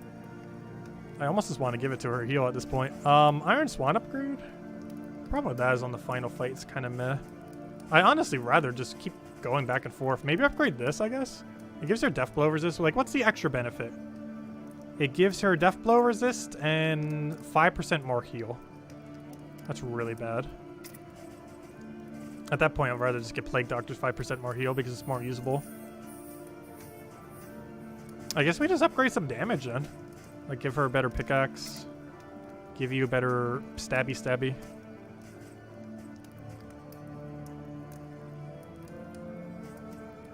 Maybe give you a better heal because I'd like never use your heal. Though even once it's upgraded, I'm probably still never going to use your heal. Let's see. It's a lot less punishing though once it's upgraded. I should probably do it. What if we have a really dire situation where we feel like we need to throw it? We'd rather it be safer than not safer. Also, Vulnerability Hex doesn't seem horrifically awful, though it's really only good against those cosmic fights. If I'm not mistaken, the final boss, unless they added it, don't have dodge. The double vulnerable is still really good. But double vulnerable with nothing else happening isn't really that good. But the fact that it hits through dodge is kind of nice. Like, if it doesn't have another option at the time, like, if they have dodge, and we need to get rid of that dodge, and it's his turn, like, that's a really solid option. I feel like I should give you a different item or a button for when we need something else happening. But honestly, that's all really you need. It's just yeah, because the other one upgraded just doesn't do that much. We're basically just alternating between the two. I guess we could Iron Swan, but it's just such a small benefit. I'd rather upgrade Pickaxe at that point. The only problem is Pickaxe can consume combo when we don't want it to. However, it can also consume the combo when we want it to, which you can also do the inverse of that, which gives us a second armor tier ability to synergize with the other armor tier ability. So, you know, we'll go for that. Let's make sure we haven't... yeah, we got every other option that really matters. So, yeah, we'll go for this, because then we can double armor tier between the two of them. Which is synergy I didn't really think about much this entire run, yet we've literally had it this entire run. We have double armor tier. Both Hellion and Grave Robber both tier through armor. Meaning they could both hit the same enemy. Oh, good. We have no icon. No icon's really good. It's 6 storage. Reduces passive traveling flame drain. That's also really good. I think we might have to pick up one of these. We don't have any disease or anything, so we actually could if we want to. The other alternative is to buy stuff for the final area, because realistically that's the only place where we even have remotely the chance to die because of the buffed up new boss there that we haven't even seen yet since he got buffed. But yeah, no icon's really good. Until it gets an icon next patch. The only problem is we already have 4 storage, and we're literally paying 80 gold for 2 storage then. Fire and rot. Unless we're replacing one of these other ones. Is there no sanctuary from this madness? Are we supposed to avoid the Hoarder? I might get rid of the Forgotten Shrines and put something else there. Like, we could put another 6 storage there if we really want to. Our storage is kind of getting kind of sketchy. However, us spending the gold there would also fix the issue. Oh yeah, are we heading to a burn area? I don't think we are. Where are we ever heading to? We're either avoiding Hoarder or we want to fight 3 resistance encounter battles. We want to do as minimal battling going into the next area because we're pretty much already good to go. And since we have scouting on Hoarder, it's going to be super easy to dodge him, so we're definitely going for this. That also means we don't need this anymore because there's literally no burning for the rest of this battle. Unless the final boss is burning now. Let's hope not. So we don't need that. We probably don't need Holy Water. It's very situational. If the Holy Water stacked to 4, I feel like I'd use it a lot more. 2 stacking makes it kind of awkward in a lot of situations, though. Milk-soaked thing. With this kind of team, I don't really feel like we need, especially for skipping occultist battles. What else do we need here? We're heading to an area that doesn't really need bandages. I guess we give him the glimmers of hope. I'm still going to keep bandages, though, because we have to go through 2 occultist battles before the final boss. So I'd rather keep 1 stack of bandages before then. Honestly, so much about the run is like literally just planning the final 3 fights. Oh yeah, we can purge a quirk, though there's a problem with that. There's no quirks to purge. Never mind, I lied. I forgot to get some negative quirks. Oh no, he got the miss the mark back. Oh no, I already scrapped the thing. Round start. Oh, that's actually a positive one, technically. It has a 10% chance to give her 1 stress at the start of every round, but she has +1 speed because of it. Okay, let's make sure this gets purged because I actually just scrapped all my blinding things. Good, it got purged. Okay, all's good. Perfectly fine. Okay. Everything else we keep because we need as much buff for the final area as possible. I think we're good to move on. Is there anything we want to spend our money on? I feel like we should. Honestly, we have so many glimmers of hope that this thing is probably useless at this point. If we're going to make a trade-off, I think we get the jumbo storage in place of the other thing. The only real issue with this is us spending gold to get the jumbo storage literally clears us of the need for having jumbo storage. It's kind of ironic. Because us buying jumbo storage makes it so we don't need jumbo storage. But just for the fun of it, since this is probably the last run we'll ever be able to do with no icon, just for the fun of it, let's do no icon.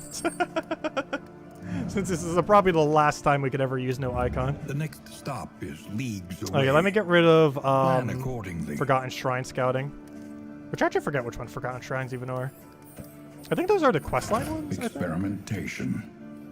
Your academic which we already have all those done, so it's not as big a deal. But there we go, we got no icon. Let's put it next to our other thing. Good. Now we got our storage next to each other. And now we have 1 billion storage. We basically just don't run out of storage the rest of this run then. And we have a guaranteed chance to scout Hoarder on an area where it tells us not to go for Hoarder, which is perfect. Okay. I think we're pretty much good to go. Is there anything else we need? Any other provisions that look somewhat not useless? Oh, getting holy beads actually is kind of tempting. Having this as a backup purge could also work. Oh, wait, do we have any stress right now? I didn't even think about that. Oh, we do. Ooh. I don't have any in items for that. Do I spend gold just to de-stress it? I feel like the answer is no. We have like 1 billion Londums. I really don't feel like we need the stress heal here. I'd rather just have holy beads for the final area and just hope they trigger something exactly when we need it. Yeah, I'd rather just have a 3rd holy bead, I think. Wait, how's the relationships? Going for the relationship thing right now actually would be fine. Because that stress heals us almost to 0, and it would fix whatever last relationships we have. It's not going to max out everyone. There's also a chance it still goes bad. However, you know what? I kind of want to do that over beads, because the positive relationships are going to be so much more effective than beads will be, if it actually lands. Plus, we got some stress heal now. Come on, I need more positives. Come on.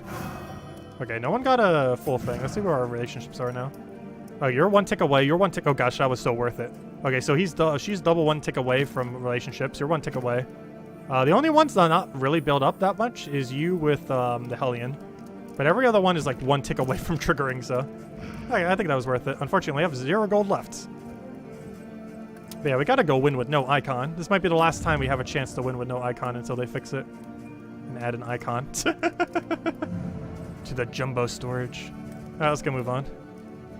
Alright, final area. Well, not counting mountain. So we're mostly here just to get in, get out. And then we can go fight the new buffed boss. And then we'll probably transition to the Gems of War stream. Which will be its own separate stream. Just to kind of separate it from the variety stream we've been doing for like 8 hours. Okay. Why is there 1 billion occultists here? Why is like every battle here an occultist? Let's see. Gosh, there's so many question marks. We might accidentally run into a hoarder. Oh no, I have to take that right area there. Which means I actually have to run through some occultists then. So I think we go question mark, take this occultist, take this question mark, take, oh no, but then okay, hold up. So I actually have to go right into double occultist fight here, don't I? Because if I don't, I have to take a hoarder. Though is that necessarily a bad thing? That just means we get 1 less mastery point. I don't think we really care if we get 1 less mastery point. Right now, it's more so just mitigating any kind of risk. Because we can fight the boss right now and we're fine. We don't have enough to really use a hospital though. But it would allow us to have scouts on those final few roads, which is kind of convenient. Which makes me want to go question mark occultist. Oh, but then that's still double occultist though. Doesn't help the fact that we're still going into double occultist. So you know what? We're just gonna hold a hard right. Make a left somewheres there based on whatever we feel at the moment. And then converge into there. But yeah, we're just gonna hold a hard right then, because regardless of how you look at it, I'm pretty sure we have to go through double occultist. Oh, we have bleed resist on, right? Does someone still have bandages? We have them in our inventory. We don't have them in the thing though. All that matters is the flickering torch you bear. All right, one of you need bandages. I think we have enough laudum. Here, have some bandage. We don't have any blight heal though. Honestly, with how the thing is set up, it almost seems like we're fighting more things that have Lieb than Blight if we're going to keep doing occultists. Okay, I'm not sure if I want to take this fight, actually. Because we definitely want to take as few fights as we possibly can. Because there just isn't a need to. We already have everything we need to win. Oh, there's a positive improvement. Nice. Hopeful. Because I really want to see what this new boss does now that they reworked it before the end of the stream. So we kind of just want to just rush the boss at this point. Though we do still have loathing, so it kind of makes me want to do this one if nothing else. Try skipping the occultists. We can go for vulnerable, debuff onto movement? I'd rather vulnerable then.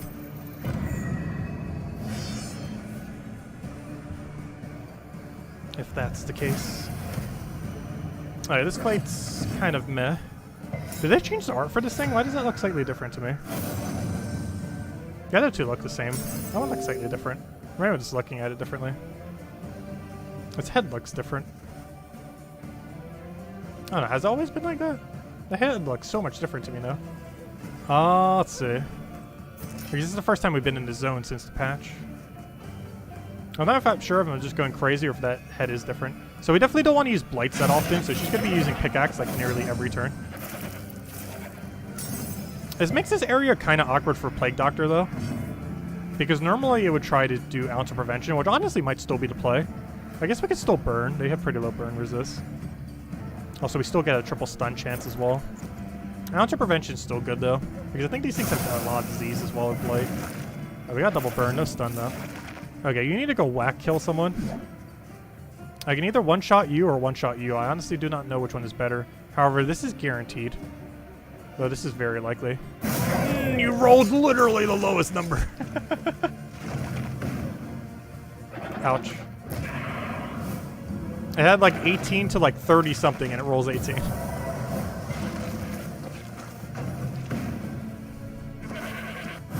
Nice dodges though. We dodged literally everything this turn. Oh, I wanted him to attack the other one so we could have got a triple dodge. That would have been funny. Oh gosh, blind? That's not nice. Oh yeah, we can glimmer. Oh, we already have max light though, pretty much. No point in glimmering.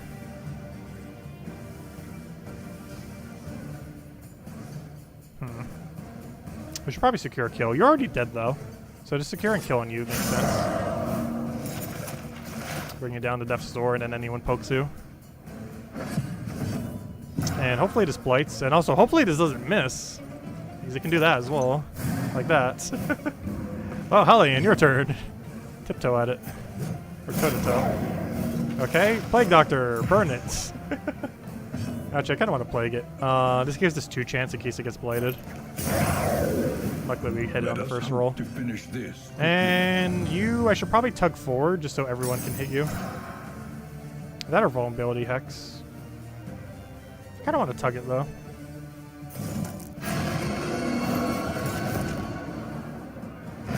The smallest variable. Is he gonna eat the corpse now? All the difference. Don't. No. No. Ah, that's bad. I believe they patched them, so they're automatically going to do their big attack now as well. So if I don't kill it right now, he's going to do his massive attack. Crit. Oh, highest roll, not a crit though. Alright, kill it. Kill it, quick. I almost feel like Ounce of Prevention. I don't think there's any chance we can kill it in time, and I'm pretty sure it's a gigantic blight attack. Crisis, we can rely only upon That might even each have other. disease chance on it as well. I always feel like everything that has blight always has disease. So I feel like I'm over-assuming that in this game, even though that was quite the case in Darkest Dungeon 1. I'm not sure how much that is the case in this one. But it sure feels like it.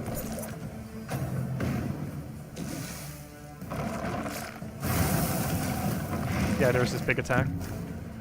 Oh, come on! They still double blighted. Ooh. Alright, well, we just win at this point now. Throw a heal on self. Hit it with a pickaxe. Lowest possible roll. Hit it with a dagger. Lowest possible roll.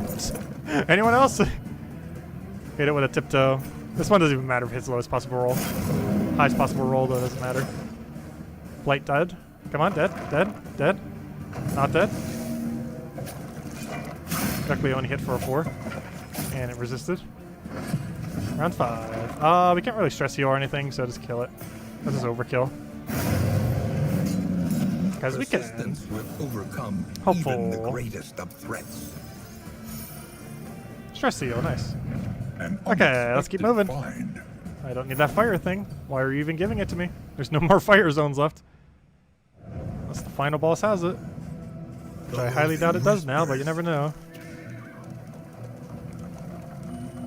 Alright, we got a normal fight here. Alright, every fight here forfs. It's a loathing, doesn't really do anything now. I think we skip literally every fight we can to mitigate any kind of risk that could possibly happen. And our goal at this point is just physically get to final boss now. So we can see what it does now, and then kill it, and then be on 8-win streak.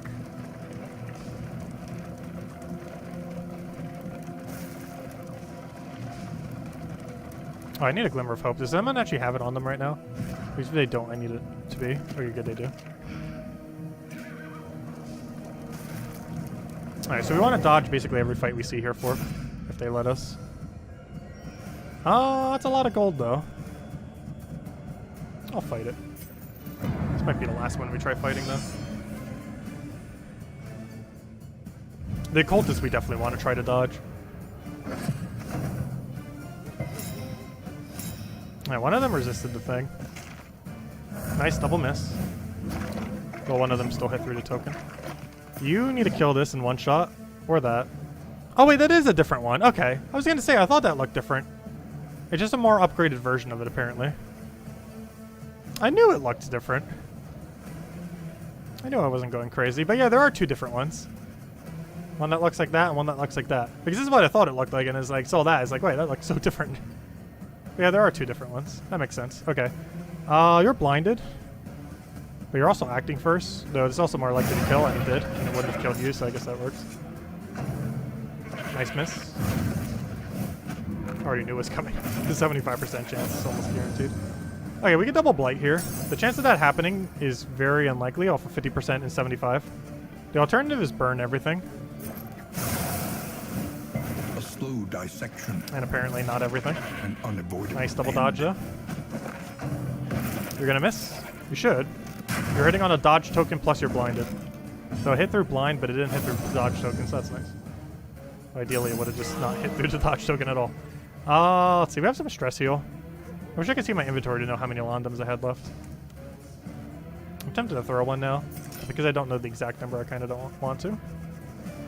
Especially with how stress healing works now. It's almost not even worth trying to overheal like that. Okay, you definitely need a pickaxe. Unless you want to try blading last slot, actually. That wouldn't hurt. We're gambling a 50-50, but it's probably worth it. Got it. You die in 2 turns unless we want to kill you quicker. In which case I kind of want to do. But it's not guaranteed. I could probably throw a Glimmer here. Just to make sure we have Torch going into whatever we're about to be heading into. So we're going to do this and hope it hits at least 7? 7. You rolled 1 short.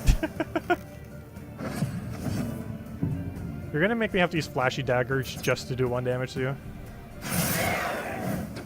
Alright, now you're dead.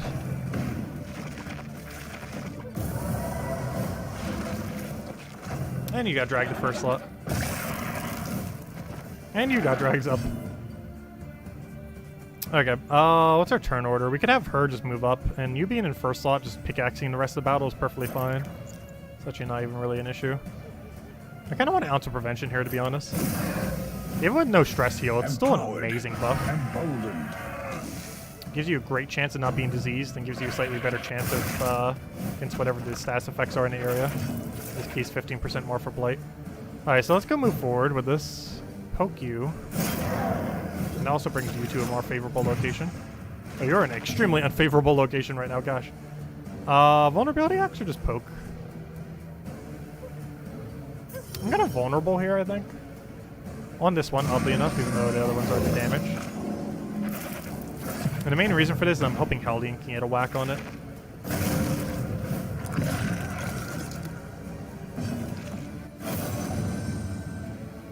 I think we go for burn here and just hope the other one does 1 shot. Possibly even try for stun.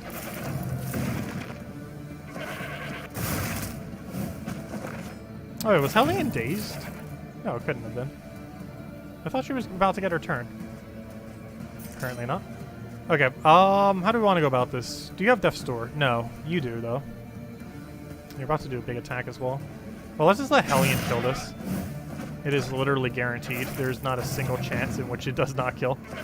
Actually, it could knock us back and then we can't kill it. Good, it didn't do that, though. Do I even bother trying to kill it now? Because the occultist just gets it. I might as well just do this and hope for a crit. That's not a crit. No, or high roll. And you just poke this and then you're dead. Super overkill. Alright, now we just gotta deal with this thing. Let me get rid of that corpse before you do something with it. But then again, it can't because it has the food. Oh, at least you can't hit it now. Wait, does AoE just hit stealthy now? I could have sworn it wasn't earlier. Steady yourself. Alright, ounce of prevention seems kind of nice now. Oh, I already used it though. Fail. Hold up. We kind of did that earlier.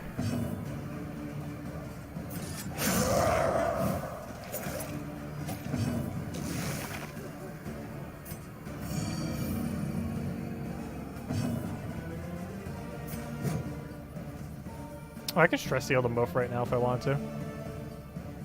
Is that even worth it? That assumes we're going to be able to get 2 attacks before you can attack once. I think we'll make that gamble. Ah, we failed that gamble. The only way we win this gamble is if this actually blights and then that blight kills or gets stunned. Nope. Unfortunate. This does technically give us some time to stress heal though. But all for what? It's all on cooldown. Might as well just kill it. An inkling of potency still lingers in Alright, that's basically all scrap. Well-worn relics. Still holding on to the relics in case we could just find randomly something good. Like at the end in or something. Because we have to dodge the hoarder if we want 1 extra upgrade point. That's probably better than anything he's selling. Alright, the rest we keep for now. Let's move on. Alright, this occultist fight we actually want to dodge if we can. Just don't even fight it. Pretty much every fight here, we just want to dodge. The only thing is that's problematic though is every hallway fight we actually cannot dodge. Leading up to the final area. So we ideally just want to take a pathing that just has the least of them and just try to dodge everything else. And just hope they let us.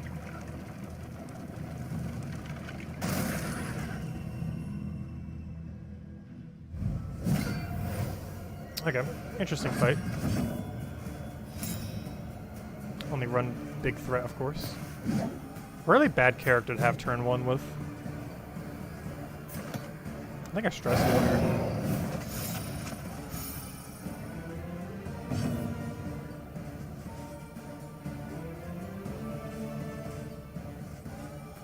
I want to wait till he does a horror move before I spam land him like crazy. I'd rather just pickaxe him. But he's just going to regain dodge, so no point in trying to hit him now.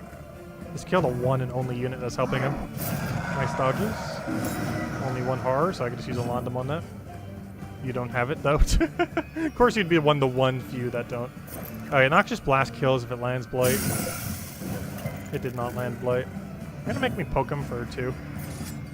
I should probably torch this up.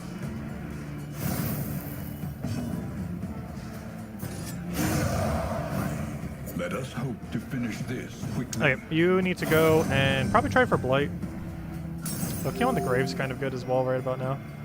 Though he doesn't have any effect that does the Grave, I'm pretty sure, so I might as well just pressure damage. Also, I love the music in this area. Probably one of my favorite areas for music. Especially with that one laughing character thing. Like, the music just fits it so perfectly. Okay, here would be a nice vulnerability hex moment. Oh, there's one problem with that, though. He's about to regain dodge.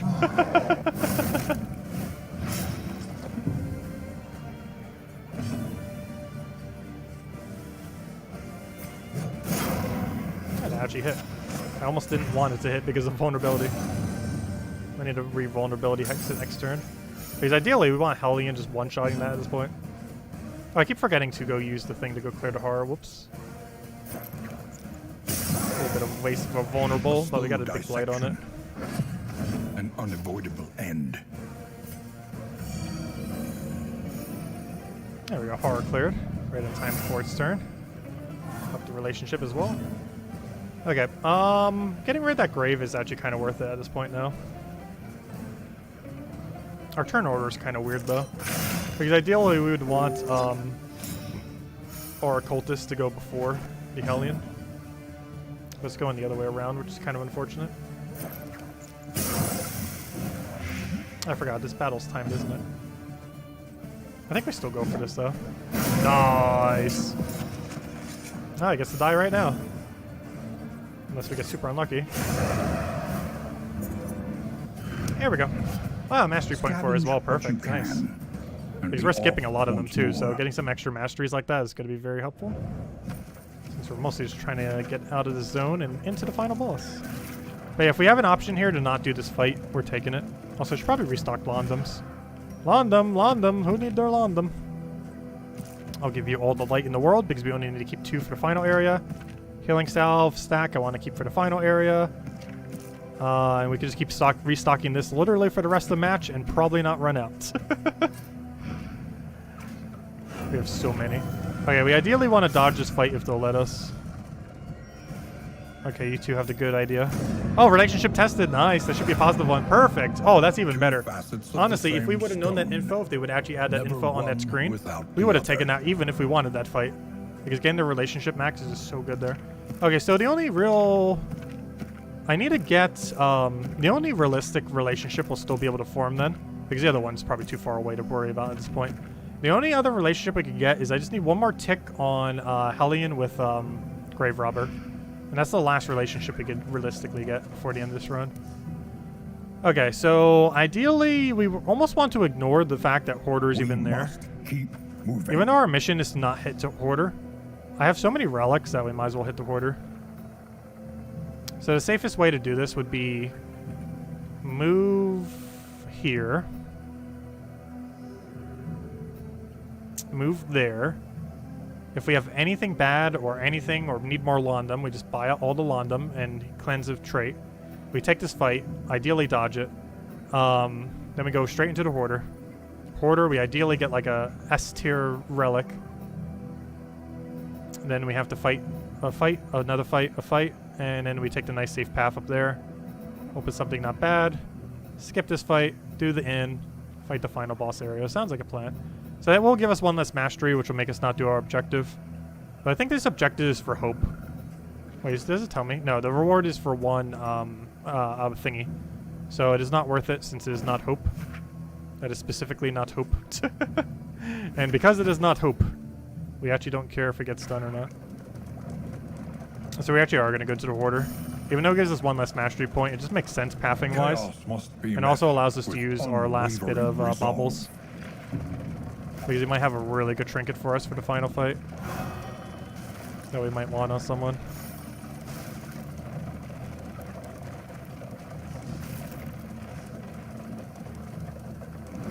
Alright, this we ideally want to avoid.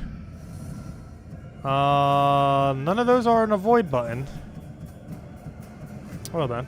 Vulnerable or blind? I kind of want to go vulnerable because worst comes to worst, you can just one-shot something. Which is kind of like a blind to one whole enemy for the entirety of the battle. It's a permanent blind. Oh, there's the laughing guy. Honestly, he's probably like the best unit in this game. Style-wise. Absolutely love it. Especially when you hit it, it just looks so cool.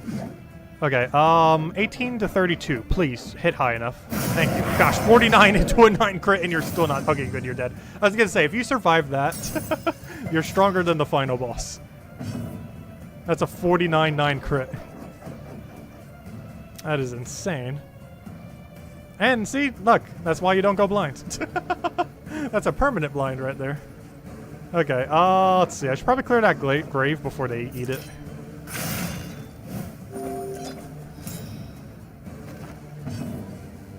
Because they have priority now to always use their eat ability immediately now, as of the patch that happened. And I have no clue what his eat ability is, and I'm pretty sure it's strong.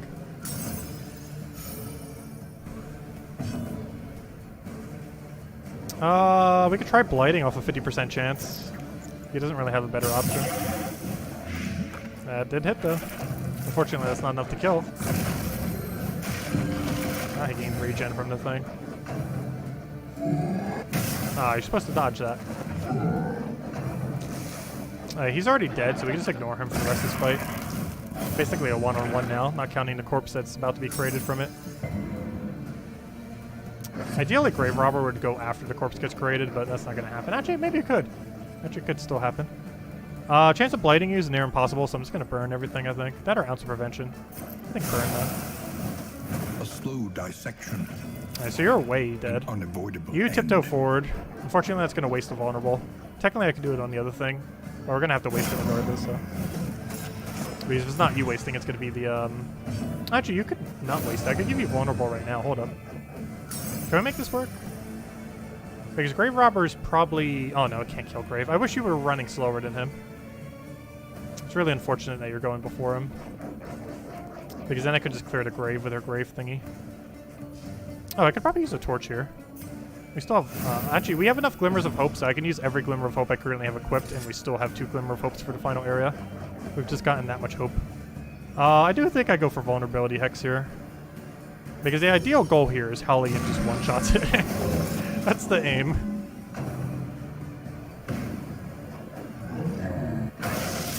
That would be the goal.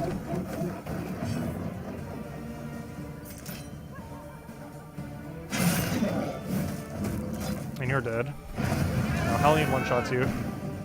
And then someone cleans you up. That's exactly what happened. Perfect. I don't even need to stress you all on her. At least we just kill now. I got some extra dodge that we don't need. There we go. Honestly, I was expecting this run to be a lot more difficult after the changes they made. Ooh! This is the weaker version of it, though. There's a better one that does 20% at a 25% chance. It still gets you off of Death's Door, though, which is solid.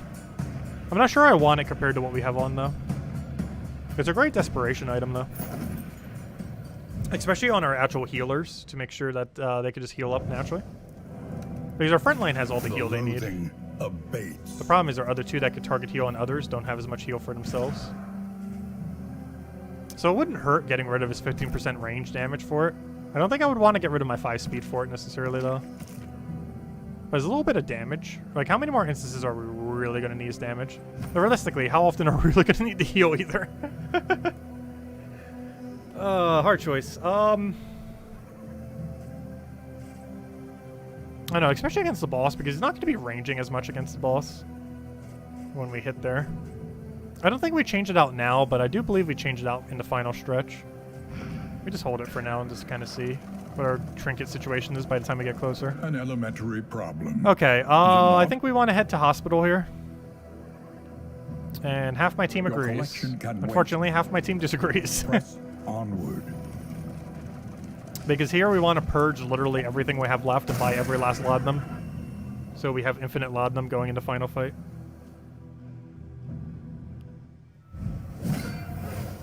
Alright, this fight's kind of annoying.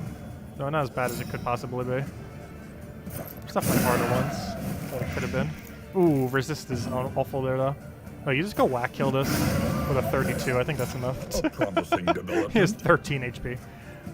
Do we need a glimmer? No, we did not. We just kind of did it. Okay. We almost win fight next turn, actually. I'm throwing a blight on you and just better kill. Blight, blight, blight, blight, blight. Yeah, you're dead. Okay, 1 unit left. And you're just going to miss right there, right? Nice. They have not touched us a single time this entire fight. We might actually kill them before they get a single touch on us. Because here we can vulnerability hex. Oh, but then I don't have a big follow-up for Hellion. Hellion gets a really weak move this turn. I could do pull, but I don't think he has anything he can use corpses for. So pulling's not really that useful. And vulnerability hex isn't that useful because I can't use Hellion's whack ability. She doesn't have any strong ability to use this turn, unfortunately. She used it on the turn 1. So I'm just gonna stab it, I think. Theoretically, isn't this more damage? It's more damage, but less crit. But it's more consistent. Potentially do 1 more damage. Like, that hit a 7. But the max that the other thing would have hit is a 6 if it didn't crit. And both of them had a pretty low chance of critting anyways. I'm tempted to get rid of a grave here. I could also just poke him. But realistically, he's not dying this cycle, so I might as well just do this. Because this gives it a higher chance it'll hit Hellion. Actually, it's a guaranteed chance it'll hit Hellion, I forgot. Because I could do this. Oh, nice, a crit as well. Not like we need it. Alright, next turn he is super ultra dead. At this point, just trying to heal up if you can. I don't think we really can. Oh, that kind of can do it, though. Okay, I guess we throw a Blight. He'll do a thing. Oh, no Blight. But you're probably just going to attack that and miss. Yeah, unfortunately hit. Oh, we even got some flame armor. And now you're super dead. Can you even get value out of that? No, you can't. So just whack you. And I can throw a heal on you, I think. I don't really feel like we need it, but just in case. This wound, If we really wanted to, we can get rid of Gravestone here. False pressure, just in case we get ultra bad luck on Death Blow. You got an early morning, so I can't enjoy your gem stream later. Just dropping by to wish you a happy birthday. Thank you. Greatly appreciated. Hope you have a good day. Yeah, I had a really good birthday today. Thanks everyone who stopped by. Greatly appreciated. Yeah, we had a lot of fun today. It's also kind of convenient that nearly every game, not every game, but a lot of the games we played updated today. Like Darkest Dungeon 2, Animal Crossing. And Animal Crossing's getting that really big update tomorrow. The one today was just like the preemptive update. Even though it still had a lot of content in it. Okay, if we have any negative quirk, it's getting purged here. Also, how on earth do we get 0 diseases this entire time? I haven't even been using ounce prevention. Nervous, you're out of here. We technically got rid of 1 speed on it, though it's better than getting that stress. Because that stress is going to be what kills us in final fight. No amount of speed is worth that. Well, maybe. There is an amount of speed that would be at some point. Though 1 is not. Okay, I think we buy every last Londum. Because worst comes to worst, we want to go into the boss fight with literally 0 stress. Because we can. The odds of illness are high. Best to be prepared. Like, is that all we do? I guess so, and just hope for like a good in item at the end. Oh, there's no stun resist. I would have gotten stun resist. Stun resist is really needed for the final boss. Especially now that they get attacked slightly more often. That's not what I wanted. I keep forgetting. Alright, we're purged of all negative quirks unless we get a bunch of negative quirks all the way at the end, which is probably going to happen. Unfortunately. Might even need to have purging items for it now that that's a factor. Alright, we're going to go right here. And then dodge this fight if our team will let us. Oh, I should probably check relationships, though. There's one relationship interaction I need to have happen. And it is Hellion and, on this next interaction, regardless of if it's fight or leave, we need Hellion and Grave Robber to agree on whatever the choice is. So if there's an option that lets us do that, we have to pick it just because it gets the relationship max. And realistically, it's the last relationship we'll be able to get max before the boss. Yeah, Hellion and Grave Robber. Regardless of if it's fight, leave, or fight with literally no benefit, we have to take it. If it'll make the relationship go up. Since there's only 1 tick away. Okay. Of course they would have the exact opposite. Oh, why? Well, it's literally impossible to get them good relationship then. Well, Grave Robber has the right idea. I'm not here to fight. Well, that dashes that capability slightly. Very unfortunate roll there. I still have a flame on someone, right? I need to use flame on next fight, if we can. We still have a spear 2 flame, right? I need to make sure I do. Yeah, I do. This is my final boss flame. Oh yeah, what are our final boss items? I guess at this point, well, it's 2 flame is prior. We don't actually use 2 flame on the final boss. We use 2 flame on the battles prior to make sure that we have max flame going into boss. So that means we only need the healing salve, Londum, and if we had to, I guess another Londum. Since there's less ways to stress heal. And these bandages we use prior to the fights on the occultists. This we use up leading up to everything. And then we have the spare 2 for the final mountain. And we literally can spam Londum until the end of time. So, I wonder what's getting nerfed next. I'm curious. There might just be 1 consumable item to get a very hard nerf hammer next. Voracious and decadent, the landowners and peasants alike descended into an orgy. Can you farm gold, or is it a relatively static gain? You can. The going deeper, like, it's kind of random how you get it, though there are consistent ways of doing it. Like, going through layers and completing them out completely gets you more gold. Doing the battle at the end and doing to 3 gives more gold. I don't think we did it to 3 a single time, mostly because we already had enough stacking to already do it. You might have also noticed we're gaining, like, a ridiculous amount of it compared to normal. We've seen a couple of our other runs, and that's because we have something on our stagecoach that's making it increased. To what degree, I have no clue, but it substantially increases the amount of relics we find, which is giving us a lot more currency than normal. Which is why it seems like we're like never running out this run. It was the very first item we got. We got really lucky. It's probably one of the strongest ones you could even get as your first item. Oh yeah, it's kind of problematic that he's not dead. I actually have to go kill him directly now. This better kill. Please blight. Oh gosh, that would have been so bad if that didn't blight. Wouldn't have been the end of the battle, but would have been annoying. Oh yeah, I forgot. I need to throw a Glimmer of Hope. We can literally throw it like every turn for the rest of this area and we'll probably be fine. I'm not sure why we got so many Glimmers of Hope. They had to have modified it. If they did not modify it, we have the weirdest luck ever on this run. I'm near guarantee, even though I didn't mention the patch notes, that they increased the chance of finding Glimmer of Hope. The smallest variable can make all I have the never difference. seen so much hope on a run before. Although I thought that about the other run earlier too, where we literally had like 3 stagecoach items going into the final area. And it's like, where were all the stagecoach items? Did they nerf them? Sometimes you just have runs that are kind of like that. Oh, I forgot. We have enough Inlandum until the end of time. I should probably be using some of it just to keep stress down. There is Because we want to keep it below 4 if we can. Because then they have more positive interactions with each other. A breakthrough. Also, I think this is an Iron Swan moment. Yeah, this is an Iron Swan moment. And now we just go all in on first slot. We already won otherwise. Okay, you throw a Plague Grenade. Is your Plague Grenade upgraded yet? This is good. Wasn't sure. Yeah, we basically have everything we need upgraded. Even though we only have like half our stuff upgraded, that's all we need. I can actually throw another Glimmer of Hope here. That puts us at max flame. No more benefit than what we had before, but still max.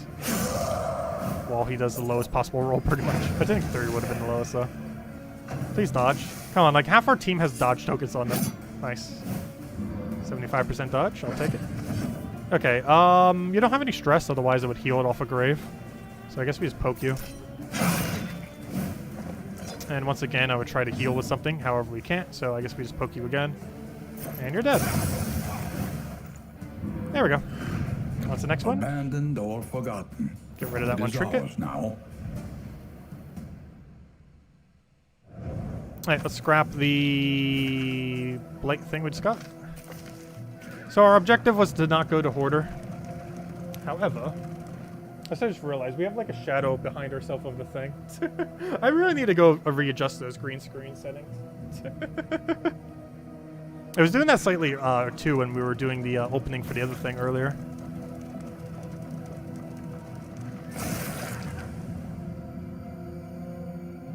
It's not as noticeable when we have like another background behind us, but when it's like a solid black or something, it's like so noticeable.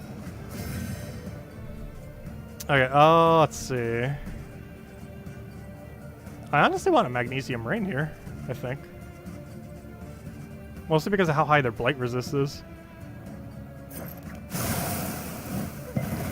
And of course they resist almost all of it. And come on, we even got like double stun or something there. And they resisted almost all of it too. Amazing. I know, hello Bill! He has arrived. Do I want to take out this grave? I kind of do. We don't need any heal or anything from it, but I want to get rid of it just so they don't have it for devouring purposes. Okay, we have access to a flame right here. I don't think we need it though. We're literally at max flame. I think we're fine. Let's see. Who wants to poke the most? Honestly, I kind of want to kill their first lot next. Though with a 4, you're not going to get that far with that. Dodge? That's not a dodge. What are you doing? That was 75% dodge token too.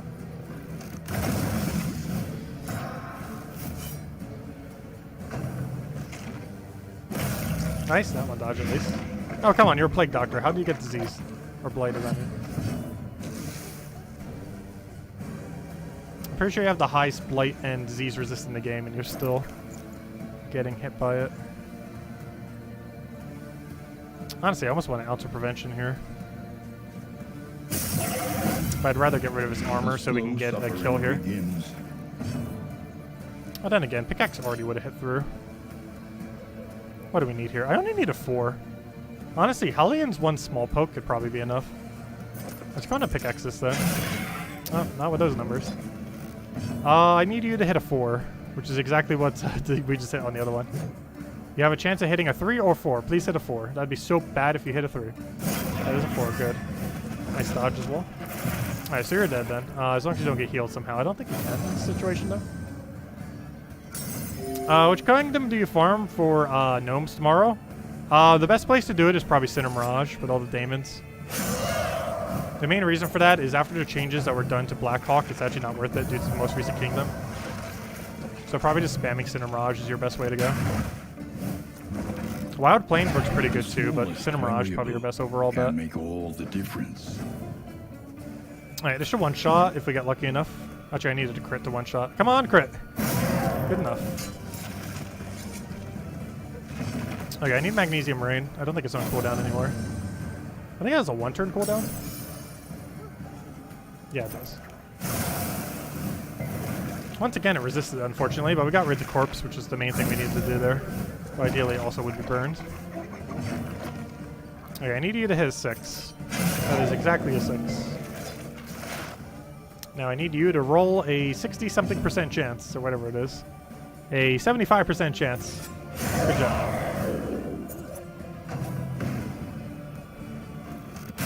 And you only hit a 2. With no side effects? That's weird.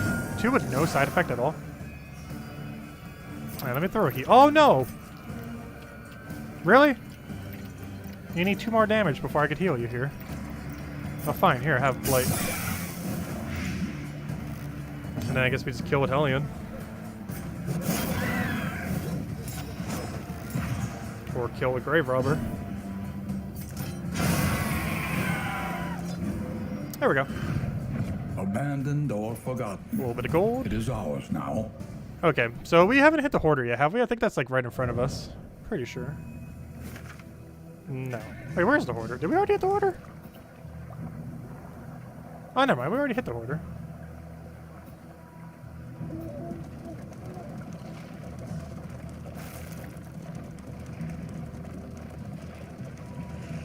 Or did we? No, there he is. Right? Yeah, there we go. I was gonna say, we should be like right in front of the Hoarder. Okay. So, Purge trait. This is pretty good, because if we don't have one in the final shop and it gives us a negative quirk, we want to get rid of it, like, immediately. The most thing I'm probably most intrigued by is what on earth is down here. I'm not seeing anything good. There's no legendary ones there for 70. Because ideally we'd want to pick up, like, 2 really good ones, but neither are none of them are good options. We don't need that. I already have that. Stun resist could be good in the final area, though. Okay, I think I pick up this Purge thing. Just in case we pick up a negative quirk between now and the end of the run. I also feel like we should get Poetry just because stress. Though, oh no, we have like 1 billion Laudanums. I don't think it's going to be required. Because we don't have any more ways to purge at this point. So we're definitely going to want to have this. I kind of want to pick up double Caltrops just because it's a really good option for dealing with the fights leading up to the final boss. So if we give someone like 2 Caltrops to use for one or both of the fights, like use one and then use one, we'd want to give it to our speediest character. I'll have to figure out who that is at the time. It's a good option to have for the final boss run. And I think that's all we want. We saved the last of our resources for the final shop at the end. That's probably all we want for now. Oops, I only bought 1 of the things. Should probably buy the second one. Where is the first one? There it is. Because I stacked it 2. Alright, I think that's all we want from him. Combat items, we already got the only one we needed. This one, we already got the only one we needed because we're probably going to stress heal by other means. These are kind of all trash, other than the one we already have. And these are kind of pointless since we're about to hit the final area. Honestly, they seem kind of overpriced for, in general. Even if you weren't just about to hit the final area.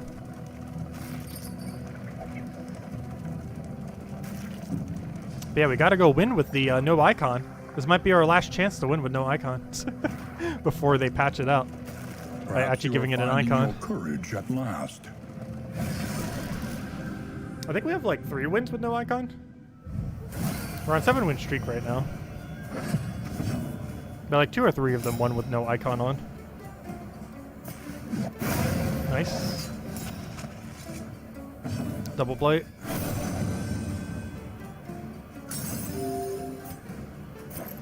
That's not what I want. Where's grenade? Yeah, hopefully we get to final boss soon.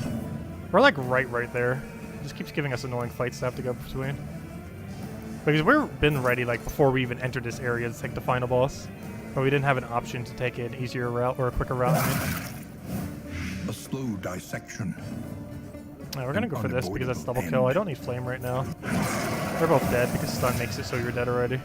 Even though you're not actually dead yet. That is not a dodge. It's a little unfortunate. Oh, you're already dead because of stun. Gosh, that stun gets so much value. Especially since it could theoretically 4 times stun as well. We have a bandage. I don't think I want it here though. At this point, we just want to kill it as quickly as possible. We could probably kill it on turn 2 for the wipe here.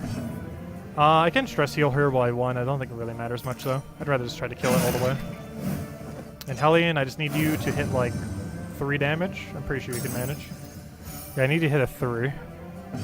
Pretty sure your minimum is higher than that. Yes it is. Well, technically, it's exactly that. And we won the fight. It's over. Because neither of them have death blow resist. Scavenge what you can. Well, let's keep moving. And be off once more. Okay, how many more annoying things are in our way that are going to delay the inevitable? This we can hopefully dodge. We go this way and hope that fight's not annoying. So ideally they give us a dodge option here because we do not want to fight this.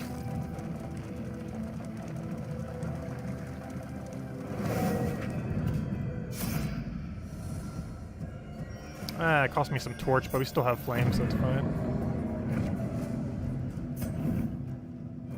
How many flames do I have left, by the way? I think I only have 1 flame left. It's not too big a deal, though. Okay, we still have relatively high flame. I would take a left here. Hope it's something that is very easy to do. Perfect, that's actually exactly what we want to see. Because that means we get our flame back. Alright, and this is the last fight other than that one fight where we have to do 1 fight. And then we're on the final stretch of the mountain. Oh, that's a bad reshuffle. Oh, that's a horrific reshuffle. I kind of have to toe-to-toe, even though this is a turn early. It gets us almost no value. Otherwise, Plague Doctor can do literally nothing next turn.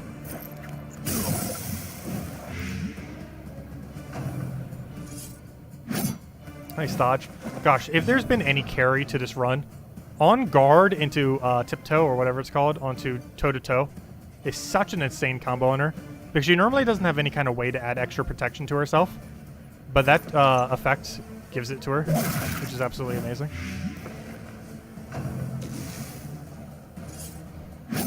Double dodge. Because normally when she does that, she doesn't gain any durability, like what the Man at Arms does. But having that at the start gives her all the durability she needs, assuming the dodge is actually dodge. Oh, nice. Extra damage here is actually really good. Also, I do want to use Flame here, I think. Because that gives us our max buff, then we get ideally 30 Flame in the next area, then we have max buff for the final fight. And then we're on the mountain final dash. See the new boss. And then we'll do the Gems of War stream.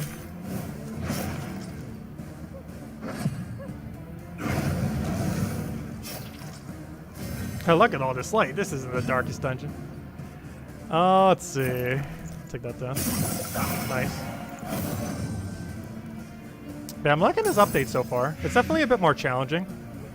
Though we'll have to see what the final boss is like. Because overall, I don't know, it's still seeming like towards the easier side. This game still feels like it has an issue where it's really front-loaded with its difficulty. Like, honestly, the first zone feels like the hardest zone. You clear out the lair and do like a triple fight on the boss there, and you pretty much just like auto-1 the rest of your run. It's not enough to kill, is it? It's very unfortunate. We're gonna get rid of the corpses, I guess. So then again, they don't really use it. It doesn't really We'll kill you. That gets rid of all corpses, and I was gonna deal with you. In our path. Do a thing. Don't bleed, don't bleed, don't bleed. You bled. It shouldn't matter too much, though. Alright, this is the win condition right here. We already won.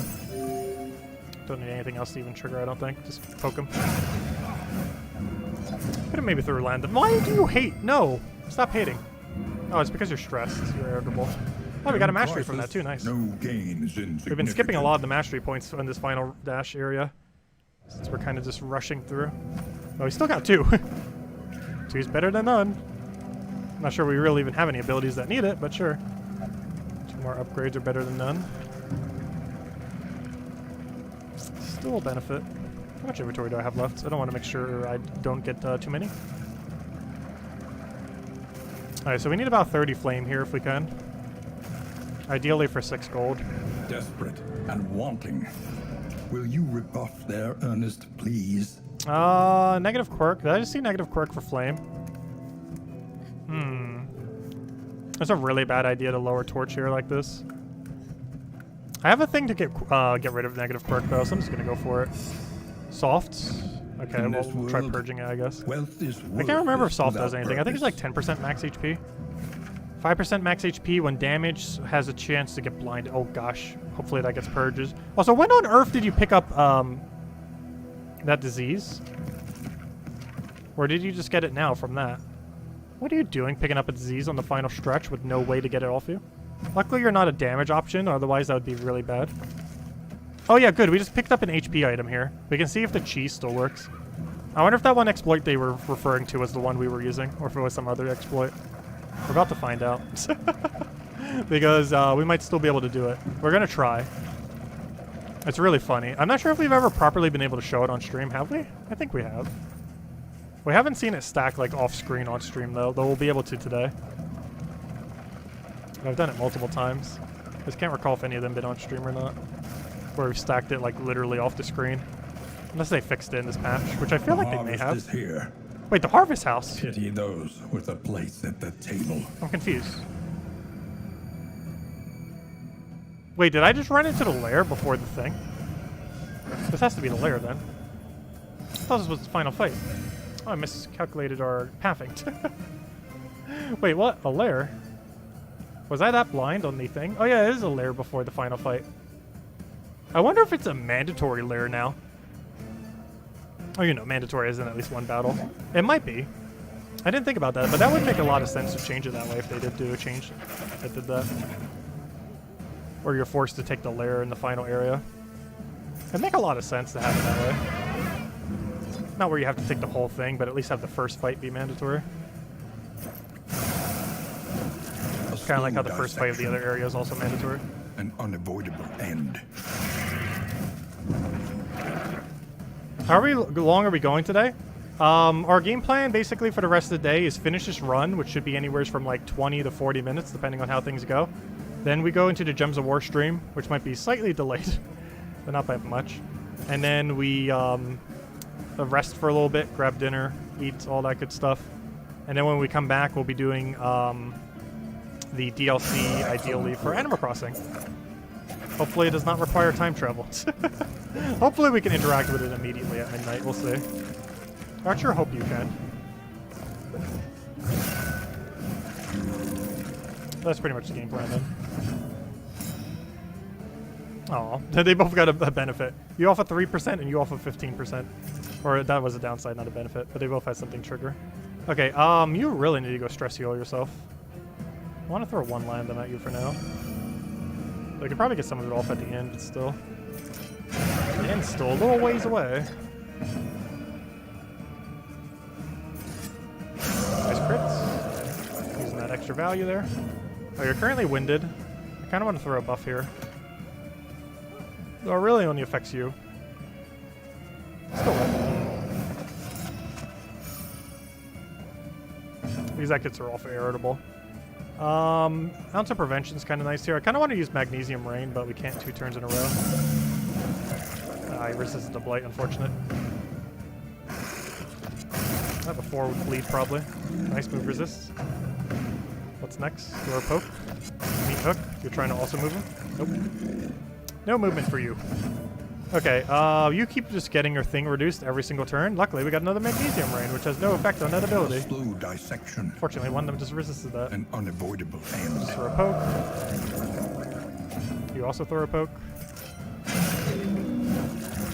And I would say a third poke, however, you don't have enough damage. Also, I was wondering why their HP is so high. That would explain it. Okay, 8 to 14. Even though you're winded, that's still worth it. Because now you're dead. Yeah, you don't have death blow, right? Oh, you really need to go get rid of your windeds now. I think you do literally 0 damage. Nice. Get that counter in there. Unfortunately, now you're vulnerable. We don't have a person to remove it, though I think we win before it's relevant. I am pretty sure we win way before that's relevant. Oh, maybe not. If this Blight doesn't land... I know, we got it. Gosh, 33% extra HP is so much HP. I think we have to toe-to-toe for a 0 here. Okay, a 1 to 2. That's technically more than 0. A brilliant 3? conclusion. How do you get a 3 out of 1 to 2? I was looking at the wrong one. Alright, he's guaranteed dead at this point. You guys throw one more heal if you want, I guess. Hopefully we can before it ends. Oh, perfect. Exact timing. So your heal's ready to go. Only 9, but more than 0. We poke you. And we're out of here. No, I do not want to advance forward. No. Escape. Oh, good. We got a healing salve out of that, actually. Oh, 3 healing salves. Oh, gosh. They really want to prep us for the end. Like we weren't already ready for ages. Do I even want to scrap anything at the moment? Not really. We have too many good items. But I do need to restock our Landums. Oh, wait. He used up all his torches. Oh, no. What's our game plan? We have like 1 billion battle items. This we need for the final stretch. This we need for the final stretch, though we don't want to have it going into the final. So what we want to have going into our final at this point is probably going to be Healing Salve, Laundum, which means you take Laundums. You take Laundums. And we ideally want this for final stretch. Have to have that for final stretch. Ideally this for the earlier battles, and then at this point we could literally just spam every Laundum we have in existence and probably still have all the Laundum we need for the final stretch. But we don't want to overkill it either. How many in items do I have that stress heal? Not much, actually. It's mostly just buff items. Like a lot of buff items. Like auto-win amount of buff items. Which is a weird way how they have this game set up too. You can literally just save all your in items with a really high amount of storage until the final stretch. Then throw it all down and you're good to go with like 1 billion buffs. Right at the end like that. I just got poison bread. Get out of here, poison bread. It's normal bread, but it came from a thing, so it's poison bread. Kind of like fire bread, but worse. Even though they're the same thing. Okay, mandatory 1 fight, and we're here literally for 1 fight, even though we can do 3. Because we want that final boss stretch. Good, only 3 enemies too, perfect. Alright, they have 25% more damage. Hopefully they will not have the chance to use any of that damage by dying instantly. Go. Good job. Now do that 2 more times. Let us hope to finish this quickly. Okay, let's see. I just kind of want to blight you. You have 50% resist, so the chance that happens is non-zero. That still feels like 0. I'm going to do this just in case you can do anything off of food. I don't think you can. This also makes our blight chance a lot higher now, because in combo it has 30% breakthrough. Meaning that this should have a 80% chance to land blight. And it did. And you're already dead. Okay, now we only have 1 enemy. And it came and hit. Now we really only have 1 enemy. Alright, let's go kill this thing before it even gets another move. And then we head to the mountain. Alright, you get a blight. You get a whack. Yeah, we'll just toe-to-toe, I guess. At this point, might as well just pickaxe you and hope it crits. That is very much the exact opposite of a crit. Lowest possible roll. Never mind, that's still enough to kill. And just for the sake of it, go secure the kill. Even though it already is dead. Messy. Now it's super dead. Escape. Effective. Oh, we got even... Gosh, why is it dropping so much Glimmer of Hope? They had to have changed the drop rate. There's no way they did not change Glimmer of Hope drop rate. We've got like 5 runs worth of Glimmer of Hopes this run. Escape. Don't click the wrong one. We're not here to fight. Just take our Glimmer of Hopes and run. Without purpose. Well, now we have 4 for the final stretch, which is way more than enough. Even 2 is already more than enough. I think you technically only need 1. Actually, maybe you do need 2. But we just get rid of this. I do need to get rid of 1 more item if we can. And at this point, we probably just get rid of a small amount of baubles. I don't think that's going to matter for anything. Because we only need 140 to buy 2 top tier relics. assuming the final shop even has 2 top tier relics, the 70 ones. Get rid of that bread.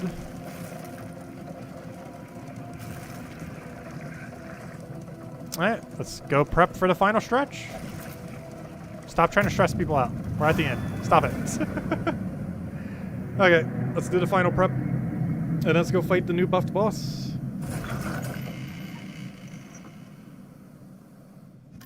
Rest tonight. Okay. Under the mountains.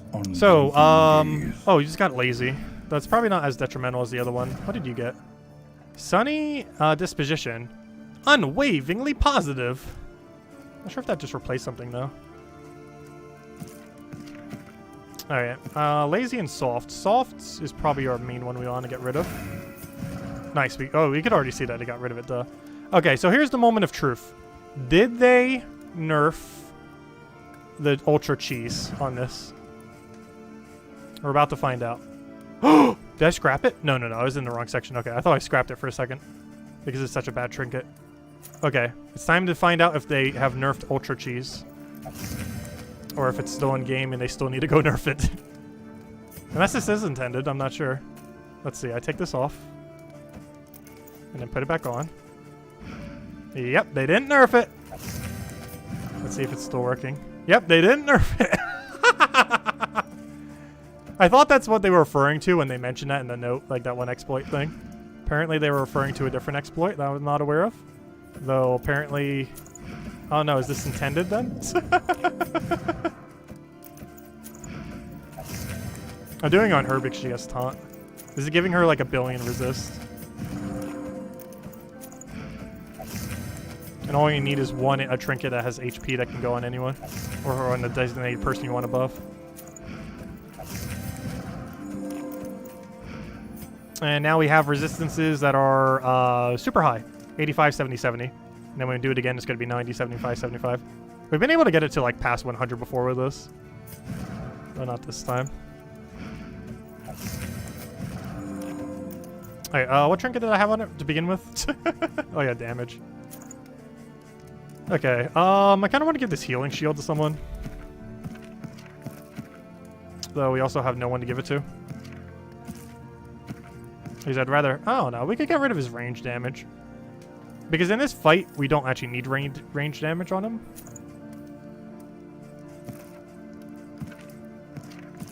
I'd rather just not have it. Alright, so we can scrap these 2 items now. I should probably double check the shop before we do though. Conventional fare. Let's see. Fairly priced. Ooh, what's this? Oh, combat start with strong? Another speed book is interesting. It's really strong. Also, how is this 15%, but this is 20%? I don't understand that at all. Okay, let's figure out how we want to do this for buffs. Because we only have 81 coins to use. Though for these things, I don't know, did we just get this? Combat start with strong? Who on earth would we give that to, though? Because you'd want to have it for the entire battle. You would not gain that big of a benefit from it. You also wouldn't. You also wouldn't. Did I just buy it for nothing, though? In all fairness, all of them are kind of useless at this point. I don't know, maybe just don't go to heal.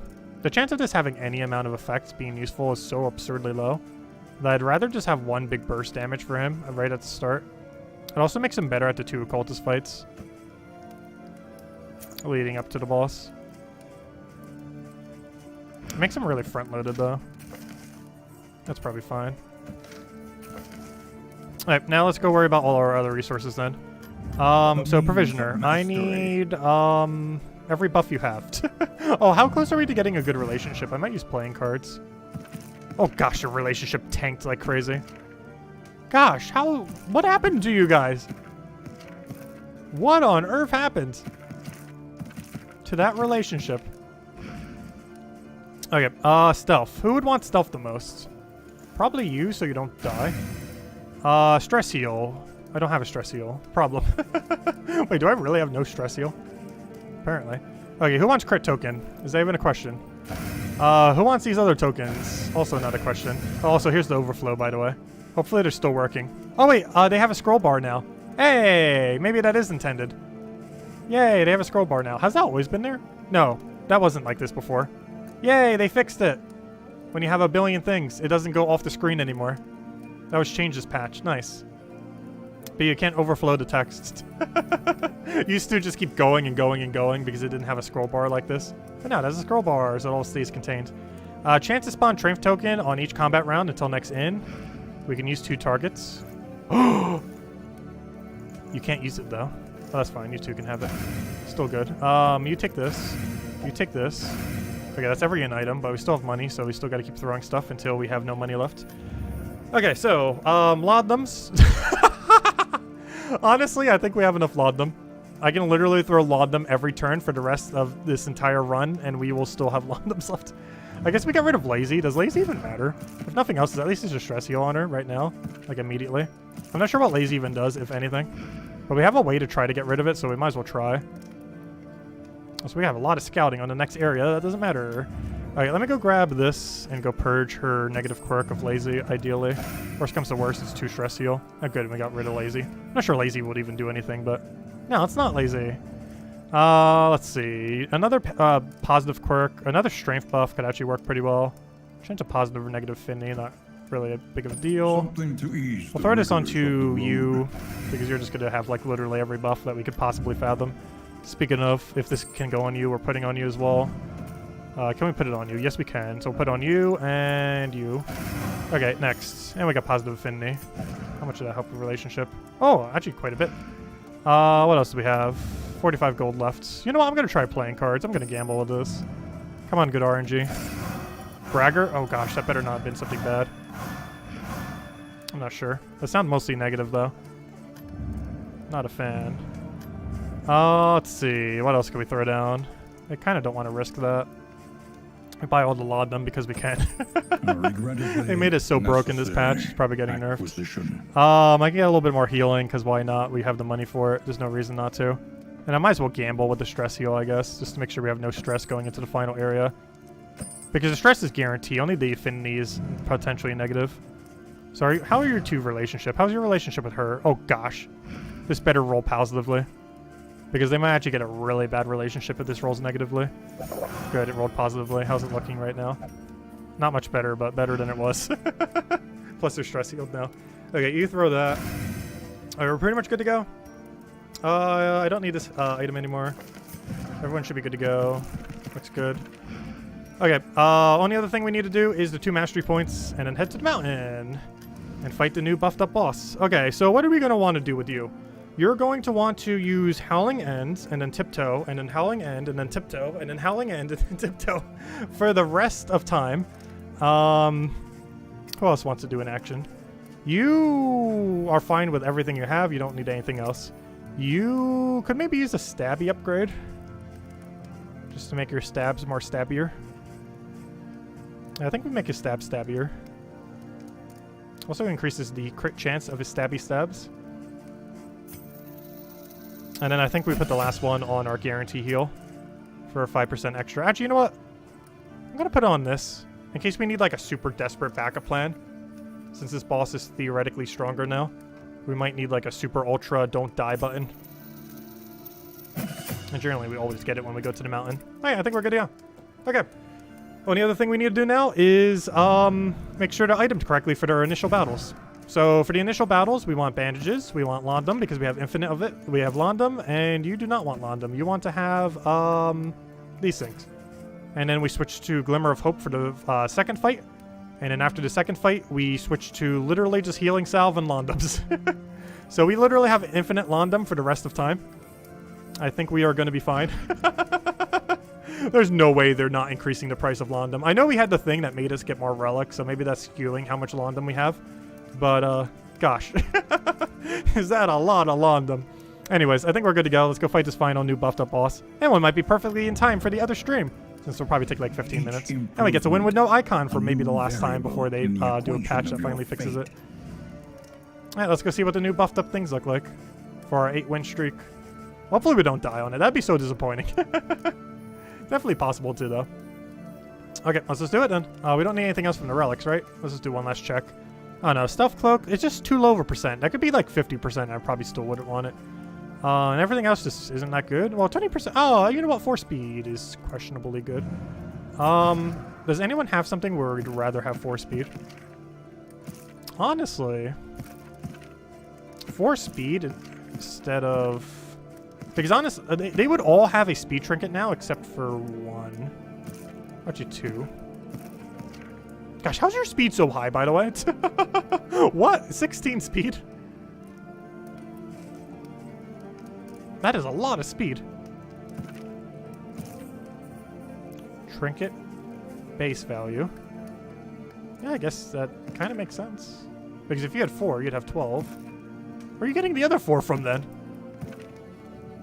4 base. 4 from a quirk. That's up to 10, not 16. How on earth do you have 16? I'm confused. Those numbers add up to 10. Similar to how those numbers add up to 8. Those numbers add up to 10. Am I missing something here?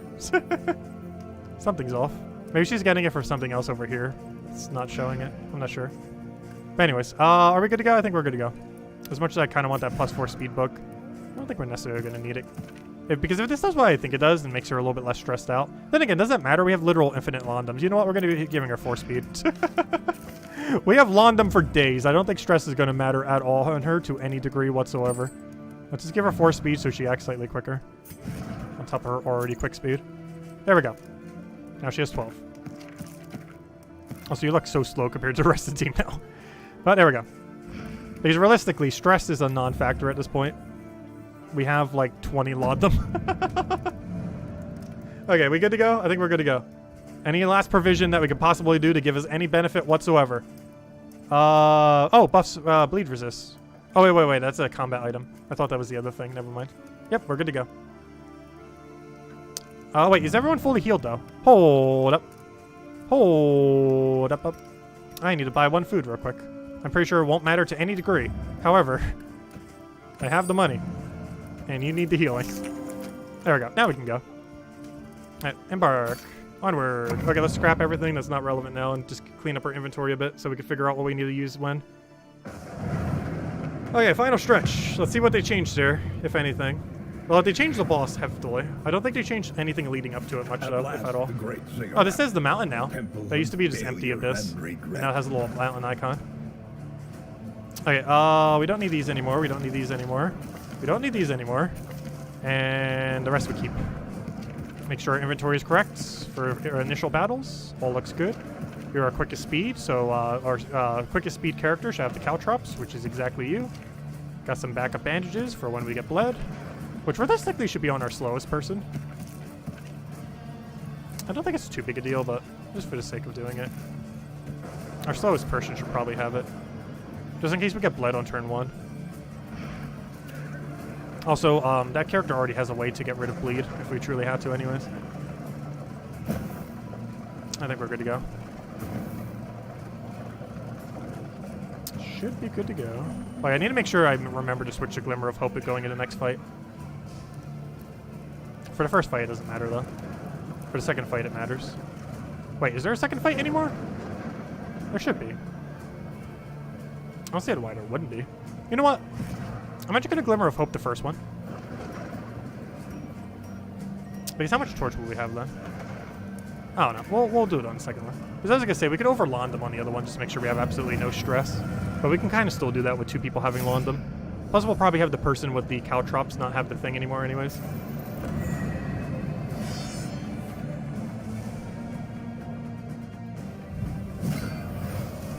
Okay, we have not fallen a single one of these things since the buff that happened to it.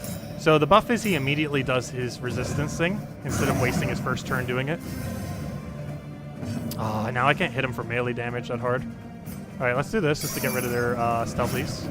Oh, that used my damage buff though. Ooh. Well, in all fairness, it was kind of going to be weaker anyways. I'm going to Iron Swan here. Which I don't think is upgraded. However, I do want to poke it. Nice dodge. The Amorous counter. Let us hope to finish this quickly. Oh, he actually has double buff on this thing right now. Because of the other thing that happens. Okay, there's no way I can hit both of you, is there? I think the bigger priority is killing you. So we're going to hope for a crit here. We have 24% chance. That is not a crit. Okay, do we have rain here? Oh yeah, I forgot. I should be stress healing literally every turn. Oh, never mind. There's no stress to heal. Problem. The team is too healthy. I kind of want to burn here. Nice double burn. Dissection. He resisted the stun. No, what's your stun resist? End. Oh, come on, 40%. That would have been amazing if we actually got stunned there. Okay, I want to focus a blight on you. Ooh, that's unfortunate. That would have brought you into a nice kill range. Still kind of in kill range. Nice dodge.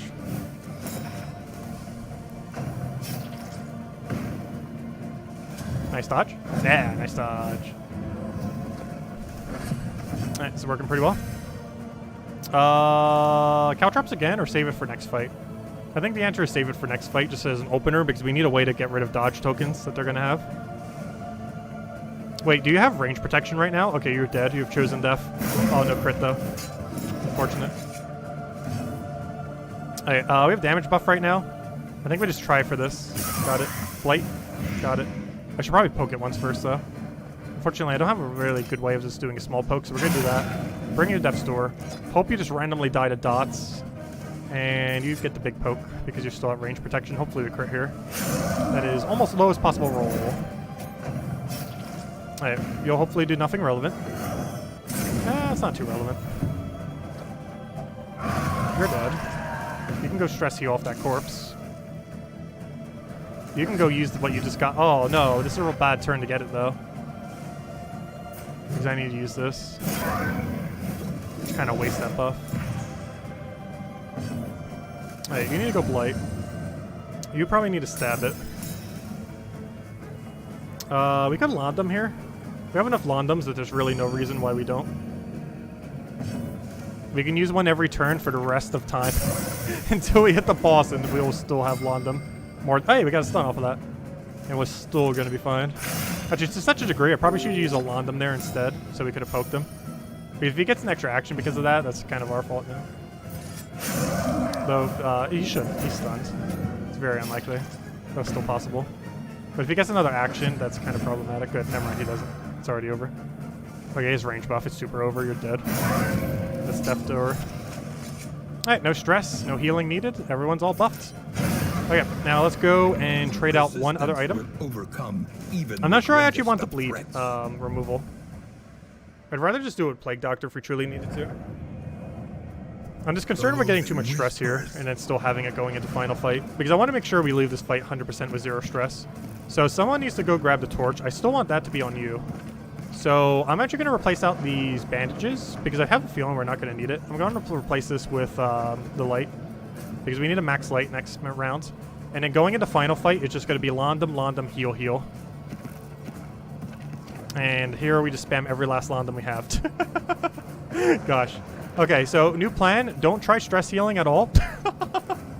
We have infinite. We have 17 spears. We can use it 17 times, which is literally impossible. And still have Londum left over for the final fight.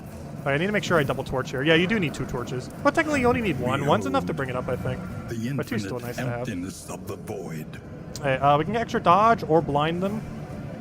Honestly, I'd rather have dodge, because if they're going to do a stress, I'd rather have the dodge tokens on us than the blind on them, because they can get debuffed on the blind, but they can't get debuffed on, or we can't get debuffed on the dodge. So we're going to take the dodge here then. Okay, this annoying thing. I think he got buffed too, if I'm not mistaken, in the most recent patch. Because I believe he only appears in this last area. So we do this to get rid of their tokens. Unfortunately, that wastes or nothing. Never mind. Okay. Can I whack you very hard? Do I want to whack you very hard? Is it worth whacking you very hard? I'd rather just Iron Swan open. But it's more important these 2 die, just so we don't get any amount of stress. Because we can only use 8 Londums this fight. And while that's probably more than we're ever going to need, it's still a limit of 8. Oh, good, it's done. Alright, this is going really well. Make sure to use Hope every turn. There we go, nice. And one more just to secure it for the final fight. Nice death blow. And now the one's stunned and he's already dead. Perfect, there's only 1 enemy left already. Only 1 left. I should probably blade him actually. Because we don't have like a damage buff. It's gonna get way more damage if we just blade. Thank you, mister! Also, hello, Defiant! Welcome, welcome. Yeah, we're still doing the Gems of War stream soon. We'll be separating it as its own stream when we do it. We're just finishing our run of the updated Darkest Dungeon. We got an update earlier today. This is a very weird situation. Also, you're literally the only person without Londum on the team. Here, have a Londum. Oh, you're already dead, right? Yeah. So at this point, we just have to kill this thing. Nice 15. That's a great way to get there. Alright, there's only one left. Can make all the And we have dodge on pretty much everyone. And of course, he hits the one that does not have dodge. He resisted the fire at least. A lot of stress there, but we still have a billion Londums. Keep spamming them. Let's go max out our torch just to make sure we guarantee have max torch for bright light for the final boss. We then stab. Nice stab. Large. You need to go stress heal because you do it till the end of time. We have infinite Londum at this point. So much so we're probably going to scrap like 16 Londum in front of the boss.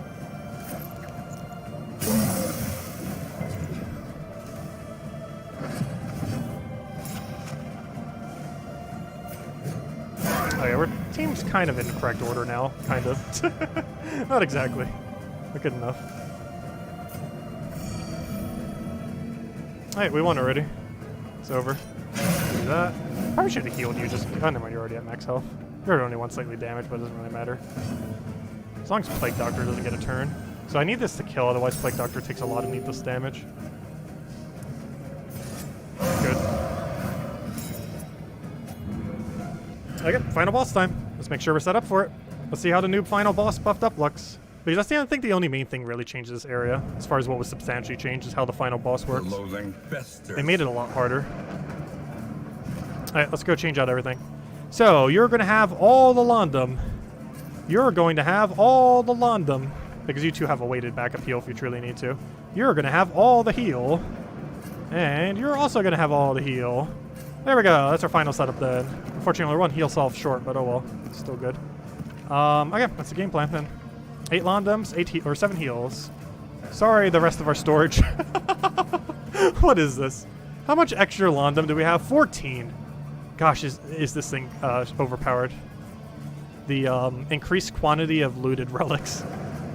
It made it so we were able to afford all the Londum whenever we saw it. We never had to worry about buying it. And we have Max Flame now as well, going into the boss, which makes sure we have all those buffs. If we didn't have Max Flame, we wouldn't have the 4% crit or the 3% protecting thing. You'd still have the 1 speed and 10% resist. But if you don't bring in any glimmers, you wouldn't have the 4% crit nor the 3% block thingy. Anyways, one last check before I accidentally scrap them and when I still need them. Oh, also, in case they have the mechanic, we actually don't have any graves in this stage. So theoretically, it would be good for you to have like a Shadow Fade or a Lunge or literally anything that isn't that because there's no corpses. Let's see. Lunge? I'm not sure if I want a Lunge. Is it better to move back or move forward? Probably move back. Oh no, if it got disoriented in the last slot, what would you do? Like if it got to move to first, we could just move the other thing forward. So you know what? We actually do want a back option. Problem is, we don't really have... Oh, no, we do have a good back option. There we go. Okay, let's just roll with that, I guess. Because there's not much of a point in bringing the grave thing in. Because I'm pretty sure this fight, even revamped, still doesn't have any gravestones.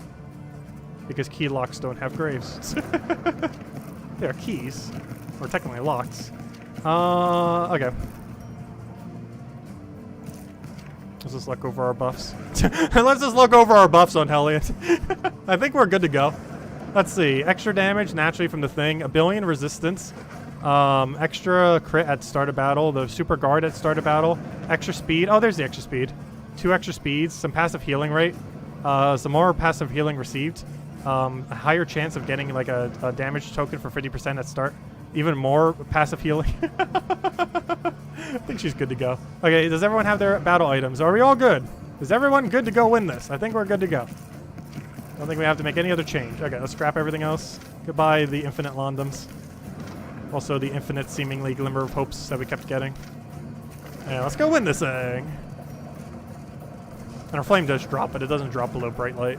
I think it drops like 80 or something. Or 81. Somewhere's around there. Maybe 82 actually.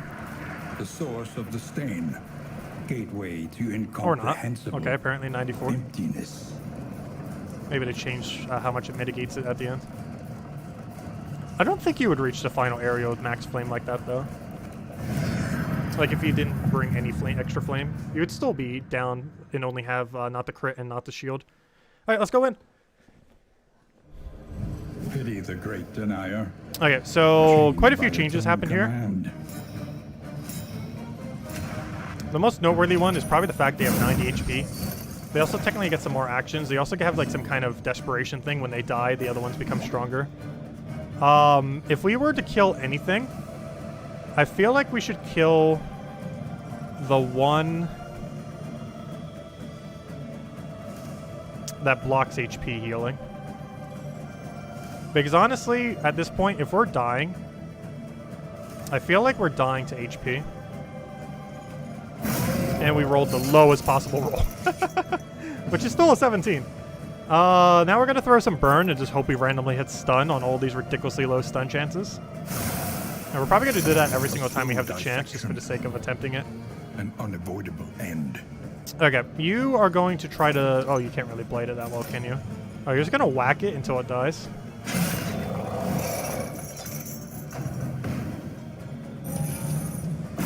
Honestly, maybe killing them more at the same time would actually be beneficial. Because I'm not sure how good their on death buff is now that they got as of this patch. Because it might be something like insane. Also, what are we locked on right now? Oh yeah, health. That's fine. Should I land them early? Probably not. I think it's slightly too early to land them. I say that, and then like 2 turns from now, we'll have like 30 stress. Which doesn't even go that high. We'll have like 8 stress. Let's see. Are you going to go retrieve the birthday prezzies? Oh yeah! I still need to find where on earth they are. One of them might be in front of my door. I'm not sure. A breakthrough. But yeah, Defiant sent one. And is this the final boss? Yeah. Of the current beta. There's like 5 chapters. Only the first one's developed. But of what's currently developed, this is the final boss. They also buffed it as of today. This is the first time we've reached it since they buffed it. So we'll see if we die here. So far, I don't think we've ever lost a single unit on this fight. Though I don't care if we lose units as long as we don't lose the whole fight. Okay, we currently have a melee lock, which is really unfortunate. I don't want to have to waste this ability, but I might have to. So since we're on melee lock, I can actually just do that. Luckily, you're the only one on our team who gets really bad because of that. So we're just going to do that, just so we don't have to get too stressed from passing our turn or moving weirdly. And, oh, I can't do the thing on you then. I kind of want to blight you then. Better go super dodgy. Because she has a vulnerable token on her now. I'd rather keep it for when she actually needs it for heal, though. I'd rather try for the really low blight chances this has. It's 50-50. And we missed. Okay. Landum, not needed. Plague is probably going to miss. Counter Prevention, I don't think is really that needed. Honestly, I kind of want a double blight backline. It's just so much more damage. Because there is a slight issue with this fight now where killing them one by one might actually be a bad thing. And that's my biggest concern right now. Because we don't know exactly what the buff is as they die. It might be something absolutely insane. Like 5 regen when we kill that book on all of them. Oh! The greatest test of all. Well then, our backup condition win might be dying. Like, if there's anyone who can, like, ultra survive... Gosh, that vulnerable just absolutely destroyed. Don't you dare die. Don't you dare die on us. This better not be a health lock. Good, it's not a health lock. It might be a stress lock, though. Yeah, it is a stress lock. That's fine. Oh, gosh. Okay, new plan. Time to go use the heal. Heal button time. Here, have heal. That's stress rock, right? Yeah, okay. You have heal. You have the super heal. And do not die. They also changed that so you can only use it 3 per battle. So I don't think I've ever used it more than twice. Though this battle we might. Okay, we keep magnesium raining until they're all dead. Ah, stun. Hey, we got a stun in there. Good job. Oh! No! We can't do this for that much value. It hits for 0 or 1. Okay, we need to go throw a heal before something else tries to die. And we have to use toe-to-toe, otherwise we do basically 0 damage. Actually, we literally do 0 damage with that as well. She's still winded. Okay, I think we double hit backline because I'm still concerned with what on earth will happen once we kill one. Oh no, I should probably stabby. I'm gonna stabby and hope we get crit. That's exactly what we wanted. Did I open all my birthday presents? I opened the OLED. We did that earlier today. I didn't open all the other stuff. I'm not sure if it's even at the door or not. I'll need to go double check later. We'll do it between the 2 streams when we transition into Gems of War. Oh, don't get stunned. You're my damage source. You're about to do the big hit that was about to kill it. And I don't have a way to remove stun on my team right now. But yeah, this fight's definitely harder, that's for sure. Denial of reach. Oh, that hurts. Almost everything on my team has range attacks. Oh, crit heal is huge, though. Okay, we're locked on range, so I can throw down a heal here if nothing else. I think you want it, Hellion. Since you're stunned anyways. Okay. Let's go do a whackety whack. For only, like, 0 damage.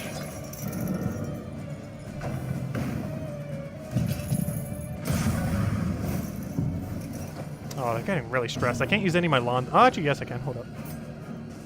I forgot we're not stress locked right now. We're range locked. Okay, I can do 1 single ounce of prevention. Oh, good. That does a double stress heal. I almost forgot that even has a stress heal on it anymore. Oh, we got a good relationship out of it. Oh, nice.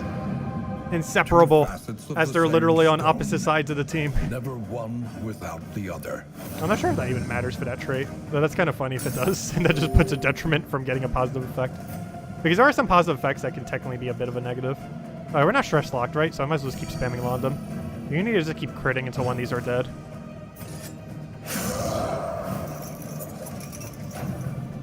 You need to burn next turn if you have access to it. And then he probably needs to Abyssal the next turn. Though ideally want to kill this next turn as well. Potentially. Just so we don't get health locked. Because us getting health locked on a turn where we're really low HP is basically just the death of whoever is on death's door. Oh, double blind hurts. Oh, that's really bad. Health lock's coming as well. Oh. That is super bad. Though we can't double health block in a row. Though I don't think us killing him breaks health lock. Though it definitely kills him. Oh, it heals them all for 30. Okay, new plan. Focus fire that thing immediately. And don't hit anything else. Wow. Okay, also new plan. Kill first slot. Ouch. Okay, problem. Really big problem, actually.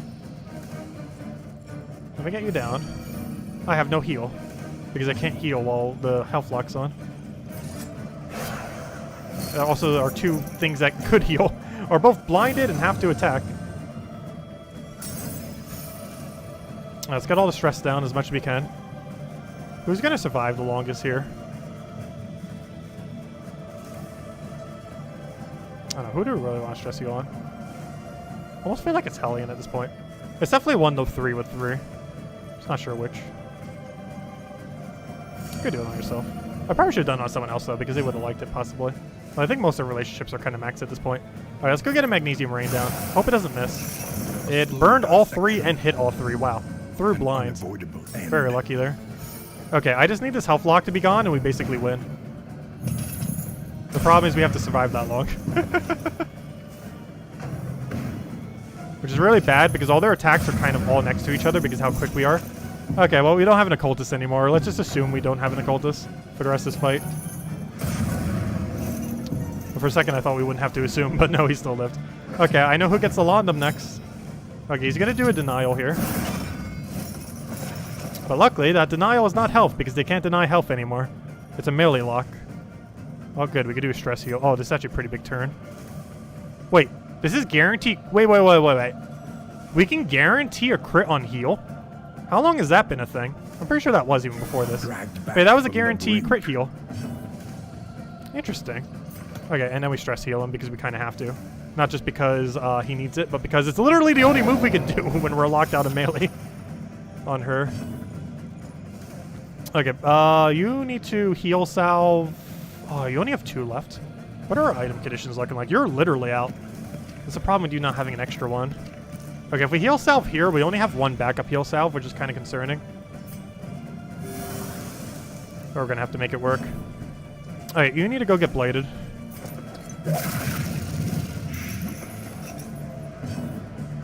You need to go get bladed again. You need your stress to be not that high. Nice. Max out that relationship. Not like it matters if he dies. Or if one of you dies. Okay, blight this thing. Because we got a pressure damage already. Before they go absolutely crazy on us. Okay. Honestly, at this point, the occultist might be more useful dead than alive with how stressed it's about to get.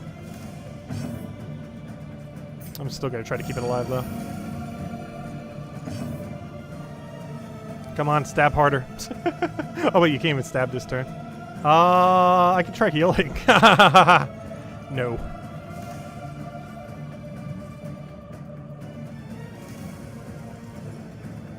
Actually, yes. Oh, wait, only you would work on, though. A 6 heal for yourself into a bleed that cancels out all that heal you just got. Which, honestly, is probably riskier. Oh, gosh. Oh, good, that's not Death's Door. So I know what move you're using next turn. We might actually lose this. They really buffed up this fight, gosh. They really, really buffed up the fight. Okay, we're oh no, we're denied on stress healing right now. Okay, you have to use this. There's really not even a question in that. You have to, because you're gonna hit for like what, 0? Yeah, so you kind of have to. Oh yeah, this removes winded. I almost forgot about that. Let me do that. Kind of need that heal. We're gonna be like our last resort probably, since we can't infinitely do it with Grave Robber anymore. But she still has one more though. Okay. Do I try to hit damage here for the guarantee crit? He's basically dead guaranteed if I land it, because this can't really crit. So I think we do that and then Magnesium Rain the following turn. Though we could also throw heal here, which really would not hurt. I'm just concerned he's just going to be already dead to such a degree that I'd rather just do this crit. Pressure this thing to dead. Make sure it just dies all the way. Because as long as we could do 20 damage to it, he's dead next turn. And then he can't deny our melee anymore, which would be very useful since that's where most of our damage is coming from. So this, I think we just assume we have to let him die. Nothing says they all have to live. Oh, he is weakened right now, though. Oh, gosh. Still going for it. Because all we have to do is, what, like 10 more damage? Yeah, I gotta do 12 more damage to it. At this point, we have to just... Oh, she took the dodge for him. That's huge. That is huge. Okay, what are we denied on next? Reach? I think we can live with a denial of reach. Okay, you need to not get hit next turn. Oh, that's a huge heal. Speaking of which, I have 1 heal left. I don't think I want to use it yet. I'd rather use it to get someone off a Death Door. Okay, we got an 8. Are you within kill range? Please say yes. No, I have to poke you for 4. Luckily, I think we could poke for 4 here. Ooh, do we RNG or do we go for the guarantee?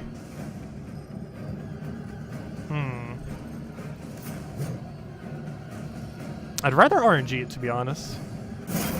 We hit it. Perfect. Okay, you're dead. Exact 16. Alright, you're basically dead, and I've kind of just accepted that you're dead. To such a degree, I think we stress heal someone else who isn't you. And just let the relationships die, it doesn't really matter. Because you're basically as good as dead. So we shall assume such. And you'll just go poke someone. You shall sacrifice for the greater good of this win. I should probably save this Landum as a last resort Landum. I really don't want you getting overly stressed though. Alright, oh, I kind of have to heal. Do we give him one last hope? I think we give him one last hope. You survive one more turn. Hopeful. Even she is hopeful.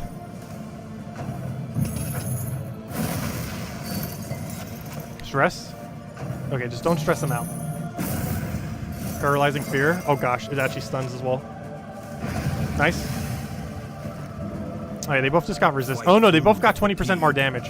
Oh no. Like they weren't already hitting hard enough. Denial of Reason. That's fine. He's already denied on Reason. He was kind of already dead. Let's see. We have a healing salve. I gotta save her for backup plan though. It is absolute backup plan material. I think at this point we throw poke on first slot and just do everything on it.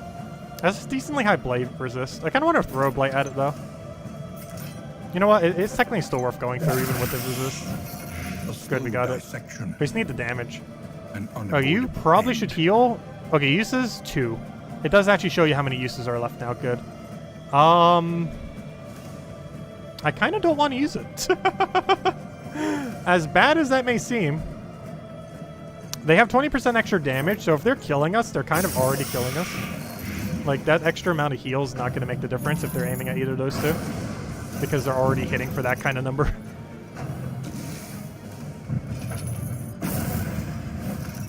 Oh gosh, stun on our healer, that's awful.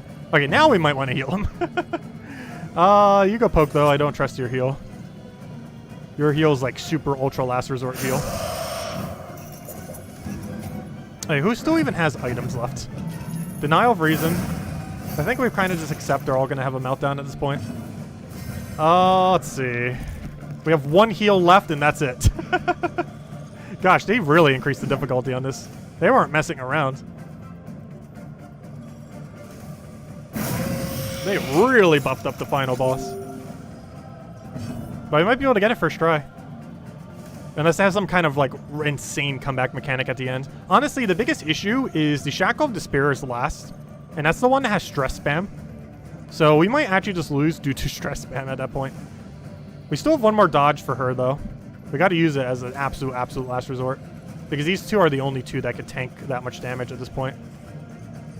Either our dodge tank or whatever on Earth you would call Hellion tank. Let's see. Hellion's a very weird tank. She gets the job done though. I'm doing that because it's a higher roll. We don't have enough turns for Blight to be worth it. This has to have at least a 5. Luckily its minimum is a 5. Okay, you're dead. We have 1 left. Okay, I think we won. I think. Unless it gets some kind of super ridiculously powerful comeback mechanic. 10% crit, 20% damage, and we are denied on stress. Oh gosh. This isn't over. Okay, we have 1 backup heal. We are keeping it for the last possible moment. You, throw Blight. Don't miss. Nice, you come back. Very nice. Keep doing that. Also, you having vulnerable is basically irrelevant. Oh no! Oh good, 1 of them. Oh no! The stun off of your extra hit didn't hit. Okay, I still have 2 heals left. However, I'm going to completely ignore that because they're all just going to melt down anyways, and the only one who's not going to melt down has vulnerable, who's going to be 1-shot anyways. So let's just keep pressuring damage until they all die. That's the plan. Oh wait, I could taunt this. Hold up, hold up. Please tell me you can hit first slot. Because you might be taunted to have to hit her. Which would be really good for us if you're forced to have to hit Hellion. Yes, it is. We won. It's over. It's over. Oh gosh, meltdown though. That was expected to happen at some point. Okay, now we throw a heal at her. Though not yet. Not you. Plague Doctor will. I know the second I try to heal with you, it's going to be a 0 bleed. Denial of reason again. Because that's all it can do. Okay, do we have the big whack? Win. 19% chance we win. No! I think we still won, though. With no casualties, too. I don't think we have a single casualty on this fight yet. We're going to eventually, because gosh, is this version so much harder. But we won. It's already over. Alright, let's go. Let's see. What's the funnest move we can end with? Honestly, I'm not sure I've ever even used this move. Go do it. There you go. We won with that move we've never used until now. We did it. No casualties somehow. But yeah, they definitely buffed up that fight. The rest of the area still needs like rebalance. Like as you're getting to it. But gosh, that final fight. That's insane now. We got it first try though. Got it first try. Oh good, we hit level 35. We have all the unlocks now. So when we do our next run, we actually have literally every trinket unlocked. 15% death blow. Apply on hit combo. Oh, that could have some interesting interactions. And turn start super dodge. That's really good. Some extra crit against those things, and the other thing for Slayer. Oh, that one's really good, Slayer of Cosmic, because the final boss counts as Cosmic as well as a lot of stuff along the way.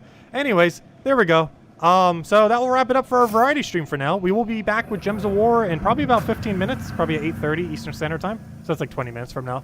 I'm just gonna go grab a very quick bite, as well as see if I can find those gifts that you guys were talking about. Though I'm not sure if I'll have time to actually go all the way to the mailbox, but if it's right in front of the door, I should be able to. If they put it there. aside from that, yeah, we'll be back with Gems of War in about 20 minutes. Do our normal stream then. And then later tonight, we will do Animal Crossing New Horizon DLC. And hopefully you do not need time travel to do it at midnight. Because we're going to try. Hopefully it will. I'm assuming you could just go to the island and just kind of do it at any point. Otherwise, we might have to do it sometime later on Friday. Did everyone live? Yep, everyone lived. We got through. Barely they all lived. But yeah, we got through the buffed up boss first try. But anyways, guys, I'll be switching over to Gems of War then. That stream will be up 20-ish minutes or so from now. Then we'll do that, and then rest a bit, and hopefully Animal Crossing New Horizons we'll do tonight then, and go from there. Otherwise, Animal Crossing New Horizons will be at like noon tomorrow or so, otherwise, or something. I don't know. Hopefully we can do it at midnight. We'll see exactly what's up with it. Assuming the new content can be done at that ungodly time. In the middle of nowhere. But anyways, I'll catch you guys later. Thanks for stopping by. And I'll catch you guys soon. Goodbye, everyone. And thanks for watching.